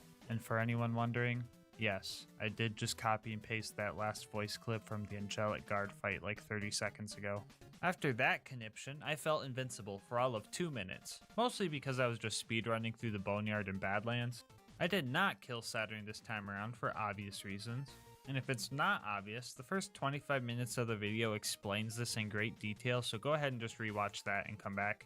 Or you could just download the save file in the description and test it out yourself. Up to you. Anyway, I was like 2 seconds away from getting the info first try, and it took 7 tries after that before he made it to the final stretch. The claptrap door was our last hard bit of mobbing, and everything was going relatively good. I even managed to kill the super surveyor that spawns. Whoops, I mean 2 super surveyors. 3, okay, that's a bit odd. 4, there's definitely something. Okay, what the 5? How is that even? Okay, there's absolutely no way a 6th one just spawned. 7 of them. 7 of them spawn. Sorry about that. I kind of blacked out for a bit. Anyway, at this point, I was so shattered internally that taking a break wouldn't help, because it would be all that I thought about. So I kept going.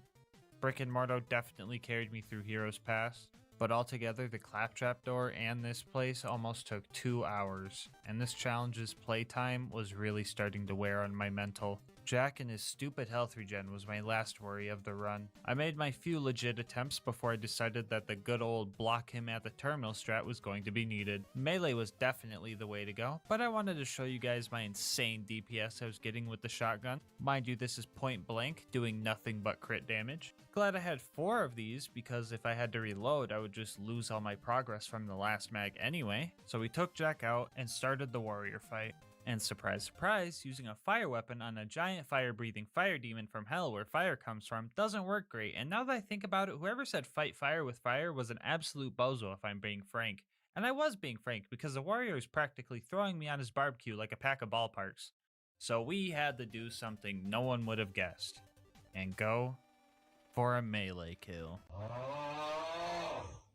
Luckily, these crystal dudes are super susceptible to melee damage, except for when they're not susceptible to anything, of course. Anyway, the good old punch thing for explosive damage strat was working great, except for when it backfired on me, or the crystalisks would do more damage to me than I wanted it to, or Krieg would do more damage to me than I wanted him to. My favorite one is when I was throwing axes and this rack swoops in and takes it point blank, do it for the vine style, which downs me because that's just my luck. But I promised I wouldn't take the mask off until it was done. And there was one thing driving me. You know I haven't had a fucking monster all stream? I can't fucking drink a monster with this thing on, guys. You're driving me nuts. After 30 hours and 58 minutes, after 506 deaths, the warrior accepted his fate. I decided to finish Warrior off using the Teeth of Terra because I really wanted to savor this moment that I beat the hardest gas mask challenge so far. I proudly say, you can beat Borderlands 2 as Terramorphous. This run was 100 times worse than I thought it was going to be. But what matters is that we beat it, and the fact that you made it this far into the video makes it all worth it for me.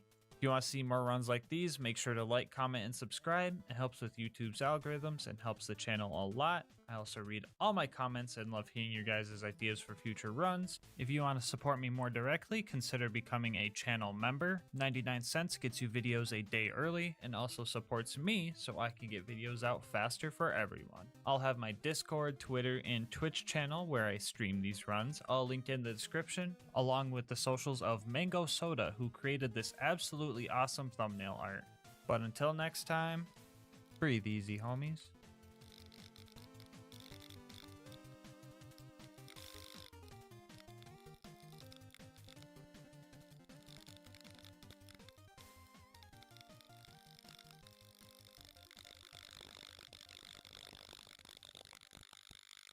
So a while back I made a video where I tried to beat Borderlands 2 with only the fastball, and that was actually pretty fun. And since my last challenge video's ad revenue barely paid for the resulting therapy sessions, I thought it might be a good idea to have a nice, fun, and wholesome run. So today we're going to try and answer, can you beat Borderlands the pre-sequel with only the snowball?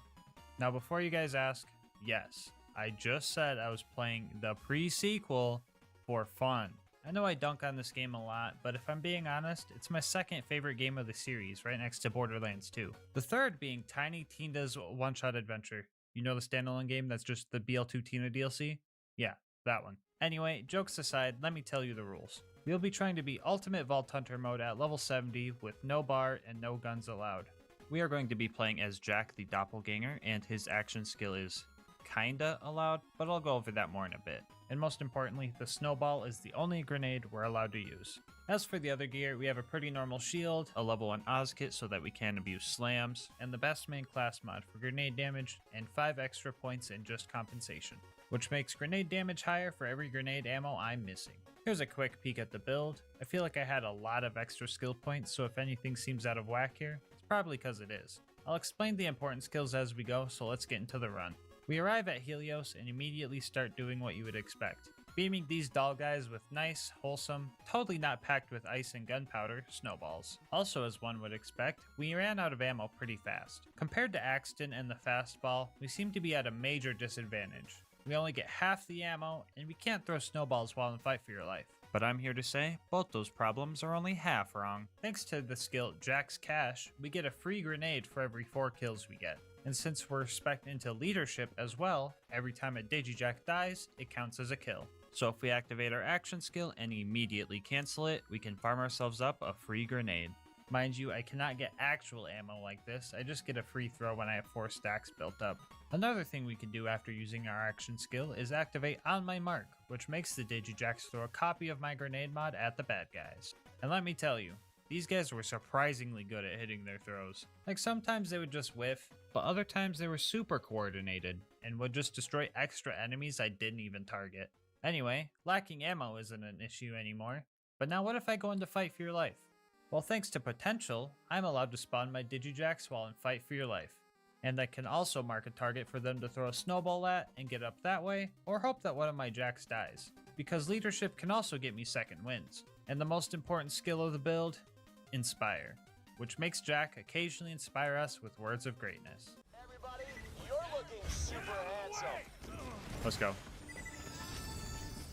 Honorable mention to promote the ranks, which would have made super Digijacks that might have boosted grenade damage, but they're kinda bugged out and don't throw grenades properly. Yeah, Gearbox kinda dropped the ball in this one.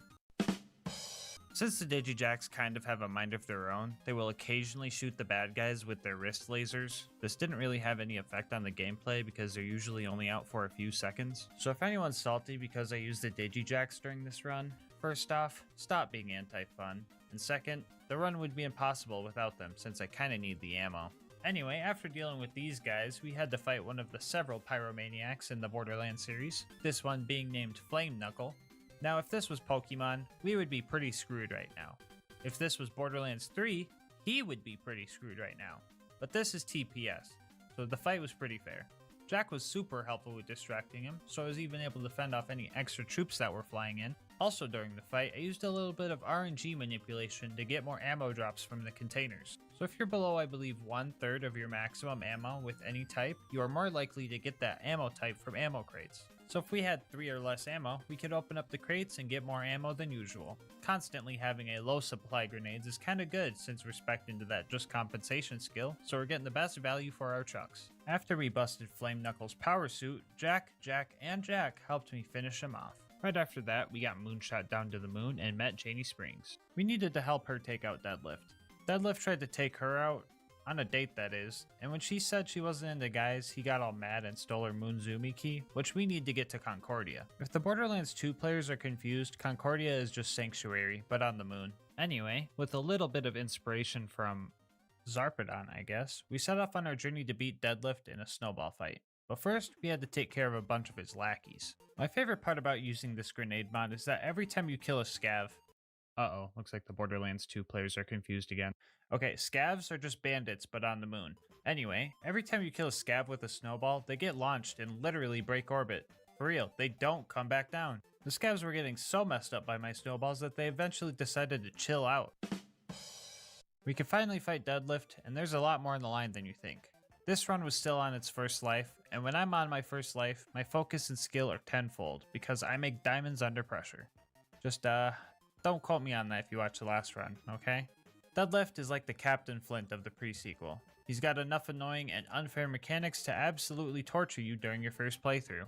Talking electrifying the floor, homing blue balls, stop laughing that's not funny, evasive maneuvers, and a lot of minions to keep you on edge. Lucky for us, I know this guy's patterns pretty well and went straight for the safety stairs. Right here you have access to cover, you have an escape route, and the stairs don't get electrified. Patience was key to winning this fight.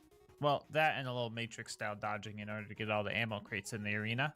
After some close calls, we finally broke his shield and the rest was history. Still a 1 life, baby, woo! Anyway, we got the Moonzumi station working and carefully jumped the scap. There are 3 jumps in this game that are very wonky and will punish you with death if you mess them up. The next one being on the way to Concordia. My first death being a cliff would be super cringe, so I made sure to hit this carefully. Right as we get into town, the cop claptrap was trying to give us a ticket, and I didn't appreciate that too much.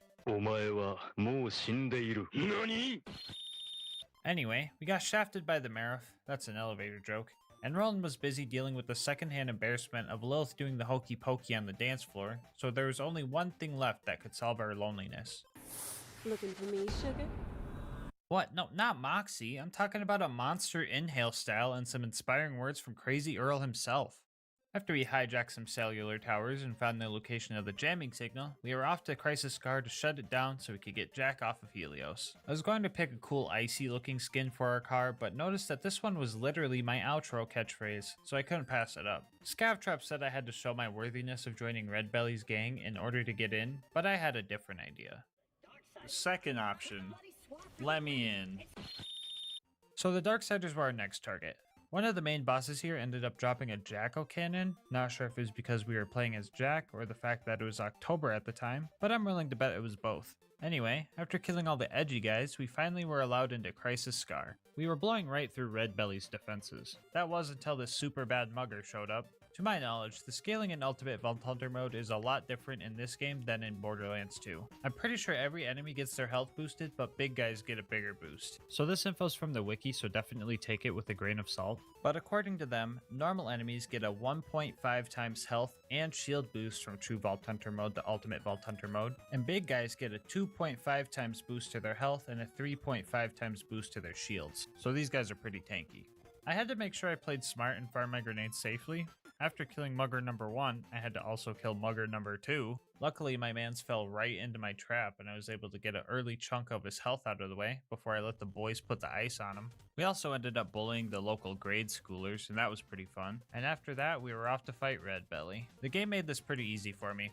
Why farm up nades with Diddy Jacks when I could just walk over to this vendor and trade all the loot I found for some more? We had a couple close calls early on, but Red and Belly split up, which allowed me to gang up on them one-on-one.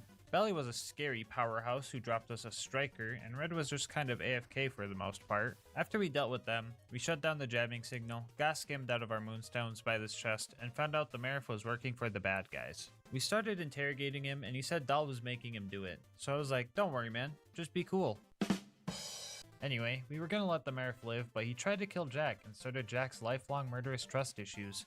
Now that Jack was rescued, we needed to start building an army to take Helios back. I tried using the snowball to put the door code in and was a little spooked when it didn't work, but I was able to just use the interact button to punch in the door code, so the run doesn't end here. Janie Springs helped us get a new vehicle. This one can fly, kinda, so I wasn't about to trust it with my life. A cool trick you could do with the Stingray is to boost up a little bit, press the slam key, and then boost again as you bounce to get more height for your jump. I was a bit rusty, so I took a couple of minutes to make sure I got this, because holy crap, how am I still alive? I don't know if the snowball is just that good, or the pre-sequel is just too easy, or if Jack is too OP, or what. Actually, you know what? I think it's just definitely Jack being too OP. Anyway, after meeting Pickle, we set off to get a military AI from the bosun. I had to do a bunch of annoying things to get to his ship, but for the most part, I was ballin'. And by ballin', I mean bawling my friggin' eyes out, because I finally died. Back. Beam him. No! No! Soldier, being tall or being dead. Now pick again.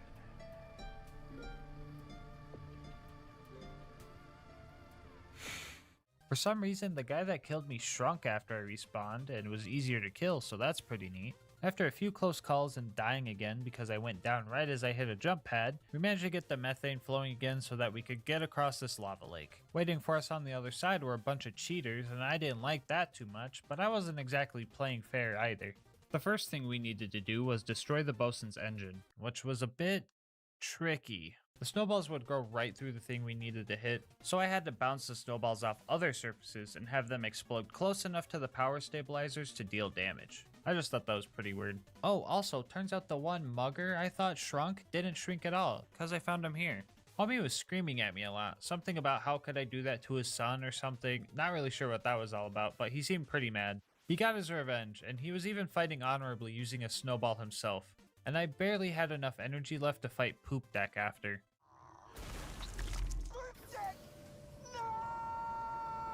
Stink. What's wrong with you, my love? Anyway, the bosun fight was up next and I had a game plan. First off, we had to take out his shield regen turrets because there was no way I was going to be able to farm grenades fast enough to out-damage them. And step 2 was to just let him have it. Me and the lads made an absolute hailstorm for him. Shields resist cryo damage, so that slowed us down a bit. But once he lost his shield, I found a plethora of grenades and the lads and I finished him off.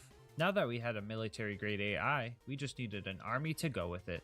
As we were fighting our way through the torque-infested robot factory, we came across Gladstone, aka the inventor of the toaster, aka the inventor of the blue toaster, aka the man that sent me to the gulag too many times. Okay, sorry about that pent-up rage. Anyway, he's going to help us create the constructor bot, which is good for us right now, but absolutely tragic for my Borderlands 2 runs. Once inside, I found a very obnoxious mugger who kept lighting me on fire. Guess it was super effective after all because man's killed me 4 times before I beat him. Pretty sure these guys are to blame for most of my deaths this run, and this guy alone was responsible for half of them. Because of his fire weapon, not being in a vacuum sucked.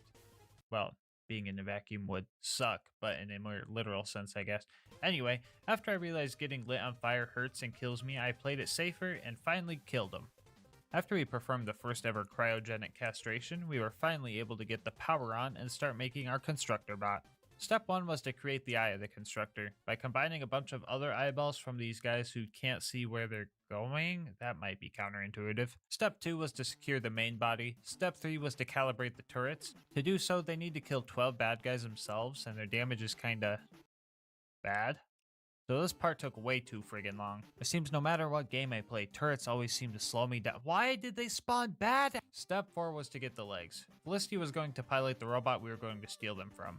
Her health bar was dropping and I was kinda curious to see what happens if she lost all her health, but she kinda killed everything too fast for me to find out. And just like that, the constructor was made. And this time, it was on our side. Oh, come on, I gotta fight a constructor in this game too? Okay, so this fight can get bad quickly if we don't manage our resources properly. Felicity often spawns 2 surveyors to aid her in battle. One that repairs her, and one that makes her invulnerable to damage. The protective bubble can be annoying, but the repair surveyor is where the issue starts to come up. If we can't gain our ammo back fast enough to keep up with the spawning of drones and repairs, we won't be able to take her down. A little bit of multitasking was needed to win this fight. I wanted to make sure my ammo was as low as possible, so that just compensation would make my throws as strong as they could be, and also so that ammo containers would give me more ammo altogether. I was doing this while also farming up ammo with my Digijacks and having them throw their snowballs. Did I just describe the strategy I've been using for the whole run, but more dramatic? Yeah, pretty much. For real though, I needed to first try the boss, otherwise I would have to reset the map to fill all my ammo containers again. Luckily, I don't think Felicity has the 95% grenade damage reduction like constructors do in Borderlands 2, so that's good at least. I was running out of ammo crates, but luckily I managed to get her into her final phase right as that happened, so I didn't have to worry about any more surveyors. So my objective was to just survive. I just needed to farm up snowballs and make sure that these guys didn't pick up any guns. After a long fight, we finally got Felicity to short circuit and rejoin our side. As a reward, Jack gave me another Jacko cannon. I guess that's a moment of all time. Now that we had our army, it was time to retake Helios. The first place we wanted to retake is Jack's office, and we needed the help of Claptrap to get in. I was in my element here, quite literally, since Claptrap somehow made a snowstorm on a space station. Hey doll guys, freeze! Fighting the trained military soldiers felt a lot easier than fighting the dumb scavs for some reason, so getting to Jack's office was a breeze. Our next goal was to save Gladstone again along with his other buddies. Nothing too interesting here, just waiting for the scientists to open doors, oh my god! Anyway, after I saved them all, I took a quick pee break and everyone played Among Us without me. Pretty sure all the scientists got ejected, and so did I, because next thing I knew I was flying through the veins of Helios, making sure I didn't fall into the endless depths of space. Zarpedon almost got me with her mischievous tomfoolery. After blowing some stuff up though, we managed to get out of that nightmare fuel area. The last spot before our fight with Zarpedon was the lunar launching station. Here we needed to disable a force field in order to pass. I defused all the power cells without blowing them up because I'm very good at this game and I would never make a mistake like that. After that, all I had to do was survive a few waves of some extremely casual bad guys. Lucky for me, I was able to activate some gun loaders to distract them. At this point, I was ready to fight a tough boss, and I didn't have the patience to wait for the shock field to go down or the patience to wait for Jack to hop on the elevator. Zarpedon was going down. If she was going to set traps for me, I was going to set traps for her. I had 2 things going for me during this fight. Number 1 was Jack distracting Zarpedon, and 2 was that ammo crates would continuously spawn during the fight. I also had 2 things going against me during this fight. First off, cryo damage on Zarpedon's big shield was doing very little damage, and 2, she can get her shield back pretty much instantly. On the bright side, this is the pre-sequel run where I finally figured out how her shield recharge move works. If you pay attention here, you can see that Zarpedon is draining the power cores from the floor, and when she is done, it breaks and she can't use that same power core again, which means she will eventually run out of recharges.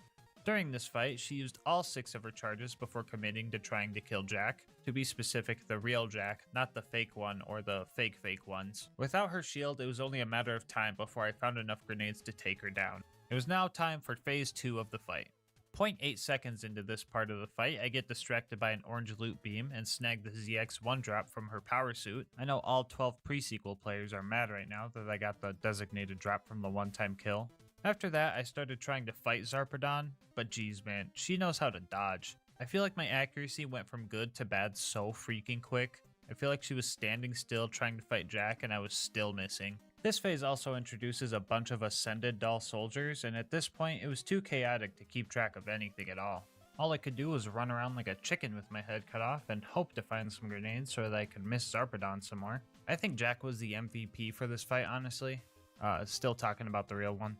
Pretty sure he did more damage than me, but on the bright side, I can make all the pre-sequel players even angrier with this prismatic bulwark, another designated drop off a one-time kill. By the way, the save file with all the cool gear I found throughout the run will be in the description down below if you want it. Now that the bad guy was beaten and we had the Eye of Helios / Destroyer and its inspiration bestowed upon us, we could finally go to the vault. Feel like I'm missing something important? Probably not.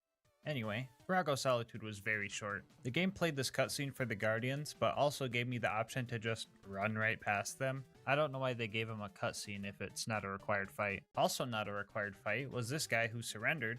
Snowball fighting etiquette is to spare anyone who surrenders, so I let him go. Unless... RK5 aka Romkampfjet Mark V aka Bootleg Bunker was our next boss to take down, and our most challenging one yet. Not only was ammo scarce, but hitting RK5 was really tough since it's usually way out of our range. My Digijax also had a lot of trouble landing shots on it, so I tried to use them to kill off the waves of... churros? Also had to deal with a few more cheaters during this fight.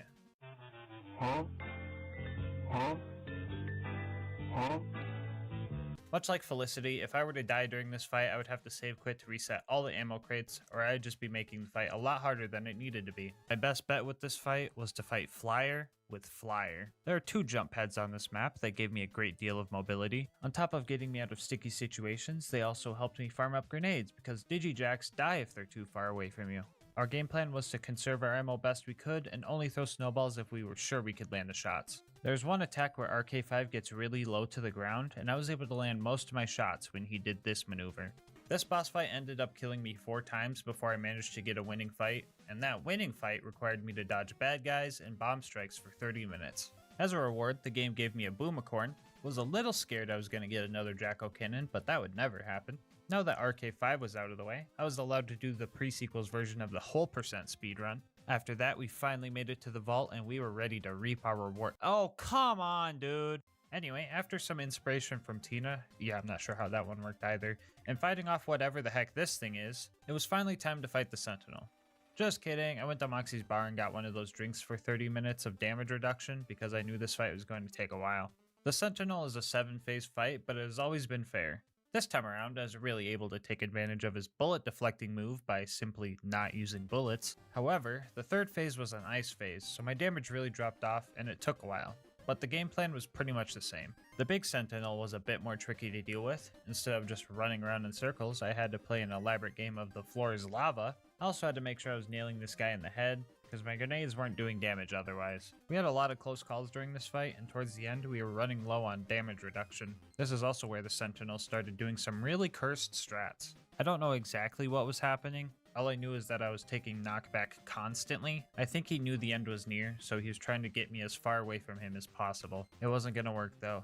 In the end, he set himself up for the perfect trick shot, which means you can beat Borderlands the pre-sequel with only the snowball. Before we go, I just wanted to say thank you so much for watching up to this point.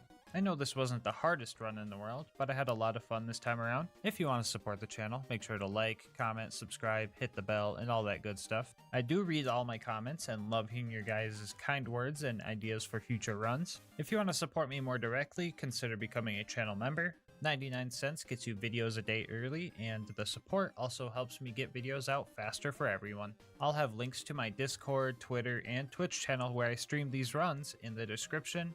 But until next time, breathe easy, homies.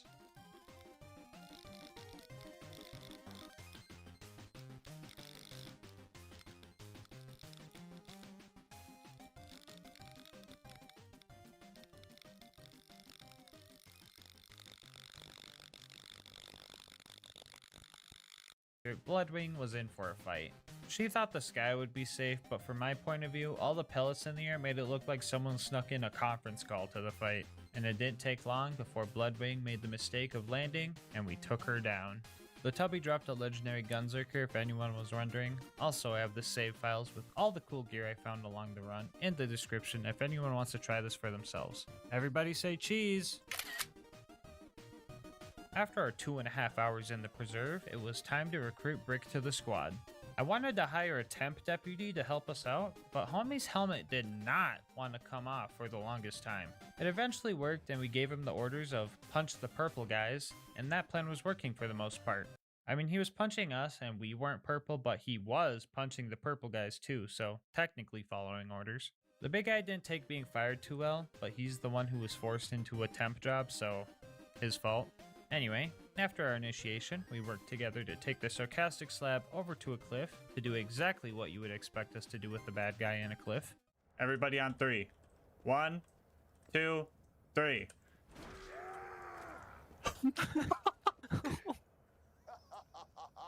Still going. Damn. Oh my god, that... Yeah, homie got launched. I'm pretty sure multiple of us hit him, so the knockback was just amplified, and I thought that was pretty cool. I won't go over to the combat here, I'll just show you guys the good parts. Oh, Brick. Line me up, Brick. What? The game's already gone. Oh, nice one. Nice. Thank you. Up next was taking down the Jack Double. In this part of the run, we straight up turned to assassins. The double didn't last 10 seconds against us. We took his lunch money, and then we split up to all the kiosks and made it out of opportunity in only 3 minutes and 52 seconds. It was now time for the bunker raid. Right off the bat, I learned that Lucas and Queen Knight were both not Hyperion robots, but buzzards are for some reason because that makes sense. Anyway, Tom used the strat he learned from a very cool and handsome YouTuber to get the constructor to look at the wall, which makes us safe from his rockets. This made it super easy to abuse his crit spot as a squad. The dreaded baby turrets were up next. Luckily, bouncing Betty grenades shoot bullets, which do hit these guys. For anyone new to the game or the channel, these guys are glitched and straight up don't take any splash damage at all. On top of that, they don't have a crit spot, and they also have an ungodly amount of health regen, so these guys can be pretty annoying. This time around, however, we kinda lucked out. The third obstacle in our way was the big toaster. The useful strat of just standing behind the thing wasn't working as good as it usually did. The deputies were dying and having trouble making it back up the mountain. I also had to scale the mountain again due to personal reasons. He's looking at the stick. He almost full died though. I gotta finish the job. Sorry, guys.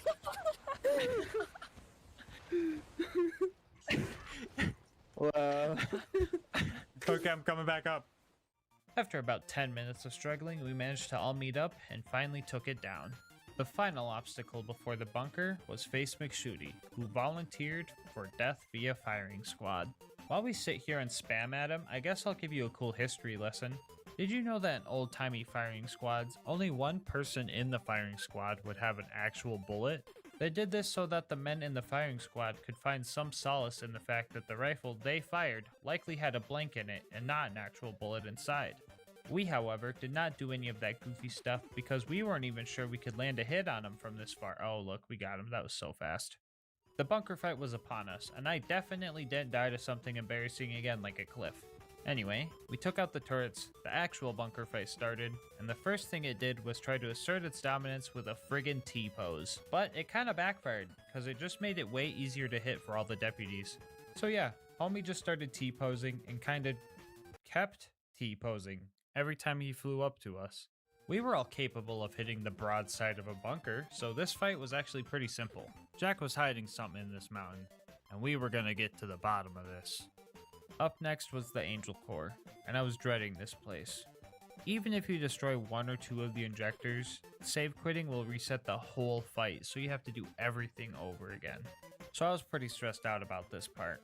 I already don't pay these guys to do these runs with me, so I didn't want to make them suffer more than what they already have, you know. Wait, Tom, no, don't leave! Anyway, after giving away my foreskins to persuade Tom to come back, we started the Angel Core fight. We devised an order of operations for which targets we were to prioritize. Ion loaders were at the top of our hit list, mainly because of their cheap bubble. When they bubble, every loader in the area starts running to it like the cowards they are. Lucky for us, Fistful of Hurt is a great counter to this because we can interrupt the process entirely. Up next are Angelic Guards. With no way to dismember these guys, it was important to take the tanky ones out first. And last on the list were gun loaders. One could argue that killing these guys off before the Angelic Guards would be better since you could get incoming damage off the table faster, but in reality, these guys were just our revive fodder for emergencies.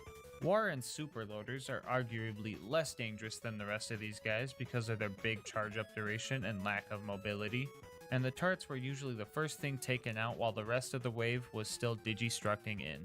Our coordination was kinda at its peak in here. We were saving each other, setting up slag, and oh my god, Lilith. You had one chance and you overdid it. I'm never letting you slide again. You know what? Fuck you. Frickin' howdy, boys. Good. Anyway, we made it through Angel Court and tried to kill Jack in the cutscene to save Roland. don't think it helped at all though, and we're pretty sure all we did was slag rolling, so whoops. The next day I came down with a cold, so my voice was pretty bad. Even though I took proper precaution by taking my cold medicine and drinking my tea, I wasn't going to be able to give out orders to my deputies. Which really didn't matter because they all know how to play the game and know what they're doing. Our next stop was Sawtooth Cauldron. There was a scary part where we had to fight off a few big nomads, but luckily they came with instructions, so we knew exactly what to do. The rest of the instructions weren't that clear, like Boombringer? I hardly know her. For real though, this part was really scary. The first time we got up here, we had to bail, and the second time I was deep behind enemy lines when Deputies Queen Knight and Lucas kicked the bucket. I thought it was done for, but Deputy Tom finally managed to land the grenade jump with his across the planet 600 ping. Oh, did I forget to mention that Tom is practically playing in the past and the future simultaneously? Rubber banding, never knowing what is real? Because that's what he has been putting up with for the whole run.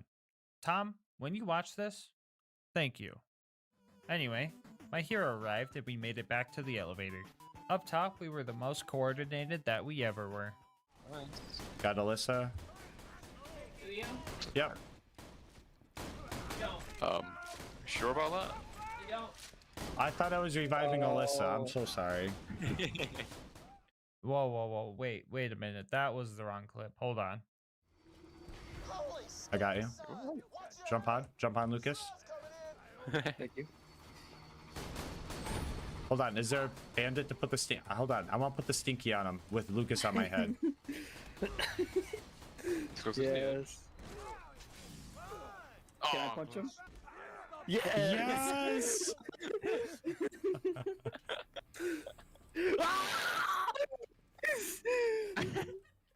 Buzzards were actually pretty easy to take down because our nades stuck to them, so let's talk about the boneyard.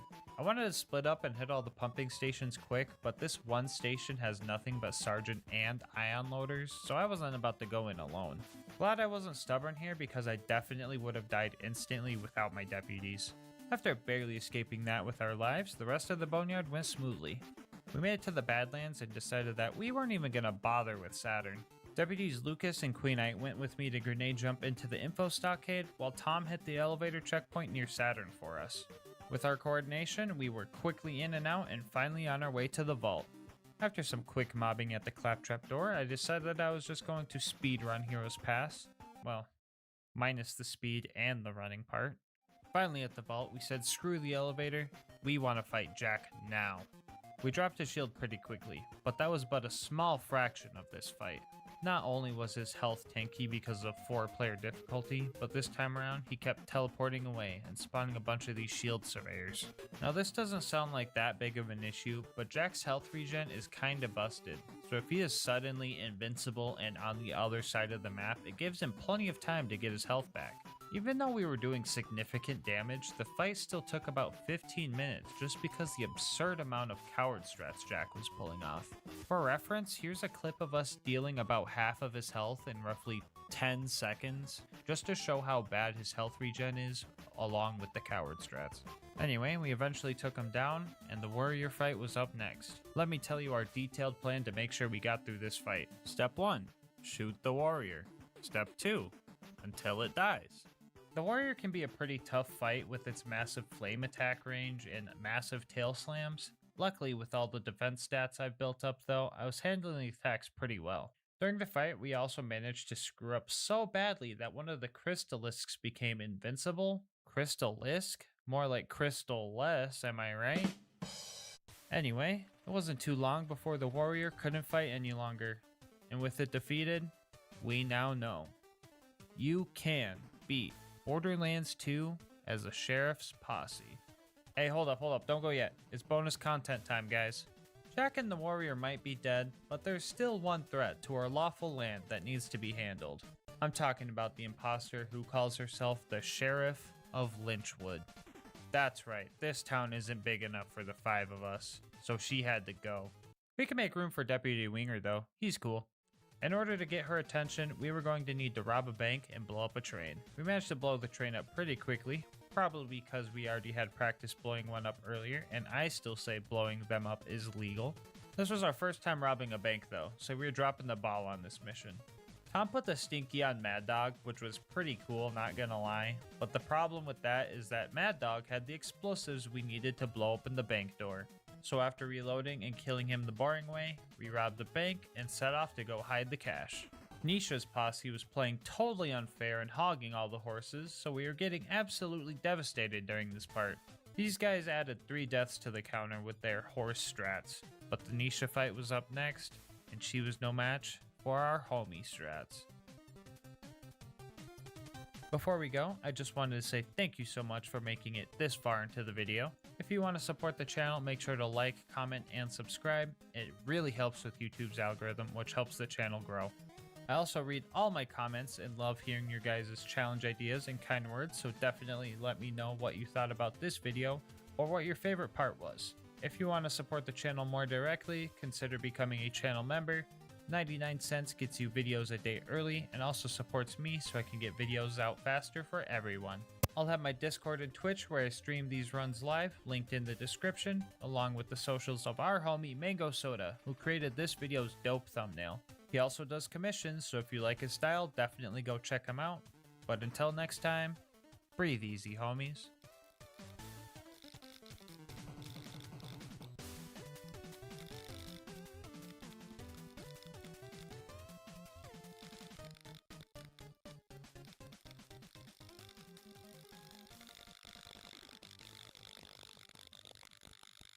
Oh, okay, real talk. Attempt 3 is when this run started to get really cursed. For example, this clip. Right off the bat, let's go.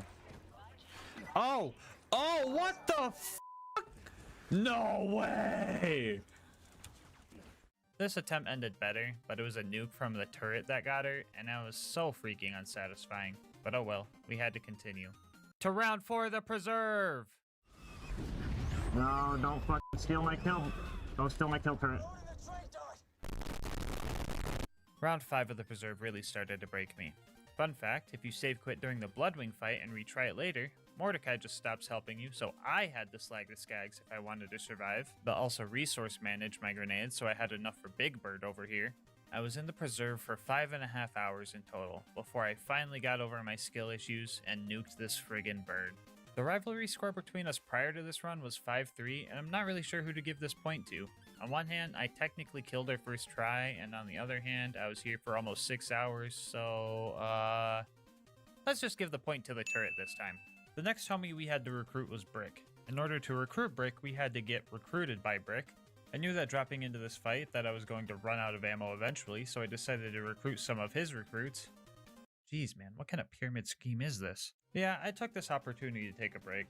I got back and I don't think the Goliaths killed like anything, so I just started nuking everyone. I was also making sure to get as many bandits in the blast radius as possible to conserve ammo. Fun fact, 1v1ing a scavenger is pretty tough when you have no ammo. I searched the whole place looking for more rockets and found some in a trash can, but I still had like 3 waves to go after that scavenger. I was able to use nuke turrets for the little guys, but the buff boys proved to be a little bit tougher, so I ended up dying and just buying ammo on my way back in. After a solid 10 minutes of ammo conservation and whatever the heck this is, we managed to barely kill the last Goliath with a couple of nuke turrets. I wanted to launch the sarcastic slab off a cliff, but homie just straight up ignored the nuke turret's knockback, so I went to get ammo so I could just trick shot him or something, but straight up forgot he existed apparently, and just started going after loaders with Brick. It was kinda nice to just play the support role for once, especially since Brick is a master at the craft. Get him, Brick! Yeah! We also had to fight 3 ultimate loaders, which was a big bite out of my wallet, so it was back to Wham Bam to prep for the next few fights. Up next was the Jack Double assassination job. Like most of my assassinations so far, I thought everything was going to work before something bad happened. This little rat straight up booked it as soon as I went down. You guys are like, silly gas mask, that's not a rat, that's a human. Well, I got news for you. God. Hold up. Wait, what? Who just heard a rat? This game is so cursed, bro. If I wasn't killing this double, I would be pointing him towards the nearest exorcist because he's got some demons inside him. As per usual, I died to the double, and when I came back, he just stood still for me. No idea why this happens, but it's not my fault the game is like this, so I took it and ran. Now that we had all the pieces required for the bunker raid, we started our climb up the mountain. Obstacle 1 was this constructor right here. We've dealt with these toasters before, but this one kind of mixed things up for us, which is a very Blender-like thing for a toaster to do if you ask me. But the issue was spud running wasn't going to be an option, since he despawns if you get too far away. Step 1 to winning this fight was reloading the map until I got lucky enough to fight one that's level 89. This would save ourselves some time and ammo. And step 2 was to hide while slowly whittling down its health with nuke turrets. I could only land one at a time because if I got too close I was toast. So after hiding under these stairs for 20 minutes, we finally took the first obstacle down. Obstacle 2 were these demonic heathens. If you didn't know this already, these guys are bugged and just completely immune to splash damages, so no grenades, no rockets, and most notably, no nukes. So at this point in the run you could argue two things. 1, the nukem can't do it, the run is busted, or 2, this is a glitch, so therefore it should not count. If you ask my opinion, I'm on the ladder. Not literally on a ladder, I'm actually just cowering behind a few boxes here in this clip, but you know what I mean. I think glitches like these shouldn't invalidate the run, but if you think otherwise, that's just your opinion and I respect how wrong it is. Anyway, we had to progress, so let's just kill them with our own turrets.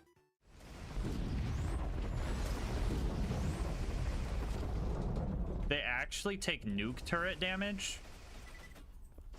Why do they take nuke turret damage? Okay, so for once this cursed confusing game is on our side. Let's go. Okay, I know these turrets aren't nukem shots. I realize saying that out loud, it sounds like common sense, but I already know if I didn't, someone in the comment section would tell me as if I'm some bozo who didn't realize. Like I said before, if you want to call this challenge BL2 with only nukes instead of with only the nukem, that works for me. Especially because our next obstacle introduces another type of nuke that will help us get to the bunker. So the super toaster has nukes of its own, and I didn't learn until recently that the toaster can hurt itself with these nukes, meaning I could T-pose here all day and just wait for the thing to die on its own if I really wanted to. Quick shout out to SpuddyCube for showing me this strat. He does challenge runs over on his channel too, so I'll have him linked in the description. I would definitely go check him out. Thanks to him, this also means one of my old challenges is no longer a failure. I won't spoil which one if you're new here. Speaking of new here, if you made it this far into the video, you're probably enjoying the content, and in that case, you might as well subscribe and check out my other runs while you're at it. I would appreciate it greatly, and would love to have you in the LilGasmask gang. Anyway, we used the same strat as the last toaster, but this time it only took 15 minutes, probably because I was able to use both turrets to damage it and also the whole nuking itself thing. The final obstacle before the bunker fight. Base McShooty. Oh, I forgot, it arcs. In that case, maybe we gotta do one of these. 45-degree angle up.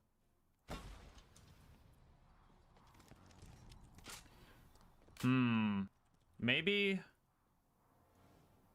we need a little bit more arc.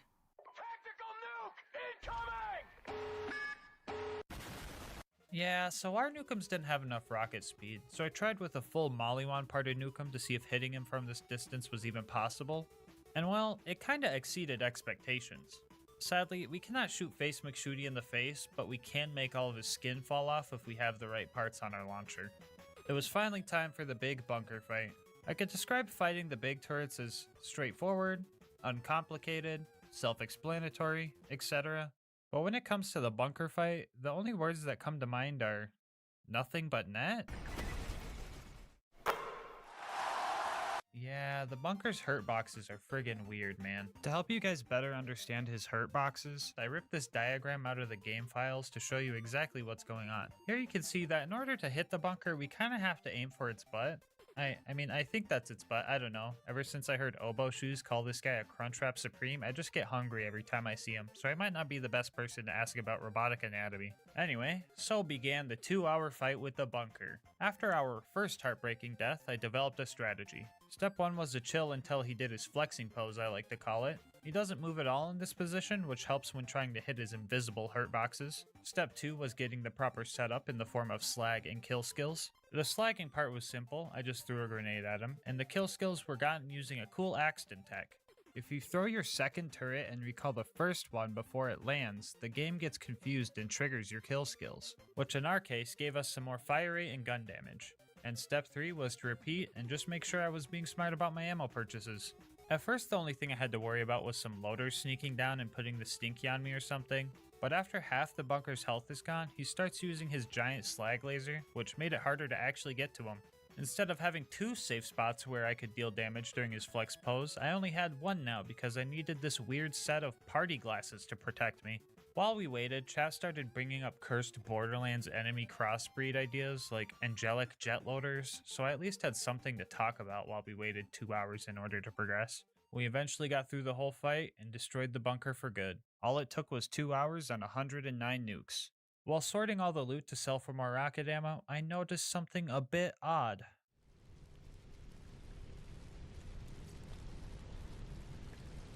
Oh, okay. Dude, I seen the Lil Mollywon tip. I was like, if I get a motherfucking 94 sham in the run where I'm not allowed to use it, but it would be the best fucking thing ever, I was gonna fucking...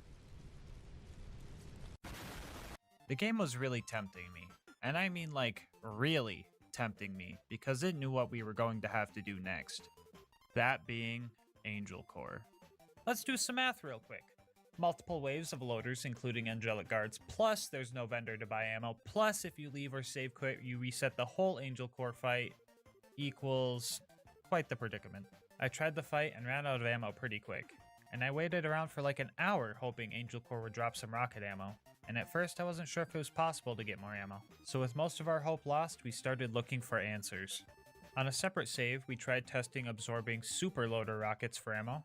Yes, this would require the absorb shield crutch item, but I wasn't sure what to do otherwise. It didn't work anyway, but the crutch items would get us through Angel Core faster. Also while testing, we found that one enemy crossbreed chat was talking about. Actually, let's test your volley. Oh, somebody clip that. I know that angelic guard didn't just fucking fly. I know that angelic guard didn't just fucking fly. Can somebody clip that? Was that not just a jet loader?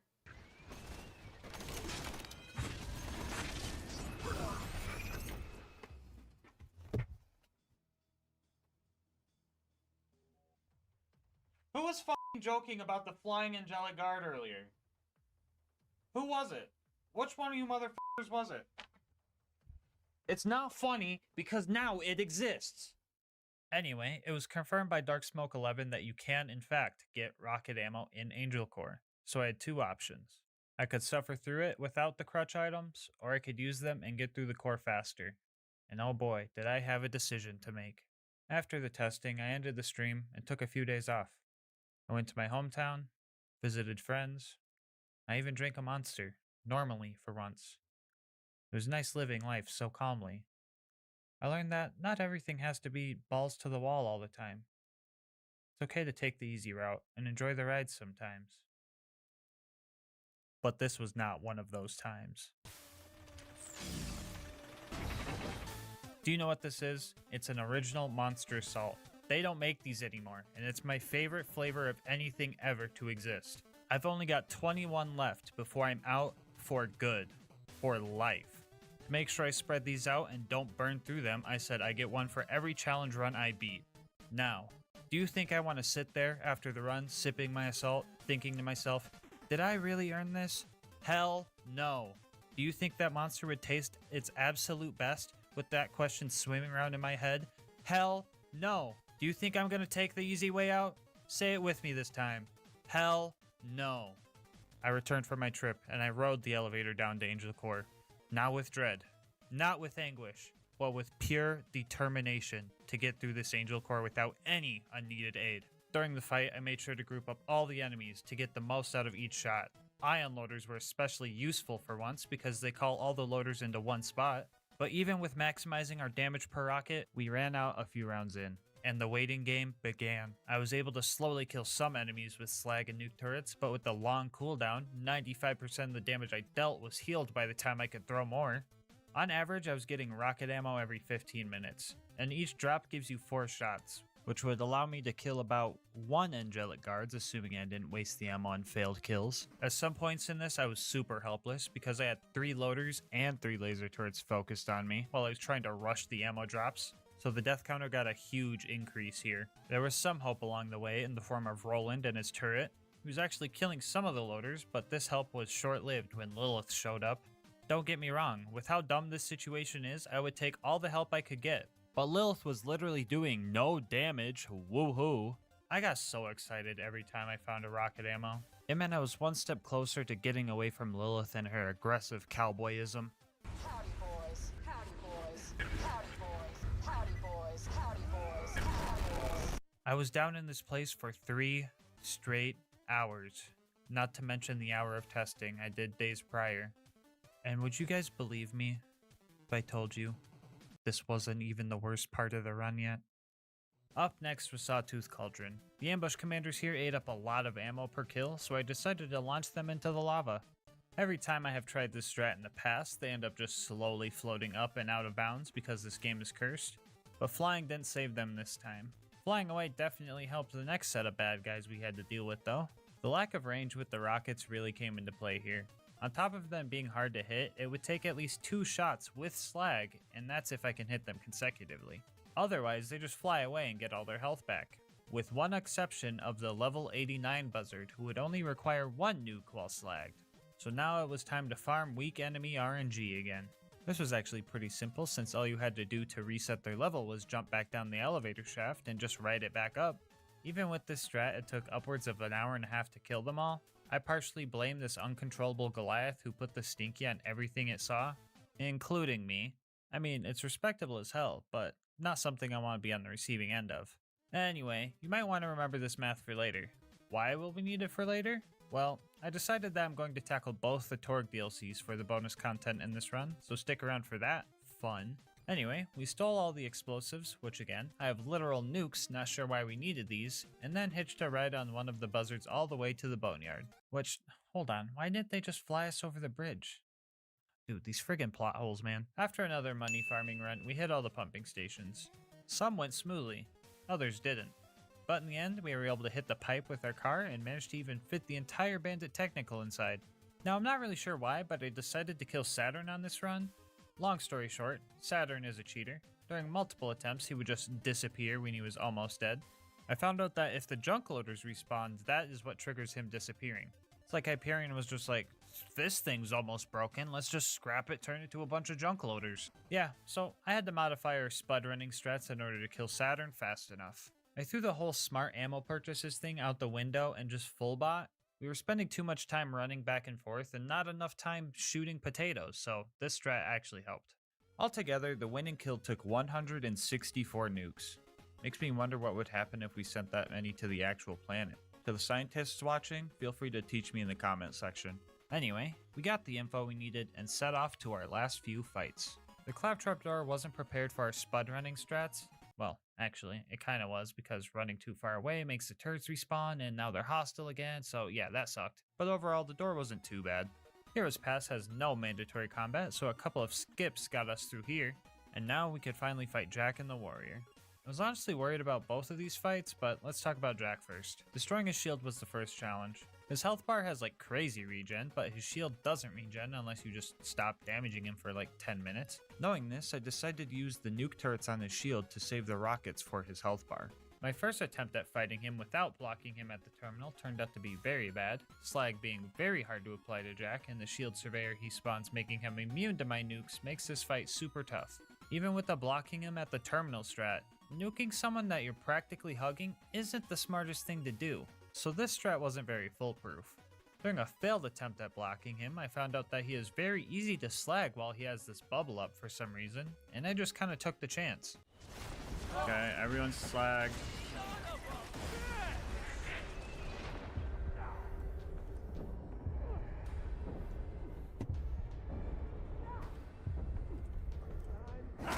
Oh, let's fucking go! Yeah, so after an hour 40 of trying to kill him, I got the right setup of slag, kill skills, and the damage boost from last ditch effort to kick in to finally take him down. The final fight of the main game was here, and the Warrior was going to be rough. I made a legit attempt at fighting him and realized that 17 shots barely dented his health, so I accepted that I was going to have to cheese this guy. I had two options to do so. First off, the super safe but probably very long process of waiting for ammo drops here where he can't hit me.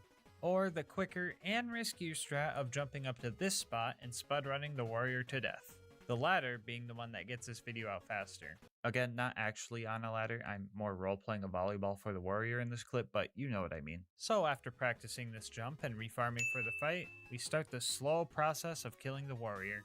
Attempt number 1 ended in tragedy when I got distracted and jumped into the arena.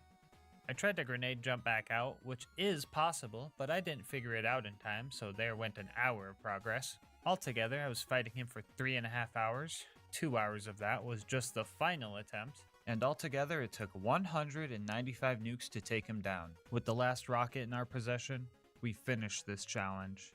Which means you can beat Borderlands 2 with only the Nukem. As promised before, the run is not yet complete. We're going to do a couple of DLCs, starting with the Waddle Gobbler DLC. We got here and Torg immediately turned some dude into a puddle.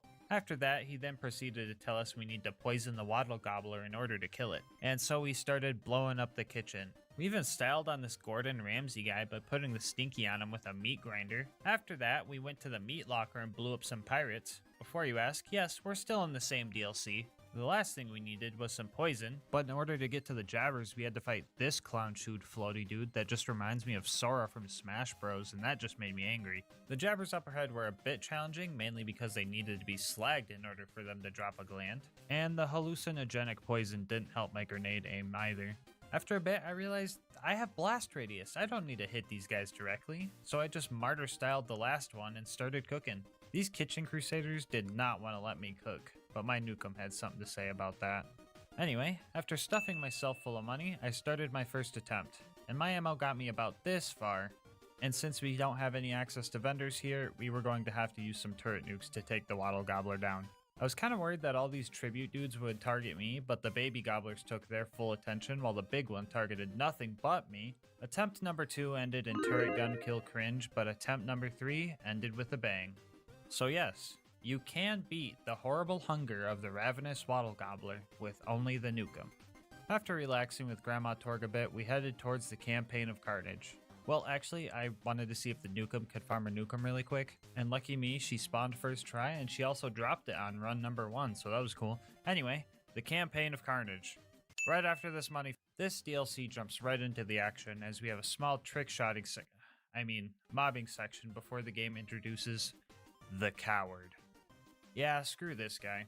At this point, he was our sponsor, I guess, and set us up with our first fight in the arena. At first, I thought this fight was going to have a timer on it, but we lucked out and there wasn't, so as long as we didn't die, which we did, we would be fine. Our second try, I decided to get as many nuke turret kills as I could so I could save ammo for the arena Goliath. Spud running wasn't an option here, so I was hoping to maybe find some launcher drops on the ground, but that's not exactly what happened. Oh no, there's another wave!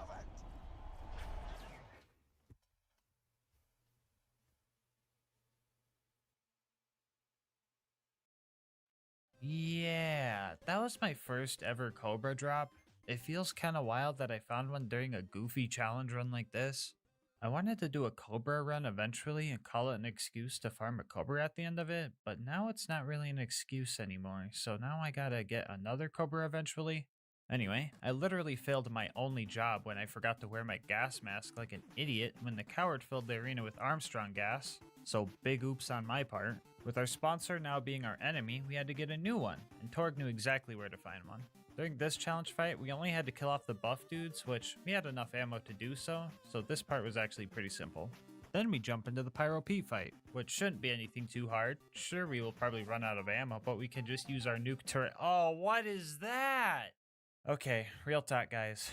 This fight is super dumb because of this health regen. If we break his shield before using any of our rockets, full ammo will maybe take 40% of his health away. And if we want more ammo, we have to use these 2 respawnable crates and get lucky. But even with extreme luck and getting 1 drop each, that only gives us 16 rockets, which would get him down to 40% health maybe. And since these crates have a timer on them, we still wouldn't have enough ammo. Even if we got a double drop and then immediately reopened them and got another double drop of ammo, it still wouldn't be enough. And to make matters worse, the game started tempting me again by giving me another Logan's gun and sham during a money farm for this fight. A homie by the name of Stormin said they would give me $200 if I managed to kill Pete that day, but I didn't want the allure of money to stop me from testing every possible strategy before I used a crutch item, so I had to get creative. If we grenade jump out of this arena, we could trigger the Moxie cutscene before we even kill Pete. This, however, doesn't help us since the Pyro Pete objective remains. Moxie wasn't the reason we came up here though. We came up here for these 2 red chests. If we get a rocket launcher in one of these, and or this porta potty I found out here, we might have enough ammo to kill Pete. But for the life of me, I could not find a launcher chest with launcher ammo in it. I did the math, and even with 4 ammo drops from the respawnable crates and 3 launchers, assuming we got one out of each red chest and the porta potty, we would have enough ammo to kill him. But we need to grenade jump up there, run to the back room, etc., which gives him plenty enough time to out-heal our DPS. I was straight up out of ideas, so I had to use the stockpile relic. With 64 rockets, we were sitting at practically double our old ammo capacity. A couple attempts with this strat, and we managed to kill Pyro Pete with our last rocket. The worst part about this is that Stormin was a frickin' liar. They didn't give me $200. They gave me $300. Okay, jokes aside, the real worst part about this is when I found this after the fight.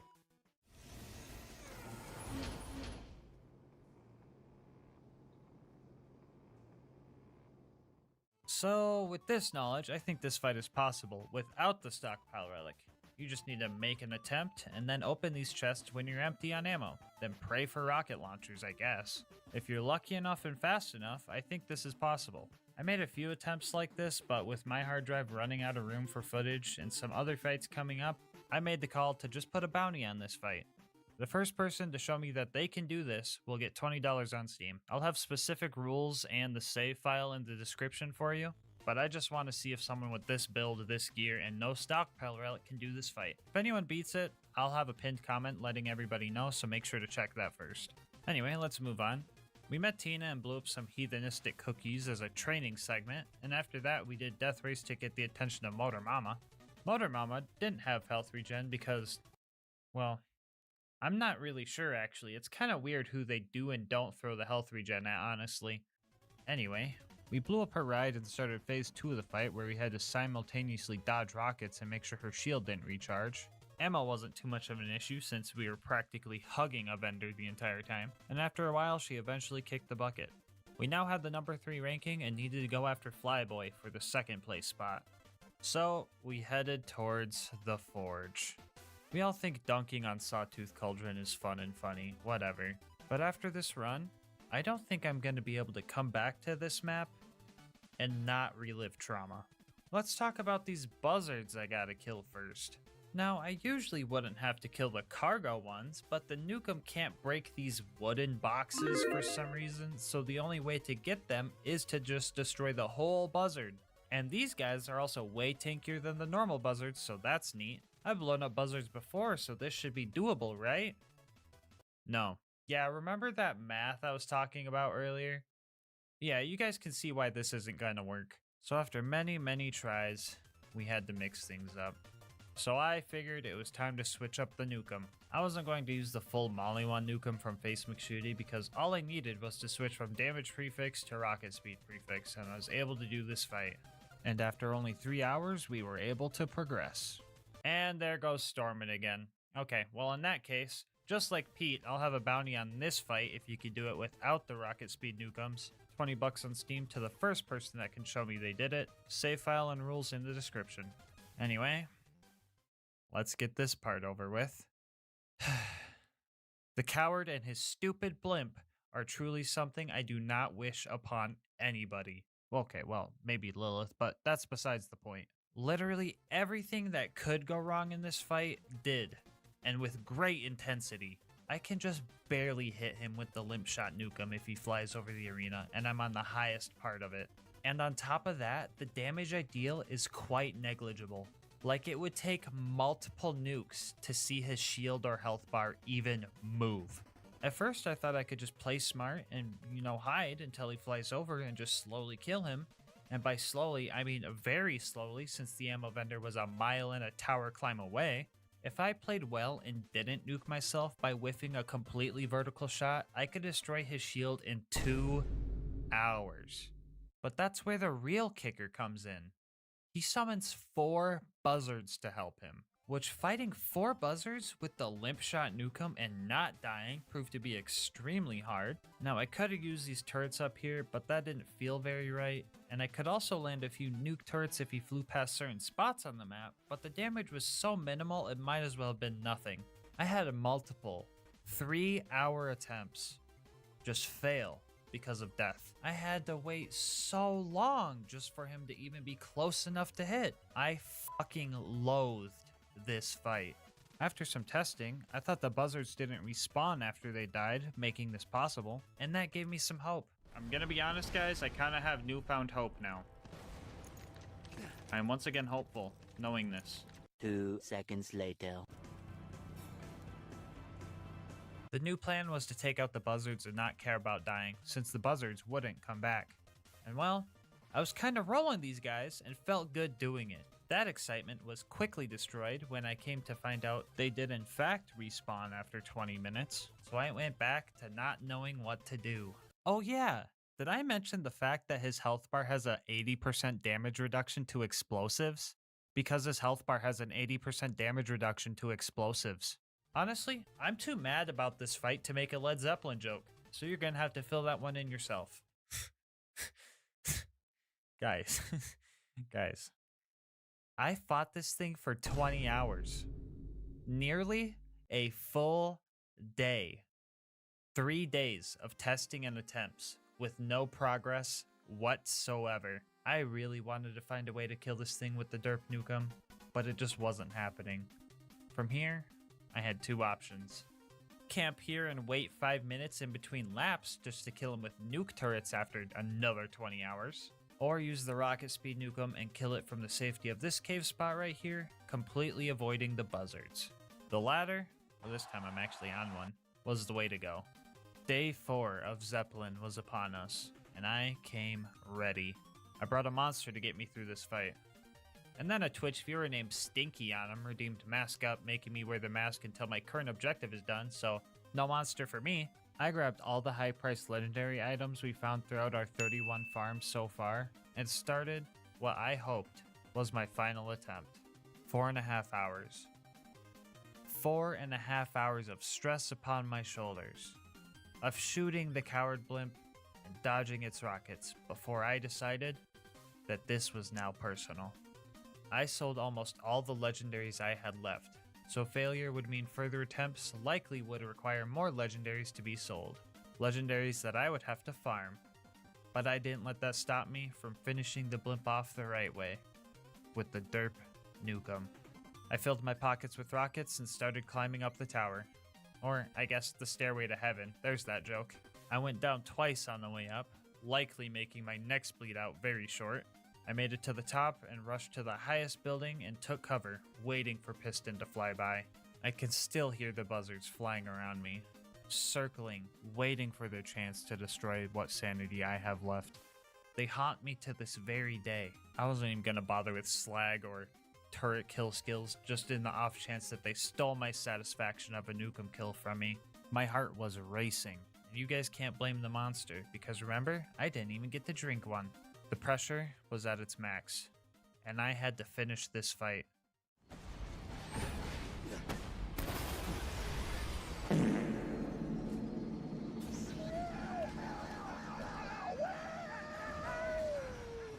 Vault Hunter, you are now the #2 ranked badass in all of Pandora. That's my Get nay-nayed.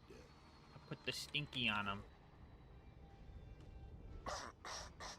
I'm still alive, coward. You couldn't stop me. Well, let's fucking go, Starman. You did great. Let's fucking go. Now get back here and we'll see about finishing Piston. Can someone please tell me, in what world does it take 378 nuclear bombs to pop a fucking balloon? I can easily say this fight was the worst fight in LilGasmask challenge run history. Honestly, this was the true final boss of the run. and I'm going to be a bit bold here with one last bounty. $100 on Steam to whoever can do this with the Derp Nukem. Rules, save file, etc. all in the description like I said before. Before you get overzealous and try this, realize that this fight took 4.5 hours. So the buzzards would respawn probably 15 times, which equates to 60 buzzards. And that's assuming you can hit the blimp as consistently as with the rocket speed Nukem. So it's probably a lot more. Good fucking luck. The coward was the final thing I needed to take care of this run. His dumb dinosaur should have been fine with spud running strats, but I would randomly just blow myself up because my nukes hit some invisible wall, I guess. To combat this, I just made sure to poke out of my hole a little bit more, and it took about an hour to kill him. And it was time for the final fight in this hard drive filling godforsaken run. On the last run of our last money farm, we got our first pearl from the chest, which was pretty neat, and it would even come in handy. A few things stood out in this fight. First off, I don't recall his shock attacks looking this goofy. Probably a PhysX thing. Oh my god. How is the game not crashed yet? Imagine if it crashed during the You know what? It's too soon. I can't think about that. I will die. Anyway, the other thing I noticed was Piston's shield starts rapidly recharging if you don't hurt him for like 6 seconds, which is not good considering it takes full ammo to break his shield. In order to combat this rapid recharge, I devised a strategy. When I would need to retreat to buy ammo, I would try to have him close to the barrier so that the nuke turret I threw put the fire dot on him, and then I would throw the other on the way back. This, however, was a tight window, and he often got most, if not all, of his shield back. A few heartbreaking attempts later, I was on the edge of victory, and the edge of bankruptcy. I had to make a sacrifice. The storm we got earlier would save the run and secure our win against Piston. Fuck you, Piston. Fuck you, Piston. Afterwards, we sold all the loot to buy the storm back, but sold too many items, and it wasn't in the buyback anymore. But after taking a victory lap, we got a different souvenir from this run. And I'm glad to say, you can beat Mr. Torg's campaign of carnage with only the Nukem. Before you go, I just want to say thank you so much for watching up to this point. If you want to support the channel, make sure to like, comment, and subscribe. Helps with YouTube's algorithm a lot, which helps the channel grow.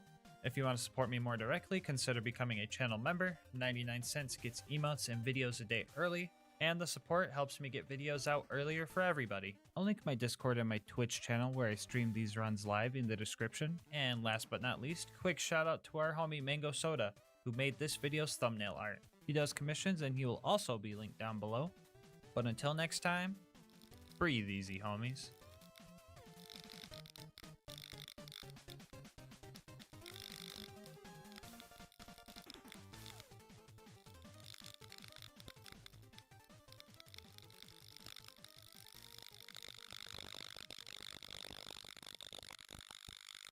Today's video is sponsored by Instant Gaming. More on how you can save money on the games you love later in the video. The date was March 15th, 2021. I had just posted my first video on this channel titled, Can You Beat Borderlands 2 with Only the Bane? Fast forward 2 years to today, and the channel has grown way more than I could have ever guessed or hoped for. And so for the 50k special, I've decided to make this challenge a throwback. Today we ask, can you beat Tiny Tina's Assault on Dragon Keep with only the Bane? I'm going to lay down the rules for you real quick. Bane only, Bane always. I can't equip guns that aren't the Bane, and I always have to have at least one Bane equipped. This way there is no way to escape its movement penalty. I will also not be using bar during this run. Any non-unique shields are fair game, and stock grenades are allowed so I can hit some sick grenade jumps. And for the relic, I'll just throw this thing in there as a placeholder because it does literally nothing in single player. Now, I usually do these runs on UVHM OP10, but to make this run truly cursed, I've made some decisions. First off, we aren't actually playing Borderlands 2 this time around. We're playing the standalone release of this DLC. This game only has normal mode and TVHM, so I'll be trying to beat TVHM. This might sound easier than what I usually do, but worry not. The Bane can only legitimately be obtained at level 7, 8, 9, 10, and 25. So for a majority of this run, we will be using severely underleveled gear. For example, we will start at level 17, matching the level on the first mission, and our Banes are already 7 levels under us. Cursed decision number 2 was picking Salvador this time around instead of Maya. That's right, baby. Double the Bane, double the pain. To make sure we can stay gunzerking more often and really minimize our speed, I'll be using the legendary Berserker for the cooldown rate. As for the skills, I'll go over them as we go, but Insight and Bust That Can't Slow Down are both banned for this run since they make me move faster and I'm not trying to get any motion sickness. And for the third and final cursed decision, I'm going to play this whole run with all the volume settings set to 0. Some of you guys might be thinking I'm just trying to dodge the annoying screaming that the Bane makes, but you couldn't be farther from the truth. Returning viewers know my video format. I put muted gameplay in the background while I talk about challenges throughout the run and make jokes, kinda like I'm doing right now. But the only difference here is that this clip in the background isn't muted at all. For real though, it's not muted. This is just the gameplay when everything is set to 0. Well, that is until... The entirety of this challenge was an audible roller coaster, going from pure silence to raw, ear-shattering pain in an instant. We start our journey at the unassuming docks, and honestly, the lack of audio felt pretty weird. I mean, Lilith was talking, so I was kind of popping off at the fact that I couldn't hear her, but still. Anyway, if you want a reference for how slow we're actually going, the time it took me to get from here to here was about 3.5 minutes. I did the math, and if my calculations are right, we're moving at a solid speed of turtle.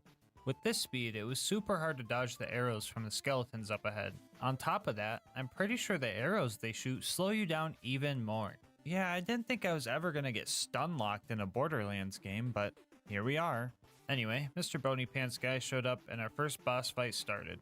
I would say this fight went decently, I guess? I mean, my Banes are dealing decent damage even though they were 9 levels under. But this being a cursed run and all, Mr. BPG just started going after his own homies.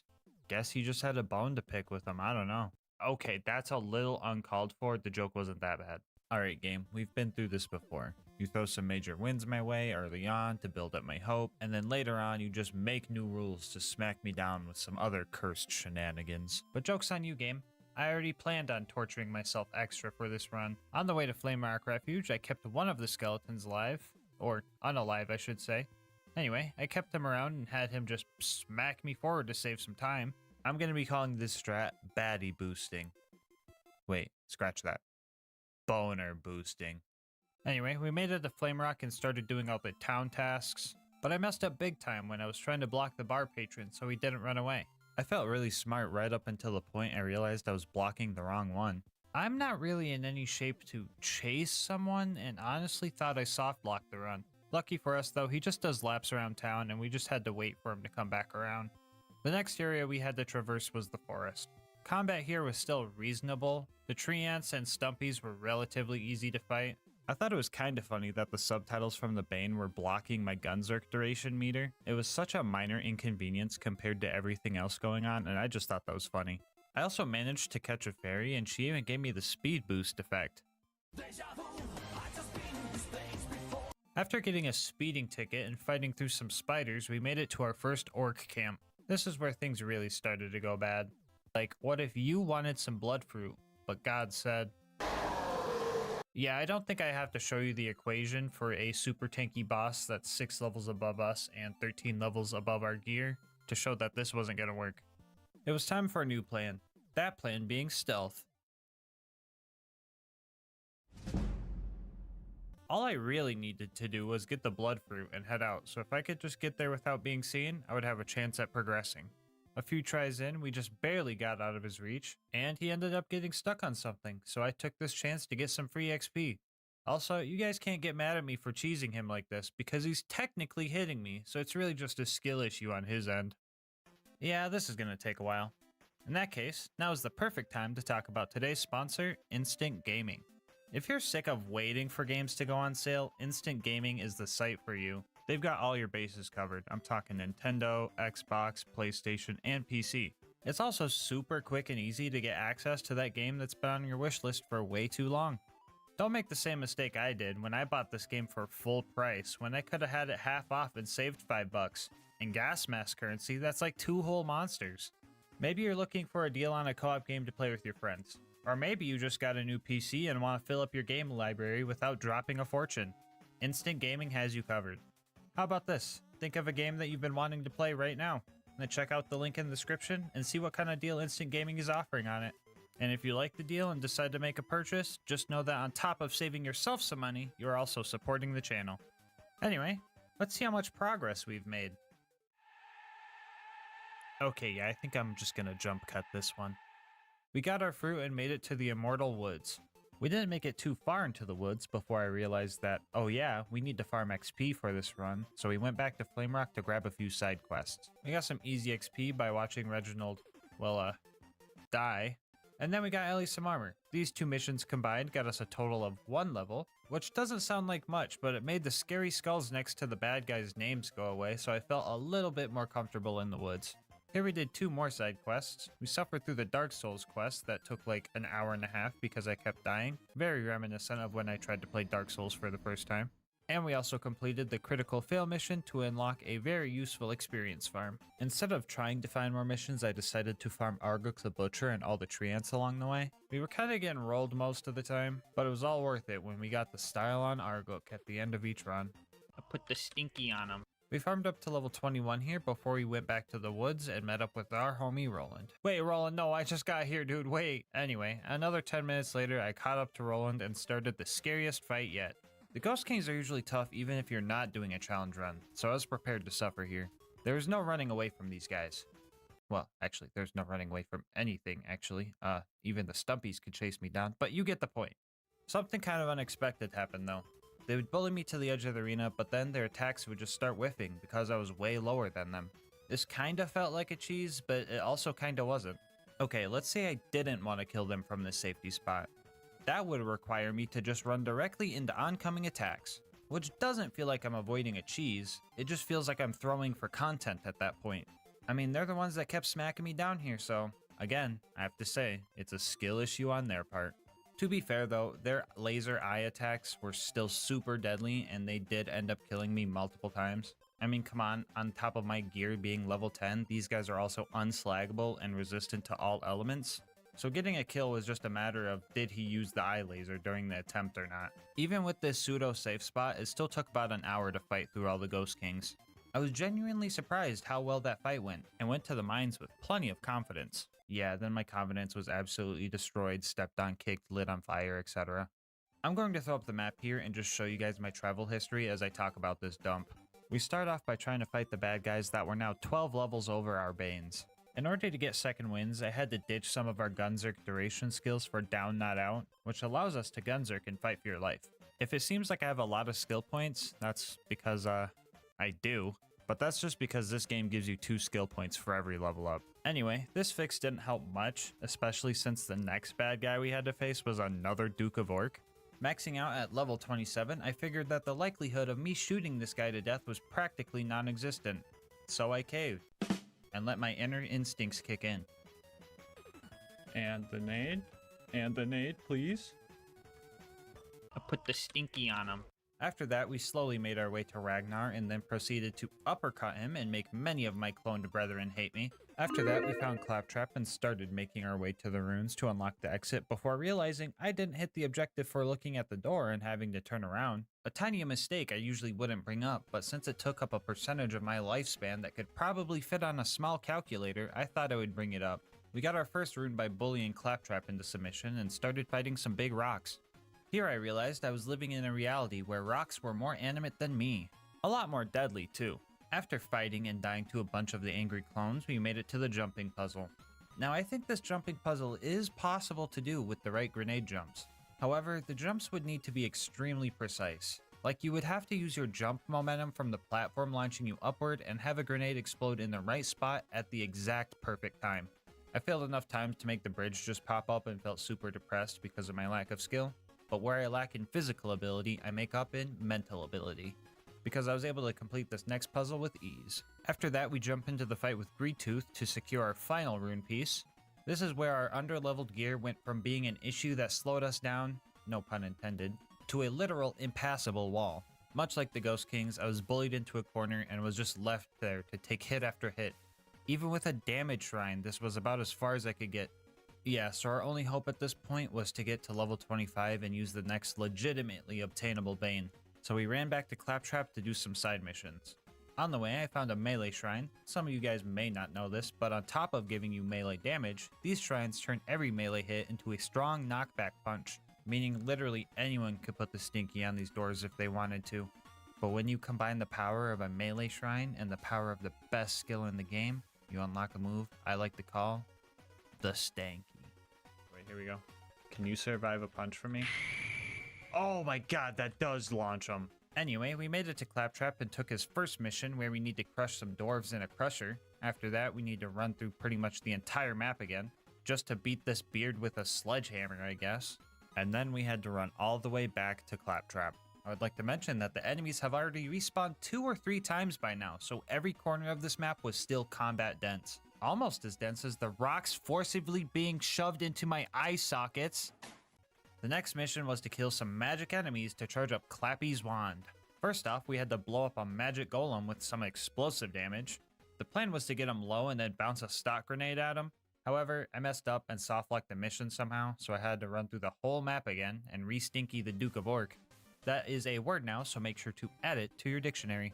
Anyway, we blew up the golem, backtracked to kill a magic orc with a crit, and kill a magic spider with a shock bane. And after all that, it was time for one of my favorite missions in Borderlands 2.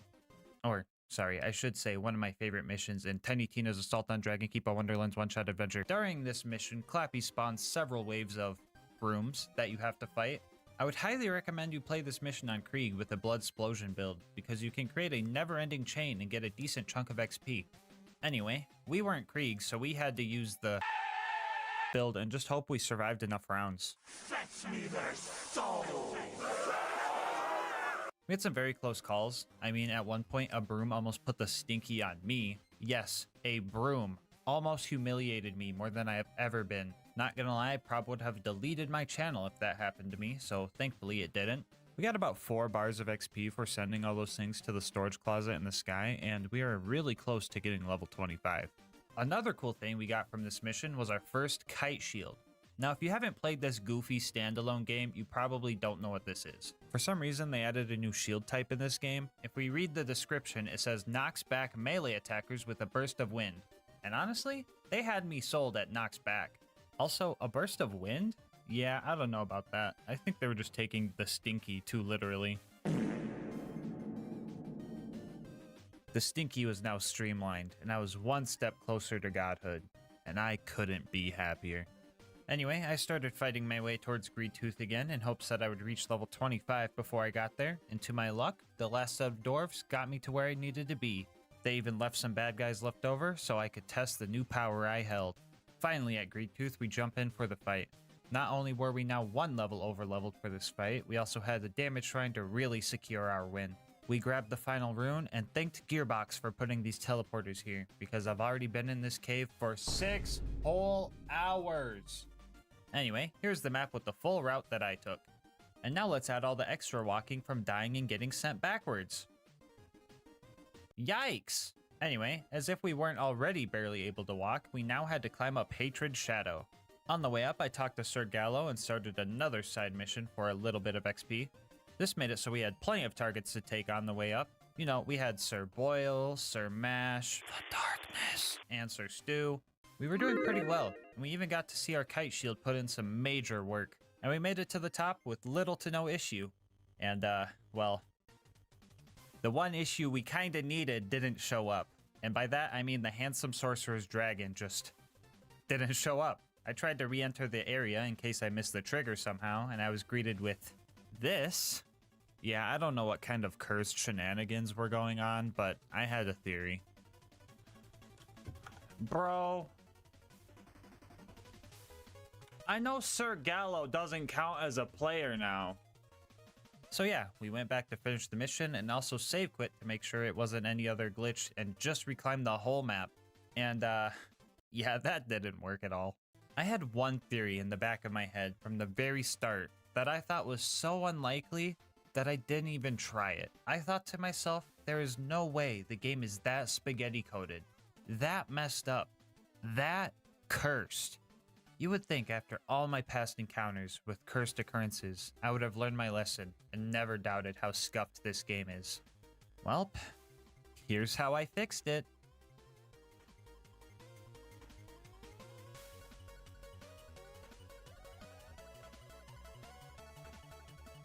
The Bane made me too slow to activate the cutscene. Bro! This game is so cursed. I cannot make this stuff up. Why does this always happen? Yeah, I was literally too slow to trigger the fight. And if I had just tested my theory, I would have saved a whole trip back up here.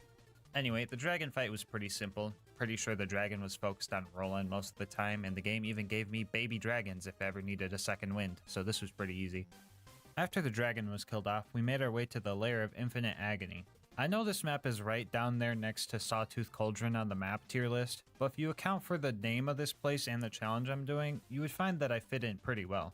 After straight up outplaying this trap but having to pretend like it got me good, we met Simon, who immediately put a curse on us. Like, can you believe the audacity this man has? What does he take me for, a curse dumpster? Aw, fuck. He had us do a bunch of his dirty work, which was fine because that was more combat experience and mission experience at the end of this map. But that's just the thing. I had to get to the end of the map. And well, things just went from, oh my god, this is terrible, to, oh my god, this is terrible. But there's also a giant crusher trap preventing us from continuing on our quest.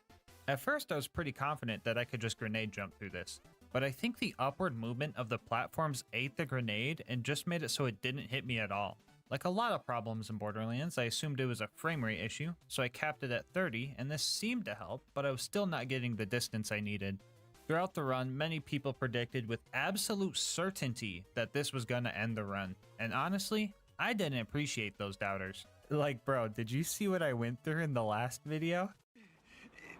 Leave me alone!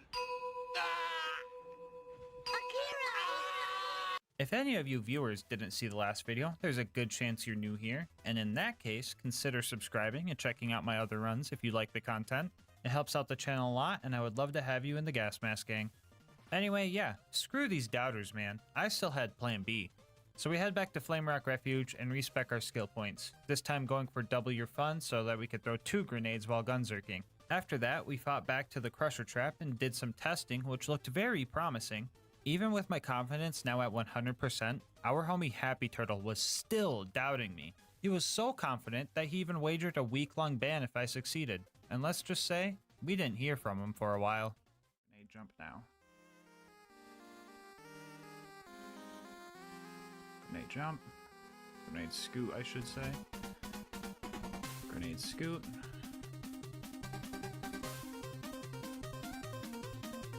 Grenade scoot. Happy Turtle, say goodbye to everybody. Your seconds are numbered. Any last words, Happy Turtle? Bye-bye, friendos. Doubters and shambles, baby, let's go! After we got through that scary part of the map, we fought our way back to Simon and was presented with a choice. Kill Simon or kill Simon's brother. And since we still needed Simon to remove the curse he put on us or else we'd die in a week, I think the choice was obvious. After killing Simon, we only had one more obstacle in the Lair of Infinite Agony. There goes the masochism talking again, my bad. Anyway, Giant Spider Lady of Anger and Scariness was our next boss we had to tackle. This fight wouldn't be bad if it weren't for one move. No, it's not the floor spiders that I can't dodge. No, it's not the invincibility shield. It's the frickin' life drain move that really biffs up this whole run. Usually, you just have to run away from her, and she can't steal any health from you. And I swear to God, if I have to explain why that isn't an option... Oh, for the love of... What is it, Mick? Why can't you run away from the... Because I have the movement options of Flappy Bird! Anyway, our first attempt ended in big tragedy because we were actually really close to getting the kill. Worry not though, I had an absolutely masterful plan. I think Past Me explains it pretty well, so I'll just let him do the talking. Alright, I'm gonna make a tactical decision, guys. I'm supposed to be wrapping up stream right about now and starting dinner. I'm gonna go make some dinner. I'll be right back. I'm just gonna start it.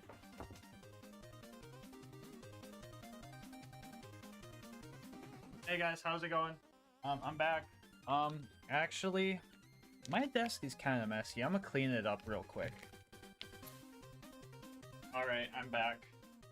You know, actually, I have to use the bathroom. I'll be right back. Back, and we are going to fight the sorcerer's daughter now. You know what? Hold on. Actually, I'm pretty thirsty. I'll be right back. I'm gonna go get a monster. All right. We got a monster.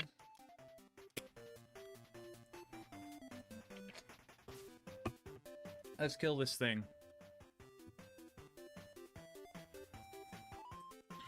We fucking did it. Let's go. That was fucking easy. The final thing in our way was the fight with the handsome sorcerer. Climbing up the tower proved to be pretty difficult. The sheer amount of wizards and dynamite skeletons and oh my gosh, don't even get me started with these things either. Skeleton seer? No I fucking don't, seer. Finally at the top of the tower, we start phase 1 of the fight. We quickly use a slag and shock combo to destroy the sorcerer's shield, and then a slag and fire combo to finish off the first phase. Phase 2 got a little bit tougher. On top of trying to keep the skeletons at bay, I had to make sure to shoot the skull spells out of the air in order to not get downed, which with the Bane's starting accuracy was relatively hard to do. Even if one of your Banes is at max accuracy, the recoil from a freshly reloaded one just throws everything off. This was all manageable, but phase 3 is where things started to really drag on. Get it? Because he summons drag. The sorcerer was now resistant to fire, and on top of that, this phase also has the biggest health bar out of them all. Our next best option was going back to the slag and shot combo. By this time I was running out of ammo, so I tried to inch my way to the ammo shrines when I could. We were so close, and this challenge was almost over. But you know how these things go. Oh, he limping.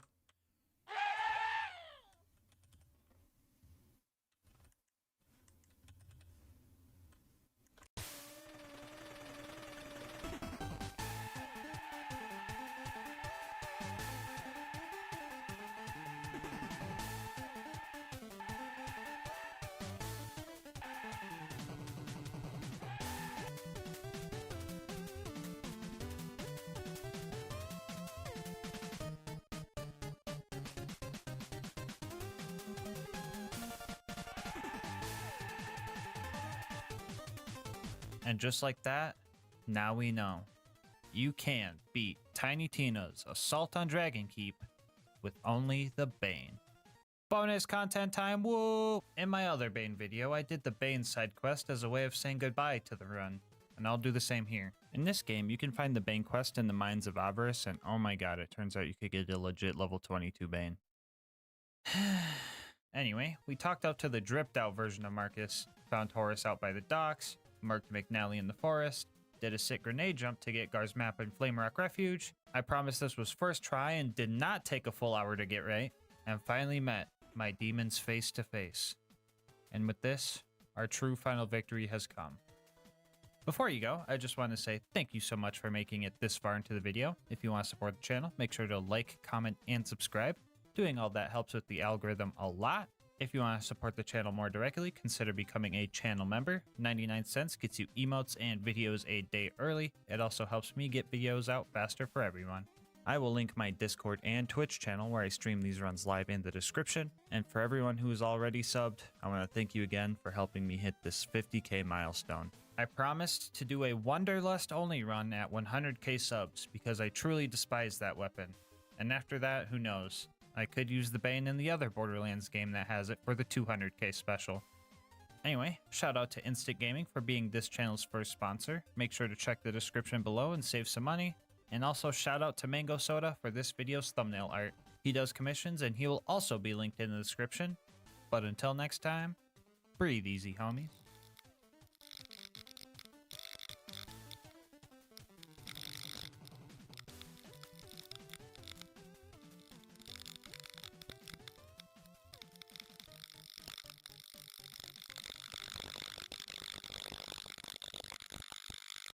Hey guys, just wanted to let you know that I'm partnered with Instant Gaming. More on how you could save money on games later in the video.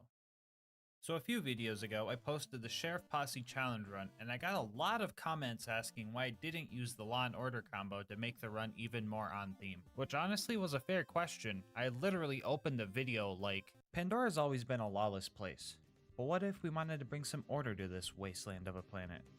While that little tease wasn't on purpose, excluding the Law and Order was, because I wanted to make a challenge out of the combo on its own. So here we are. Today we ask, can you beat Borderlands 2 with only the Law and Order?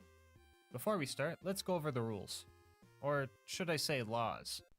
We'll be playing on Overpower 10 Ultimate Vault Hunter mode. If you're new to the game and not sure what that means yet, it just means that everyone has 4 times health, health regen, and they're all 10 levels higher than us. No big deal. Bar will not be allowed for this run, and of course, the Law and Order are the only gun and shield I can use. Shooting the Law is allowed, but we're going to mainly focus on the melee aspect of the combo, cause how do I put this? This thing sucks. Even though it does more damage than the purple rarity non-unique version of itself, the bullets are practically useless. So I'll only be shooting to activate Be Like Water for more melee damage, to kill any enemies I cannot melee, or to get second wins if needed. Spoiler alert, I think that last one only happened twice. For the other gear slots, I'll be using the Vault Hunter Relic as a placeholder and the Legendary Ninja class mod for obvious reasons. This being a Melee Zero run, you might assume I'll be using the Lightning Bolt to strip my shield to get access to that juicy Roy damage. But come on now, when do I ever use meta strats? So instead, I'll be using a Slag Grenade. Yeah, you heard that right. I'll be throwing a Slag Grenade at myself and also be calling it Strategy. Why a Slag Grenade, you ask? Well, 2 reasons. 1, masochism is a hell of a drug, and 2, Zero's kunai are great for applying Deathmark, but the slag chance is very inconsistent. So when I'm using a grape Kool-Aid jammer as a smoke bomb, I'll have another chance at making the bad guys purple before I go in for the kill. Here's a quick peek at my build. I am very confident that this was the best setup I could give myself skill-wise, but I'm probably still going to have people in the comment section tell me I should have spec'd into Money Shot, but whatever. Anyway, let's hop into the run. We start our journey in Liarsburg because UVHM has you skip the whole Claptrap Optometrist appointment section of the game, and we started clearing out Tutorial Town. It's been years since I played Melee Zero, so it took some time to get the setup down. That setup looking a little something like this. First we activate Deception and throw our kunai at the baddie we want to attack. This will apply Deathmark to him and hopefully slag. Then we set up ourselves behind the target so we get the backstab damage boost. And then we wait for the last 2 seconds of Deception before throwing a grenade at ourselves and going for the kill. If we got the kill, Many Must Fall would let us possibly get an extra kill or at least get a decent chunk of damage before we ran off and hid. The timing for this might be a little bit more precise than you think. So when I set up for these runs, I usually make all my gear have matching parts to the manufacturer because, well, aesthetic reasons. But for some reason, the Order Shield cannot spawn with Bandit parts, so I opted for Hyperion parts instead. Reason number 1 for this is because Hyperion parts have the second best stats for special damage, and this being OP10 and all, we kinda need that damage in order to, exist. Reason 2 is that they have the best recharge delay stat out of them all. But Gasmask shield recharge delay is bad for Roid shields. Yeah? And? The extra challenge of timing my melee strike in a 1.79 second window was a fun added challenge for this run. And the third reason for this decision was because the Order actually uses the Hyperion accessory model instead of the Bandit one, so we still got those aesthetic points. Anyway, we cleared out Tutorial Town with 1 casualty and headed towards Boom Boom. Mobbing along the way was simple enough. After I got rid of all the gun guys, 1v1ing the Ironclad Psychos was a piece of cake. Them being 10 levels higher than me and all meant that 1 slap would healthgate me instantly, but the Law and Order combo heals us for all melee damage we deal. Quick math says 0 melee build plus OP10 Roid boost trying to heal a level 80 Zero is just full health on every swing. Yeah, you would not want to be in a slapping contest against Zero in this build. Anyway, after we made it to Boom Boom, we decided to target Boom first and well, homie just got outplayed. After that, we jumped up on Boom's turret and started his operation. Things weren't looking too good at first, but luckily my trusty operating assistants were there to help. Psycho, scalpel please. After a successful operation, Boom was dislodged from his turret. After our first use of Deception, he was 1 hit away from being finished off thanks to Killing Blow. But this game being made out of spaghetti, he just wasn't taking any damage from melee hits. I'm pretty sure it has something to do with his armor pieces or backpack because scavengers also have this issue, but we managed to shoot him down not too long after this mishap. Boom and Boom both dropped a bonus package, and I thought that was pretty cool because that's never happened to me before.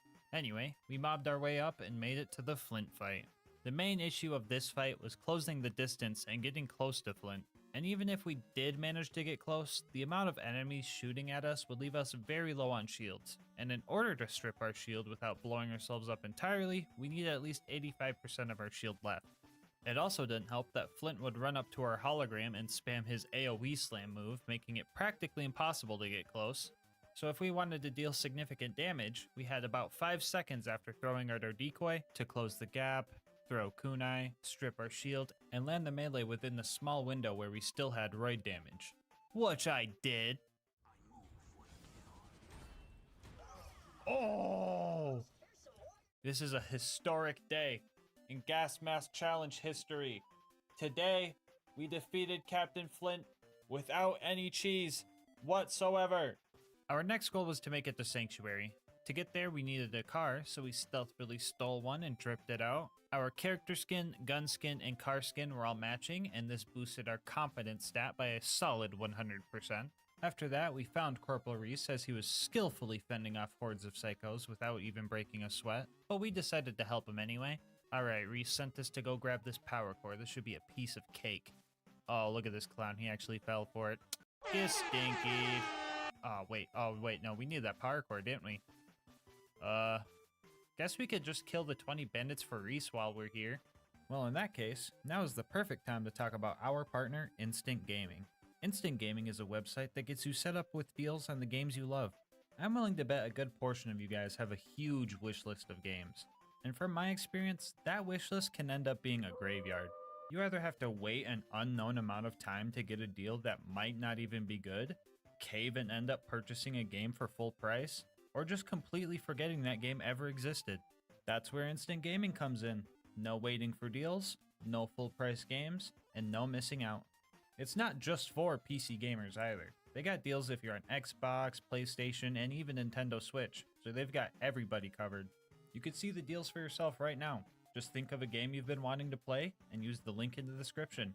And if you like the deal you see and end up making a purchase, just know that on top of saving yourself money, you're also helping the channel a lot. Heck, if you want to take your savings and support even further, make sure to bookmark the link so that your gaming is always instant. Anyway, let's see how the run's going. Oh, it looks like the power core just checked off. Weird. What were we doing again? I don't know, I forget. Let's get out of here. We got back to Sanctuary and did all the not dangerous at all tasks. It's pretty much impossible to die here, so I'll just skip to Frostburn Canyon. As per usual, we just ran through this place, bobbing and weaving through bullets, jumping over spikes, doing some things we aren't very proud of, and doing some things I am very proud of. Oh yeah, I should have specified this earlier, but Zero's execute skill has the stinky property, aka knockback, which if you've watched this video, you would know is my favorite way to deal with bad guys, especially these tanky psychos.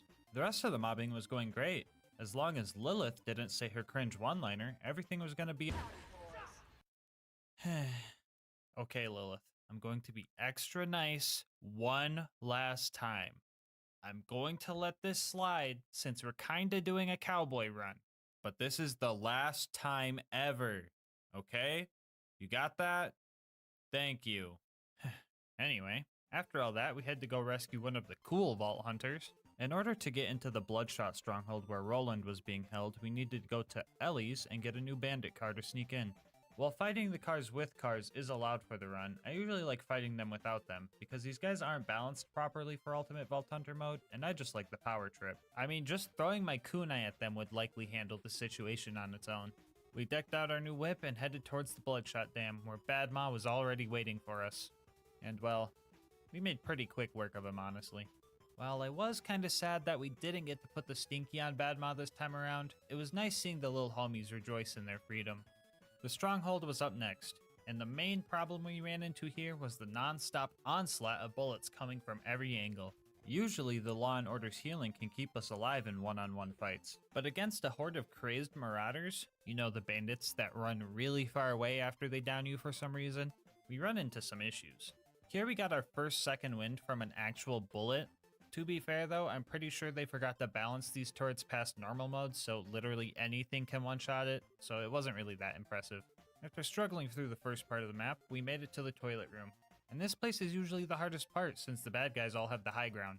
But Zero's deception kinda turns the tables in our favor, since we could get some great strategic positioning. Oh! Angry Michael showed up, and well, he just straight up started flying. What the hell? It didn't take more than 2 seconds before my brain's prime directive kicked in and I seen my opportunity. Dub.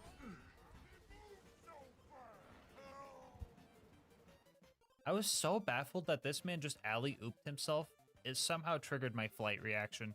After that, Roland managed to escape his jail cell, but in probably the worst way possible. The blue toaster, known as the Warden, took Roland, and that was a big problem for us. If we don't kill Warden fast enough, he can actually take Roland to the Hyperion Friendship Gulag, where the fight can be even harder.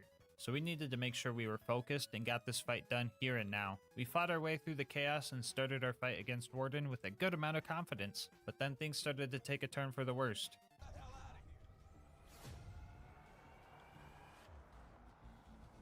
Miss! The Warden spawned in a super loader that would kill me before I even got to see him. The Warden also has an AoE slam that would launch me far enough to the point where I couldn't make it back and heal in time before my health gate ran out. And all these things just piled up. I died a bunch of times, and the drop barge showed up to take Roland away. But I wasn't gonna let this toaster run so easily. Moments away from losing this fight, I had a Jimmy Neutron brain blast type moment. If I couldn't heal because I couldn't stay close to the Warden, I would just have to make it so I couldn't get knocked back. And thus, a new strat was born. I'm talking about wedging. Using the ramp that is so conveniently placed behind Warden, we can absorb his slam attack and take little to no knockback. This way we could stay close enough to keep our healing up. We even went down close to the end, but Killing Blow came in clutch.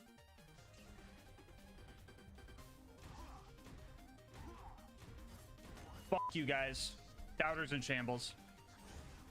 This had chat rioting because there was a prediction going on the outcome of this fight. People seen that the fight was going bad and dropped all their points into the Gulag side and had a major upset because of it. And honestly, it serves them right for doubting me. Let's go, baby. Up next was the train robbery mission, bringing back some more cowboy vibes. We met up with Mordo and Tina, who helped us secure some bombs to blow up said train, and everything went according to plan. And then it was time to fight Wilhelm, which, didn't go according to plan. This fight was actually pretty tough. Getting close to Wilhelm was a big issue because of his knockback spin attack. Gone were the days of sneaking up on a bad guy and pulling a silly little prank on them. On top of that, hitting Wilhelm with melee attacks feels incredibly buggy, almost like it's a 50-50 chance whether or not your melee just whiffs or not. My game plan was pretty much to wait until he started making more shield surveyors and then land a hit then. This was a slower process than I could have hoped for, especially since between hits he would just build up a chunk of his shield to buffer my next hit. A few deaths in, I noticed some conveniently placed health vendors following me around in the arena. Utilizing those gave me a bit more wiggle room when it came to setting up for attacks, and I eventually got him down to Killing Blow range. And yeah, that skill is really good. After that, we got back to Sanctuary, and we found out that the siren that's been talking to us was actually working for Jack the whole time. Bro, I knew we shouldn't have trusted Lilith, man. Now she kidnapped the whole city. Anyway, after running through the fridge and probably contracting some sort of disease because I had to do a little lifesteal to get through, we made it to the other side and found ourselves a spaghetti monster. I died once here, but after the loaders showed up, they distracted the Thresher so I could line up my shots. Or stabs, I guess. We made it to Overlook, and I was not expecting good things to come out of this place. Mobbing is fine with this build, but it definitely takes some patience, which the beacon definitely doesn't have. I tried my best to hold off the loaders, but the beacon got busted 8 times and became invincible, which is fine and is helpful, but it's also just kind of embarrassing, especially because all of this happened in under 2 minutes. Anyway, yeah, I just kinda had to brute force through all the loaders and constructors until the fast travel landed and I could run away. Our next stop was the Preserve. After wounding the loaders, we infiltrated the Preserve and joined on the Stalkers vs. Loaders chaos. Here I stuck to the shadows, waiting for my time to strike. But I obviously didn't know when that was because I was getting rolled. And oh boy, was I not ready for the boss at the end of this mobbing section. Like bro, I was genuinely surprised when I took him out first try. Yeah, I'm not sure why this was so easy. The bull loaders were way more of a threat, honestly. Anyway, we started fighting the loot homies and also started getting bodied again. The warloader loot dudes have an AoE slam. Jeez, man, this is like a recurring issue, isn't it? Anyway, we died a few times, but we started using wedging strats and eventually got them all. And they didn't drop anything cool. After petting some puppies and experiencing the most unsatisfying thing ever, we made it to the Bloodwing fight. Early testing showed that this fight could be doable. I just had to wait for the skags to be released because Bloodwing usually lands when they come out, and then just go to town swinging. A few mishaps in, Bloodwing adapted and decided to, well, stop landing. I'm pretty sure I waited for a good half hour for it to land, and I just didn't think it was gonna happen. And instead of resetting the map, I just dealt with it and brought the fight to her. Yeah, so the new plan was to wait for her to do her stationary fire breath attack, flank around, and go in for a hit. Eventually we got through fire phase and she started landing again. Shortly after she reached corrosive phase, the stars aligned and we got a satisfying finisher. I don't really have revives, so this is kind of scary.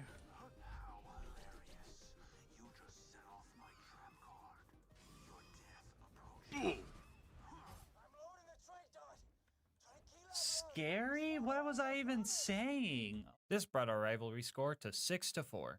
Let's go, we got a few buffer points, let's try and keep them. After bodying the bird, we had to go recruit our next homie, Brick.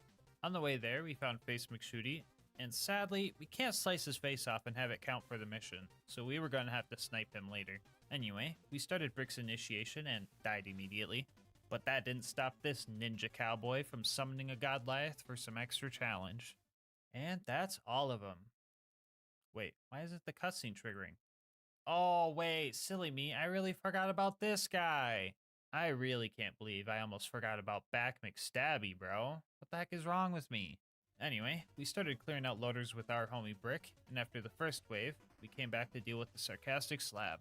Using the knockback property of Execute, we slowly but surely pushed him over to this cliff for hopefully obvious reasons. Since we're playing as Zero, I wrote a little haiku in honor of this moment. He was near a cliff. I put the stinky on him. R.I.P. bozo. Anyway, yeah, Brick and I were styling on these loaders. We even got the good luck Brick Stinky. We secured our final homie in the roster by finishing off the super loader, and there was one more task before the big bunker raid. That would be the Jack Doppelganger assassination job. A quick hit job here would be pretty cool, and since we're kinda built for this exact type of job, I thought it'd be fun to see how fast we could get in and out of here. So I threw up the speedrun clock and started some attempts. After a few tries of dying before I even got to Jack, I managed to line up a clean stealthy kill and started rushing to the info kiosks. We made ourselves a pocket watch and made it out of there in just under 3 minutes. You know, I really needed some stealth combat gameplay in my life, and this run is hitting the spot. Never mind, I just realized the bunker was up next. The climb up to the bunker proved to have a few challenges. Problem number 1 was this death wall that I couldn't get past. Mainly because I'm a bozo and forgot to tell Claptrap to pull up to the function. After I got that situated, the real first challenge was this toaster. In order to get past this guy, I first ran up and threw my decoy to the left of it so it would face the door, and after that, I could use my runaway prankster strats to whittle down the health bar. After a few attempts, we got lucky and had a low level one, so we were able to finish it off even though we went down. Up next were the baby turrets. Now, I want to say Execute helped us destroy these guys by letting us dash up towards them, but in reality, I think infinite vertical melee was the real culprit.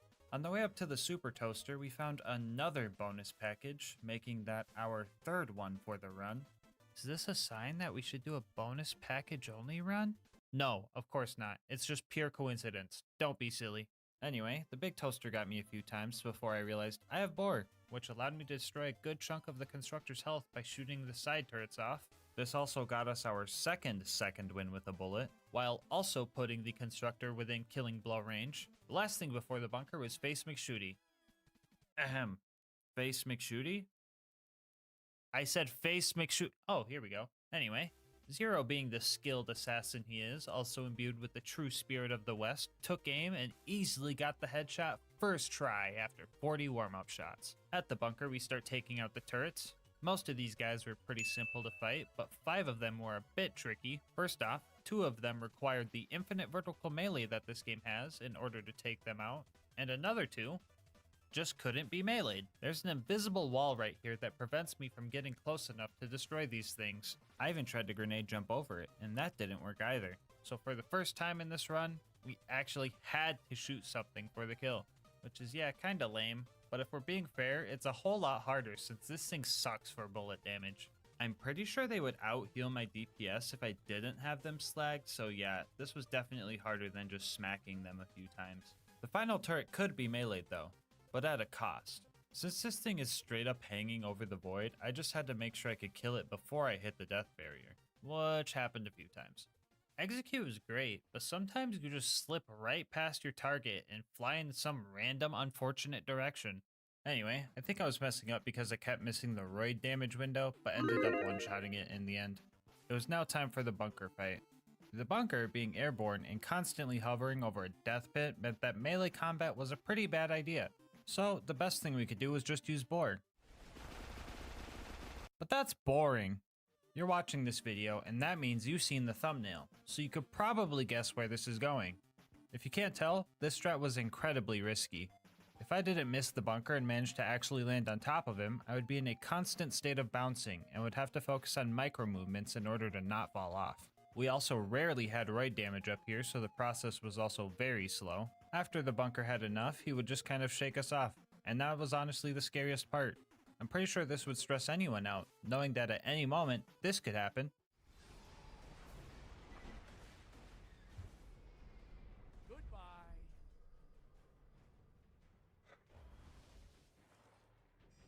Parasite, you jinxed it, dude! Why is everybody jinxing it, dude? That was truly a heartbreaking death, but I wasn't going to let it deter me. I was determined to not take the boring way out. When a cowboy falls off the bull, do you think they just give up and forget about it? No way. They get back on the saddle and keep going, and when they inevitably fall off again, they learn how to land. Oh god. No, not this again. Someone find a loader. Okay. Right there. Right there.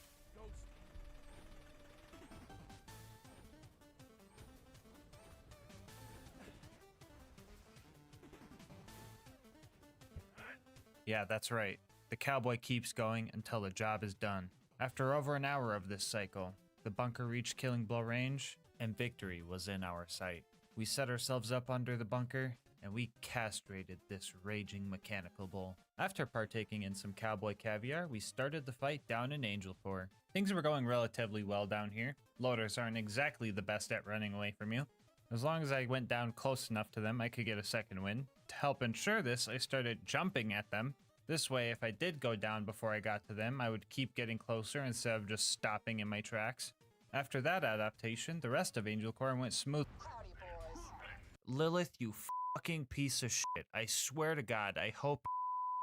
Hey guys, sorry about that. My lawyer said I should not include that in the video, so I just had to take that out real quick. Anyway, Roland ended up dying. I tried to give him a new shield, but homie just didn't listen. After that, Jack kidnapped the giraffe and Mordecai suspected he was taking her to the vault. I would have guessed the wildlife exploitation preserve, but we'll just go with Mordecai's plan, I guess. I'm just following orders. So we headed to Sawtooth Cauldron. The ambush commanders here reminded me a lot of Badma, which also reminded me of my regret, so I took it out on them appropriately. After that, we hit the conveyor skip using one of the Gravedigger's grenades, and that felt pretty cool. We blew up Boombringer and also murdered its pilot, and then made our way up to a tough part of the run. You see, we had to destroy some buzzards up here. If at this point you're still not sure why this is an issue, let me ask you this. Have you ever tried to box a helicopter? If the answer is yes, are you okay? And if the answer is no, yeah, me neither, because it just wouldn't work. Zero is also way cooler than your average person, and he still had trouble fighting these things. So how did we deal with these things, you might ask? Well, each kill went a little something like this.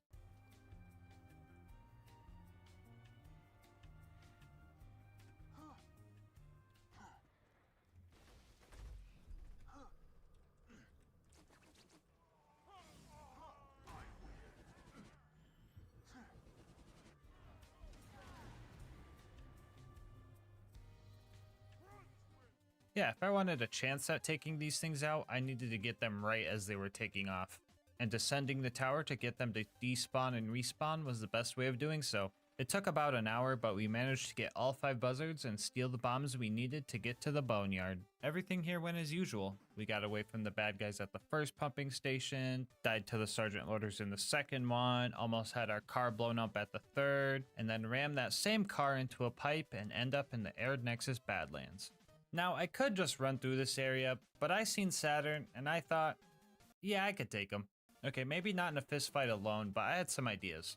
I started shooting at his turrets and letting Boar deal some damage. I wasn't completely killing the turrets off with this, so I was able to keep boring them by letting them heal a bit in between shots. This also staggered Saturn every time, and it felt very weird being able to bully him around like this. After I got him low enough, I figured I'd go for his Achilles heel and deliver the finishing blow. The only other thing I had to worry about here was the big toaster, but I ended up killing that thing on accident by barring both turrets at once.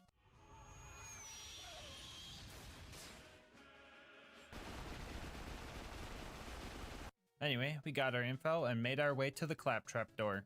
The culmination of all the mobbing practice I've had throughout the run was going to be shown in this fight. Oh, never mind. I died to my own grenade on the first loader. Neat. Real talk though, the mobbing here is pretty simple. A little too simple if you ask me, because almost every surveyor decided to just start bugging out, making them super easy to kill. On the other hand, I kept blowing myself up by meleeing hot loaders. These things will always explode after they die, and when everything is blue thanks to deception, all the loaders start looking the same. And then it turns into a fun game of, am I attacking a robot or a propane tank covered in landmines? Guess we'll have to find out. I tried to use this to my advantage by targeting the hot loaders first, using their explosion to reset the 1.79 second delay on my shield, and go for a more consistent second kill, which felt pretty cool. After all those loaders were dealt with, we were able to sprint through Hero's Pass, avoiding all the unnecessary combat, and finally start our fight with Jack. I had some trouble with this fight at first. The entire run, I never realized that you only get healing from melee damage if you deal damage directly to the enemy's health bar, so Jack's shield was holding us back a bit. That issue is easily fixed compared to our next problem. You see, Jack has a number of advantages in this fight. First off, he has some very strong health regen, meaning our kill was going to need to be quick. This comboed with his ability to literally teleport away and spawn an invincibility shield drone makes it very hard to pull off a quick kill. And to top it all off, Jack is extremely hard to slag, meaning if we executed our setup perfectly, no pun intended, it was still up to chance. During our first attempt, we got lucky with slag and found out how much damage we could do in one hit to his health bar. This wasn't going to be a one-hit kill, but we could for sure get him down to killing blow range and finish him off. So what happened here, you might ask? Well, he cheated. I was literally 1/3 of a second away from finishing this guy off first freaking try, and he just leaves. And after that, things just started falling apart. Jack managed to keep getting more and more shield surveyors, which were kinda hard to kill because they moved around so awkwardly. At first I thought I was just whiffing a lot of hits, but I found out that landing a hit on this specific surveyor doesn't end your deception for some reason, and you could just get big damage at no cost. Learning this, I got used to landing consecutive hits on it and destroying it quickly. At this point, I had been playing for a while, and after several deaths, I decided to continue the next day. What's the likelihood you're gonna do this the first time? The first try? Yeah. 1 in 20, please.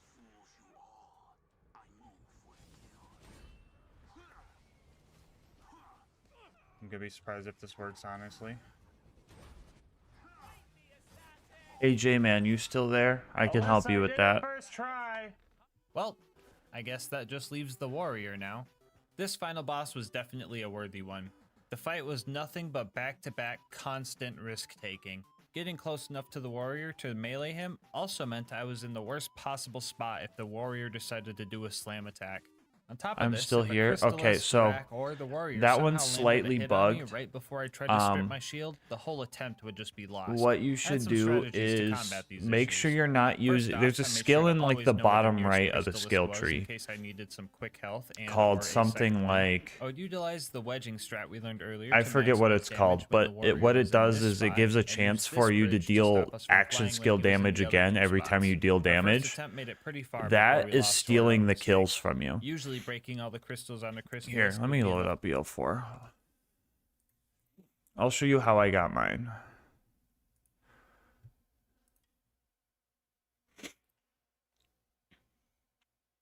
Yeah, the double damage one is stealing your kills. What I did is I used the taser one that you could just hold down and have like a taser in front of you. And then I used the skill over on the left that makes it so shocking an enemy gives you duration and cooldown back. So you could theoretically just use it infinitely. And that gives you enough time to do 10 seconds. And then I just go to like a drill site or something. Like Cindy Pointy Legs where there's like a lot of bandits. It should be good.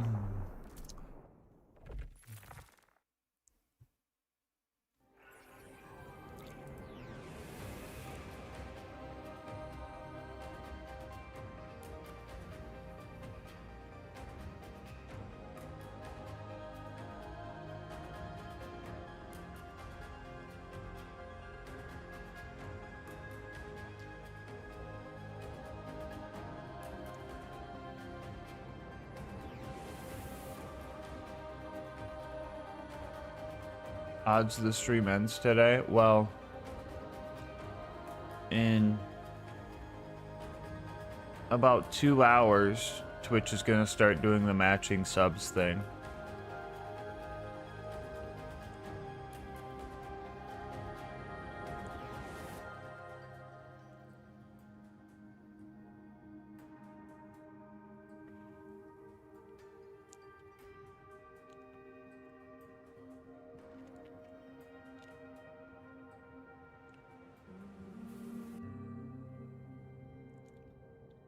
Wait, the Gifty event starts in 15 minutes? Nuh-uh. Nuh-uh.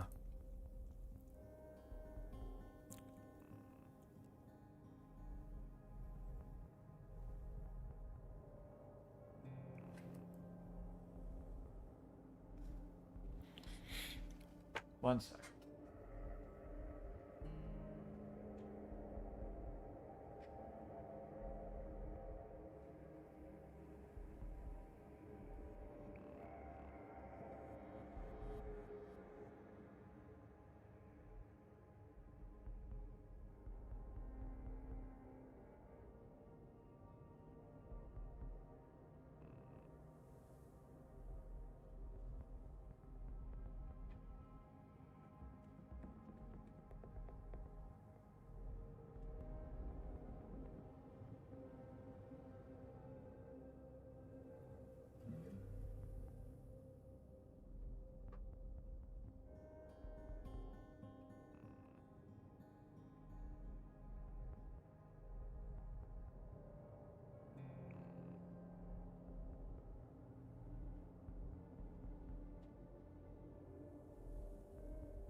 $14 even.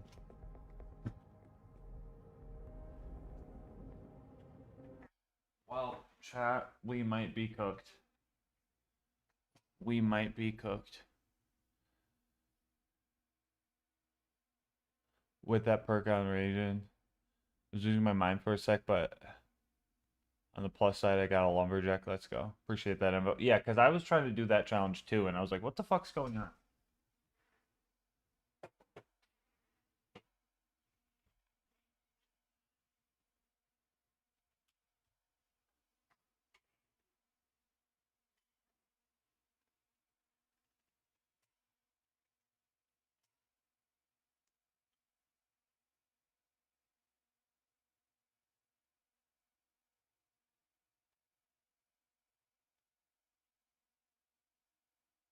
Valorant is about to fund the thigh high sub goal. Wait, Valorant's gonna be given the subs? Huh.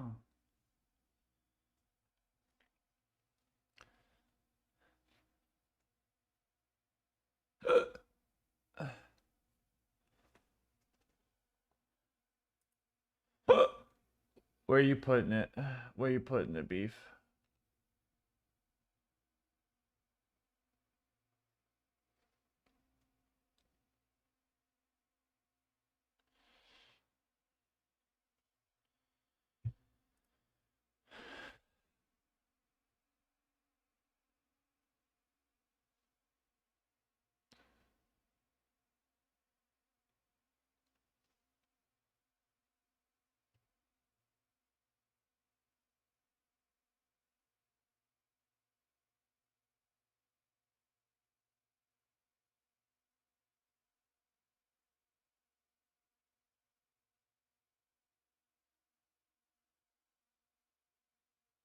Oh my god, Happy Panda. Oh my god.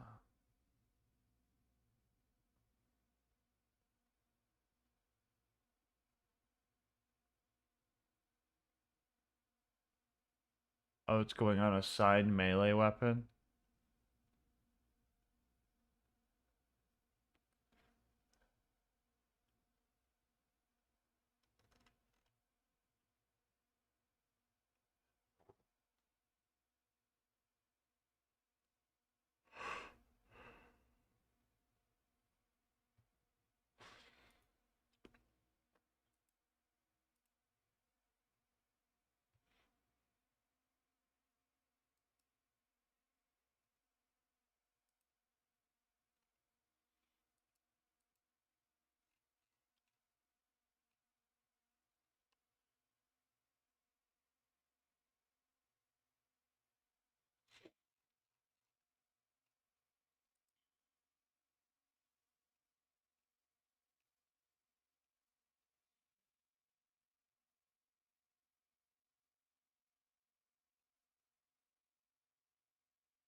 Good morning, everybody.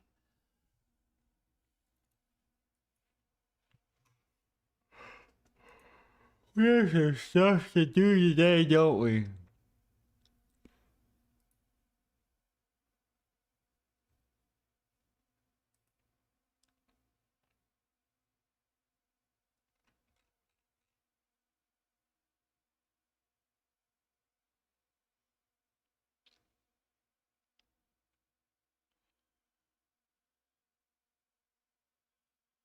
Alright. Alright.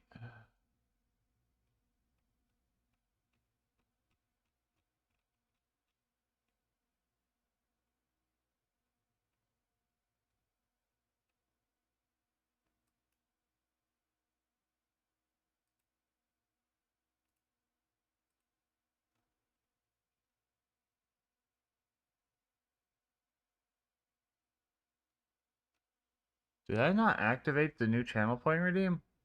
I thought I activated it.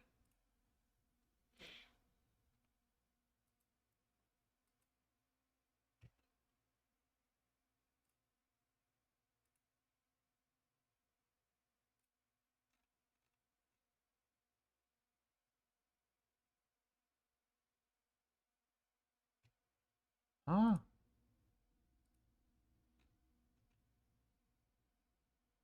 Oh no, it's there.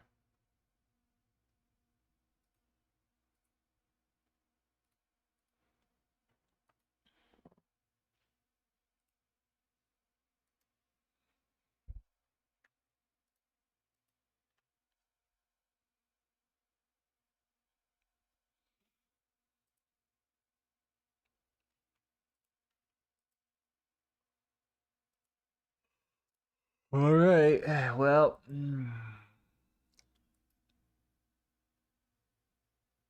Good morning, Prussian. Gifty start in 7 minutes.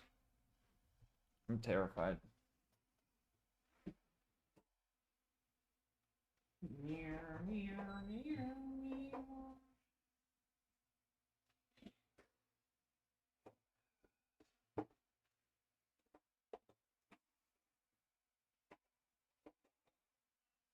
Alright, chat. We're gonna do some kissy passion fruit today.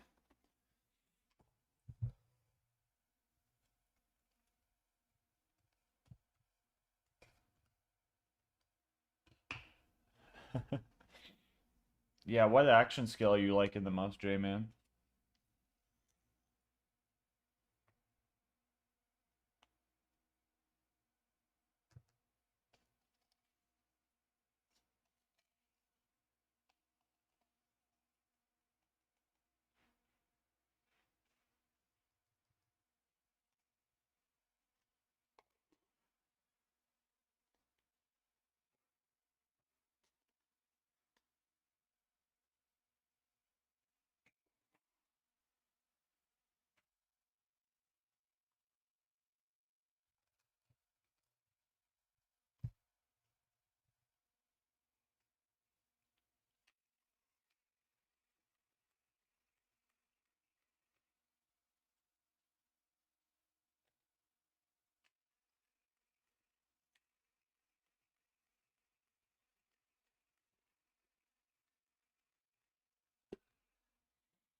Peace camp for that splash damage build, yeah.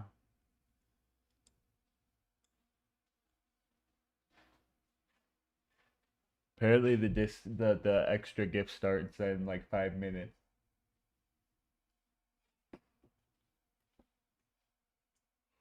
Oh, really?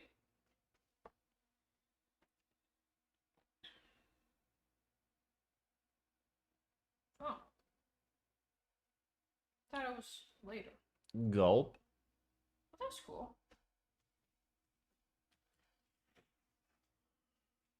I guess we'll have to see.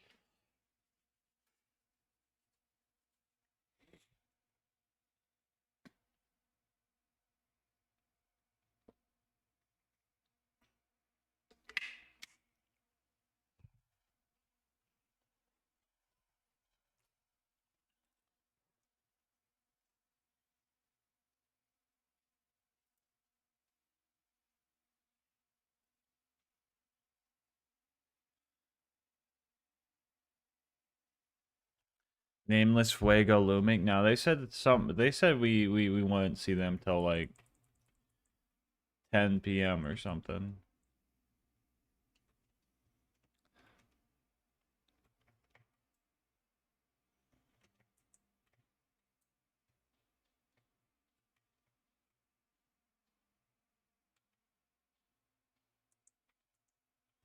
What to do?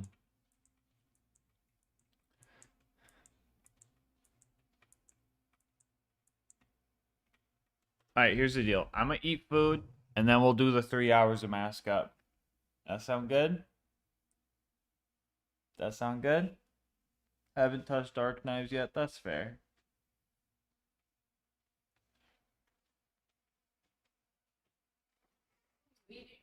I don't know. What, you hungry for some? Do we have another fast food wheel? Ever? I don't know.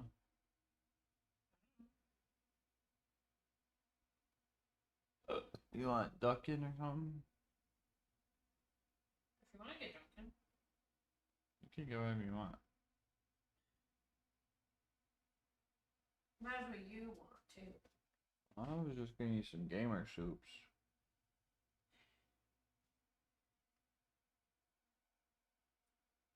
Really? Yeah. Also, chat, remember 3 p.m. EST today. What? Is that 2 p.m. our time? What are you saying? For what? The gamer Eastern subs is an deal. hour after, Huh? yeah. Eastern is an hour after Central. So at 2. For us, yeah. Yeah.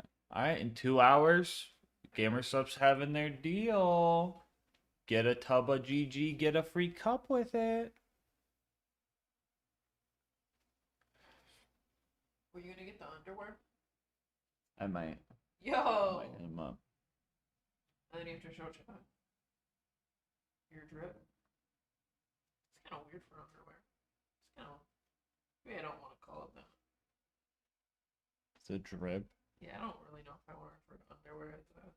Hmm. It's kind of. Oh.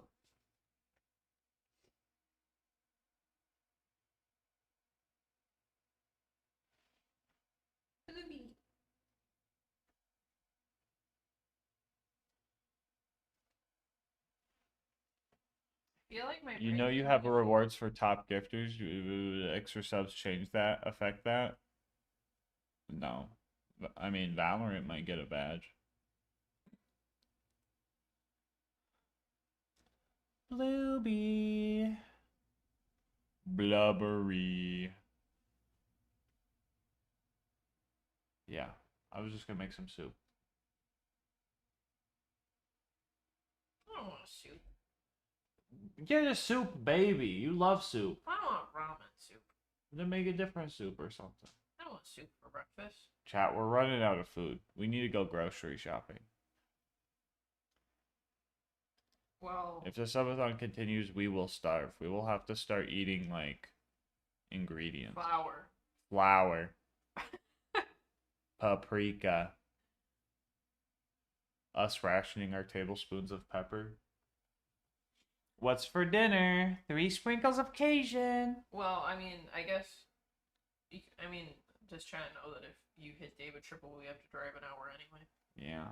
So we'll probably just get. Chat, if we hit the David Triple one, I might have to pause the timer and drive an hour out to go get the David Triple and just do grocery shopping while we're at it. So, Figured we yeah. could do it earlier in the day when there's maybe less. Should we set up a little table outside? What? We should set up a little table outside so I can eat in front of the camera while you mag dump me. Should I get those Orbeez filled? When we hit the Dave Triple, yeah. You're just gonna put them together. What if you don't hit the Dave Triple? Like I'll 3 just hours get on the mag. clock. Then I'll get mag dumped.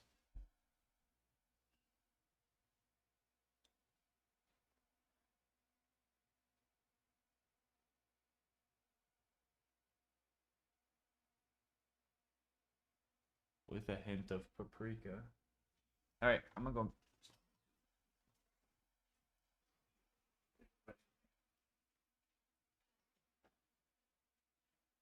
I mean, I could just make myself waffles.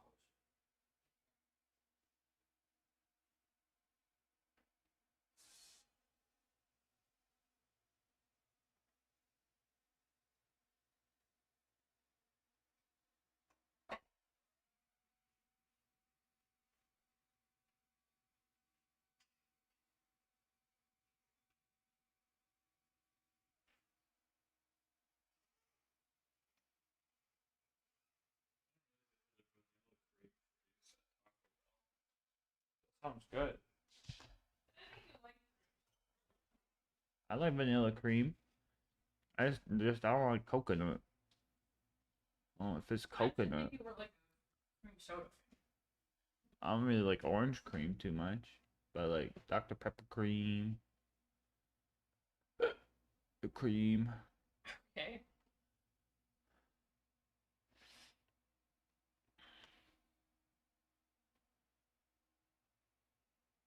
Bro doesn't want to pay DoorDash $500 to get him Wendy's from an hour away.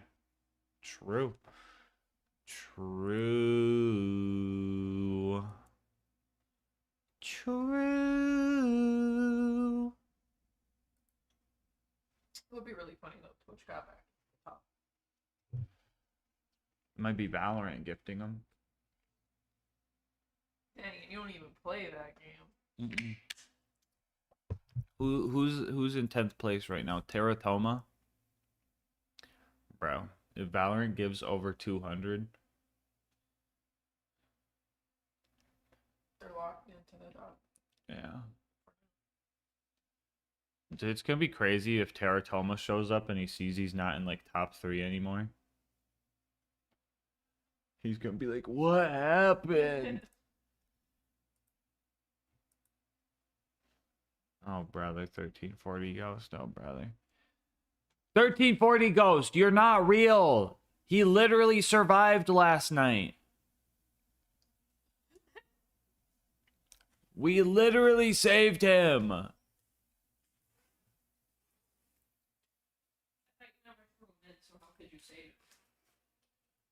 We saved him from like his secret mission where he was kidnapped, and it's top secret, okay?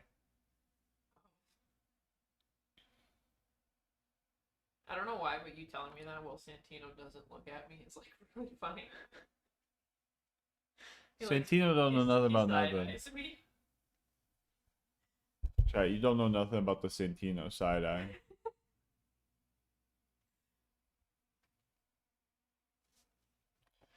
One sec.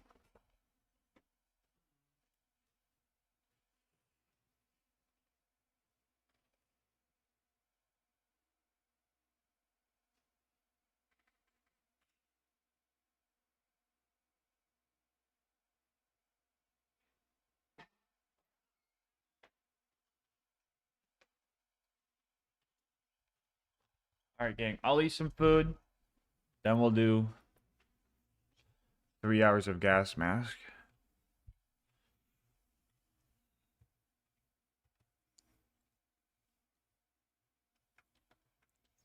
You know what? Let's play some BL2. Let's play some BL2.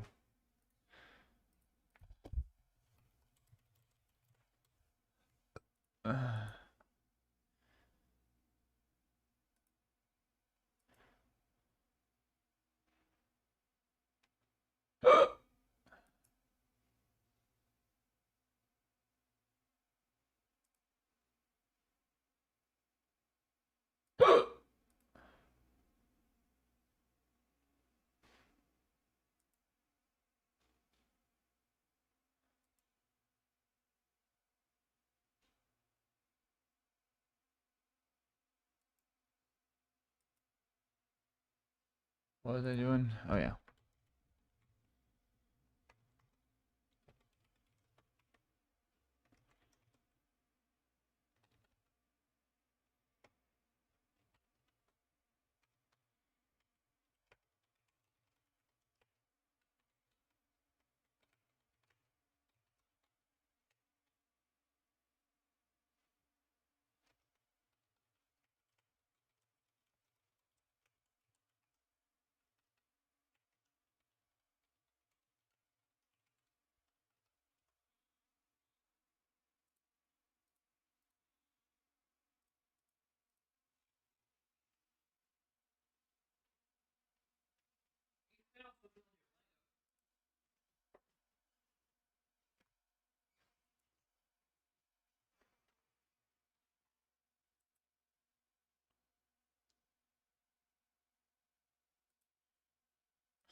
Add that to the fucking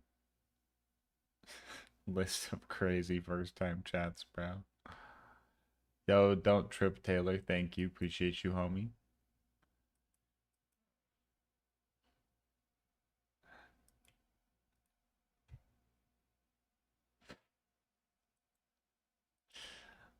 Bunny boo oo woo.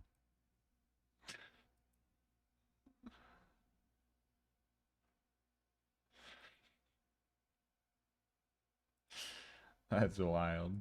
That's wild. Not the wrong one. I'll tell you that. Not the wrong one.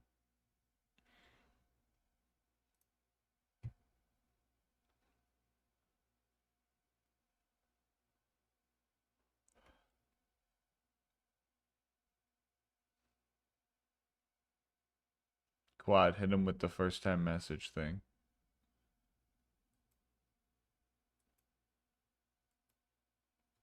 Why does it still say sleep time?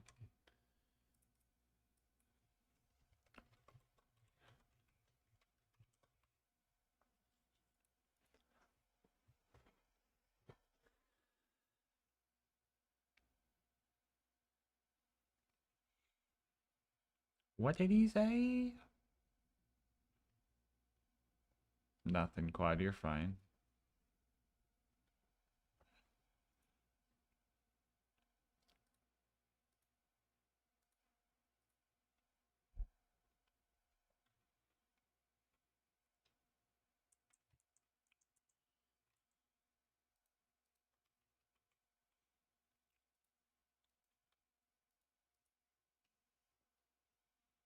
Chad, did we go get a B shield?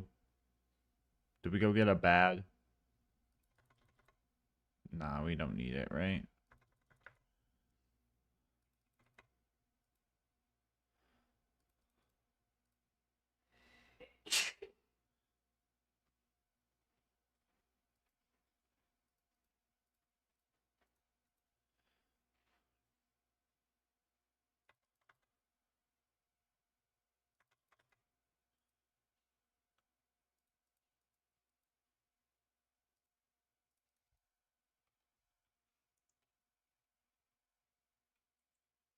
Me with no game sound? Oh, sorry, my bad. Forgot to switch it off the sleep headset. There you go.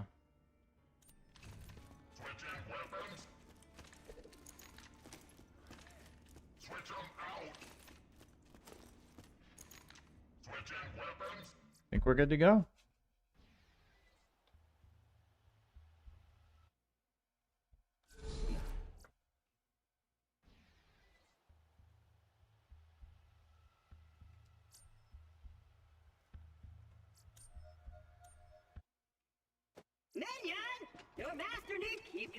Nah, bro, we don't need no B shield. We got 1340.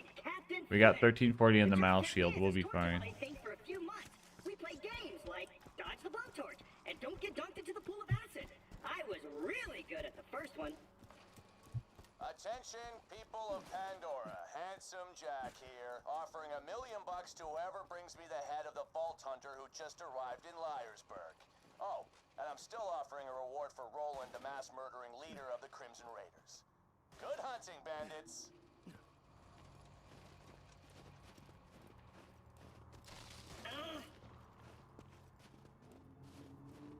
Nah, stay asleep. Let me have him. Stay asleep. Give him here. Let me put him in real quick.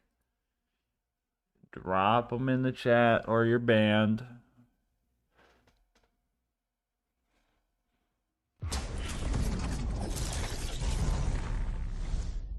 But come on, B shield. I'm gonna be using the B shield the whole run, bro.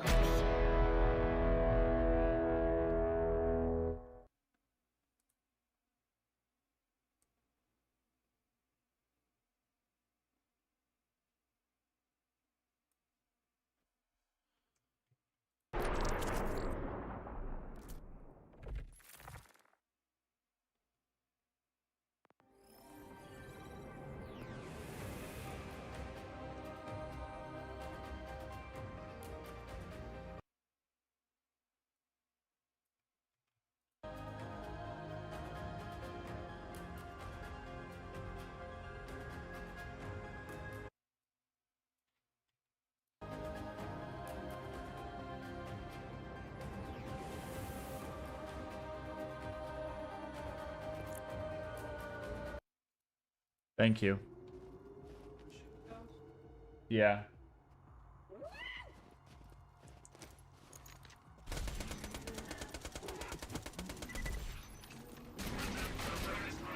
Oh my god.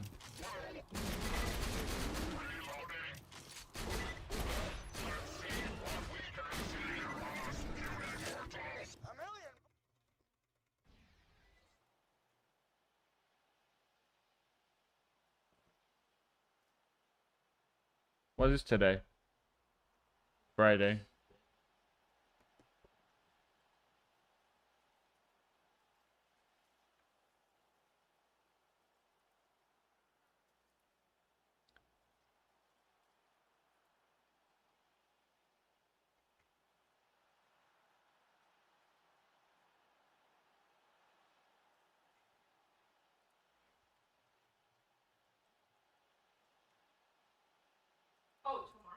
showing off the Vault Hunter? They're showing off the new Vault Hunter tomorrow? Get ready for your introduction to the first of 2 new Vault Hunters coming to Borderlands 4 as part of the paid story pack DLCs. We're showing off this new playable character during the Gearbox panel at Tokyo Game Show 2025 this Saturday, September 27th, 7:30 p.m. ET or 9:30 p.m. Central. Yo, let's go. Let's go. 9:30 p.m. or a.m.? PM. We already showed this Vault Hunter silhouette post-launch roadmap, but you can expect more details then. You can watch the panel on Twitch or YouTube.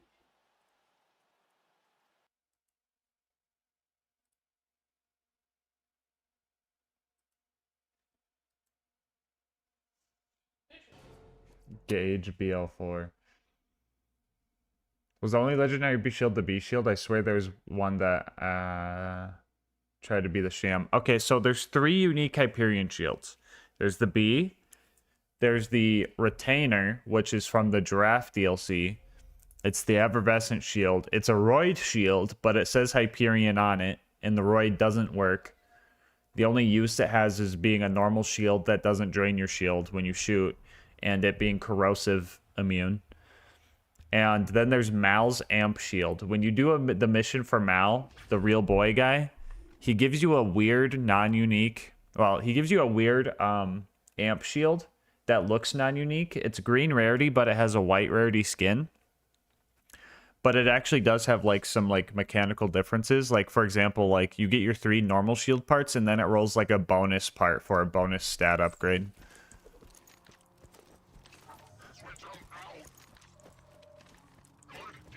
Gotta be a Western vampire. I'm hoping it's a 4 Zerker. I'm really hoping it's a 4 Zerker.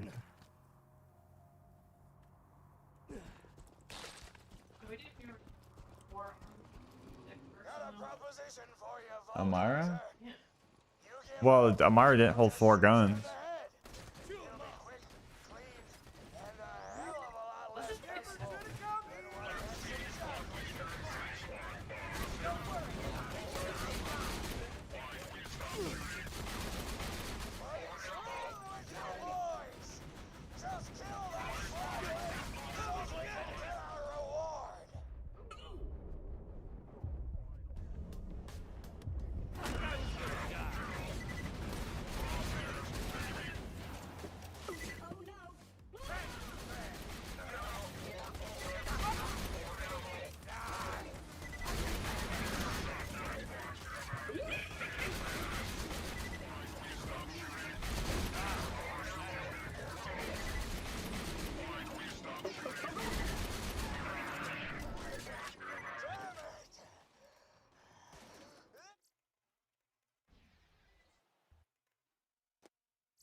Stay back, Vault Hunter. Let Claptrap go first. Is Gas the BL2 Trivia King, or does anyone know more? Know more about what?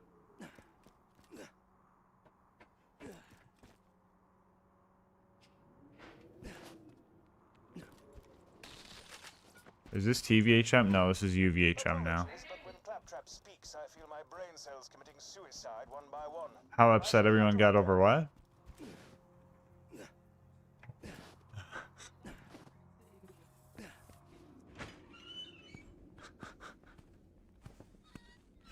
Pleasure to meet you, Vault Hunter. I am Sir Hammerlock.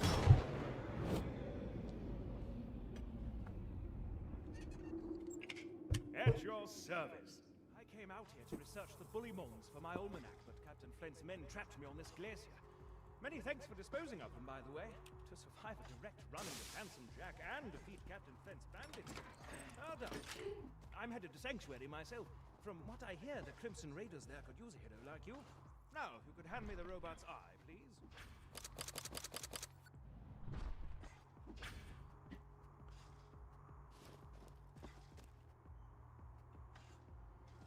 Nah, legit, being able to shoot all 4 of your guns at once sounds crazy.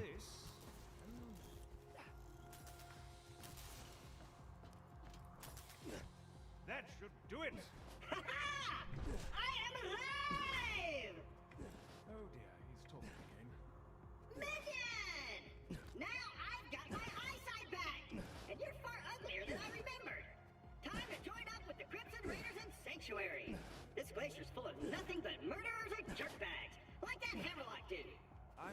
standing right here. What? Now that Liarsburg is cleared, I might as well turn on the main power. This town's full of things that may be of use to a go-getting slayer of men like yourself. Minion, roll out! I see our fearless leader Jack is looking for you. Charming fellow, isn't he? Spouts drivel about bringing peace to the frontier, then shoots unarmed men, women, and children like it's going out of style.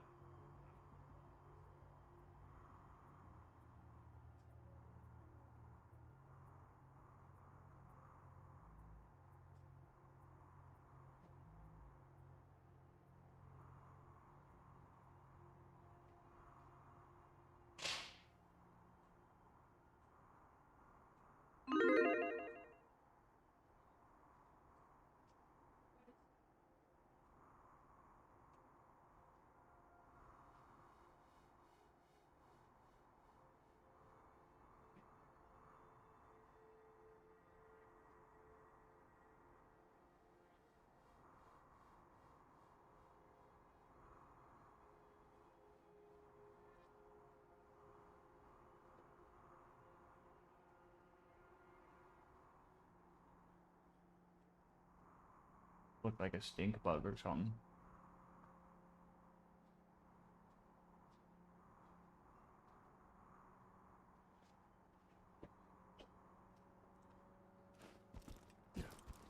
What if it's Fiona? No way. No way.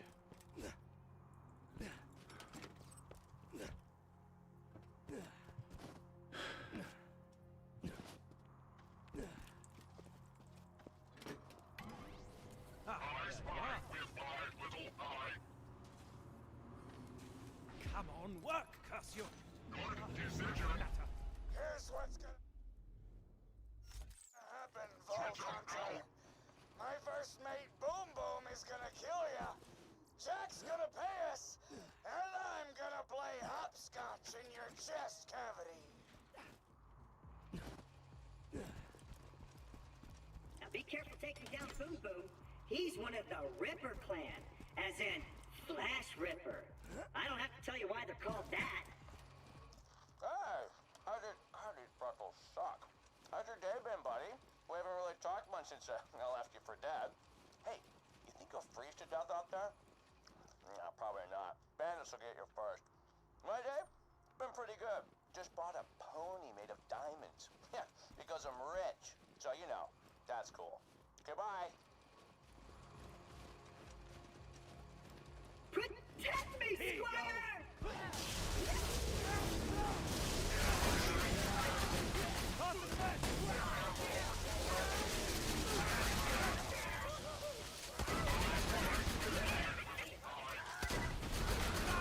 Summon my ship!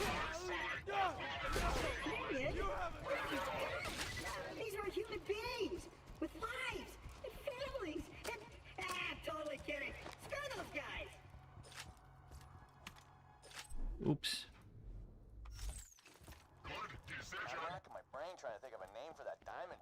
Welcome to the gang. There's the actualizer you farmed for. It's under leveled. 3, how many left now? Axton again. 3, how many left now? So after Hyperion, we got Bandit and Jacobs left. Hi, Junie. Thank you for the sub, Junie.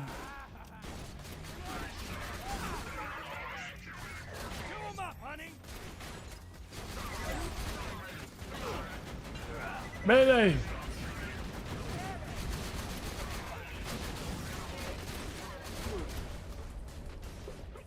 Boink. Chat, why 1340 so good? Why did they make 1340 so freaking good?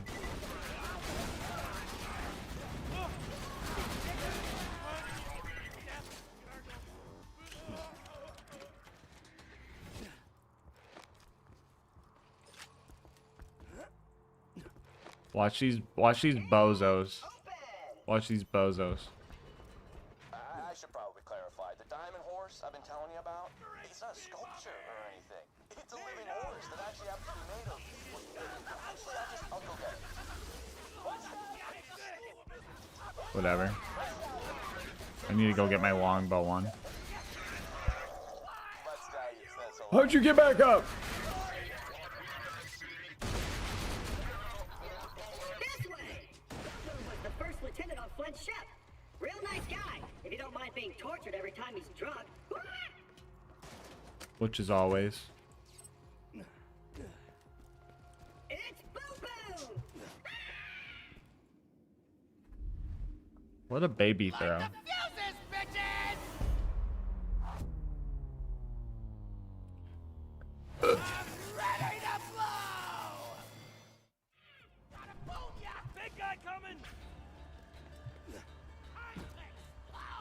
Ooh, a Ripper? Okay, okay.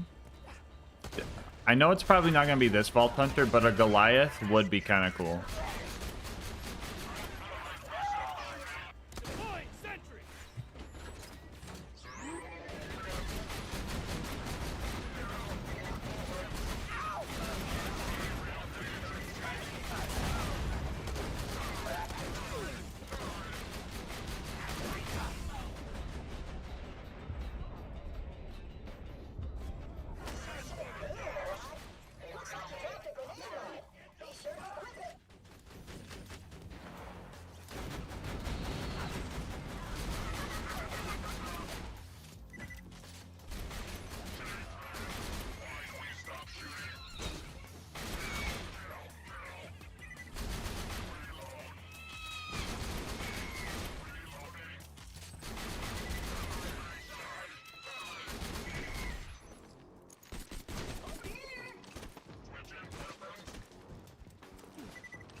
Explains why his men are currently beating the crap out of me, right, guys?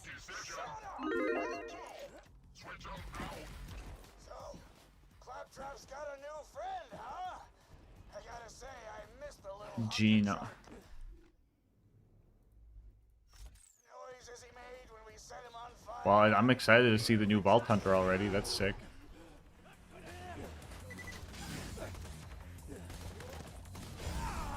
Yeah, I kind of deserve that one, eh?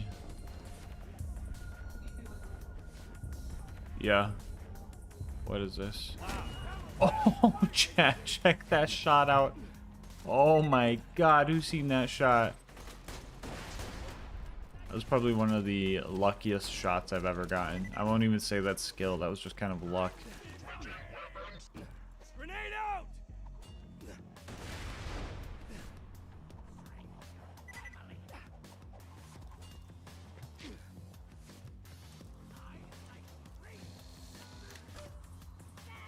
Not a single mention of Harlow being a Trant in your playthrough. There might be some. Did you find any of her echoes? She has echoes scattered across the map as some of the lore things.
Alright, I'm gonna go get my food.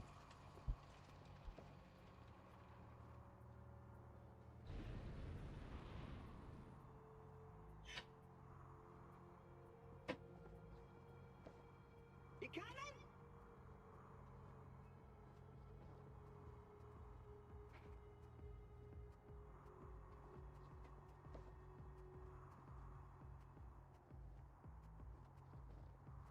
I am in this location.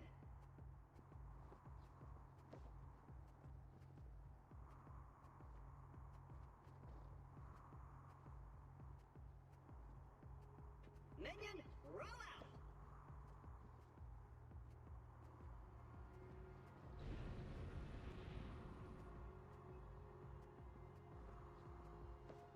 Over here.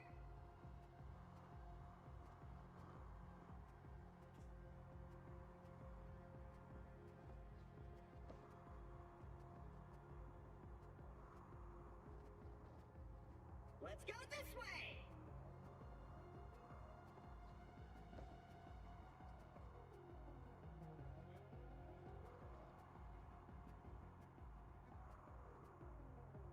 Whenever you're ready, buddy.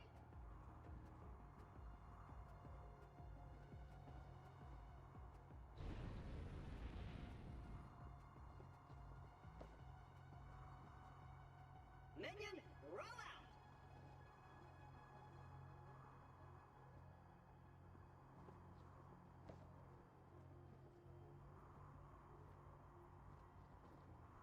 You coming? Alright, chat. Soup is going. Yeah, I'm going, Clappy. I'm going.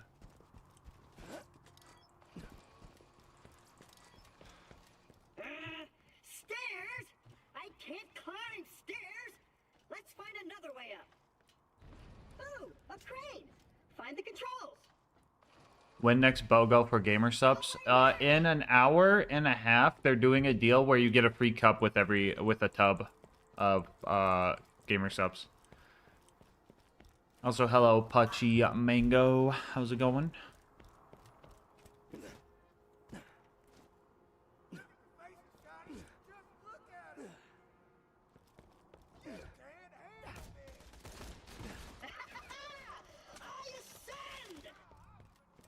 Just got my cup in the mail. Yo, let's go, Robot.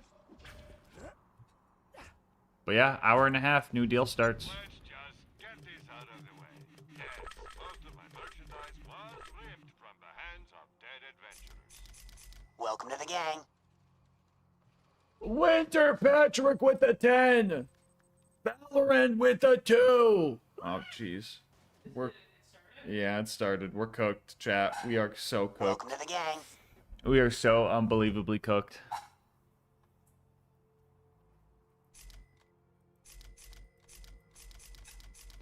Winter! Winter!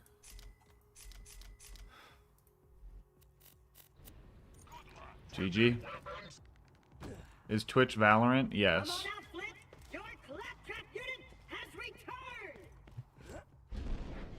GG. Chat, what are the odds we could hit Flint Manip and UVHM with the 1340? Torture dolls, boys! Let's turn up the heat!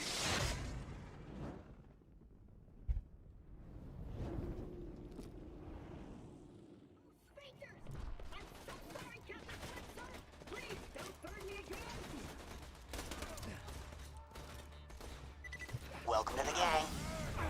Oh no, where did Kirby go, bro? Where? We are not hitting Flint Manip. We are not hitting Flint Manip. Oh my god, where did Kirby go with the... What just happened? Where did Kirby go with the... What just happened, bro?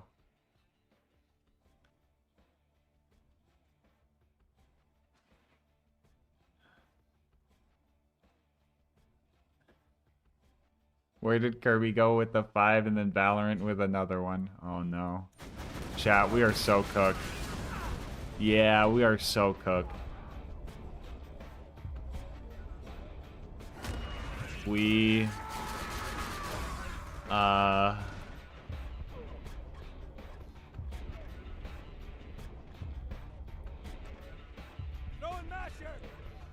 I'm fucking distracted. What are the subathon plans for Christmas? I might need to take like a week off to go see family. Cause it's Christmas. But what? I'll be their family for Christmas.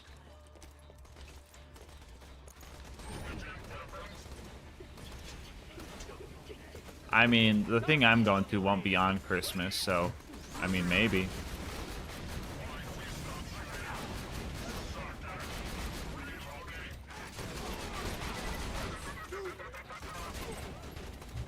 Where's Flint? Wait. Watch me hit Flint Manip anyway. Never mind this fucker right here, bro.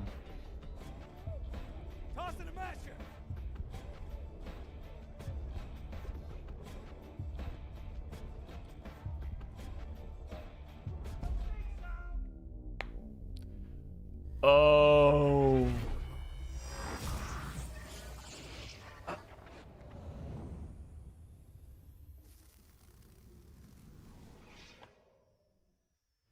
I wonder if those count towards hype trains.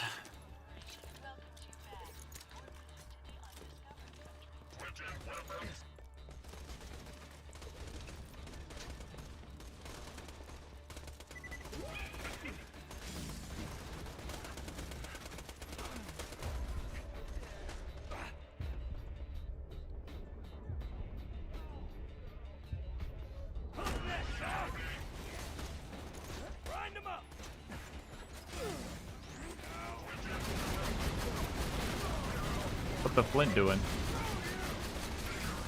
What the Flint doing?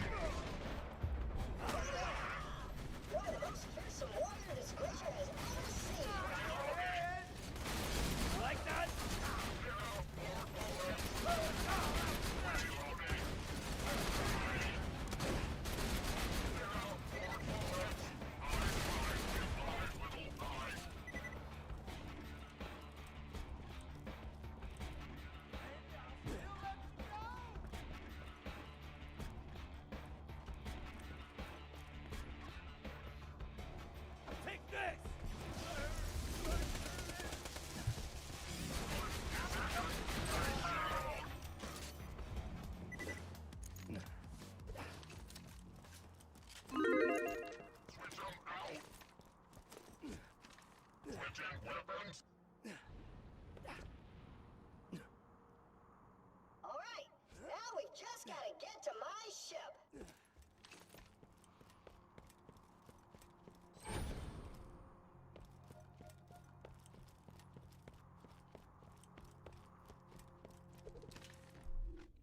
What am I reading?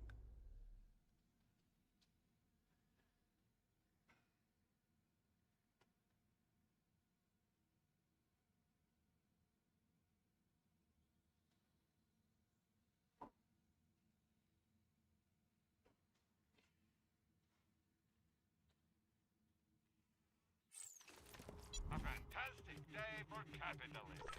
Thanks for the stretch. Lovely. Don't die. I need to visit. Pay no attention to the degeneracy in the chat.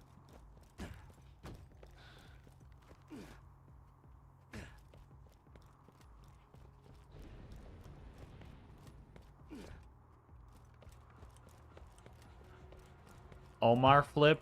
You guys ever see Omar do a backflip?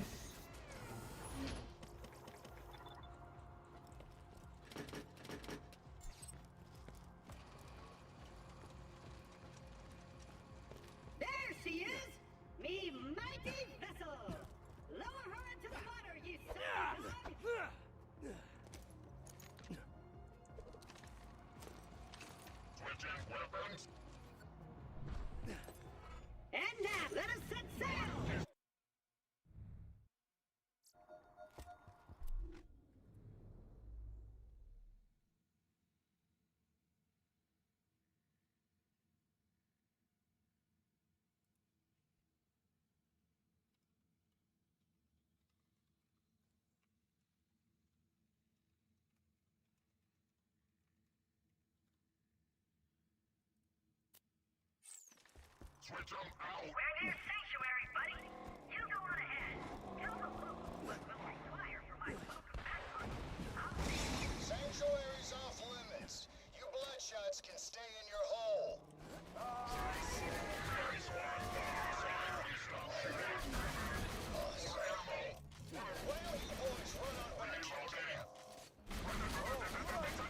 I think we'll just turn around and head back to our Pandora is a violent and dangerous place. Sanctuary is slightly less so. You'll need a car to reach the city gate. Get to the catcher ride.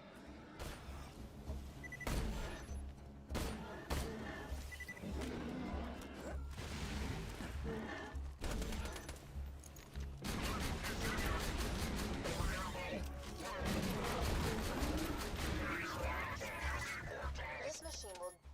Damn it. Oh, sorry. Darn it. A man named Scooter controls these catch-a-ride machines. He may be short a few chromosomes, but he's a savant when it comes to vehicles. He's locked the station to prevent the bandits from using it, but I'm reading an inactive Hyperion bot in the Bloodshot camp. If you can attach its interface adapter to the catch-a-ride, I can hack the machine and get you a car.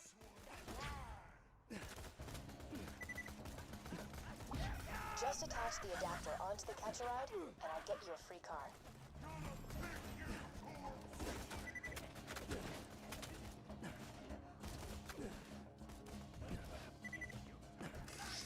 Executing phase shift.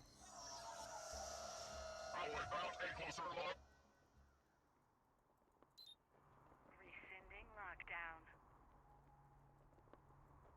Wait a moment while I hack the catch-a-ride.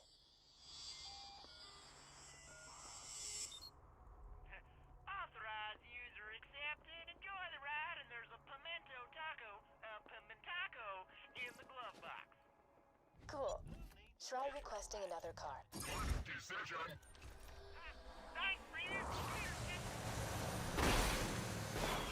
charmer, that one. That was on purpose, chat. That was on purpose. You want to meet the Vault Hunter who stared down Handsome Jack and lived.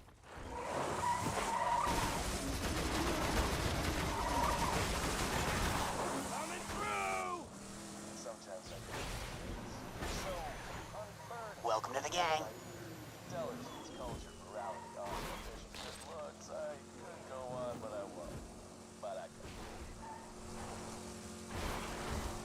Dignity! I almost forgot to mention. Winter Patchwork with the 12 and Valorant with the 3, bro. Oh no, bro. We are so cooked. Door guy!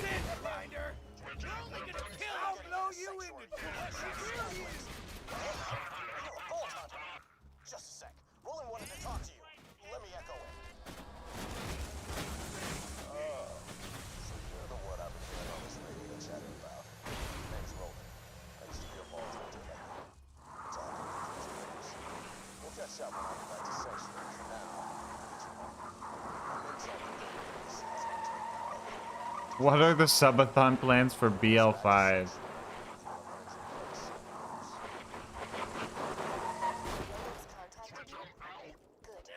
Listen to what he says. He can I forgot to grab the echo.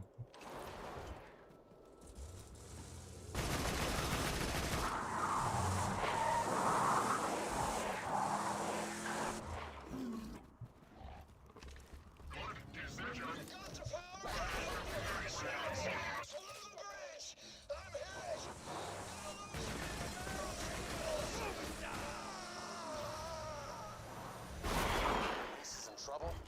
Damn it. Spread thin enough as it is. Find him, soldier. Definitely pull a 720 over that gap.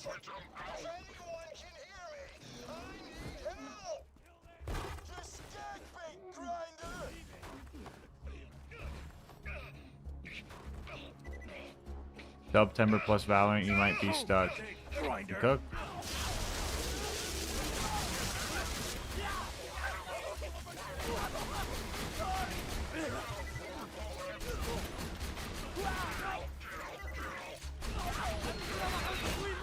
Alright, chat, you know what? You know what we're gonna do today? We're gonna try and go for a new tub record. If we're gonna be here, we're gonna be here. We're gonna try and go for a new tub record today, okay? When this new GamerSubs deal comes out, we need to hit 20 tubs sold today. We need to hit 20 of them. We beat the record for the day.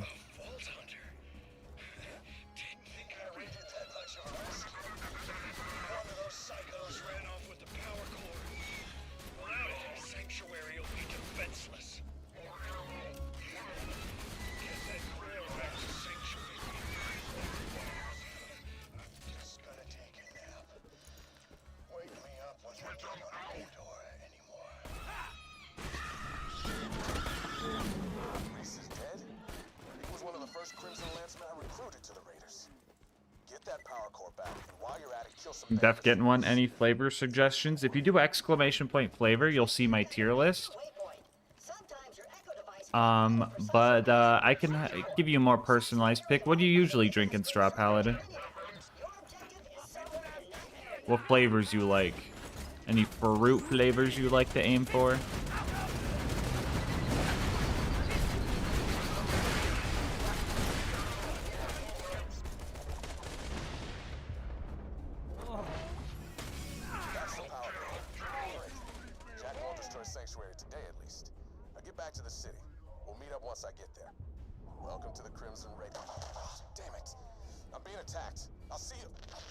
Roland was pissing while talking to us right there.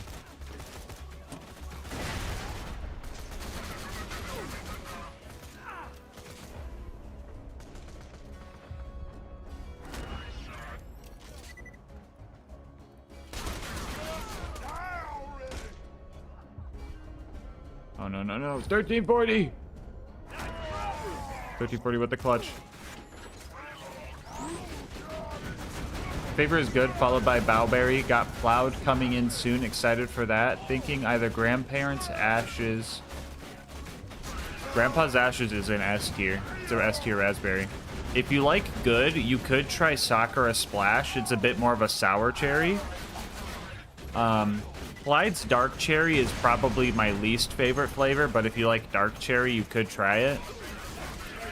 Me personally, I'm not a fan of cherry, especially not dark cherry. Oop. Excuse me, sir. When did you wake up? A little bit ago. Poop time!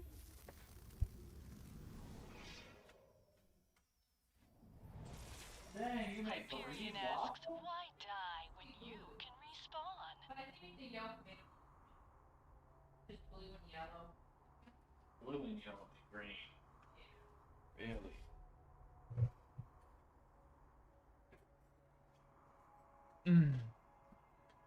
Also, wonder when they're gonna restock their cans.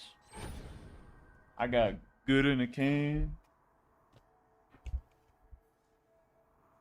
Gamer soups, stirring up all my gamer soups. Gonna eat my gamer soups. Cry. Stirring up my gamer soups. When I'm done eating my gamer soups, I gotta wear the gas mask for 3 straight hours. Holy moly. Gulp.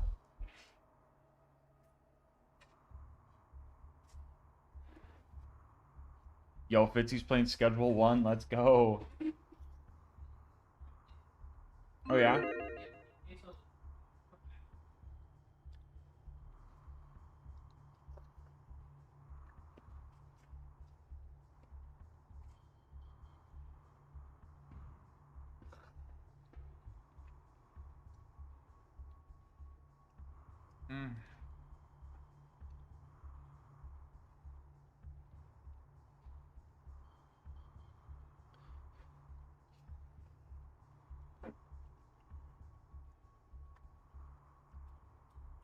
Roland,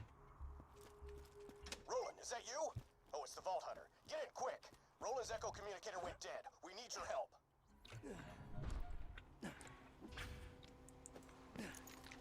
Wait.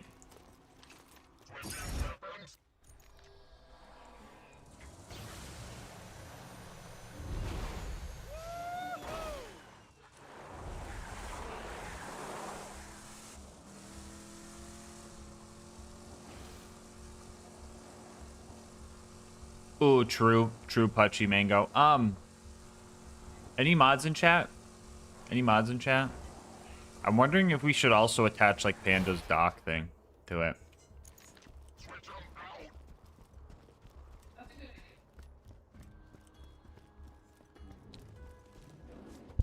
Here. Let's see. Let me see Panda's dock.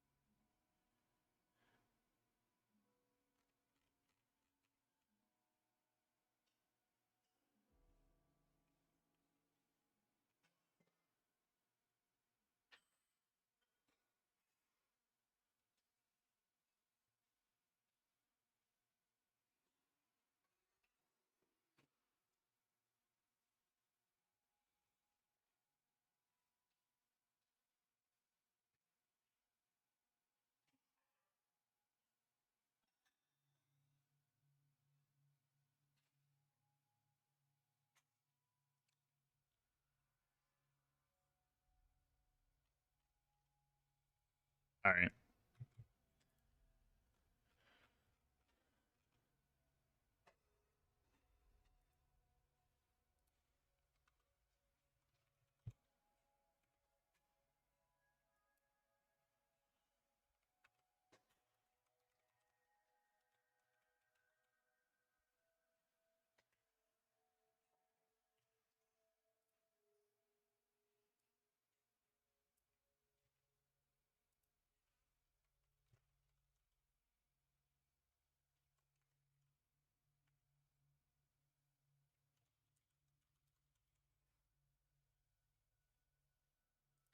Why am I blinking?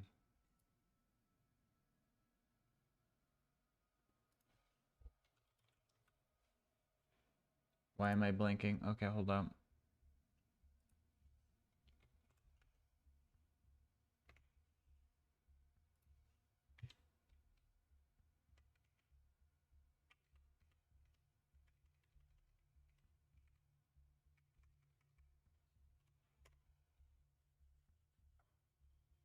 There we go.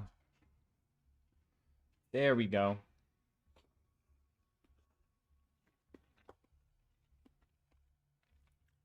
Oh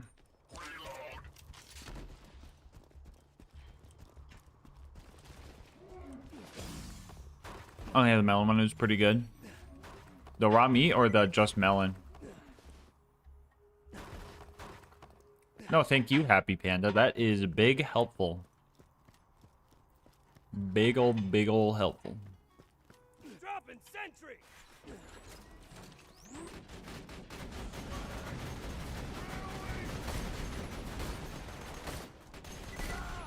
That was cool.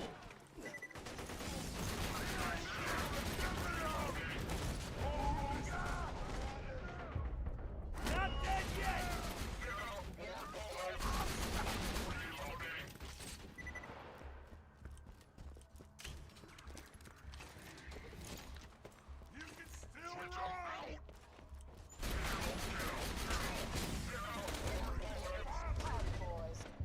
Nah, bro, not the Howdy Boys.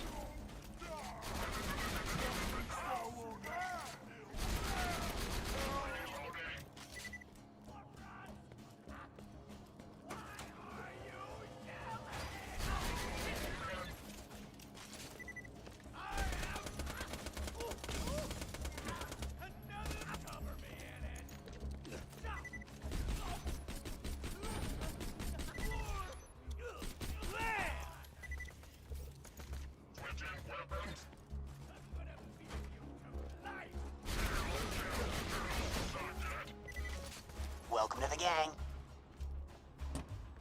Fancy with the 6! And then Valorant with a bonus. Holy moly. Holy moly. Welcome to the gang. Gulp. Chat, we're cooked. GG. It's over. But it's not. It's over because it's never going to be over. Oh no, dude.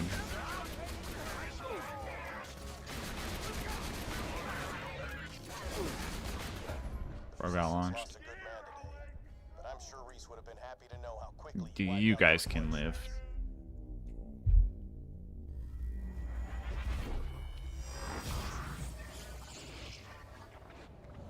Yeah, I don't know why it plays them separately sometimes, top tier.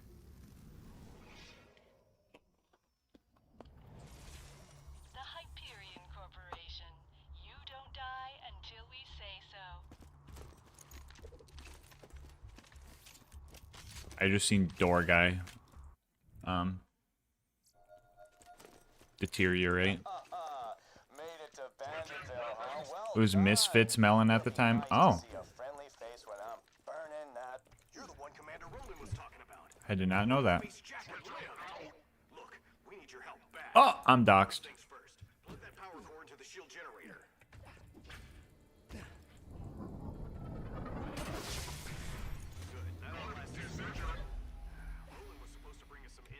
Stop Jack. With him missing, we... Jessup! Stand up straight! We got a Vault Hunter headed your way! Let me get the gate for you.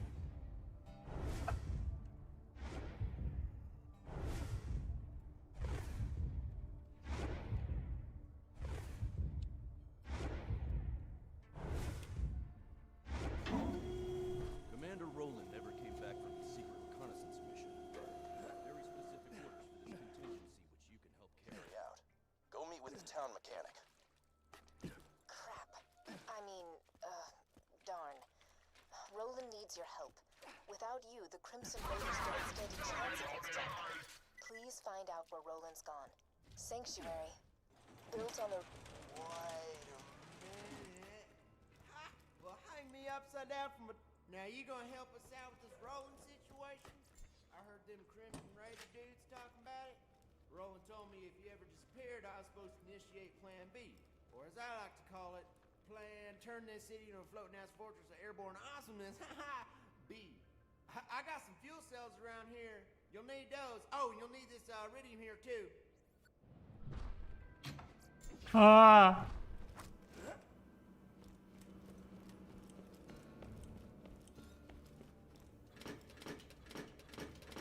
Watch this, chat. You can't escape it. Watch this.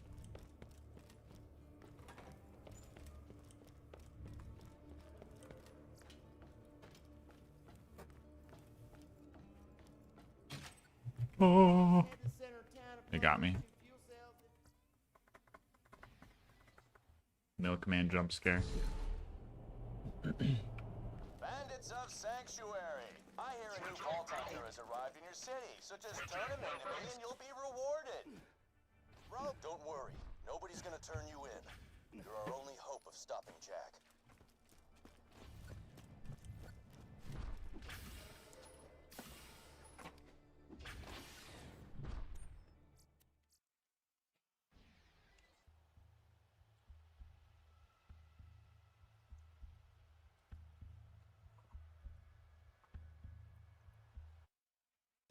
Welcome to the gang.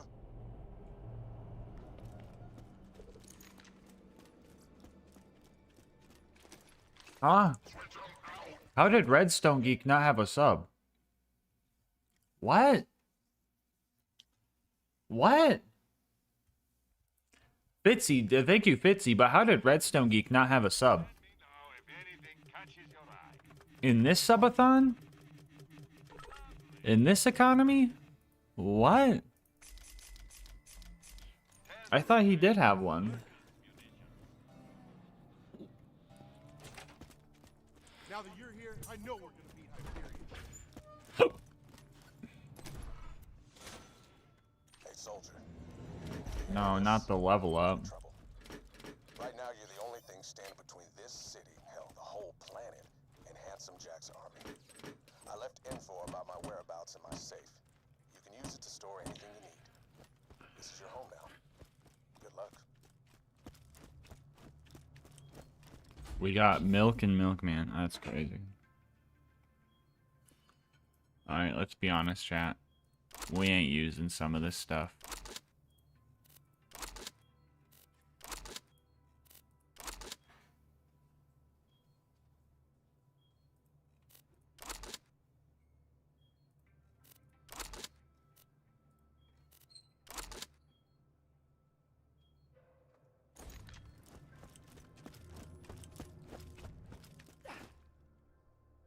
Bro sub lapsed 0.0006 seconds ago. True.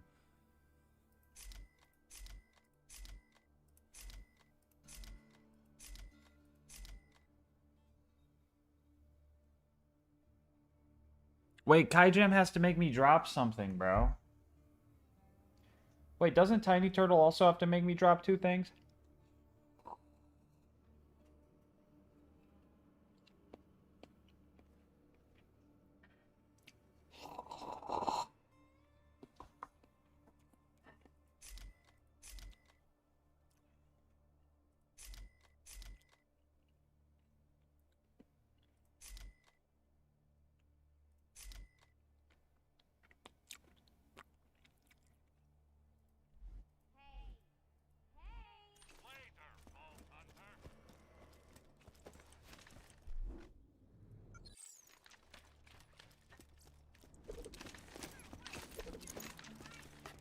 I didn't even grab the actual important thing out of the safe. What am I?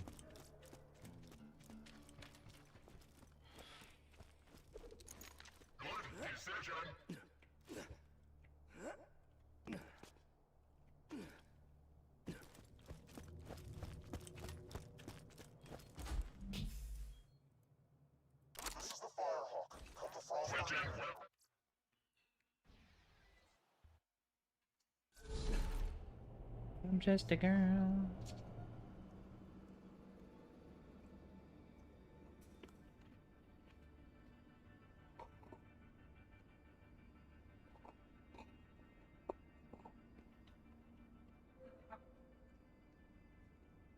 Okay. Think so.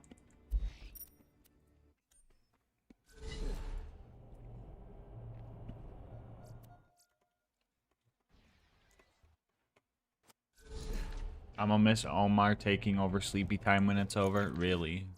Hey y'all, welcome to the new and improved Catch a Ride. Now with 47% more than 26% down the annual. The Firehawk should be around here somewhere. Stay alert. That's weird. The Bloodshot Bandit clan seems to be attacking the Firehawk's lair. I need a They've probably left landmarks right now! They should lead you to the Firehawk. That or just follow the screaming. Step off, Bolt Hunter. This is between the Bloodshots and the Firehawk. Once my boys bring his ass back to me, he's gonna pay for every Bloodshot he killed. We're gonna string him up from his own freaking intestines. This is unusual. Well, that was... Keep going, Bloodshots. That demonic thing will rue the goddamn day it messed with us. We're gonna make the Firehawk choke to death on his own feces. Switch him out.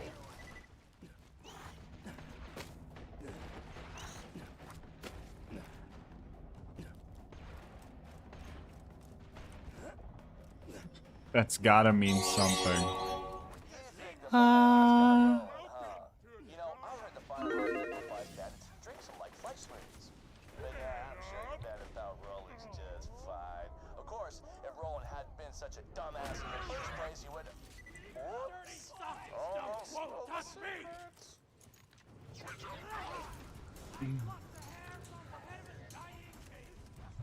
Let me explain something. Even if you do rescue Roland from this Firehawk guy, the Crimson Raiders ain't exactly along for this world. You know what? I think you deserve a little hint. My secret involves your pathetic resistance dying. And me laughing. A lot.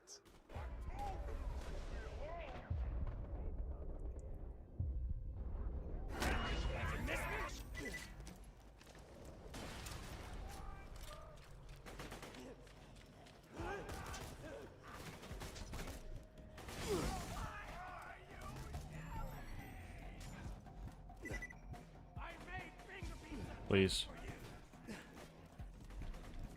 This is it. The Firehawk's hideout. Be careful, friend. There are bound to be traps everywhere. He was too close. See? Traps. Don't let that happen to you. I don't die so easy!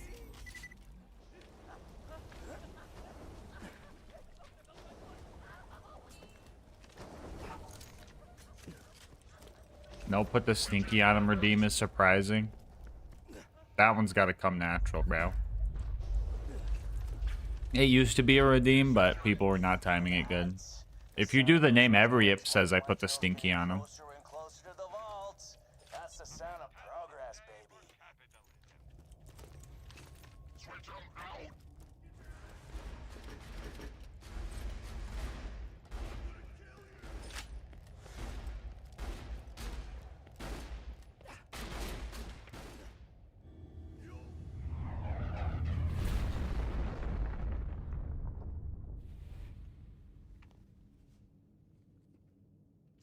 Sup?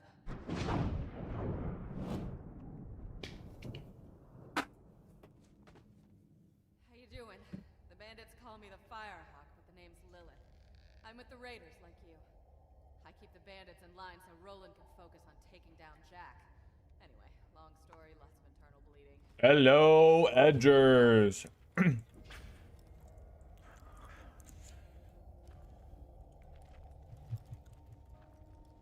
Oh, I need a pick-me-up. Give me some iridium, will ya? I should have some in one of my strong boxes. Yeah, that's the stuff. Give it here. Appreciate it.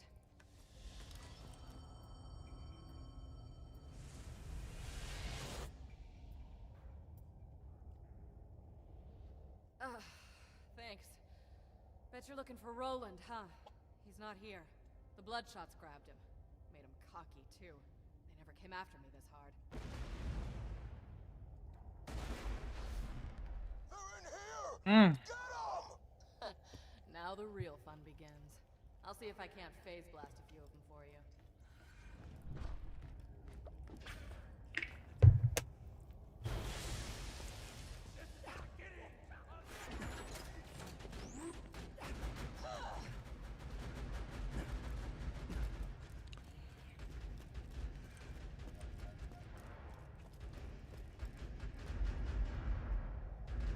Nice shot.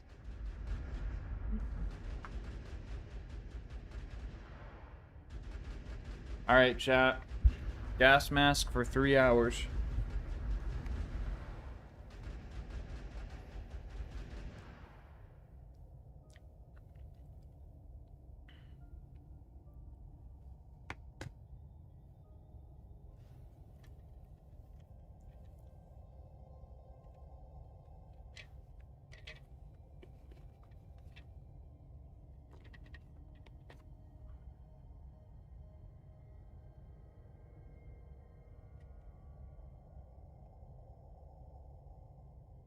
But take this off so it's easier to hear me for now. You know, obnoxious might be sad, but it'll be okay.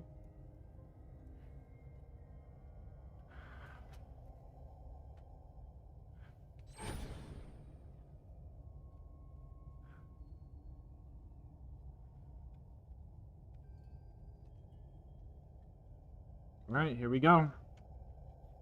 All hours of this.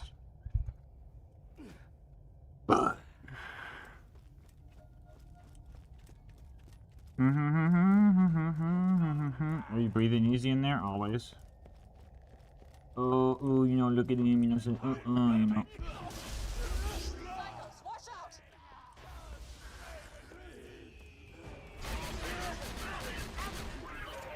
Doing all right over there?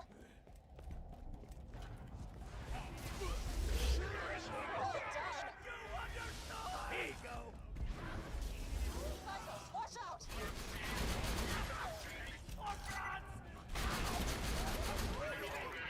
He has a fart tablet in the filter.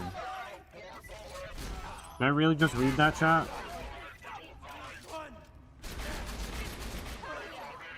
Did I really just read that?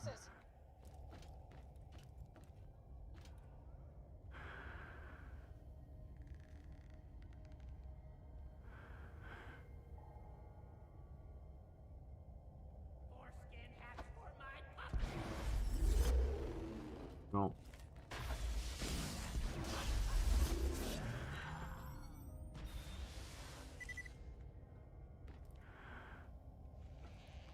Gotta call it stinky. I got some ideas for a flavor. Get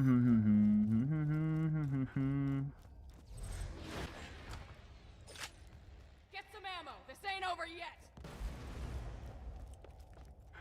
They found another way in. Hey, stand in front of it.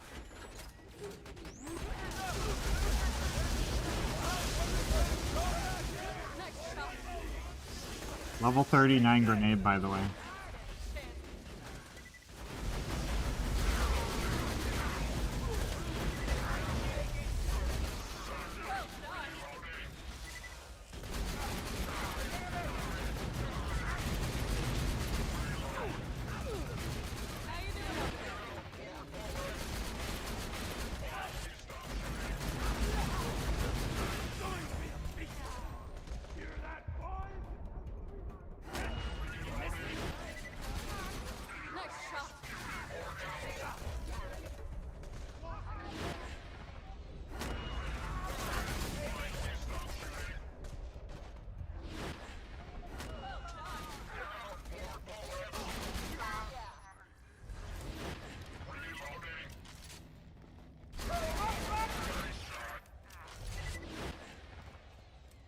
Watch out! Badass psychos!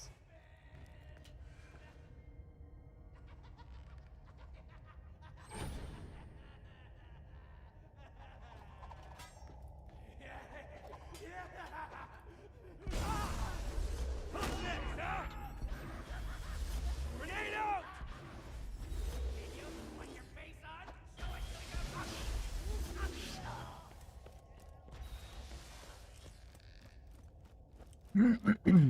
Easy peasy.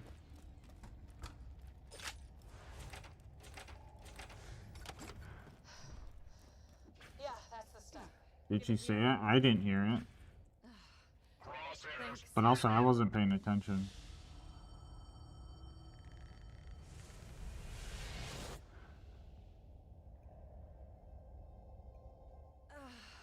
Yeah. Since the vault opened, my siren powers have been getting a little awesome. Thanks to this iridium stuff. No idea why. Now, let's talk about rescuing my boyfriend. Before the Bloodshot arrived, Roland was getting intel on the vault and what Jack plans to do with it. You have to find... First ever? No, no, no. She always does it during the YouTube runs. If it's a YouTube run, it's like guaranteed. Be careful. The Bloodshots have camped out.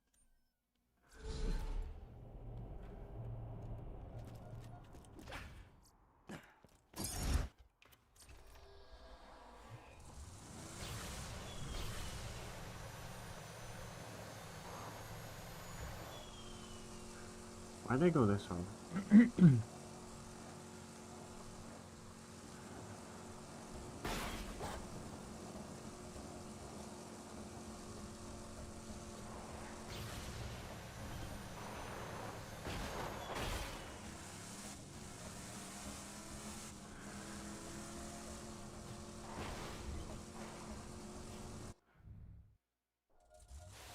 Crazy emote combo platinum.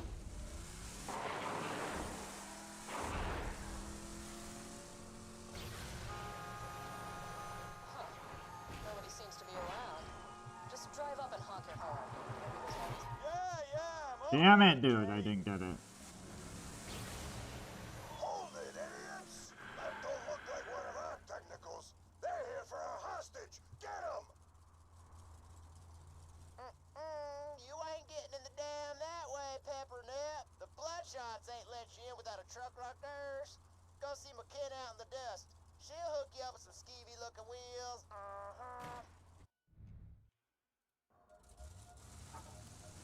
Super skip first try Gamba? You've been off the echo for hours. Thought you might have got brain or something. But you ain't, so...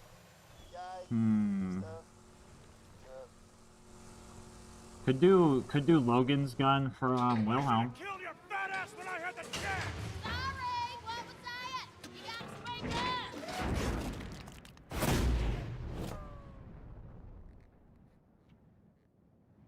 Had 2 Sakura Splash in it? Damn. What the heck?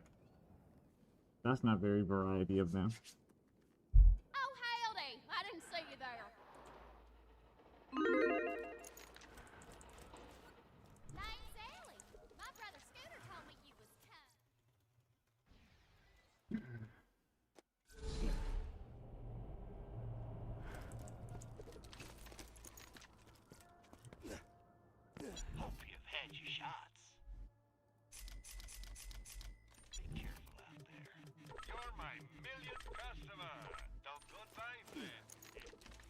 Hey y'all, welcome to the new and improved Catch a Ride. Now with 47% more than 26.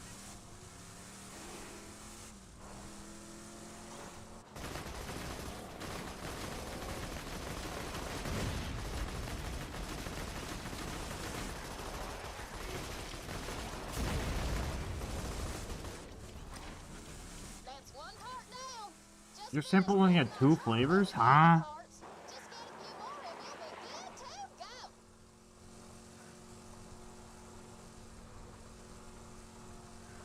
Where am I going? Where am I going?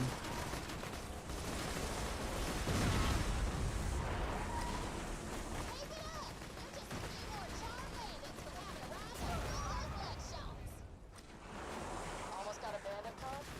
Roland can handle whatever the Bloodshots dish out, but I generally don't like letting him get tortured any longer than I have to. Yo, good combo. Yo, good combo, robot. Actually, those other 2 flavors are pretty good.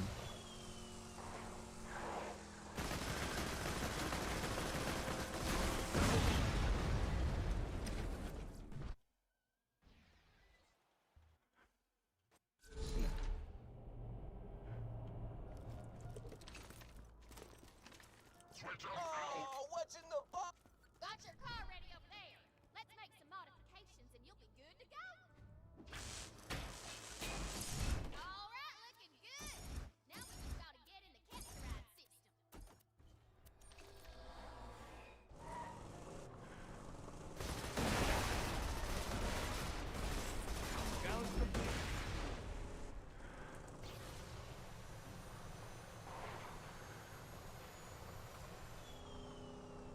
Groovy. Now you construct one of those bandit.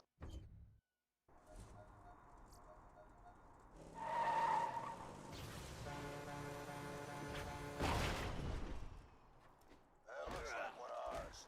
Let him in while I try to get Hyperion back on the horse. Decision. Switch them out. Switching weapons. We've been tricked. Kill him.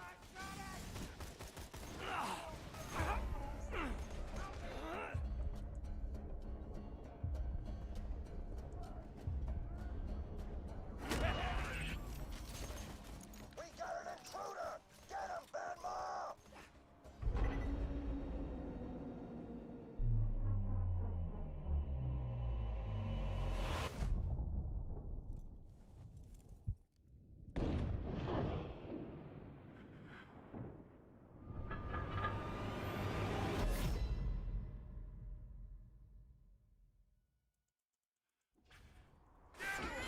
Watch out. They got a ball.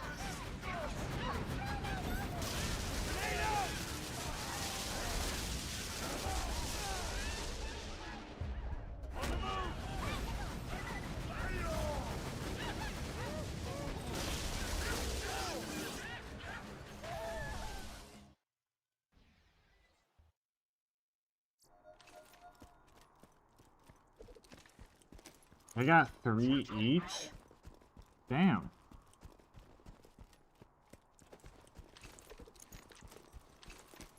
What the hell? Yeah, I usually get 4 different ones. That's how mine usually work. I usually get 4, yeah, like how Romebot got it. You guys getting some crazy sample packs. Weird RNG.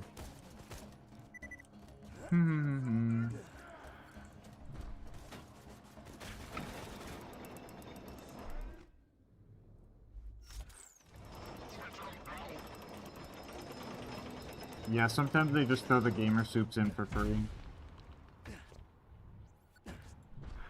You're in?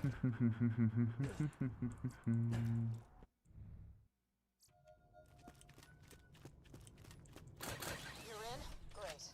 Roland should be around here somewhere. I'm sure you can handle yourself. Started with the If cup as anything a first happens to starter. Roland, Oh, you know that might be it. Sometimes they just send sample packets with a cup you get. Like if you get a cup, they might just send sample packets. And that don't count towards your like free sample thing.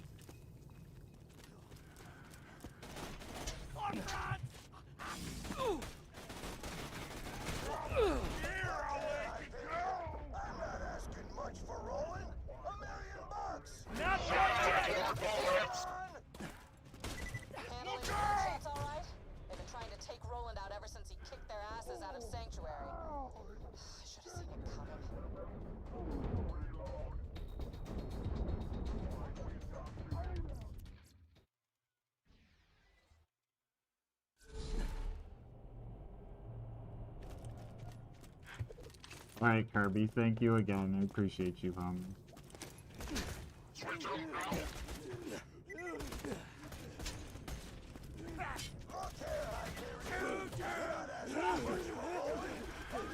Autogun deployed! Yeah, inconceivable!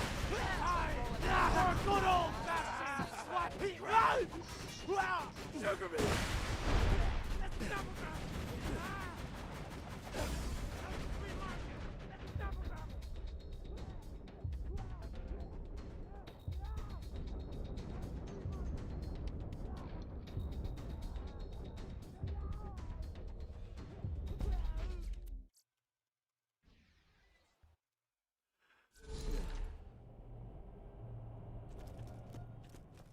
You won't find better merchandise anywhere else.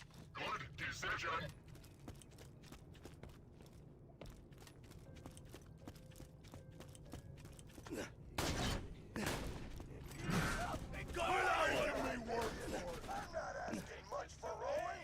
Autogun deployed! You're pissing me off!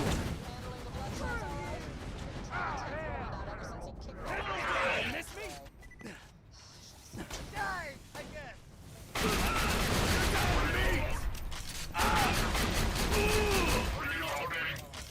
Kill that one! Oscar Mike! Ask Queen Knight when she's available again. For bingo card.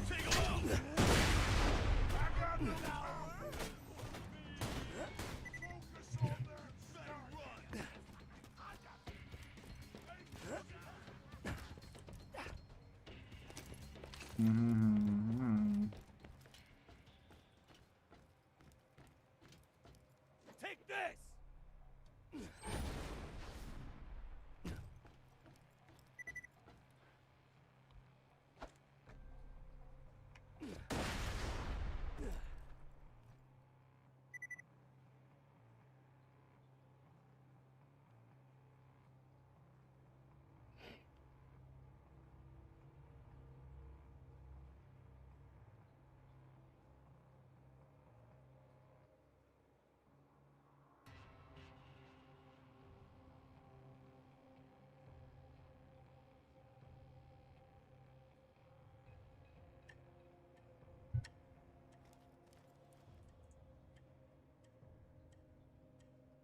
Present for you!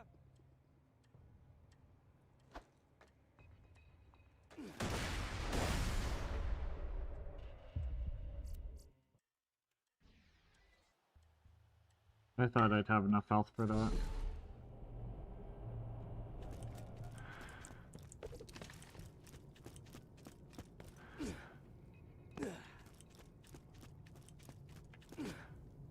Another present! To that zombie! Where are you? Yeah!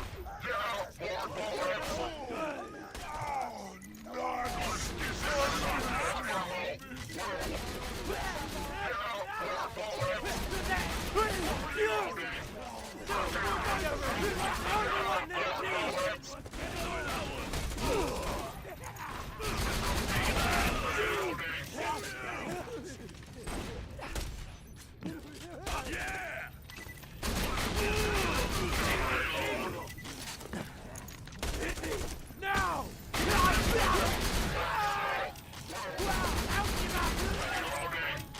Feel me! A new meat puppet!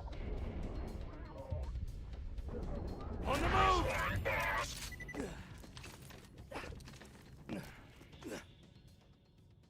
Welcome to Dr. Zed's Portable Clinic. What can I get?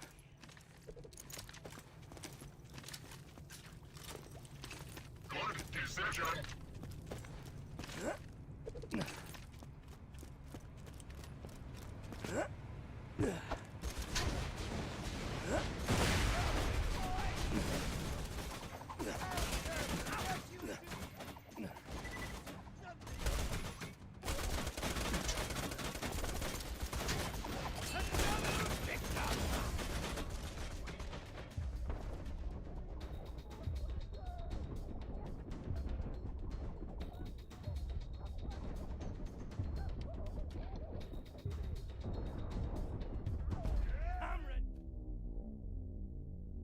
Dude, I hate this. Why do Hyperion shields gotta be so squishy?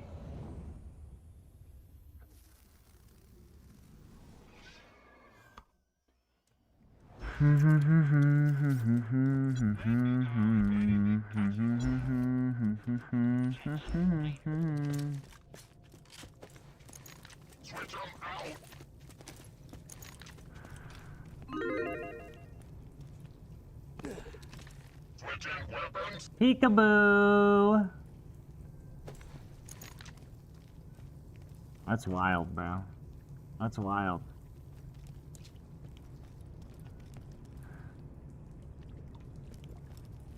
That's wild.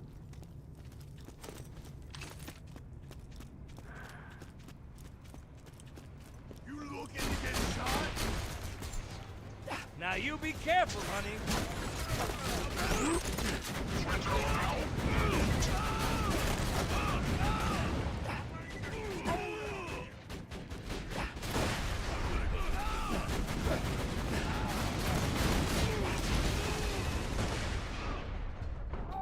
Of course you have a fucking green torpedo, you fucking little shit.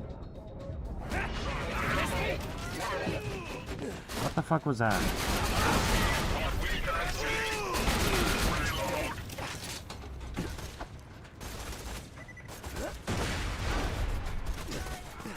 Let me in!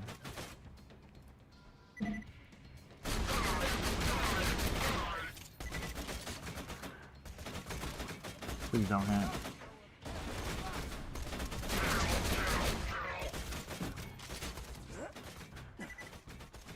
Alright.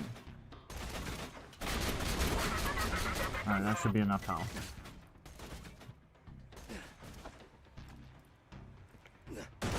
Yeah, we're good, man. Jeez!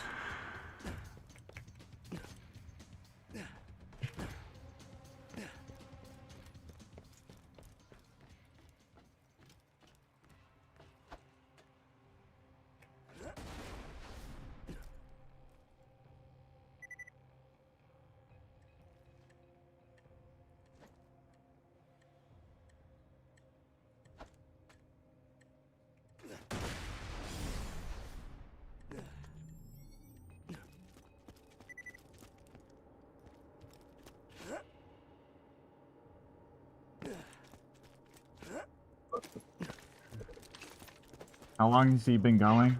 23 days. 23 days. Vault Hunter. Good to finally meet you in person. Hell of a job fighting. Let's go! This'll just take a second.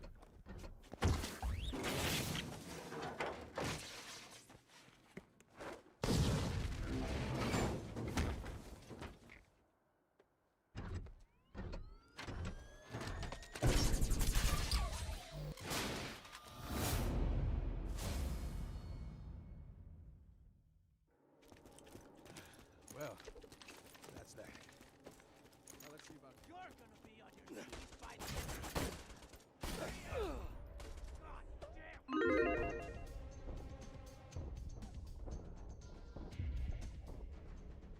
And that's how Handsome Jack pays ransoms. Long time no see, Roland. I didn't hit a fucking fast travel thing. Why'd I try and get a second one?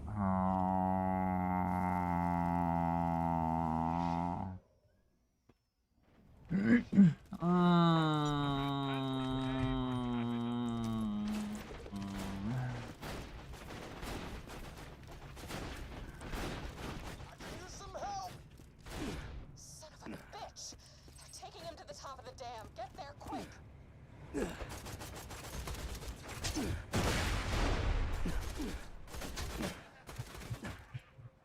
Take this!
Yeah, you never noticed that one, Malone. Malumi song. Stop this damn thing! That bot's taking Roland to the drop barge. Stop them before they get away. Hyperion took Roland? Mother... Jack didn't send Wilhelm, did he? Please tell me Jack didn't send Wilhelm.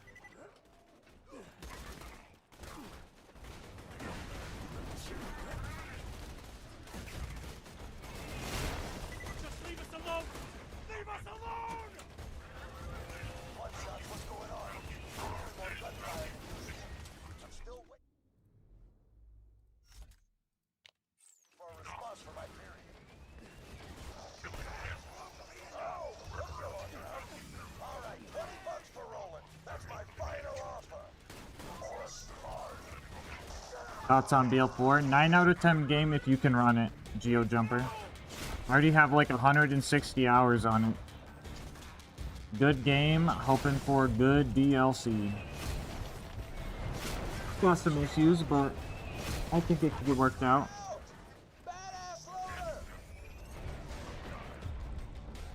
What the fuck?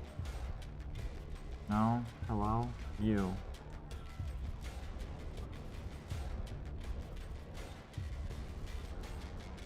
I'm ready for more!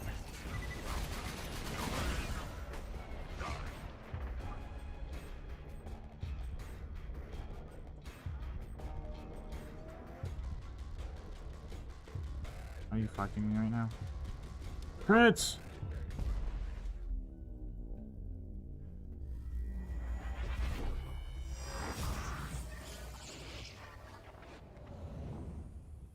Just started playing it and I think it's a solid game. Mates can't run it though. Yeah, that's the biggest issue with it right now. It's just the performance in my opinion.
Yeah.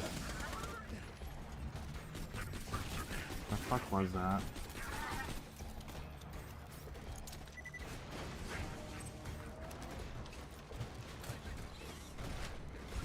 Cue this construction so we can get the hell out of here.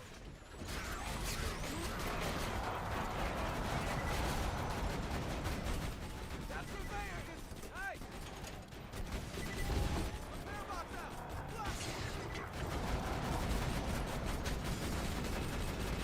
See ya, bro!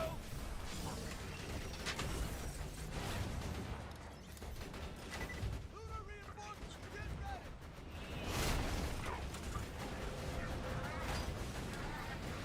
But you dropped it? Oh no, it was a bandit grenade that I accidentally equipped, so I just got rid of it. But thank you for the heads up, just in case. Appreciate that.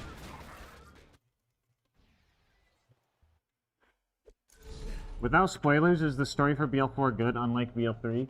The story is just okay. It's just okay. I don't think people are gonna like it as much as BL2, but it's not cringe or like annoying like BL3. I think it's perfectly fine.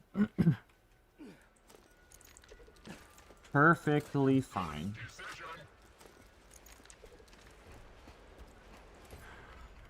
Meet me back at Sanctuary.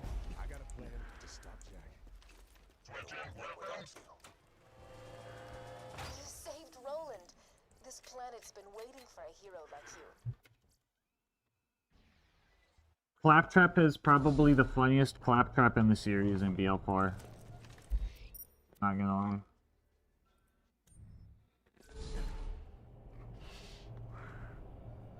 There's some parts of the story I'm like, I don't quite understand why it's like that, but it's fine.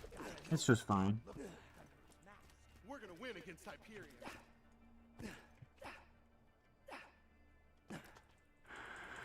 Handsome Jack is gonna Got kill us something all new for unless ya. you can stop him. He means hi. That's his way of saying hi. Right. Sorry. Hi. I'll be honest, soldier. We're losing this war. We've been trying to Oh yeah, no, I don't think BL2 has a good story either. I think the characters carry the shit out of it. You met Jack and lived. You fought off the Exactly, Raiders and Beefalo, the exactly. Bloodshots. Saved my ass and Lilith's. Thanks, by the way. If we're gonna survive this, we need...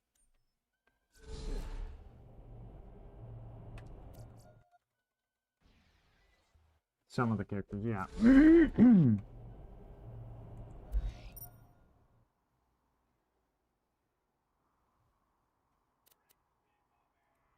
Hell yeah, monkey, hell yeah. You'll have to signal our man. I bet anything he's sleeping off a hangover, so you'll have to wake him up. The sound of some bar kids burning alive at the same time ought to do it. You got a fire gun, right?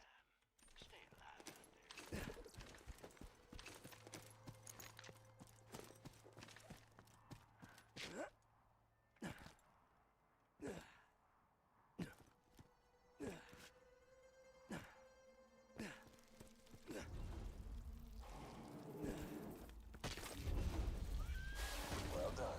Now, set some more on fire before that one dies.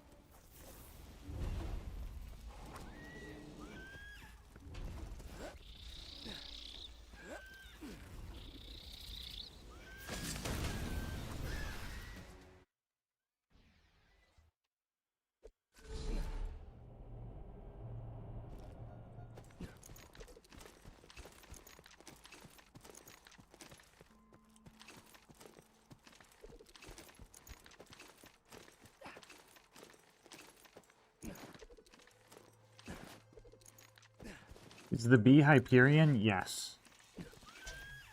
The longer the neck, the better the story, trust.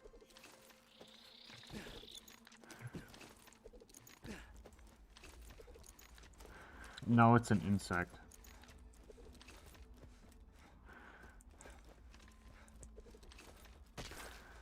True, J-Man, true. I know people are gonna miss the old voice actor, but I think the this Claptrap did a really good job. Tina's a bomb maker and a friend of mine. I've saved her life a few times, and she saved mine even more. She'll help you out, but here's a tip. Don't make any sudden movements near her.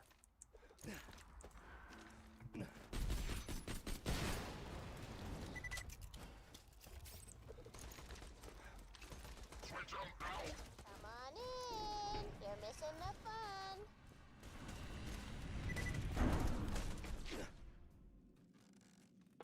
All around the stack, the stalker chased the Yeah, bandit. dude, the character dialogue is also so nice too.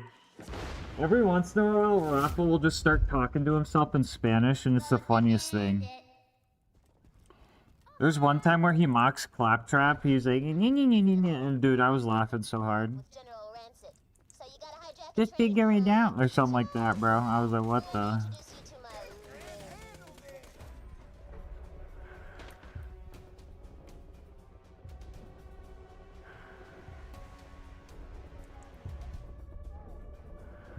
I don't die so easy.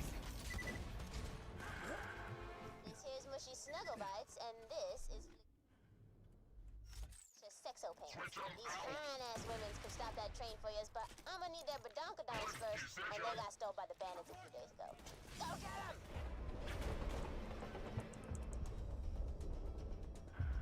I know Tina can be odd. Dude, look at that but she's the fucking. most gifted demolitions expert on Pandora. Just do what she asks, and I guarantee she'll help you hide. Dude, I do not have a strong shield to block any damage.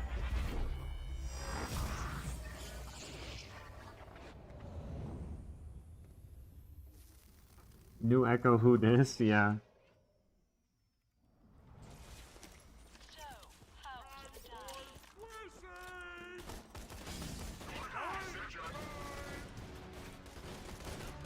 Literally, bro? What the fuck? Do Hyperion shields have bad capacity parts?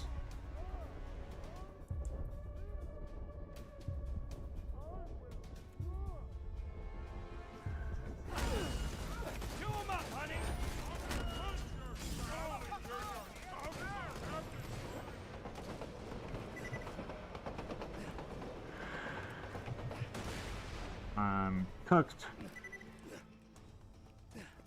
Grenade out!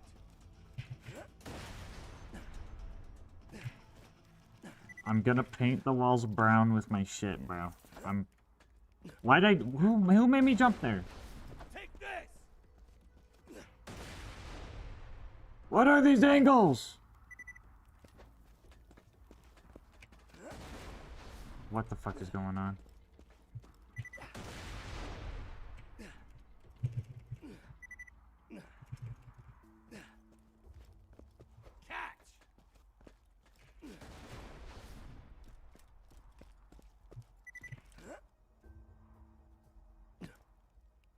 Grenade out! From the top, bro. We're learning this better. From the top. Hold up.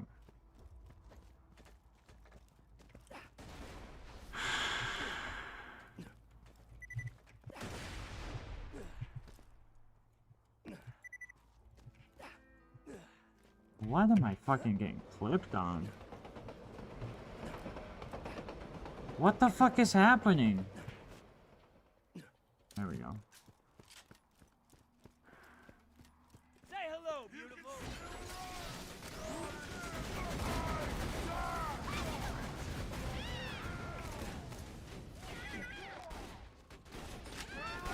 From the top. You come up here. You grenade jump. Over here. Onto this. Onto that. Onto this. Onto that. That easy. That's right, bitch. That's mushy snuggle bites, but donka-donk. She's my main squeeze. Lady's got a gut full of dynamite and a booty like...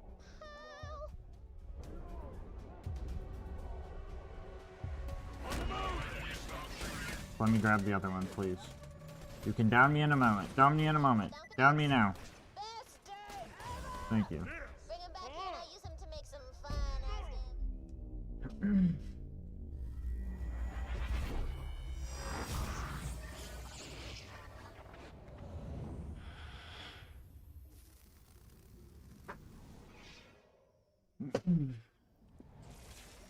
The Hyperion Corporation reminds you that all spawn campers...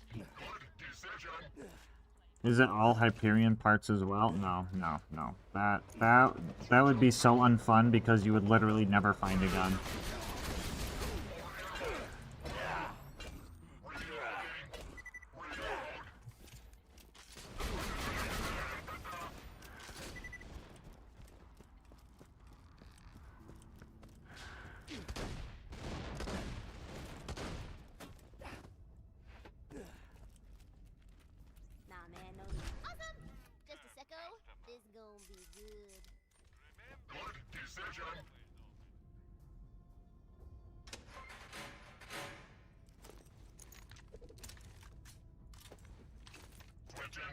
I'm a little teapot, bloody and cut. Here is my handle, here is my butt. Whoops. Put a little bomb in a hot ass damsel, blow stuff up and make people die. Squishy, squishy, squishy, squishy. Oh damn, you looking good, ladies. Let's get to work. So I kinda inspired a cult? And not the fun ask you for autographs kind. I need you to infiltrate the Children of the Firehawk and find out if... Was the BL3 Vault Hunters in BL4 really show us how funny they were? BL3 Vault Hunters are underrated and BL4 has been the most alive, the active hunters, yeah. Most alive and active hunters, yeah. Hey, and we're getting Ellie back. Everybody love Ellie.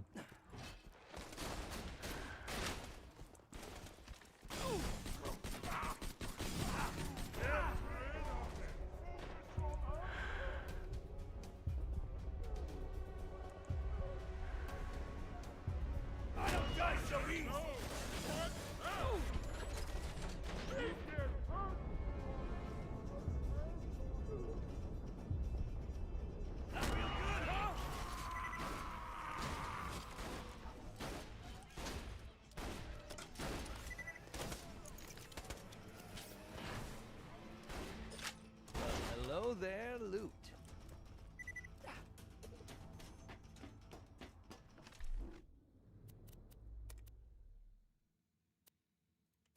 Ever faked your own death? Tricky stuff.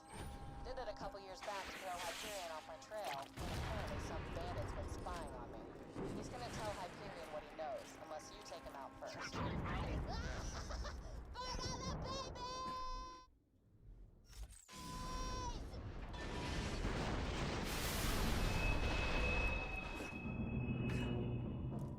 Well, that's one way to hijack a train.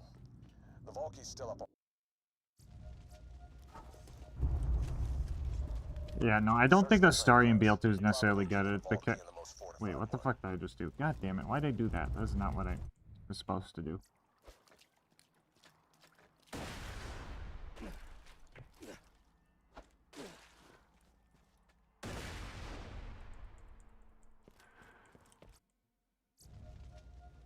Toss it a masher!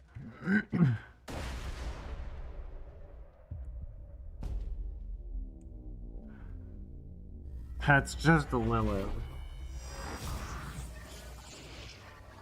By the way, why hasn't Moxie mentioned her?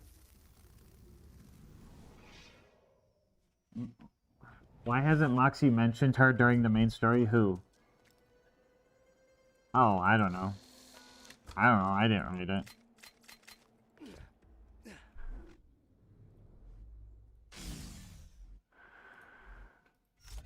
Probably because it's like, hey, look at these new people. Hey, I have a daughter. I don't know.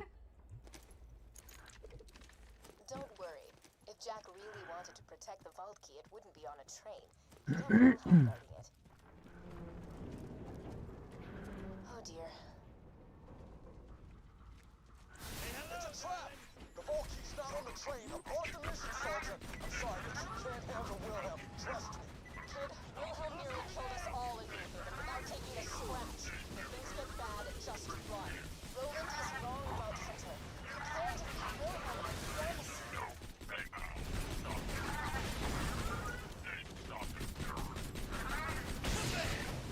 You killed Wilhelm? Holy hell! Jack doesn't stand a chance. Wilhelm dropped a power core.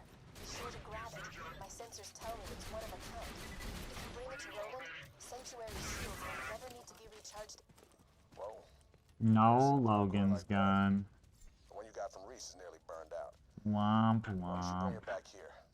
We may not have found the vault key, but at least Me Sanctuary too, will bro, be me safe a little too. longer, thanks to you.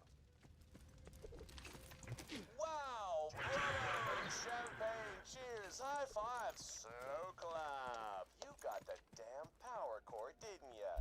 You've been warned. The kid glove...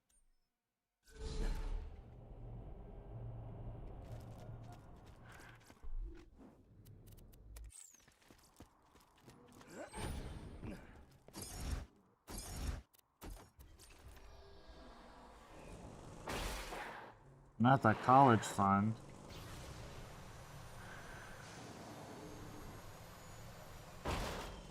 Huh?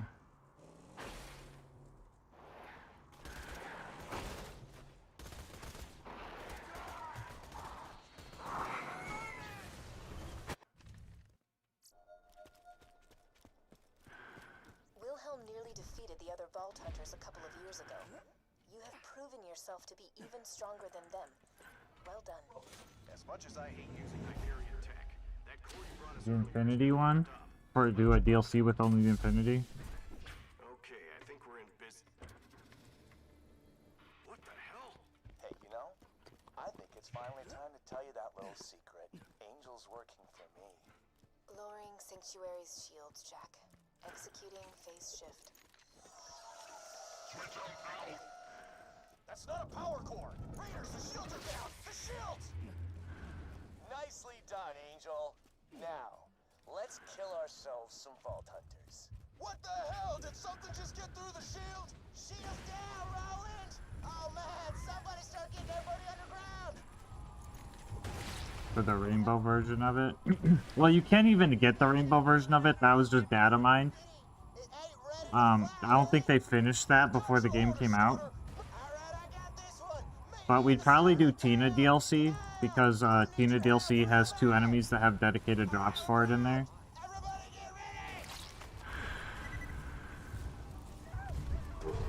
Which are Gold Golem and Tubby Bones.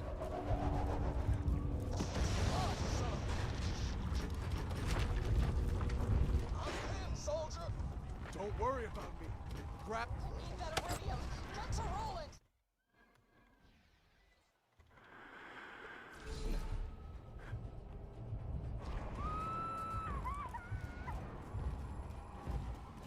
The Crazy Glow. Oh, those are 2 separate things, J-Man. The Whiskey Tango Foxtrot is a shield. That other one's just called the Whiskey Foxtrot.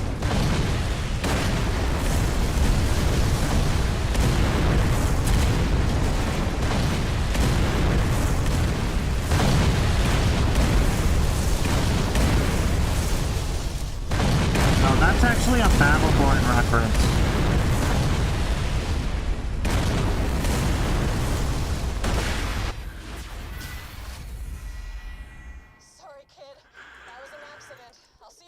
Can you speak up? It was a Battleborn reference! Man, this is one of them moments. Catch a ride!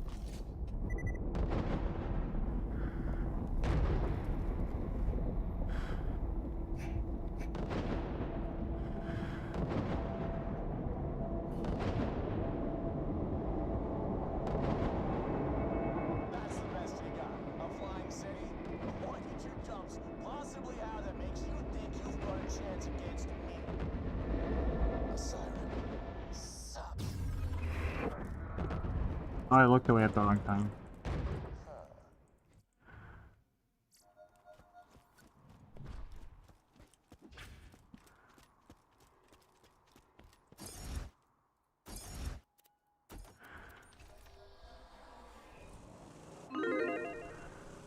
I love the way you Vault Hunters just up and trusted Angel.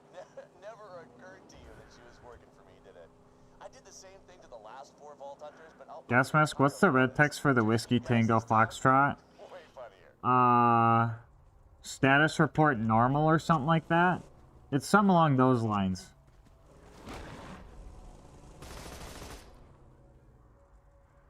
Guys, do you hear that? Guys, do you hear that? It's very faint, but there's like a weird ambience thing going on. You guys hear that? Turn your headset up. Turn your guys' headset up.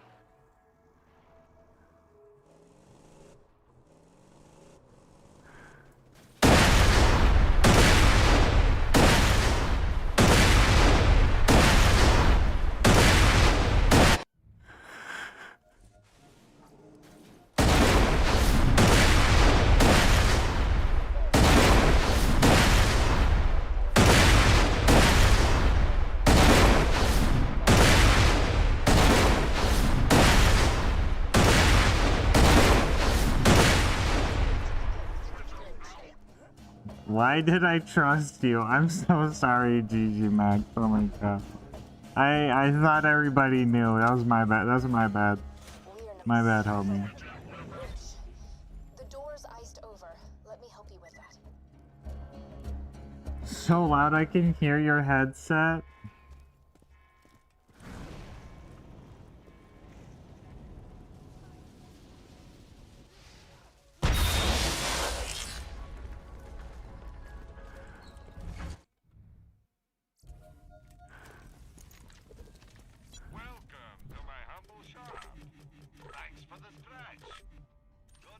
I've been following Jack's orders from the beginning. Jack modified the power core he found to have a Hyperion network uplink. Through it, I was able to access Sanctuary's defenses and lower them. It was all...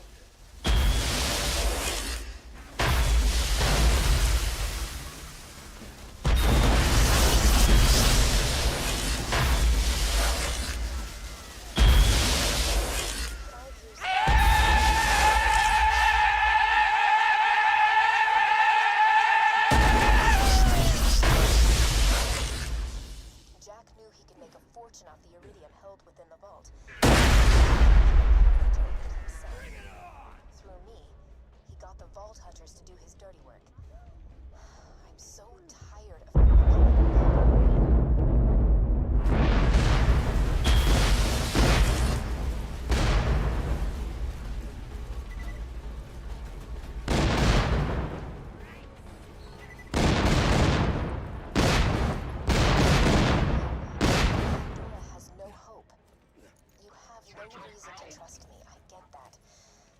if you're going to stop Jack from controlling the warrior, you'll need my help. Because I know where the key is. It's with me. Don't let it go to your head. Come back anytime.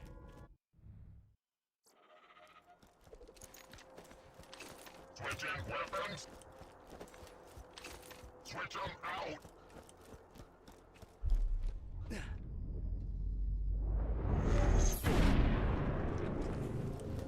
And I'm awesome.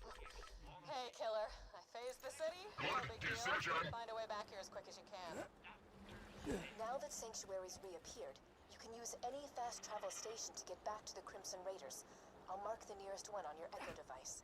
Oh, Sebastian. Error. Location, Sanctuary. Not found. Oh no. The phase blast must have taken Sanctuary off the fast travel network. Okay. Head to the iridium extraction plant nearby. I think I know how to get you back to your friends. I didn't lie to you about everything.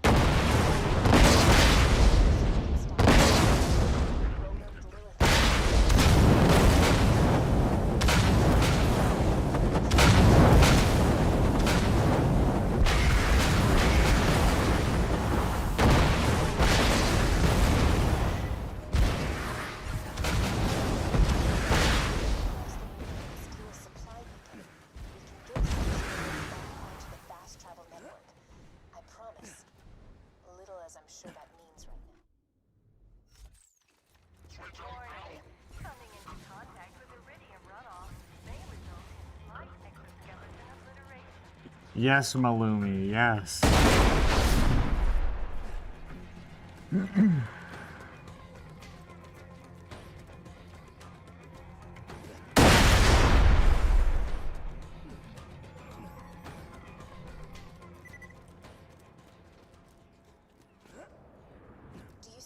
Supply shots? You need to stay get the moon base to send you an uncalibrated fast travel.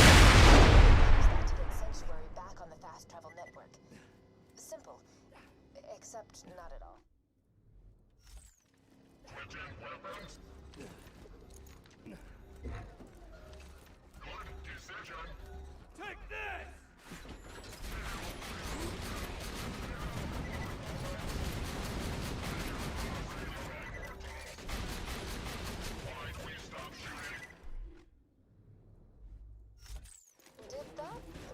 Just eat the beacon? You'll need to get that back.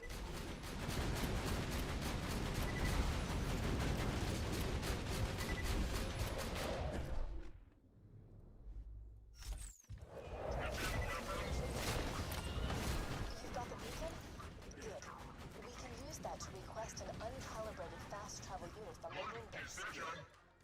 You'll need a quiet...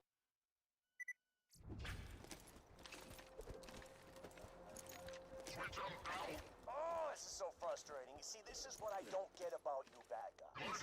You know the hero's gonna win, but you just don't die quickly.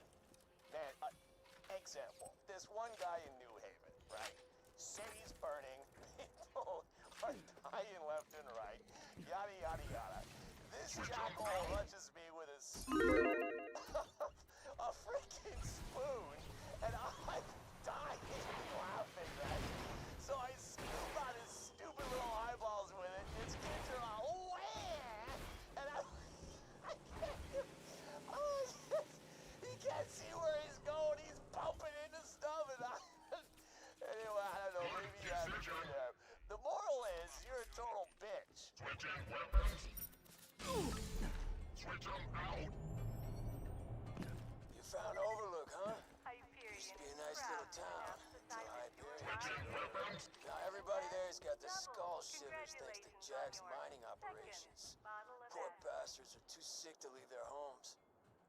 You'll want to set up the beacon over there. Once the moon base processes our request, you should have a it's transmitting the supply request now. We've just got to wait a few minutes and... Angel, that's enough. You can stop pretending to help the bad guys now. Angel? Probably do that when I get back to Sanctuary, actually. Now,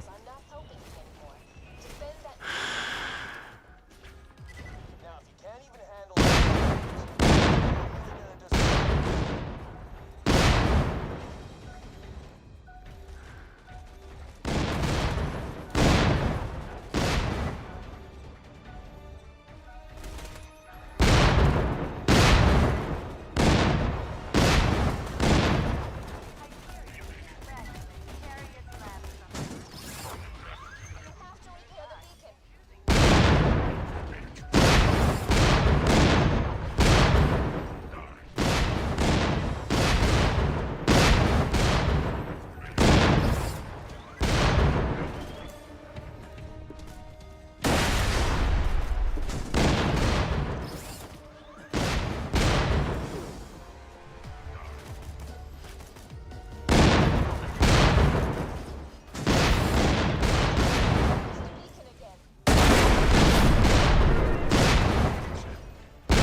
landed. Give me a second while I calibrate it to Sanctuary's new position. Fast travel station calibrated. Location, Sanctuary, is now available for travel. We don't have long until Jack realizes I'm not helping him anymore. Defend that beacon. Alright, I'll be right back. I'm use the bathroom real quick.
Alright, chat. It is time for a step into the real world.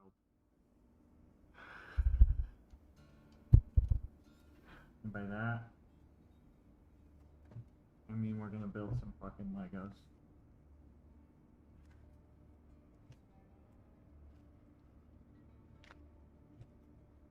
Is this all? Come on!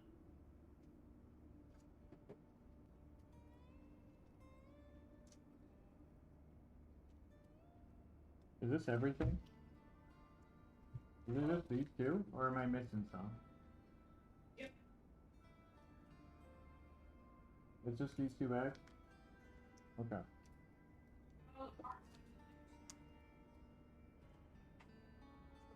Because I got your Lego.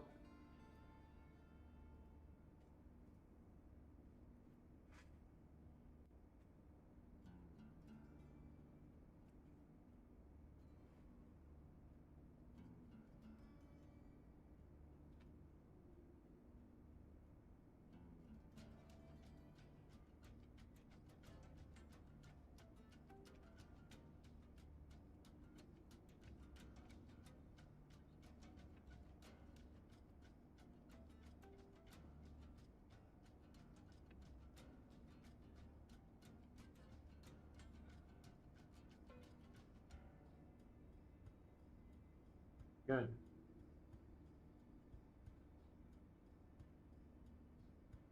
Really? Yep. Feel cool? Yeah. Pretty sick. These are my new pants. New pants.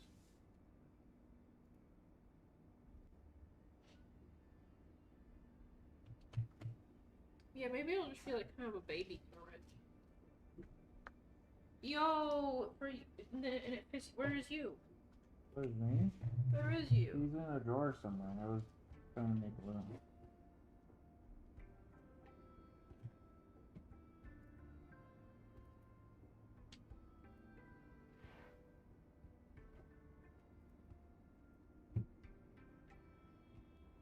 When you get a chance, you should swap your headphone cover so I can give you.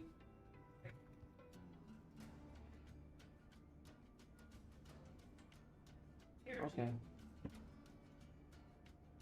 Yo, so what if it's like you have the turret? Super cool. It's like as tall as your Are character? the instructions online? Yeah. You want me to resend it to you? Yeah.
No.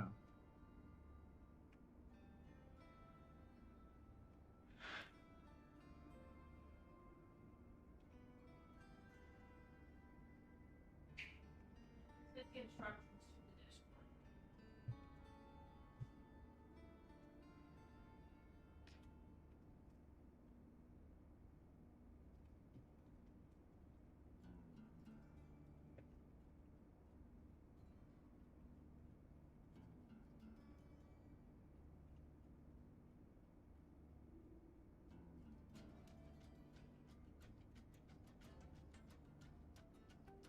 Thank you.